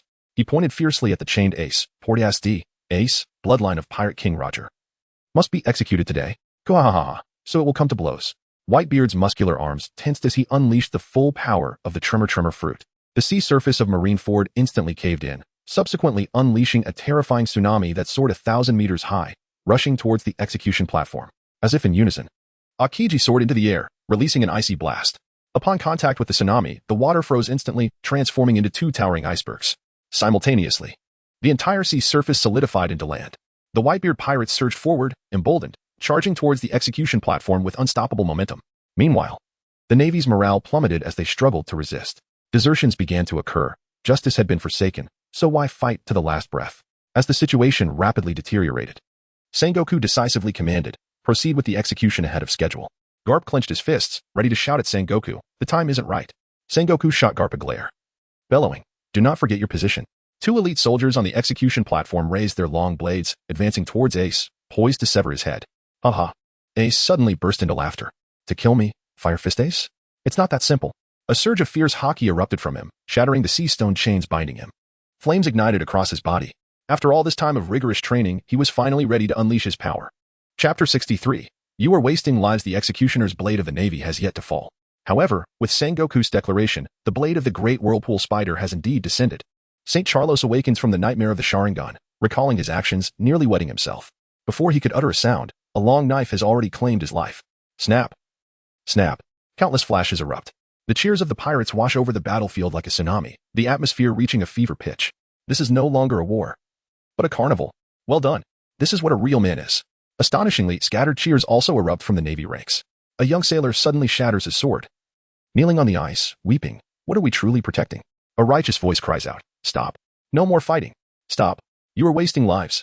Every soldier has a family waiting for him to return. An increasing number of lower-ranking sailors are laying down their weapons and becoming deserters, while the swordsmanship of the commanding officers begins to falter, the weight of justice suffocating them. In a world that values will, the loss of fighting spirit is a terrifying prospect. In the World Newspaper Office, Morgans kicks a world government spy beside him to death. Thinking it is a daydream to stop him from making headlines, he pulls up the best angle of the execution photo, frantically snatching the draft from his employee's hands, quickly composing it himself, shouting, everyone, move quickly. This will be the headline. But wait, who is this person? Ah, it seems to be the Great Whirlpool Spider. Scored, with a previous bounty of around 200 million. Tomorrow, he will no longer be worth 200 million. Let us give him a special gold-plated headline.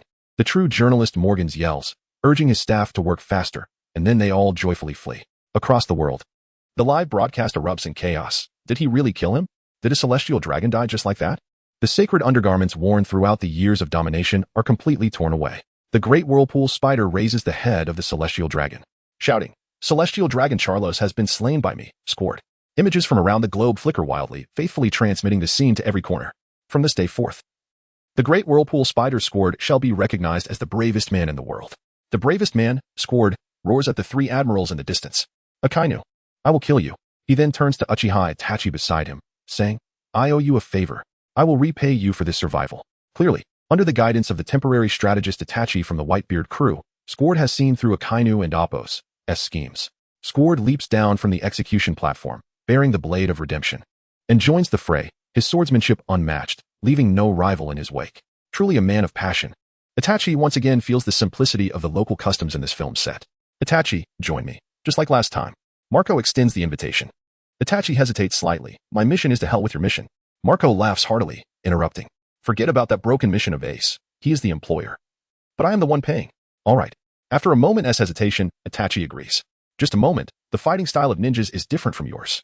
I may have only one chance to reduce the enemy's high-end combat strength, so I must choose the timing and target carefully. Marco raises an eyebrow. You haven't used that against Kazara? Indeed.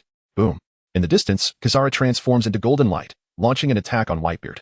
Declaring he wanted to challenge Whitebeard to a duel yesterday, and today he truly means it. It makes sense, without a Navy admiral to stop him. Whitebeard could single-handedly reach the execution platform.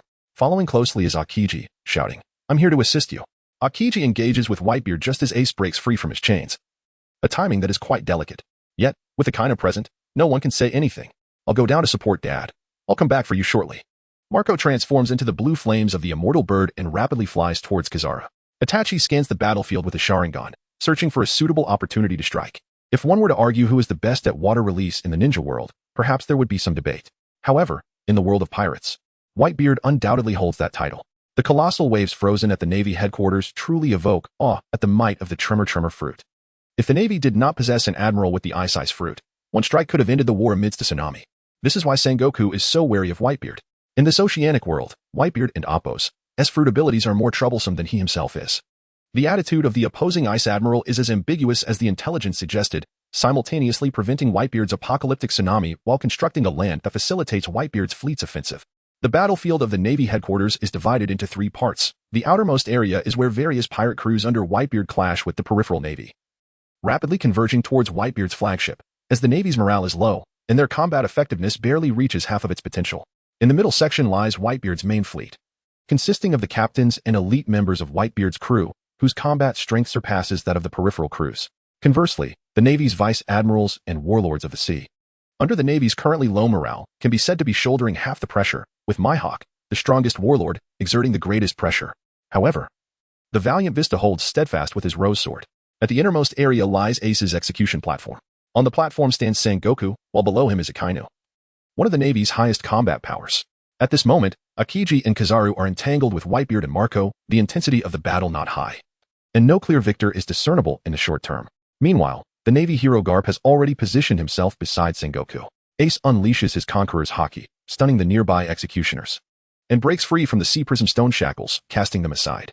Sengoku and Appo's forehead veins throb as he prepares to transform into the Great Buddha to take action. At this moment, a low voice interrupts. Sengoku. Garp suddenly sits cross-legged, his iron fist resting on his knee. Keep an eye on me. Don't let me do anything foolish.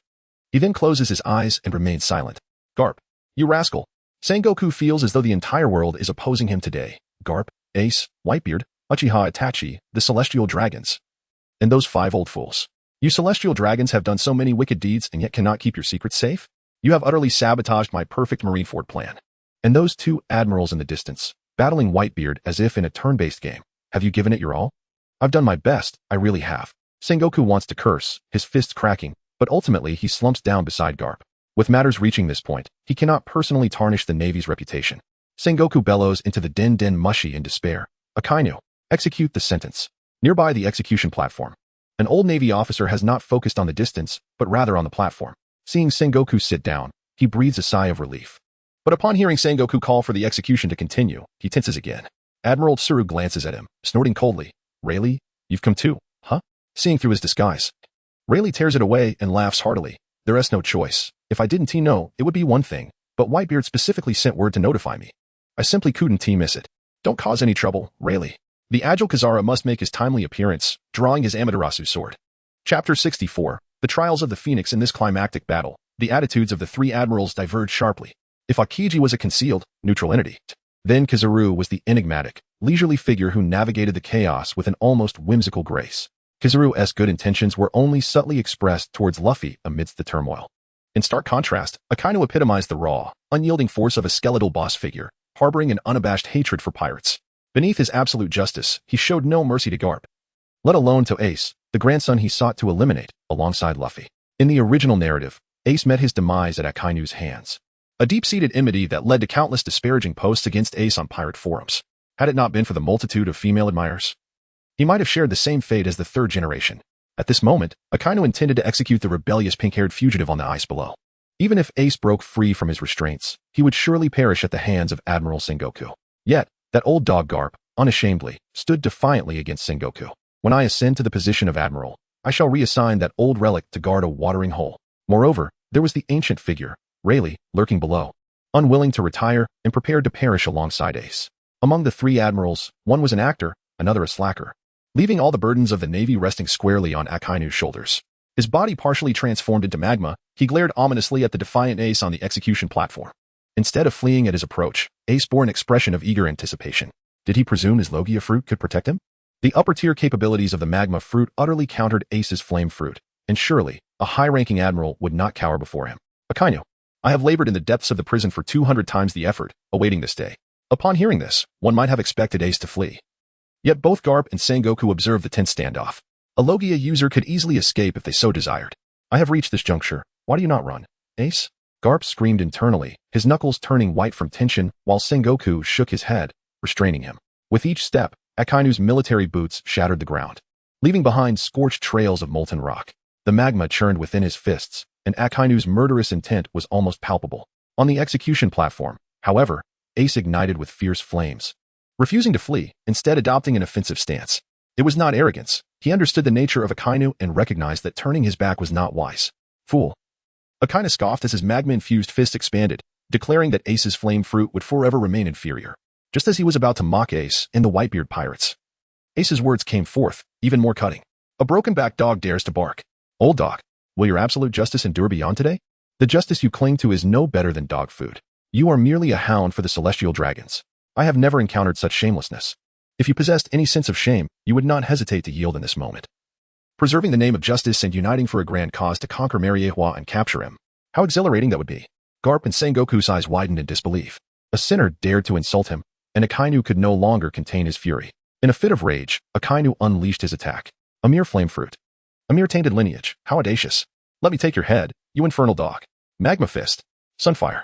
At this moment, Their fists collided, flames and magma clashing. The conqueror's haki crackling like black lightning. The lower-tier fruit began to consume the upper-tier fruit. Impossible. How did he master this? Akainu's pupils constricted sharply as his magma fist was gradually incinerated, spiderweb-like cracks forming upon its surface. Ace's flames surged with greater ferocity, flowing upwards against the magma. You rely too heavily on your fruit's abilities, Akainu. With this roar, Ace's flame-enshrouded fist, entwined with black lightning, finally breached Akainu's last line of defense, striking him squarely on the chin. The sickening sound of bones cracking resonated, and the semi-transformed body was forcefully reverted to its human form. Akainu's massive frame arced through the air, blood spattering from his nose as he crashed heavily into the ruins 100 meters away. Only Haki can transcend all, Ace bellowed. Having caught Akainu off guard, Garp and Sengoku stood stunned, while Kizaru and Rayleigh gaped in disbelief. Akiji, too fatigued to play his part, retreated after deflecting Whitebeard and Appo's attack to avoid Marco and Appo's flames, feeling overwhelmed by the pressure. Adjusting his sunglasses, he silently considered whether he had finally lived up to Garp and Appo's expectations. Whitebeard halted his assault, his mustache raised high, kahaha. Well done, Ace. Meanwhile, Mihawk, engaged in a fierce duel with Vista, glanced back at the execution platform, marveling. Another has grasped that power. Amidst the smoke, Akainu's figure re-emerged. Slowly rising from the ruins, magma dripped from him, searing horrifying holes into the ground. It seems I indeed underestimated you. You are truly the world's most notorious lineage. He cracked his neck, a chilling sound echoing as his shattered magma armor began to reform. To confront you, I must be utterly serious. With a thunderous roar, the ground beneath Akainu melted into a pool of magma as his form vanished in the explosive eruption. Giant fireball. The sky darkened ominously. Looking up, one could see a gargantuan magma fist, over 100 meters in diameter, plummeting from above like a meteor. More terrifying still. This attack completely enveloped Haki, the black armor coating the magma and Appo's surface like scales. Everyone, be cautious. Whitebeard shouted. The Navy and Appo's ultimate power is about to unleash its fury. At the pinnacle of strength, one finds their greatest vulnerability. Marco, now is the time. Uchiha Itachi's voice pierced through the battlefield's clamor, his three-bladed shuriken spinning wildly. In perfect sync, Marco unleashed a surge of blue flames, fully beastified, as nearby Navy soldiers were sent sprawling. A colossal blue bird hovered in midair. Uchiha Itachi leaped atop its back, his crimson clouds and black cloak billowing in the wind. Susanoo, red chakra, erupted, rapidly coalescing into a skeletal form. As he infused it with his chakra, flesh and sinew began to grow, manifesting a sword and shield. The range of Susanoo expanded, enveloping the phoenix entirely. Overexertion caused Itachi's vision to blur, nearly blinding him, but the phoenix's regenerative flames surged, restoring his sight. Thank you, Marco. Haha, we are partners, aren't we, Itachi? At last. The blue flames formed a double ring of fire around the red armor. This is the trials of the phoenix. Marco, let us ascend. Charge forth, to the decisive moment. At this instant, none could stand against the Susanoo phoenix.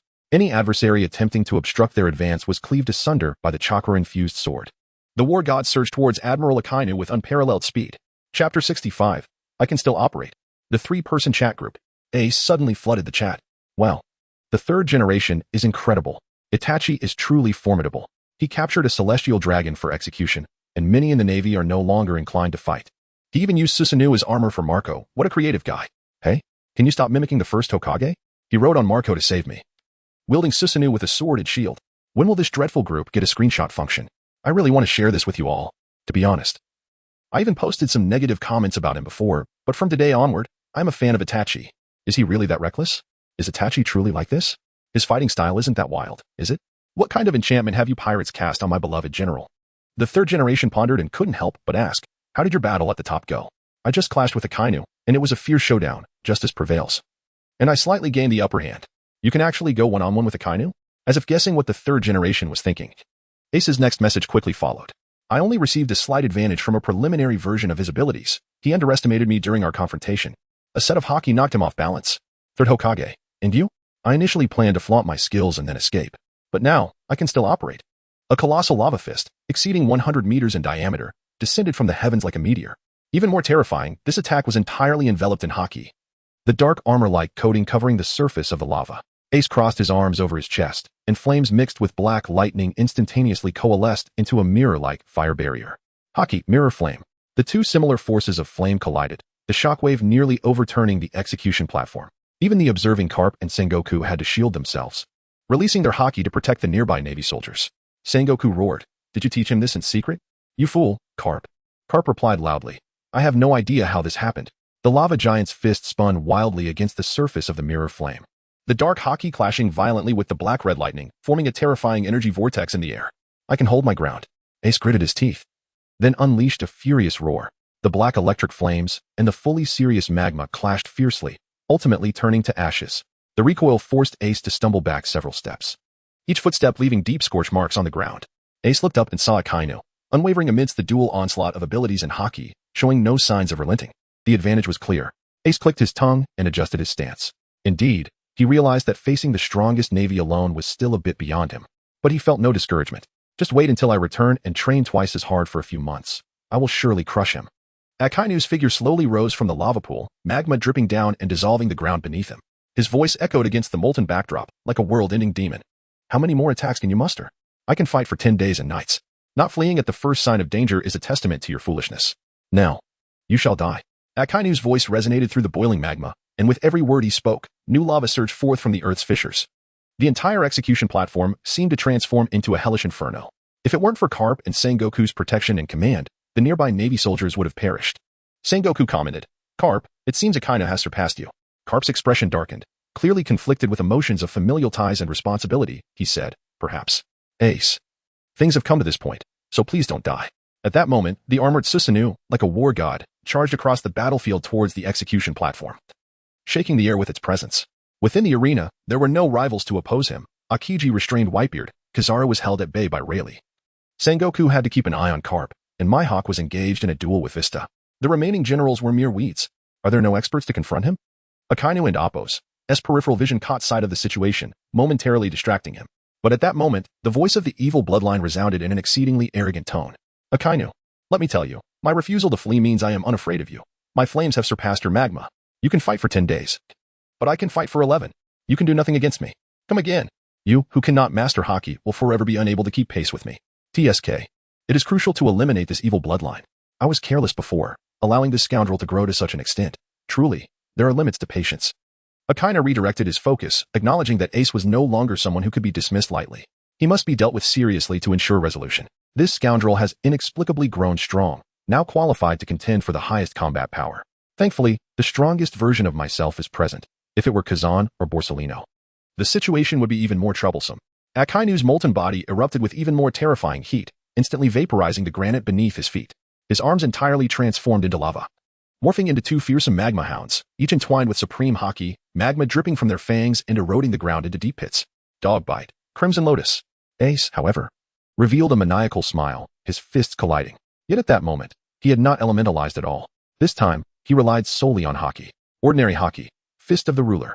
Despite mastering the advanced technique of Haki wrapping, Ace found himself retreating before the fully serious Akainu. Akainu was indeed the Navy's strongest combatant. Yet, at this moment, Ace, seemingly at a disadvantage, revealed a cunning smile. Because reliable reinforcements had arrived. Amaterasu, the immortal flames of the sun goddess ignited upon the lava. The black cursed flames began to consume the magma. Ha ha ha. Ace laughed maniacally. Why not elementalize? Of course, to avoid accidental injury. Ace, we are here. The armored phoenix of the war god soared through the sky, emitting a triumphant cry, blue healing flames reaching their zenith. What is this black flame? Why is magma burning? Akainu was forced to revert from elemental form, gathering the magma being consumed by the black flames into his cloak, then clumsily tearing off the burning navy cape. A moment slower, and he might have burned to his core. You wretched thing. This black flame, the yellow monkey had warned about after suffering a loss. However, Akainu believed that his magma fruit was invulnerable to other flames, not taking it seriously, nearly leading to disaster. In this moment of opportunity to strike a fallen foe, Ace would not let it pass. Haki, Flame Emperor. This time, Ace unleashed a full-powered strike without reservation. Chapter 66. Sakazuki, do not be careless. Be wary of Uchiha Itachi. The yellow monkey, currently engaged in a confrontation with Rayleigh, could not help but shout out in concern as he noticed the situation at the execution platform. Having dealt with that troublesome duo, he was acutely aware of the difficulties they posed. The last time his precognitive abilities warned him, he was left shaken. What kind of attack could instill such a sense of fatality in a man who moves like light?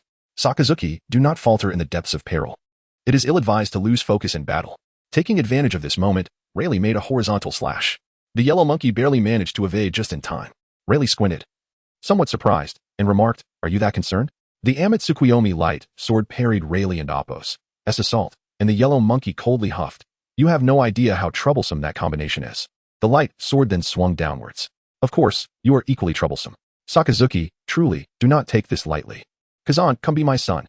Whitebeard's boisterous laughter echoed across the frozen bay. With a casual motion of his sword, he shattered the ice spears conjured by Hokage into a flurry of crystalline fragments. His gaze drifted toward the distant clash of black flames and molten lava, his crescent-shaped mustache lifting in mirth. Hokage frowned. Is this really the time for such madness? He pressed his hands against the ice surface, summoning countless spear-like ice thorns imbued with haki to launch an assault. However, as they neared within 3 meters of Whitebeard, they were obliterated by an invisible shockwave.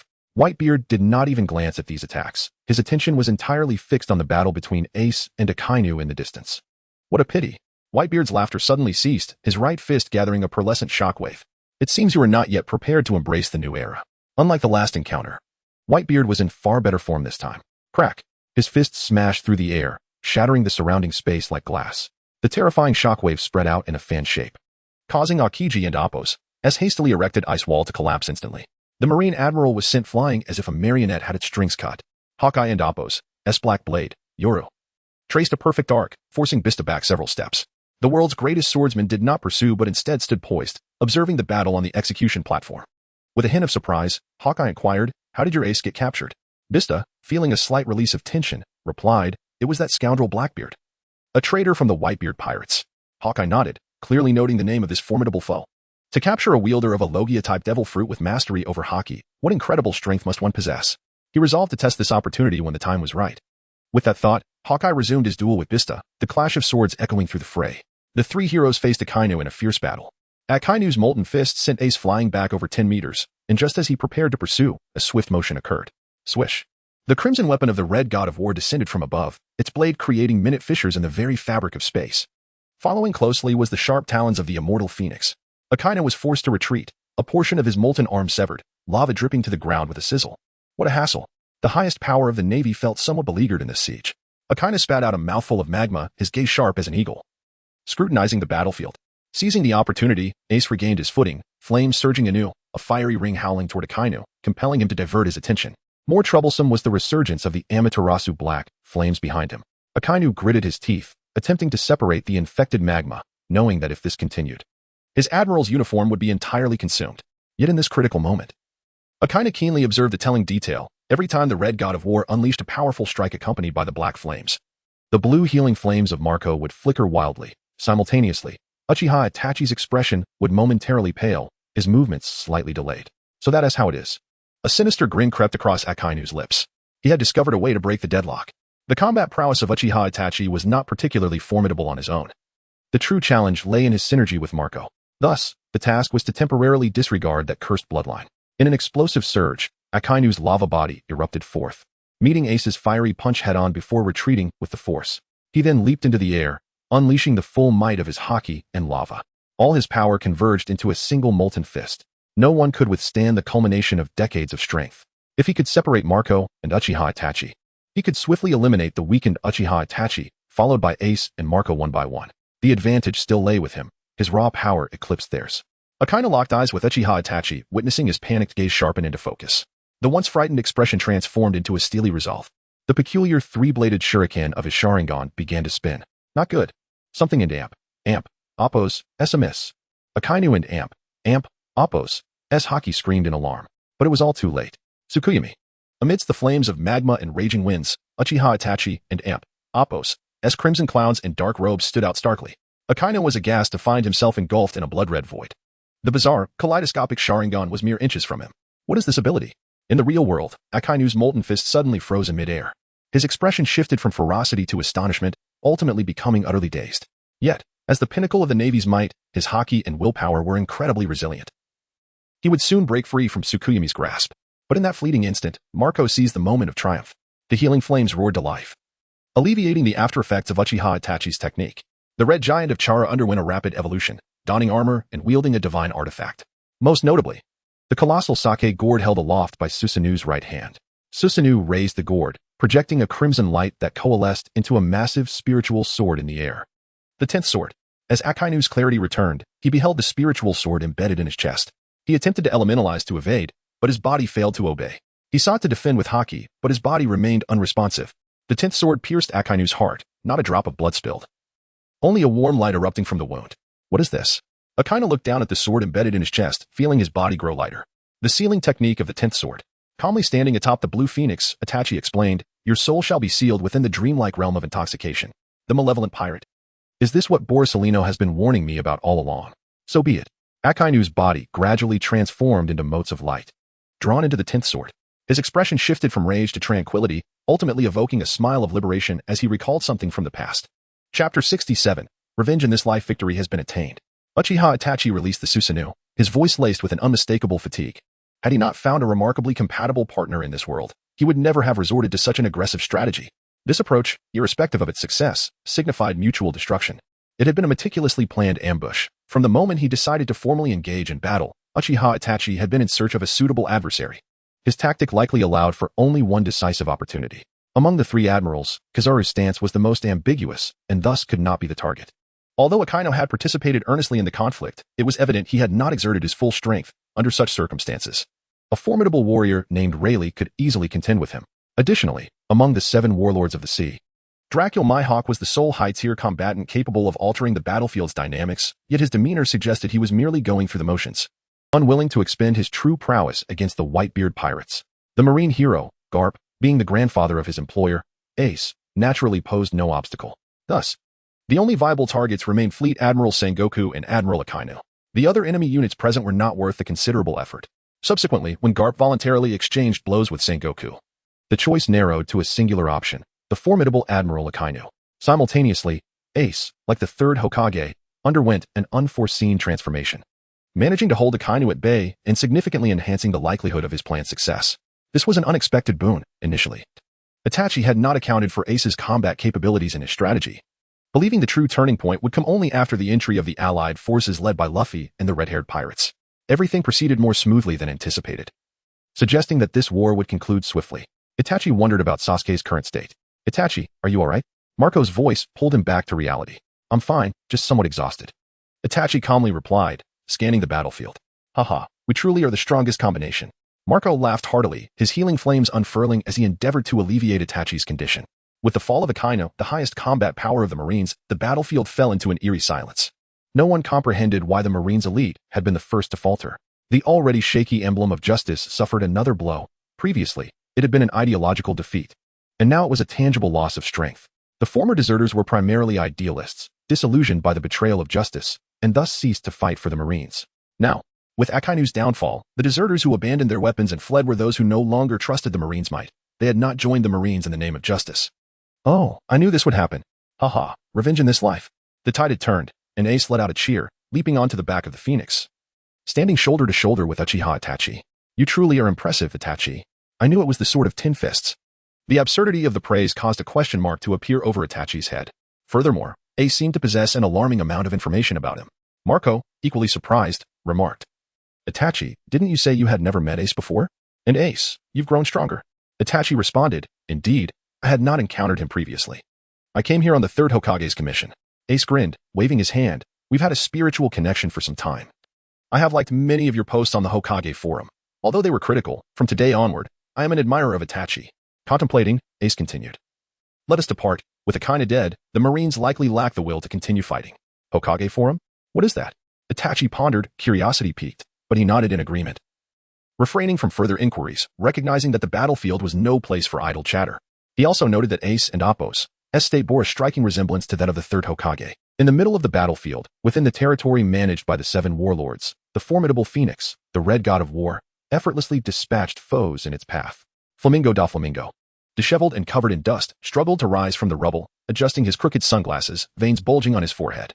How disgraceful, he muttered, brushing off the debris on his shoulder, activating his string fruit ability to reassemble his dislocated arm. He had merely underestimated the situation. The words caught in his throat as he realized that the Marines' top combatant, Admiral Akainu, had been swiftly overwhelmed by the duo of Uchiha Itachi and Marco, whose bounty was a mere 1 billion. What a joke! The once reckless Doflamingo felt his fingers tremble uncontrollably, cold sweat soaking his back as he came to terms with his foolishness. Doflamingo abruptly turned to look at the other 7 warlords. Over yonder, Moria, also sent flying by the Phoenix, was just regaining his footing, his jaw dropping in disbelief upon witnessing Akainu's swift demise. The aloof Mihawk she displayed, standing alongside the swordsman Bista, both exhibiting expressions of utter shock. Kuma stood in a daze, while Hancock, the Empress, seemed inexplicably elated. I initially believed today would mark the end of the Whitebeard pirates. It now appears to be a resurgence. Doflamingo wisely abandoned his plans for revenge. Recognizing the increasing peril of this conflict, the Amaterasu sword erupted with blinding golden light, forcing Rayleigh back several steps. The usually composed Kizaru wore a grim expression, a rare flicker of agitation flashing through his eyes behind the lenses. Damn, my worst fears have come to pass, he muttered under his breath, his tone stripped of its previous levity. As Akainu and Appos, as close ally among the admirals, the present situation rendered it difficult for him to maintain his composure. This strike also served as a shield for Akainu. Had their previous encounter at sea continued, he might have been the one caught off guard. Moreover, with Akainu's fall, the Marines were likely on the verge of utter defeat. How could one continue to play a game where the main character had been eliminated from the get-go? The outcome seemed all but decided. Rayleigh sheathed his sword, his silver hair billowing in the smoke. His mission had been to restrain. At this moment, he relished the peace. The old pirate gazed at the jubilant white-beard pirates in the distance, nostalgia flickering in his eyes. The captain and Appos, S-Child has grown so quickly, and that mysterious ally of the white-beard pirates truly performed admirably. What are you all planning to do next? Rayleigh casually inquired. Once more, the Amaterasu's sword descended, prompting Rayleigh to raise his sword defensively. Kizaru, with a scowl on his face, retorted, I am not the fleet admiral. Chapter 68 Whitebeard stood upon the icy expanse. His weapon, the Murakumo, deeply embedded in the frost. He had steeled himself for death in this war. Yet he had not anticipated that a turn of events would unfold in such a manner. Once Marco and the others returned, the battle would come to an end, and he could lead the children back home. Since Akiji had made it clear that he did not wish to continue fighting, he decided to seize this moment to converse and stoke the flames. Hey Akiji, he called out. You heard the celestial dragons earlier, didn't you? Leaning against the ice wall he had created, Akiji lowered his eye patch further, disinclined to engage with Whitebeard. Indeed, he had held back, but not out of any allegiance to pirates. The gratitude he felt towards Garp, the relatively restrained conduct of the Whitebeard pirates, and his own deep-seated doubts about the significance of this war, all these factors led him to adopt the path of least resistance. Had it been Big Mom or Kaido's crew, he would have fought to the death. As one of the higher-ups in the Navy, he was acutely aware of the dire and brutal state of the world government, having witnessed many of its atrocities firsthand. Nonetheless, a flawed order was preferable to the utter chaos of the seas. Most pirates were neither warlords like the Yonko nor adventurers like Luffy.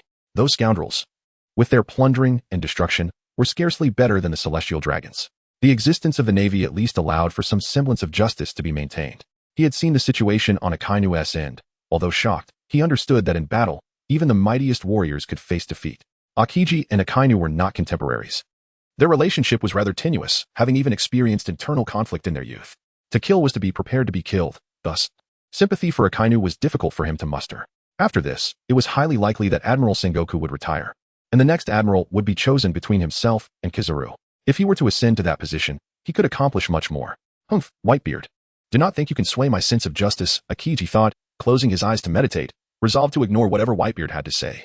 I am a witness to the God Valley incident, a secret even among your navy, I presume. He chuckled quietly, his ears perked up. Meanwhile, aboard a hot air balloon, Morgans, the news king, frantically answered his snail phone. President, something big has happened. What? A powerful foe has fallen. Admiral Akainu has been defeated. Morgans roared into the phone. I'm coming back right away. Tomorrow's newspaper will be a blockbuster. The atmosphere on the battlefield became eerily tense with Akainu's downfall. Suddenly, a battered warship plummeted from the sky like a meteor, crashing heavily into the sea.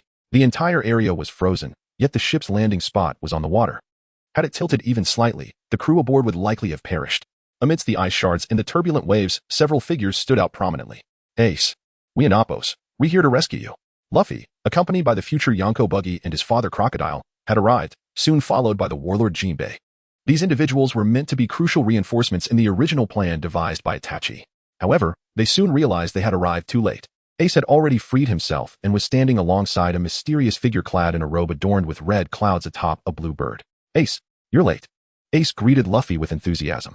Luffy's jaw dropped in disbelief. Wait, we fought tooth and nail to break into the city, and you escaped on your own. Buggy, flabbergasted, sputtered, what is going on here? Crocodile, ever terse, transformed and prepared to engage Whitebeard directly. This time, Whitebeard saw no need to regard Crocodile as a serious threat, utilizing the power of his Gura Nomi to send him flying with a single blow, blood spewing forth from his mouth. Only then did Whitebeard turn his gaze towards Luffy, astonished, and remarked, Ace's brother, is it? That Itachi fellow was right. Luffy, Jinbei, stay here. It will soon be over. Garp, witnessing the arrival of another of his grandsons, was engulfed in fury directed at Sengoku. The defeat of Akainu was intolerable. He was the Navy's sharpest sword. Garp had intended to eliminate Whitebeard and retire honorably, passing the mantle to Akiji, allowing the more moderate Akiji to wield that blade and elevate the Navy to new heights. Yet one unforeseen event after another had drained the strategist of his resolve, leaving him to vent his frustrations to an old friend. Garp's expression darkened. The Navy had suffered a significant humiliation, and he knew that his family was at the heart of it. With Ace's escape, the familial bond he felt was overshadowed by a resurgence of his duty towards the Navy. His forehead creased with tension. Ace, Luffy, you two scamps. With a sudden burst, Garp leapt into action, his fist clashing against the air. The fierce aura of his haki tore through the atmosphere as he approached the trio with an overwhelming sense of pressure, causing the ground to fracture beneath him. In an unexpected turn, the ally, Garp, suddenly became an adversary. He launched himself, accumulating haki, and directly attacked the unsuspecting trio. Itachi, taken aback, turned to see that this old marine was indeed his employer's grandfather. Had the intelligence been erroneous? Itachi realized he had fallen prey to habitual thinking. In the realm of pirates, one could laugh today and weep tomorrow, with allegiances shifting at a moment and Appo's notice. The legendary Susanoo manifested, its wings unfurling in a frantic defense. The impact of Garp and Appo's haki-laden fist sent the trio crashing to the ground. Ace, mid-fall, pivoted, crossing his arms in an X formation. Near a flame, a torrent of flames erupted, forming a shield that mitigated the impact as they landed heavily upon the ice. Marco's wings enveloped the three, providing protection. Ace knelt, stabilizing himself, and sighed. This old man, the Navy is once again suppressing familial ties. What should we do, Ace? Marco, now in human form, asked helplessly as healing flames flickered towards Itachi. Itachi remained silent, caught in a dilemma. As a mercenary, he was not the one to decide. His employer and financier would have to make that call. Let us retreat. We cannot afford another bout with the old man, he suggested. The three hastily made their way toward Whitebeard's flagship amidst the chaos. While fleeing, Ace expressed his frustration. TCH, I initially hoped to take down Blackbeard this time, but it seems I'll have to gather everyone to deal with him later. Marco, while tending to Itachi's wounds, remarked, Blackbeard is also here. The Blackbeard pirates emerged on the battlefield. Observing the situation, Blackbeard felt the opportunity for a windfall slipping away. The Whitebeard pirates had achieved overwhelming victory, placing Blackbeard in a precarious position. They might soon face the full wrath of the Yonko. Let us go. Haha. Plans are always subject to unexpected turns. Blackbeard, undeterred by setbacks, had overcome numerous obstacles to reach this point. However, as Bista withdrew, Mihawk found himself growing bored. His keen eyes caught sight of the complete formation of the Blackbeard pirates. Instantly invigorated, he thought, is this the formidable foe capable of capturing a Logia user? Let us exchange blows and see how you measure up against Shanks. Gathering all his haki, the world's greatest swordsman unleashed a colossal slash with his black blade, Yoru, causing the Blackbeard pirates to scream in terror as chaos ensued. Huh? Mihawk tilted his head in interest. Chapter 69, The Burning Fruit, Portal Form. What happened next? Sarutobi Hiruzen inquired within the group. Well, the war came to an end, didn't it? There was no way to continue. I had already returned to my father's side. An old man Garp couldn't he possibly drag me back for execution, could he? Of course, the Navy could not concede defeat. The situation had reached a stalemate. Then came the moment. You guessed it right, third Hokage. It was my good friend, who opened with, for the sake of our friendship. Let us just let this matter go. And Appo's, Sengoku was caught in a dilemma. After all, he couldn't and Appo's truly engage in a mutual destruction with our Whitebeard crew. Speaking of which, that old rascal was quite cunning. At that time, he must have received a call from the Gorosei, as Sengoku promptly kicked the golden transponder snail away as soon as it rang. If the Gorosei had issued a command, a battle might have ensued. On our side, the Whitebeard crew owed him a favor from the past, and this time, I would grant him that respect. Thus, the Marineford War concluded, and at last, I could take my vengeance, haha. Now we are feasting. As Sarutobi Hiruzen conversed with Ace, he seemed to grasp the entirety of the Marineford War. In summary, under the valiant efforts of the beloved Uchiha Itachi, the tide of battle was successfully turned. Truly, a divinely gifted general. Once Itachi returned with a plethora of treasures, he would contribute further to the construction of Konoha.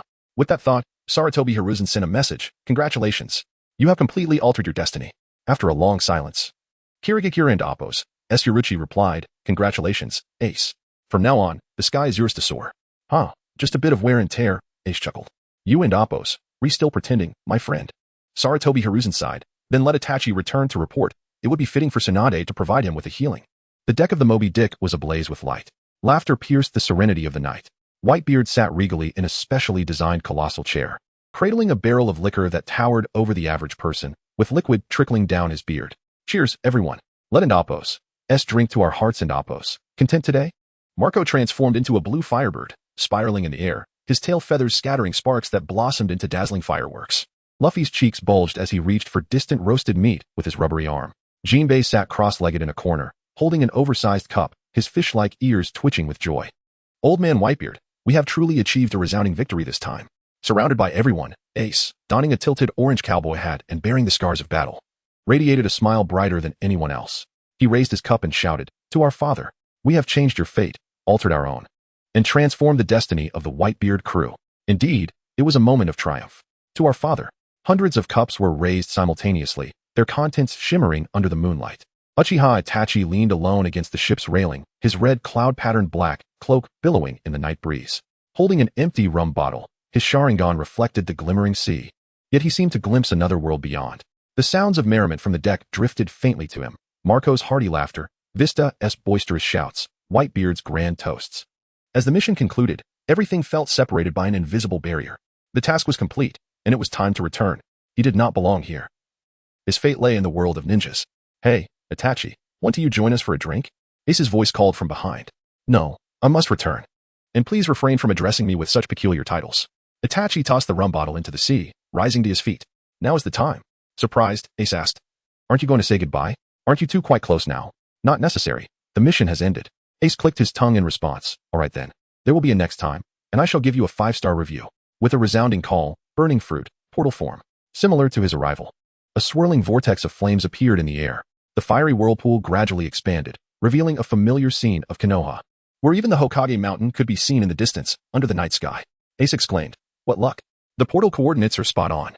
Itachi nodded slightly and stepped toward the fiery portal. Just as he was about to enter, he halted suddenly. "Well then, farewell."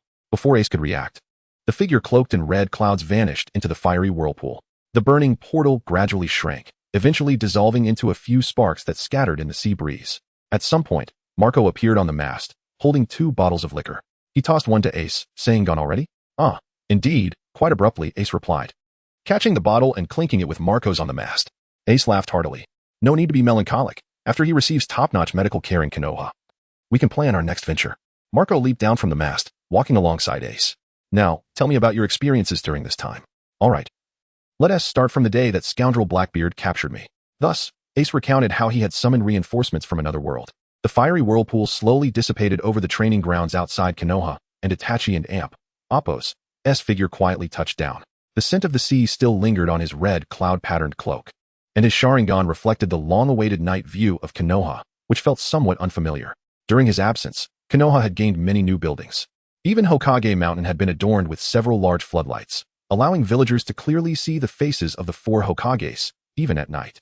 "The 3rd Hokage has truly become quite creative," Itachi mused. Suddenly, an Umbu member wearing a fox mask appeared atop the treetops. "Hokage-sama, please proceed to the office immediately." "Understood." The two soared across the rooftops under the moonlight, passing the newly constructed shopping street. Itachi noticed that the sign for Ichiraku Ramen had been replaced with a bright LED display, and a new shop had opened next door, featuring an odd sign with numerous characters. "The 3rd Hokage highly recommends ninja games authentically restores ninja spirit special research by the legendary Sannin Orochimaru. Even the 4th Hokage loves playing with his child." He felt a sense of curiosity about what it could be. Moreover, had Orochimaru returned to Konoha? Seemingly noticing Itachi's puzzled expression, Umbu explained, "That is a promotional store for the Naruto mobile game. Recently, a convenient communication tool called mobile phone has been introduced in the village, featuring a game personally designed by the 3rd Hokage, which is quite entertaining." Itachi nodded. However, he was more concerned about the dangerous Orochimaru and inquired further. Orochimaru was previously an undercover agent in the Akatsuki. He has now returned to Konoha. This mobile phone was also developed by him. "Really? Is that true?" Chapter 70. Uchiha Itachi's report in the Hokage's office. Hiruzen Sarutobi listened to Uchiha Itachi's report, a sense of profound emotion welling up within him. He had not anticipated such a resounding success. Initially, with Ace's situation less dire and Itachi teetering on the brink of self-destruction, dispatching him had been a desperate gamble. Yet, he had vanquished even the Red Admiral. Uchiha Itachi was indeed a formidable asset. Itachi concluded his report, recounting the events of his mission. Sarutobi, still harboring some reservations, inquired, "That final maneuver must have been taxing. Even with Marco and Appo's flames providing respite. Such unrestrained use of the Mangekyo Sharingan would undoubtedly inflict damage." The 3rd Hokage mused that, compared to the previous engagement, the Whitebeard pirates now had Rayleigh and Uchiha Itachi bolstering their ranks. Ace, the condemned, had also undergone a transformations, and Garp's resolve had been weakened by Ace's heartfelt pleas from within the prison. Furthermore, the Marine's morale was at an all-time low. Why would Itachi, a mercenary, exert himself to such an extent for the Whitebeard pirates? It was Sarutobi, not Itachi, who had forged a bond with Ace. Even with a more measured approach, he continued, the Whitebeard pirates could have rescued Ace. Indeed, Itachi conceded, while Marco and Appo's flames offered considerable relief, the after-effects persisted. My vision has deteriorated further since then. The reason, perhaps, lies in the time spent with that uninhibited, familial crew. Their spirits are infectious, and their ale is quite exceptional. I may have been somewhat assimilated. Seeing an opportunity to expedite the war's end, I couldn't resist giving my all. A moment of impetuousness. Changing the subject, Itachi stated, Hokage-sama, the commission, treasure, and employer have all been delivered. He then produced 2 sealed scrolls and placed them on the Hokage and Appo's desk, performing a hand seal. One of the scrolls released a devil fruit. This is an ancient Zoan-type devil fruit, a gift from the employer to Konoha. Sarutobi's gaze fell upon the devil fruit, his heart heavy with the knowledge Ace had shared. It was a personal gift from the Whitebeard pirates to Itachi. Itachi was a true loyalist, bringing back even the kickbacks. With such a valiant general and wise minister, what could hinder Konoha's prosperity? This was a personal gift from Whitebeard, wasn't it? Itachi remained silent for a moment. It seemed the third Hokage was in frequent contact with Ace from the other world. Sarutobi lit his pipe, took a puff, and said, keep the devil fruit for yourself. The Whitebeard pirates promised a Logia, or mythical Zoan type for Konoha. Itachi nodded slightly, acknowledging that a devil fruit with effects similar to Akainu's or Marco's would indeed be more advantageous. Sarutobi continued, Itachi, your return is a great triumph. The Whitebeard pirates, with their intact organization, will be a formidable ally for Konoha. You have the makings of a Hokage. Itachi humbly demurred, expressing that such an aspiration was beyond him. Sarutobi puffed on his pipe, a satisfied smile gracing his face as he looked upon Konoha's loyal subject. Stay this time. Report to Tsunade tomorrow to have your body tended to. Itachi agreed. As for your assignment, Sarutobi continued, your contributions have been immense. Simply being a regular jonin won't suffice. Indeed, as mentioned before, the Whitebeard pirates are less a pirate crew and more a vast warlord controlling extensive territories. Now that we and Appo's VE established such amicable relations, the financial assistance alone would be invaluable to Konoha. Itachi was a true hero. Sarutobi rose, walked to the window, and pondered. Konoha's system has been reformed, and the most likely candidates for the next Hokage are the 5 great generals and the 2 strategists. We cannot afford to lose one of these strategists. Let Itachi be the other strategist. Therefore, he declared, on an auspicious day, I shall bestow upon you the title of Konoha's strategist, granting you authority equal to that of the strategist, Nara Shikaku. What is that? Itachi asked, bewildered. After a mission abroad, everything felt foreign. Konoha had become alien to him.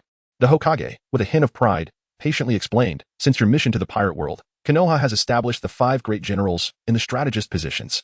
These are all individuals I believe have the potential to become Hokage. Sarutobi suddenly turned, pointing his pipe at Itachi's chest. And you, Uchiha Itachi, shall be the newest addition to these ranks.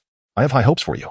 In the meantime, you may serve as a jonin leader or teach at the Ninja Academy. Both are excellent options. Itachi hesitated, about to decline. Sarutobi understood his reservation. He couldn't face Sasuke as anything other than an enemy. Sarutobi took a deep drag from his pipe, exhaled a plume of smoke, and tapped the pipe on his desk.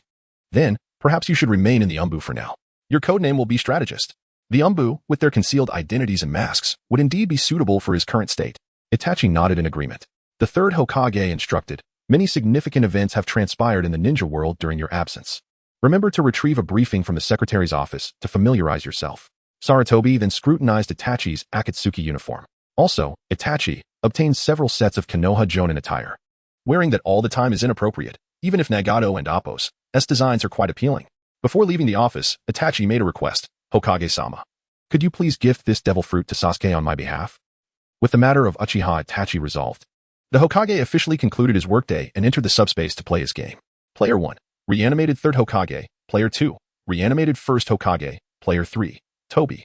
Let us spread the will of fire. Although the new servers in Konoha were attracting new players, the Hokage found them too naive, unable to grasp the significance of head padding, and lacking combat value. He hoped these new Konoha sprouts would mature quickly. I have no identity, nor do I wish to live as anyone else. Following the ultimate jutsu display, he offered a head pat to his opponent, embodying the will of fire. Beep beep beep. The small group chat chimed. Sarutobi paused his promotion of the will of fire, opened the chat, and saw Ace pinging him. Third Hokage, I have a great idea. I'll send Pop's Whitebeard to Konoha. Have Tsunade heal him. It's no big deal. We're all brothers, Sarutobi replied. Sounds good. Ace, thanks a bunch. Chapter 71. The date it was a day of respite. In the bustling streets of Konoha, a newly opened kunai and latte CAF was only sparsely populated. At a table by the window, a bashful boy sat across from a shy girl, both blushing. Each had ordered a latte. They were Uchiha Sasuke and Haruno Sakura. Enveloped in an atmosphere of delicate silence, This was not a tale of ninjas transitioning into a youthful romantic comedy. Rather, it was a reflection of Sasuke's struggles with his academic pursuits. Indeed, mastering the Flying Thunder God technique required a solid foundation in cultural studies. No wonder Naruto, after all his efforts, still found himself at a loss, nearly on the verge of giving up. Sasuke had sought counsel from Orochimaru, but after several attempts to clarify his doubts, he found himself more bewildered than before. Eventually, Orochimaru, with a tone of utter disappointment, remarked, "Sasuke-kun, your cultural foundation is woefully inadequate. Perhaps it would be wise to start from the basics. I have research to attend to, so I must take my leave." After that, even his attempts to ask further questions were met with disinterest from Orochimaru. Sasuke could hardly believe that the esteemed top student he once was had fallen to such a plight. In contemplation, he realized that only Sakura could offer him assistance. Although she was less adept in combat skills, being the weakest among their trio, her intellectual prowess was remarkable, surpassing even that of their teachers. Understanding the necessity of humility in seeking help, Sasuke invited Sakura to this CF, prepared with a token of gratitude. But how could he initiate this conversation? Moreover, with Sakura's recent commitments to training under Tsunade in medical ninjutsu, she might not even have the time to assist him. Pondering deeply, Sasuke felt a surge of determination. The CAF, perhaps sensing the stillness, had the barista turn on the sound system, and suddenly, music filled the air, the promise of the dandelion, so clear. "With you I reminisce endlessly." Sakura, her head bowed, felt her cheeks flush, a quintessential display of youthful shyness. Just yesterday, Sasuke had asked to meet her at this newly opened CAF. Initially taken aback, she quickly agreed, subsequently informing Tsunade of her absence from training, who had encouraged her with a supportive pat on the shoulder, saying, "Sakura, do your best." Sakura felt as though her long-held affection might finally bear fruit. Who was the gift behind Sasuke? Surely it was intended for her. You can fade into obscurity, haha. The beauty of youth and romance in the Ninja Academy is magnificent. Sakura's inner persona reveled in joy. Outside, the world bustled by. Yet the boy and girl remained silent amidst the music. Then came the lyrics. "I can no longer discern if you're a friendship or a love lost." At last, Sasuke summoned his courage, retrieving the gift box from behind him, and opened his mouth. "Sakura, I am willing," Sakura exclaimed, her voice echoing with fervor. Her face turned a deep crimson, even the tips of her ears blushed pink. The few patrons of the CAF turned their heads towards them. Sasuke's expression brightened. "Then please help me with my studies." He gently pushed the gift box forward as a token of gratitude. Sakura froze, momentarily resembling a robot as she awkwardly resumed her seat. Sasuke, for once, displayed a perplexed expression. The advanced mathematics required for the Flying Thunder God technique was utterly incomprehensible to him. Orochimaru had deemed his cultural understanding insufficient. Sakura, feeling a bit awkward, scratched her head and chuckled. Ha, no problem at all. She wished to say more but soon felt deflated. Upon opening the gift box, she discovered a set of ninjutsu scrolls emblazoned with the Uchiha clan crest. Sasuke then produced a notebook, its pages filled with red-marked corrections. "This is the study material left by the fourth Hokage during his youth, yet I cannot fathom the reasoning behind these derivations." Seeing the proud genius of a ninja now frowning over mathematical riddles, Sakura found the scene oddly amusing.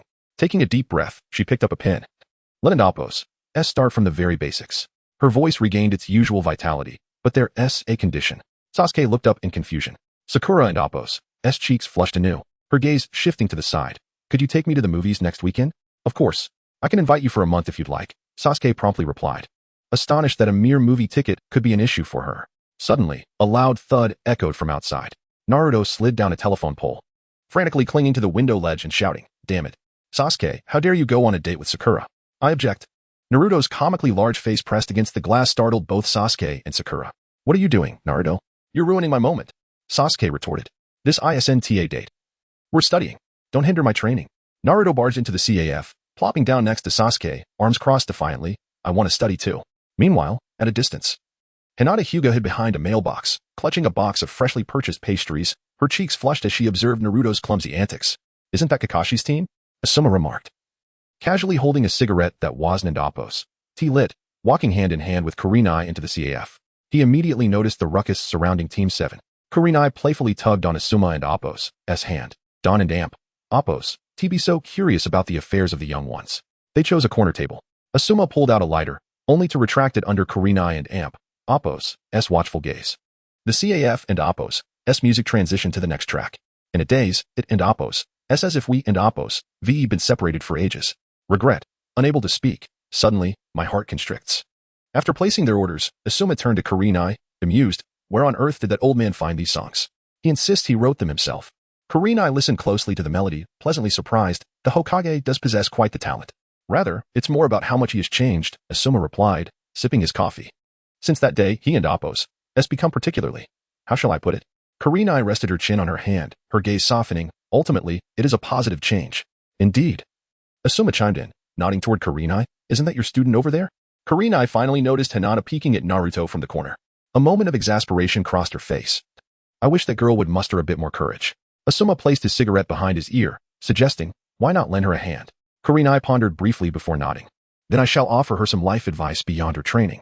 As the day of studying came to a close, Sasuke, after parting ways with Sakura and Naruto, returned home in solitude. He reflected on the day's lessons, realizing he had underestimated Sakura and Appos' capabilities. Her explanations had clarified what had once been perplexing to him. In the distance, a soft sigh escaped from atop a telephone pole. Chapter 72. Uchiha Kisame and Appos' return. As the study group concluded, Naruto ambled alone on his way home. Naruto-kun. A voice as faint as a whisper drifted from behind. Naruto turned to see Hinata standing 3 paces away, her head bowed, fingers nervously twisting the hem of her clothing. Her cheeks flushed like the evening sky. Huh? Hinata? Is there something you need? Naruto scratched his head. Taking a deep breath, Hinata mustered her courage and raised her gaze. I heard that Naruto-kun is studying with Sasuke-kun and the others. Yes. Naruto perked up, boasting, you won and Appos. Do you believe it? That guy Sasuke-kun and Appos. He even saw the math question on Flying Thunder God. It was hilarious. I and Appos am teaching him. Hinata and Appos. I sparkled. Well, I. Her voice dwindled. I would like to join. Hey, what did you say? Naruto leaned in, puzzled. I want to study too. Hinata suddenly exclaimed, only to retract like a startled rabbit. Naruto paused for a moment, then laughed heartily. Of course. It's even better with you, Hinata. Your academic skills are impressive. Hinata nearly fainted from the unexpected touch on her shoulder, her entire being radiating warmth. However, Naruto suddenly stroked his chin in contemplation. I should tell them first. By the way, Hinata, would you like to watch a movie too? Sasuke said he would treat us to one this month. A movie? Instantly. A vision of sitting side by side with Naruto in a darkened theater flooded Hinata's mind, causing her to feel dizzy. Hinata? Naruto hastily steadied the swaying girl. Are you all right? Your face is so red. In a solitary cell, Kisame Hoshigaki performed one-handed push-ups, his robust muscles bulging beneath his white tank top. Ever since the third Hokage renamed the Konoha prison and allocated funds for renovations, the new cells, though simple, were immaculate, the cement floors gleaming. And beams of sunlight streamed through the iron bars. The calendar on the wall displayed today's date, accompanied by several recent issues of the Konoha Daily. The headlines read, Akatsuki launches night raid on Kumobikure, new rakeage ascends, thanks Konoha, and the biggest puppet master behind the Ninetales incident revealed. Konoha now openly shared information. Unlike the hidden mist. 1997, 1998. He panted, beads of sweat gliding down his azure skin. After his last conversation with the third Hokage, the rogue ninja from the mist had noticeably perked up. He not only resumed his daily training, but also began tracking Konoha and Appos' news. Even joking with the guards and spending his free time reading in the library, increasingly resembling the political prisoner in the upper cells who read newspapers. Kisame Hoshigaki. The sound of the guard's footsteps echoed in the corridor. Someone is here to visit. Kisame completed his final set, grabbing a towel draped over the bed to wipe his face. Is it the third Hokage again? I've already said I won team meet with Itachi. It's Uchiha Jonin who wants to see you. The guard knocked on the iron door. Kisame and Appos' movements halted. He slowly rose, a sinister grin spreading across his face. So he finally deigns to see me. Following the guard through the lengthy corridor adorned with a banner proclaiming reform and become a new person, the meeting room door swung open. Through the iron bars, a familiar figure sat quietly opposite him. Unlike the past, where he donned a red cloud-patterned cloak that marked him as a lone wolf, Itachi now wore the standard Konoha Jonin vest, a fresh Konoha forehead protector resting on his brow, his eyes calm and serene. A briefcase filled with documents on the table before him. Long time no see, Itachi spoke softly, Kisame. Convincing Kisame to surrender was his first official task since returning to Konoha. Kisame bared his teeth in a grin, revealing sharp fangs. This outfit doesn't suit you, Itachi. Itachi did not respond, but instead retrieved a document from his briefcase. This is the amnesty agreement drafted by the third Hokage. If you are willing. Kisame interrupted. The third Hokage has approached me multiple times. I read the papers daily. I wanted to inquire about your reasons for betrayal. Itachi paused, allowing Kisame to continue. Now my question is, do you believe the third Hokage's peace plan is truly more reliable than that imposter who calls himself Uchiha Madara? After a moment of contemplation, Itachi replied earnestly, more reliable. Konoha is changing every day. Itachi produced another document, detailing Konoha's economic assistance to the Mist. Not just Konoha, but the goal encompassed the entire ninja world. Kisame scrutinized the document, clicking his tongue in astonishment. Konoha and Appos' ambition lies hidden beneath this facade of peace. It seemed that during his absence, Kasame had indeed read many books. Itachi did not deny this, saying, in the words of the third Hokage, he is striving for a cultural victory. After Whitebeard's arrival in Konoha, you wouldn't regard him as a sovereign overlord, would you? Sarutobi Hiruzen joked. That was precisely my intention. Wait, Ace, with those thick brows, you're actually a rebel? Ha ha ha, my strength has surged, riding on the fame of defeating Akainu. So when father arrives in Konoha, I will certainly have a say. There is some truth in that, with the ability to dominate. Whitebeard entrusted Ace with managing the fleet without worry. Sarutobi Hiruzen asked, what are your plans moving forward? Ace replied, as I mentioned before, I'm heading to Wano. Oh, I can no longer discern whether you seek friendship or a missed romance from that time. Sarutobi Hiruzen realized. Are you representing the Whitebeard crew in seeking a marriage alliance with Kaido? How could that be? He is a villain. I'm just going to bring Yamato back. Understood. You aim to be the ghost fire yellow-haired. Speaking of which, how are things in Konoha? Ace inquired. Things are complicated on my end. Sarutobi Hiruzen sighed inwardly, as his disciples might soon clash over the peace plan. Truly, a misfortune for the sect. Onoki ultimately rejected the proposal for the 5 Kage summit to be held in Konoha, given that his tailed beasts had all been captured. The Akatsuki currently focused solely on Konoha, which possessed the 1 tail, 8 tails, and 9 tails. He might even be hoping for Konoha to be leveled like Kumogakure. Onoki's scheming was too malicious. The third Hokage, Sarutobi Hiruzen, scribbled on his desk, contemplating how to address the Akatsuki issue. If the ninja world were a strategic game, Konoha, as the largest force, held nearly 10 formidable generals with combat power exceeding 90, including me and Amp, Oppos, third Hokage, and Amp, Oppos. They also had countless second and third-rate ninjas with power levels between 60 and 89. The advantage in firepower was immense. However, as the largest force, Konoha could not direct all resources solely against the Akatsuki. The countless ninja citizens of Konoha needed food, jobs, and development. Everyone had their own burdens. They couldn't and Oppos, just explode alongside the Akatsuki at the last moment. The foundation of the sect could only serve as a final fallback option. Otherwise, if anything went wrong, calling forth the first Hokage to clean up the mess would suggest that contemporary ninjas were utterly inept. He was the former Hokage, not a mere tool. Let us summon my illustrious strategists, the Crouching Dragon and the Phoenix Chick, to convene for a discussion. Ahem. Sarutobi Sasuke cleared his throat. The monkey-masked Umbu and the fox-masked Umbu promptly appeared. You shall respectively inform Shikaku and Itachi to come to the office for a meeting.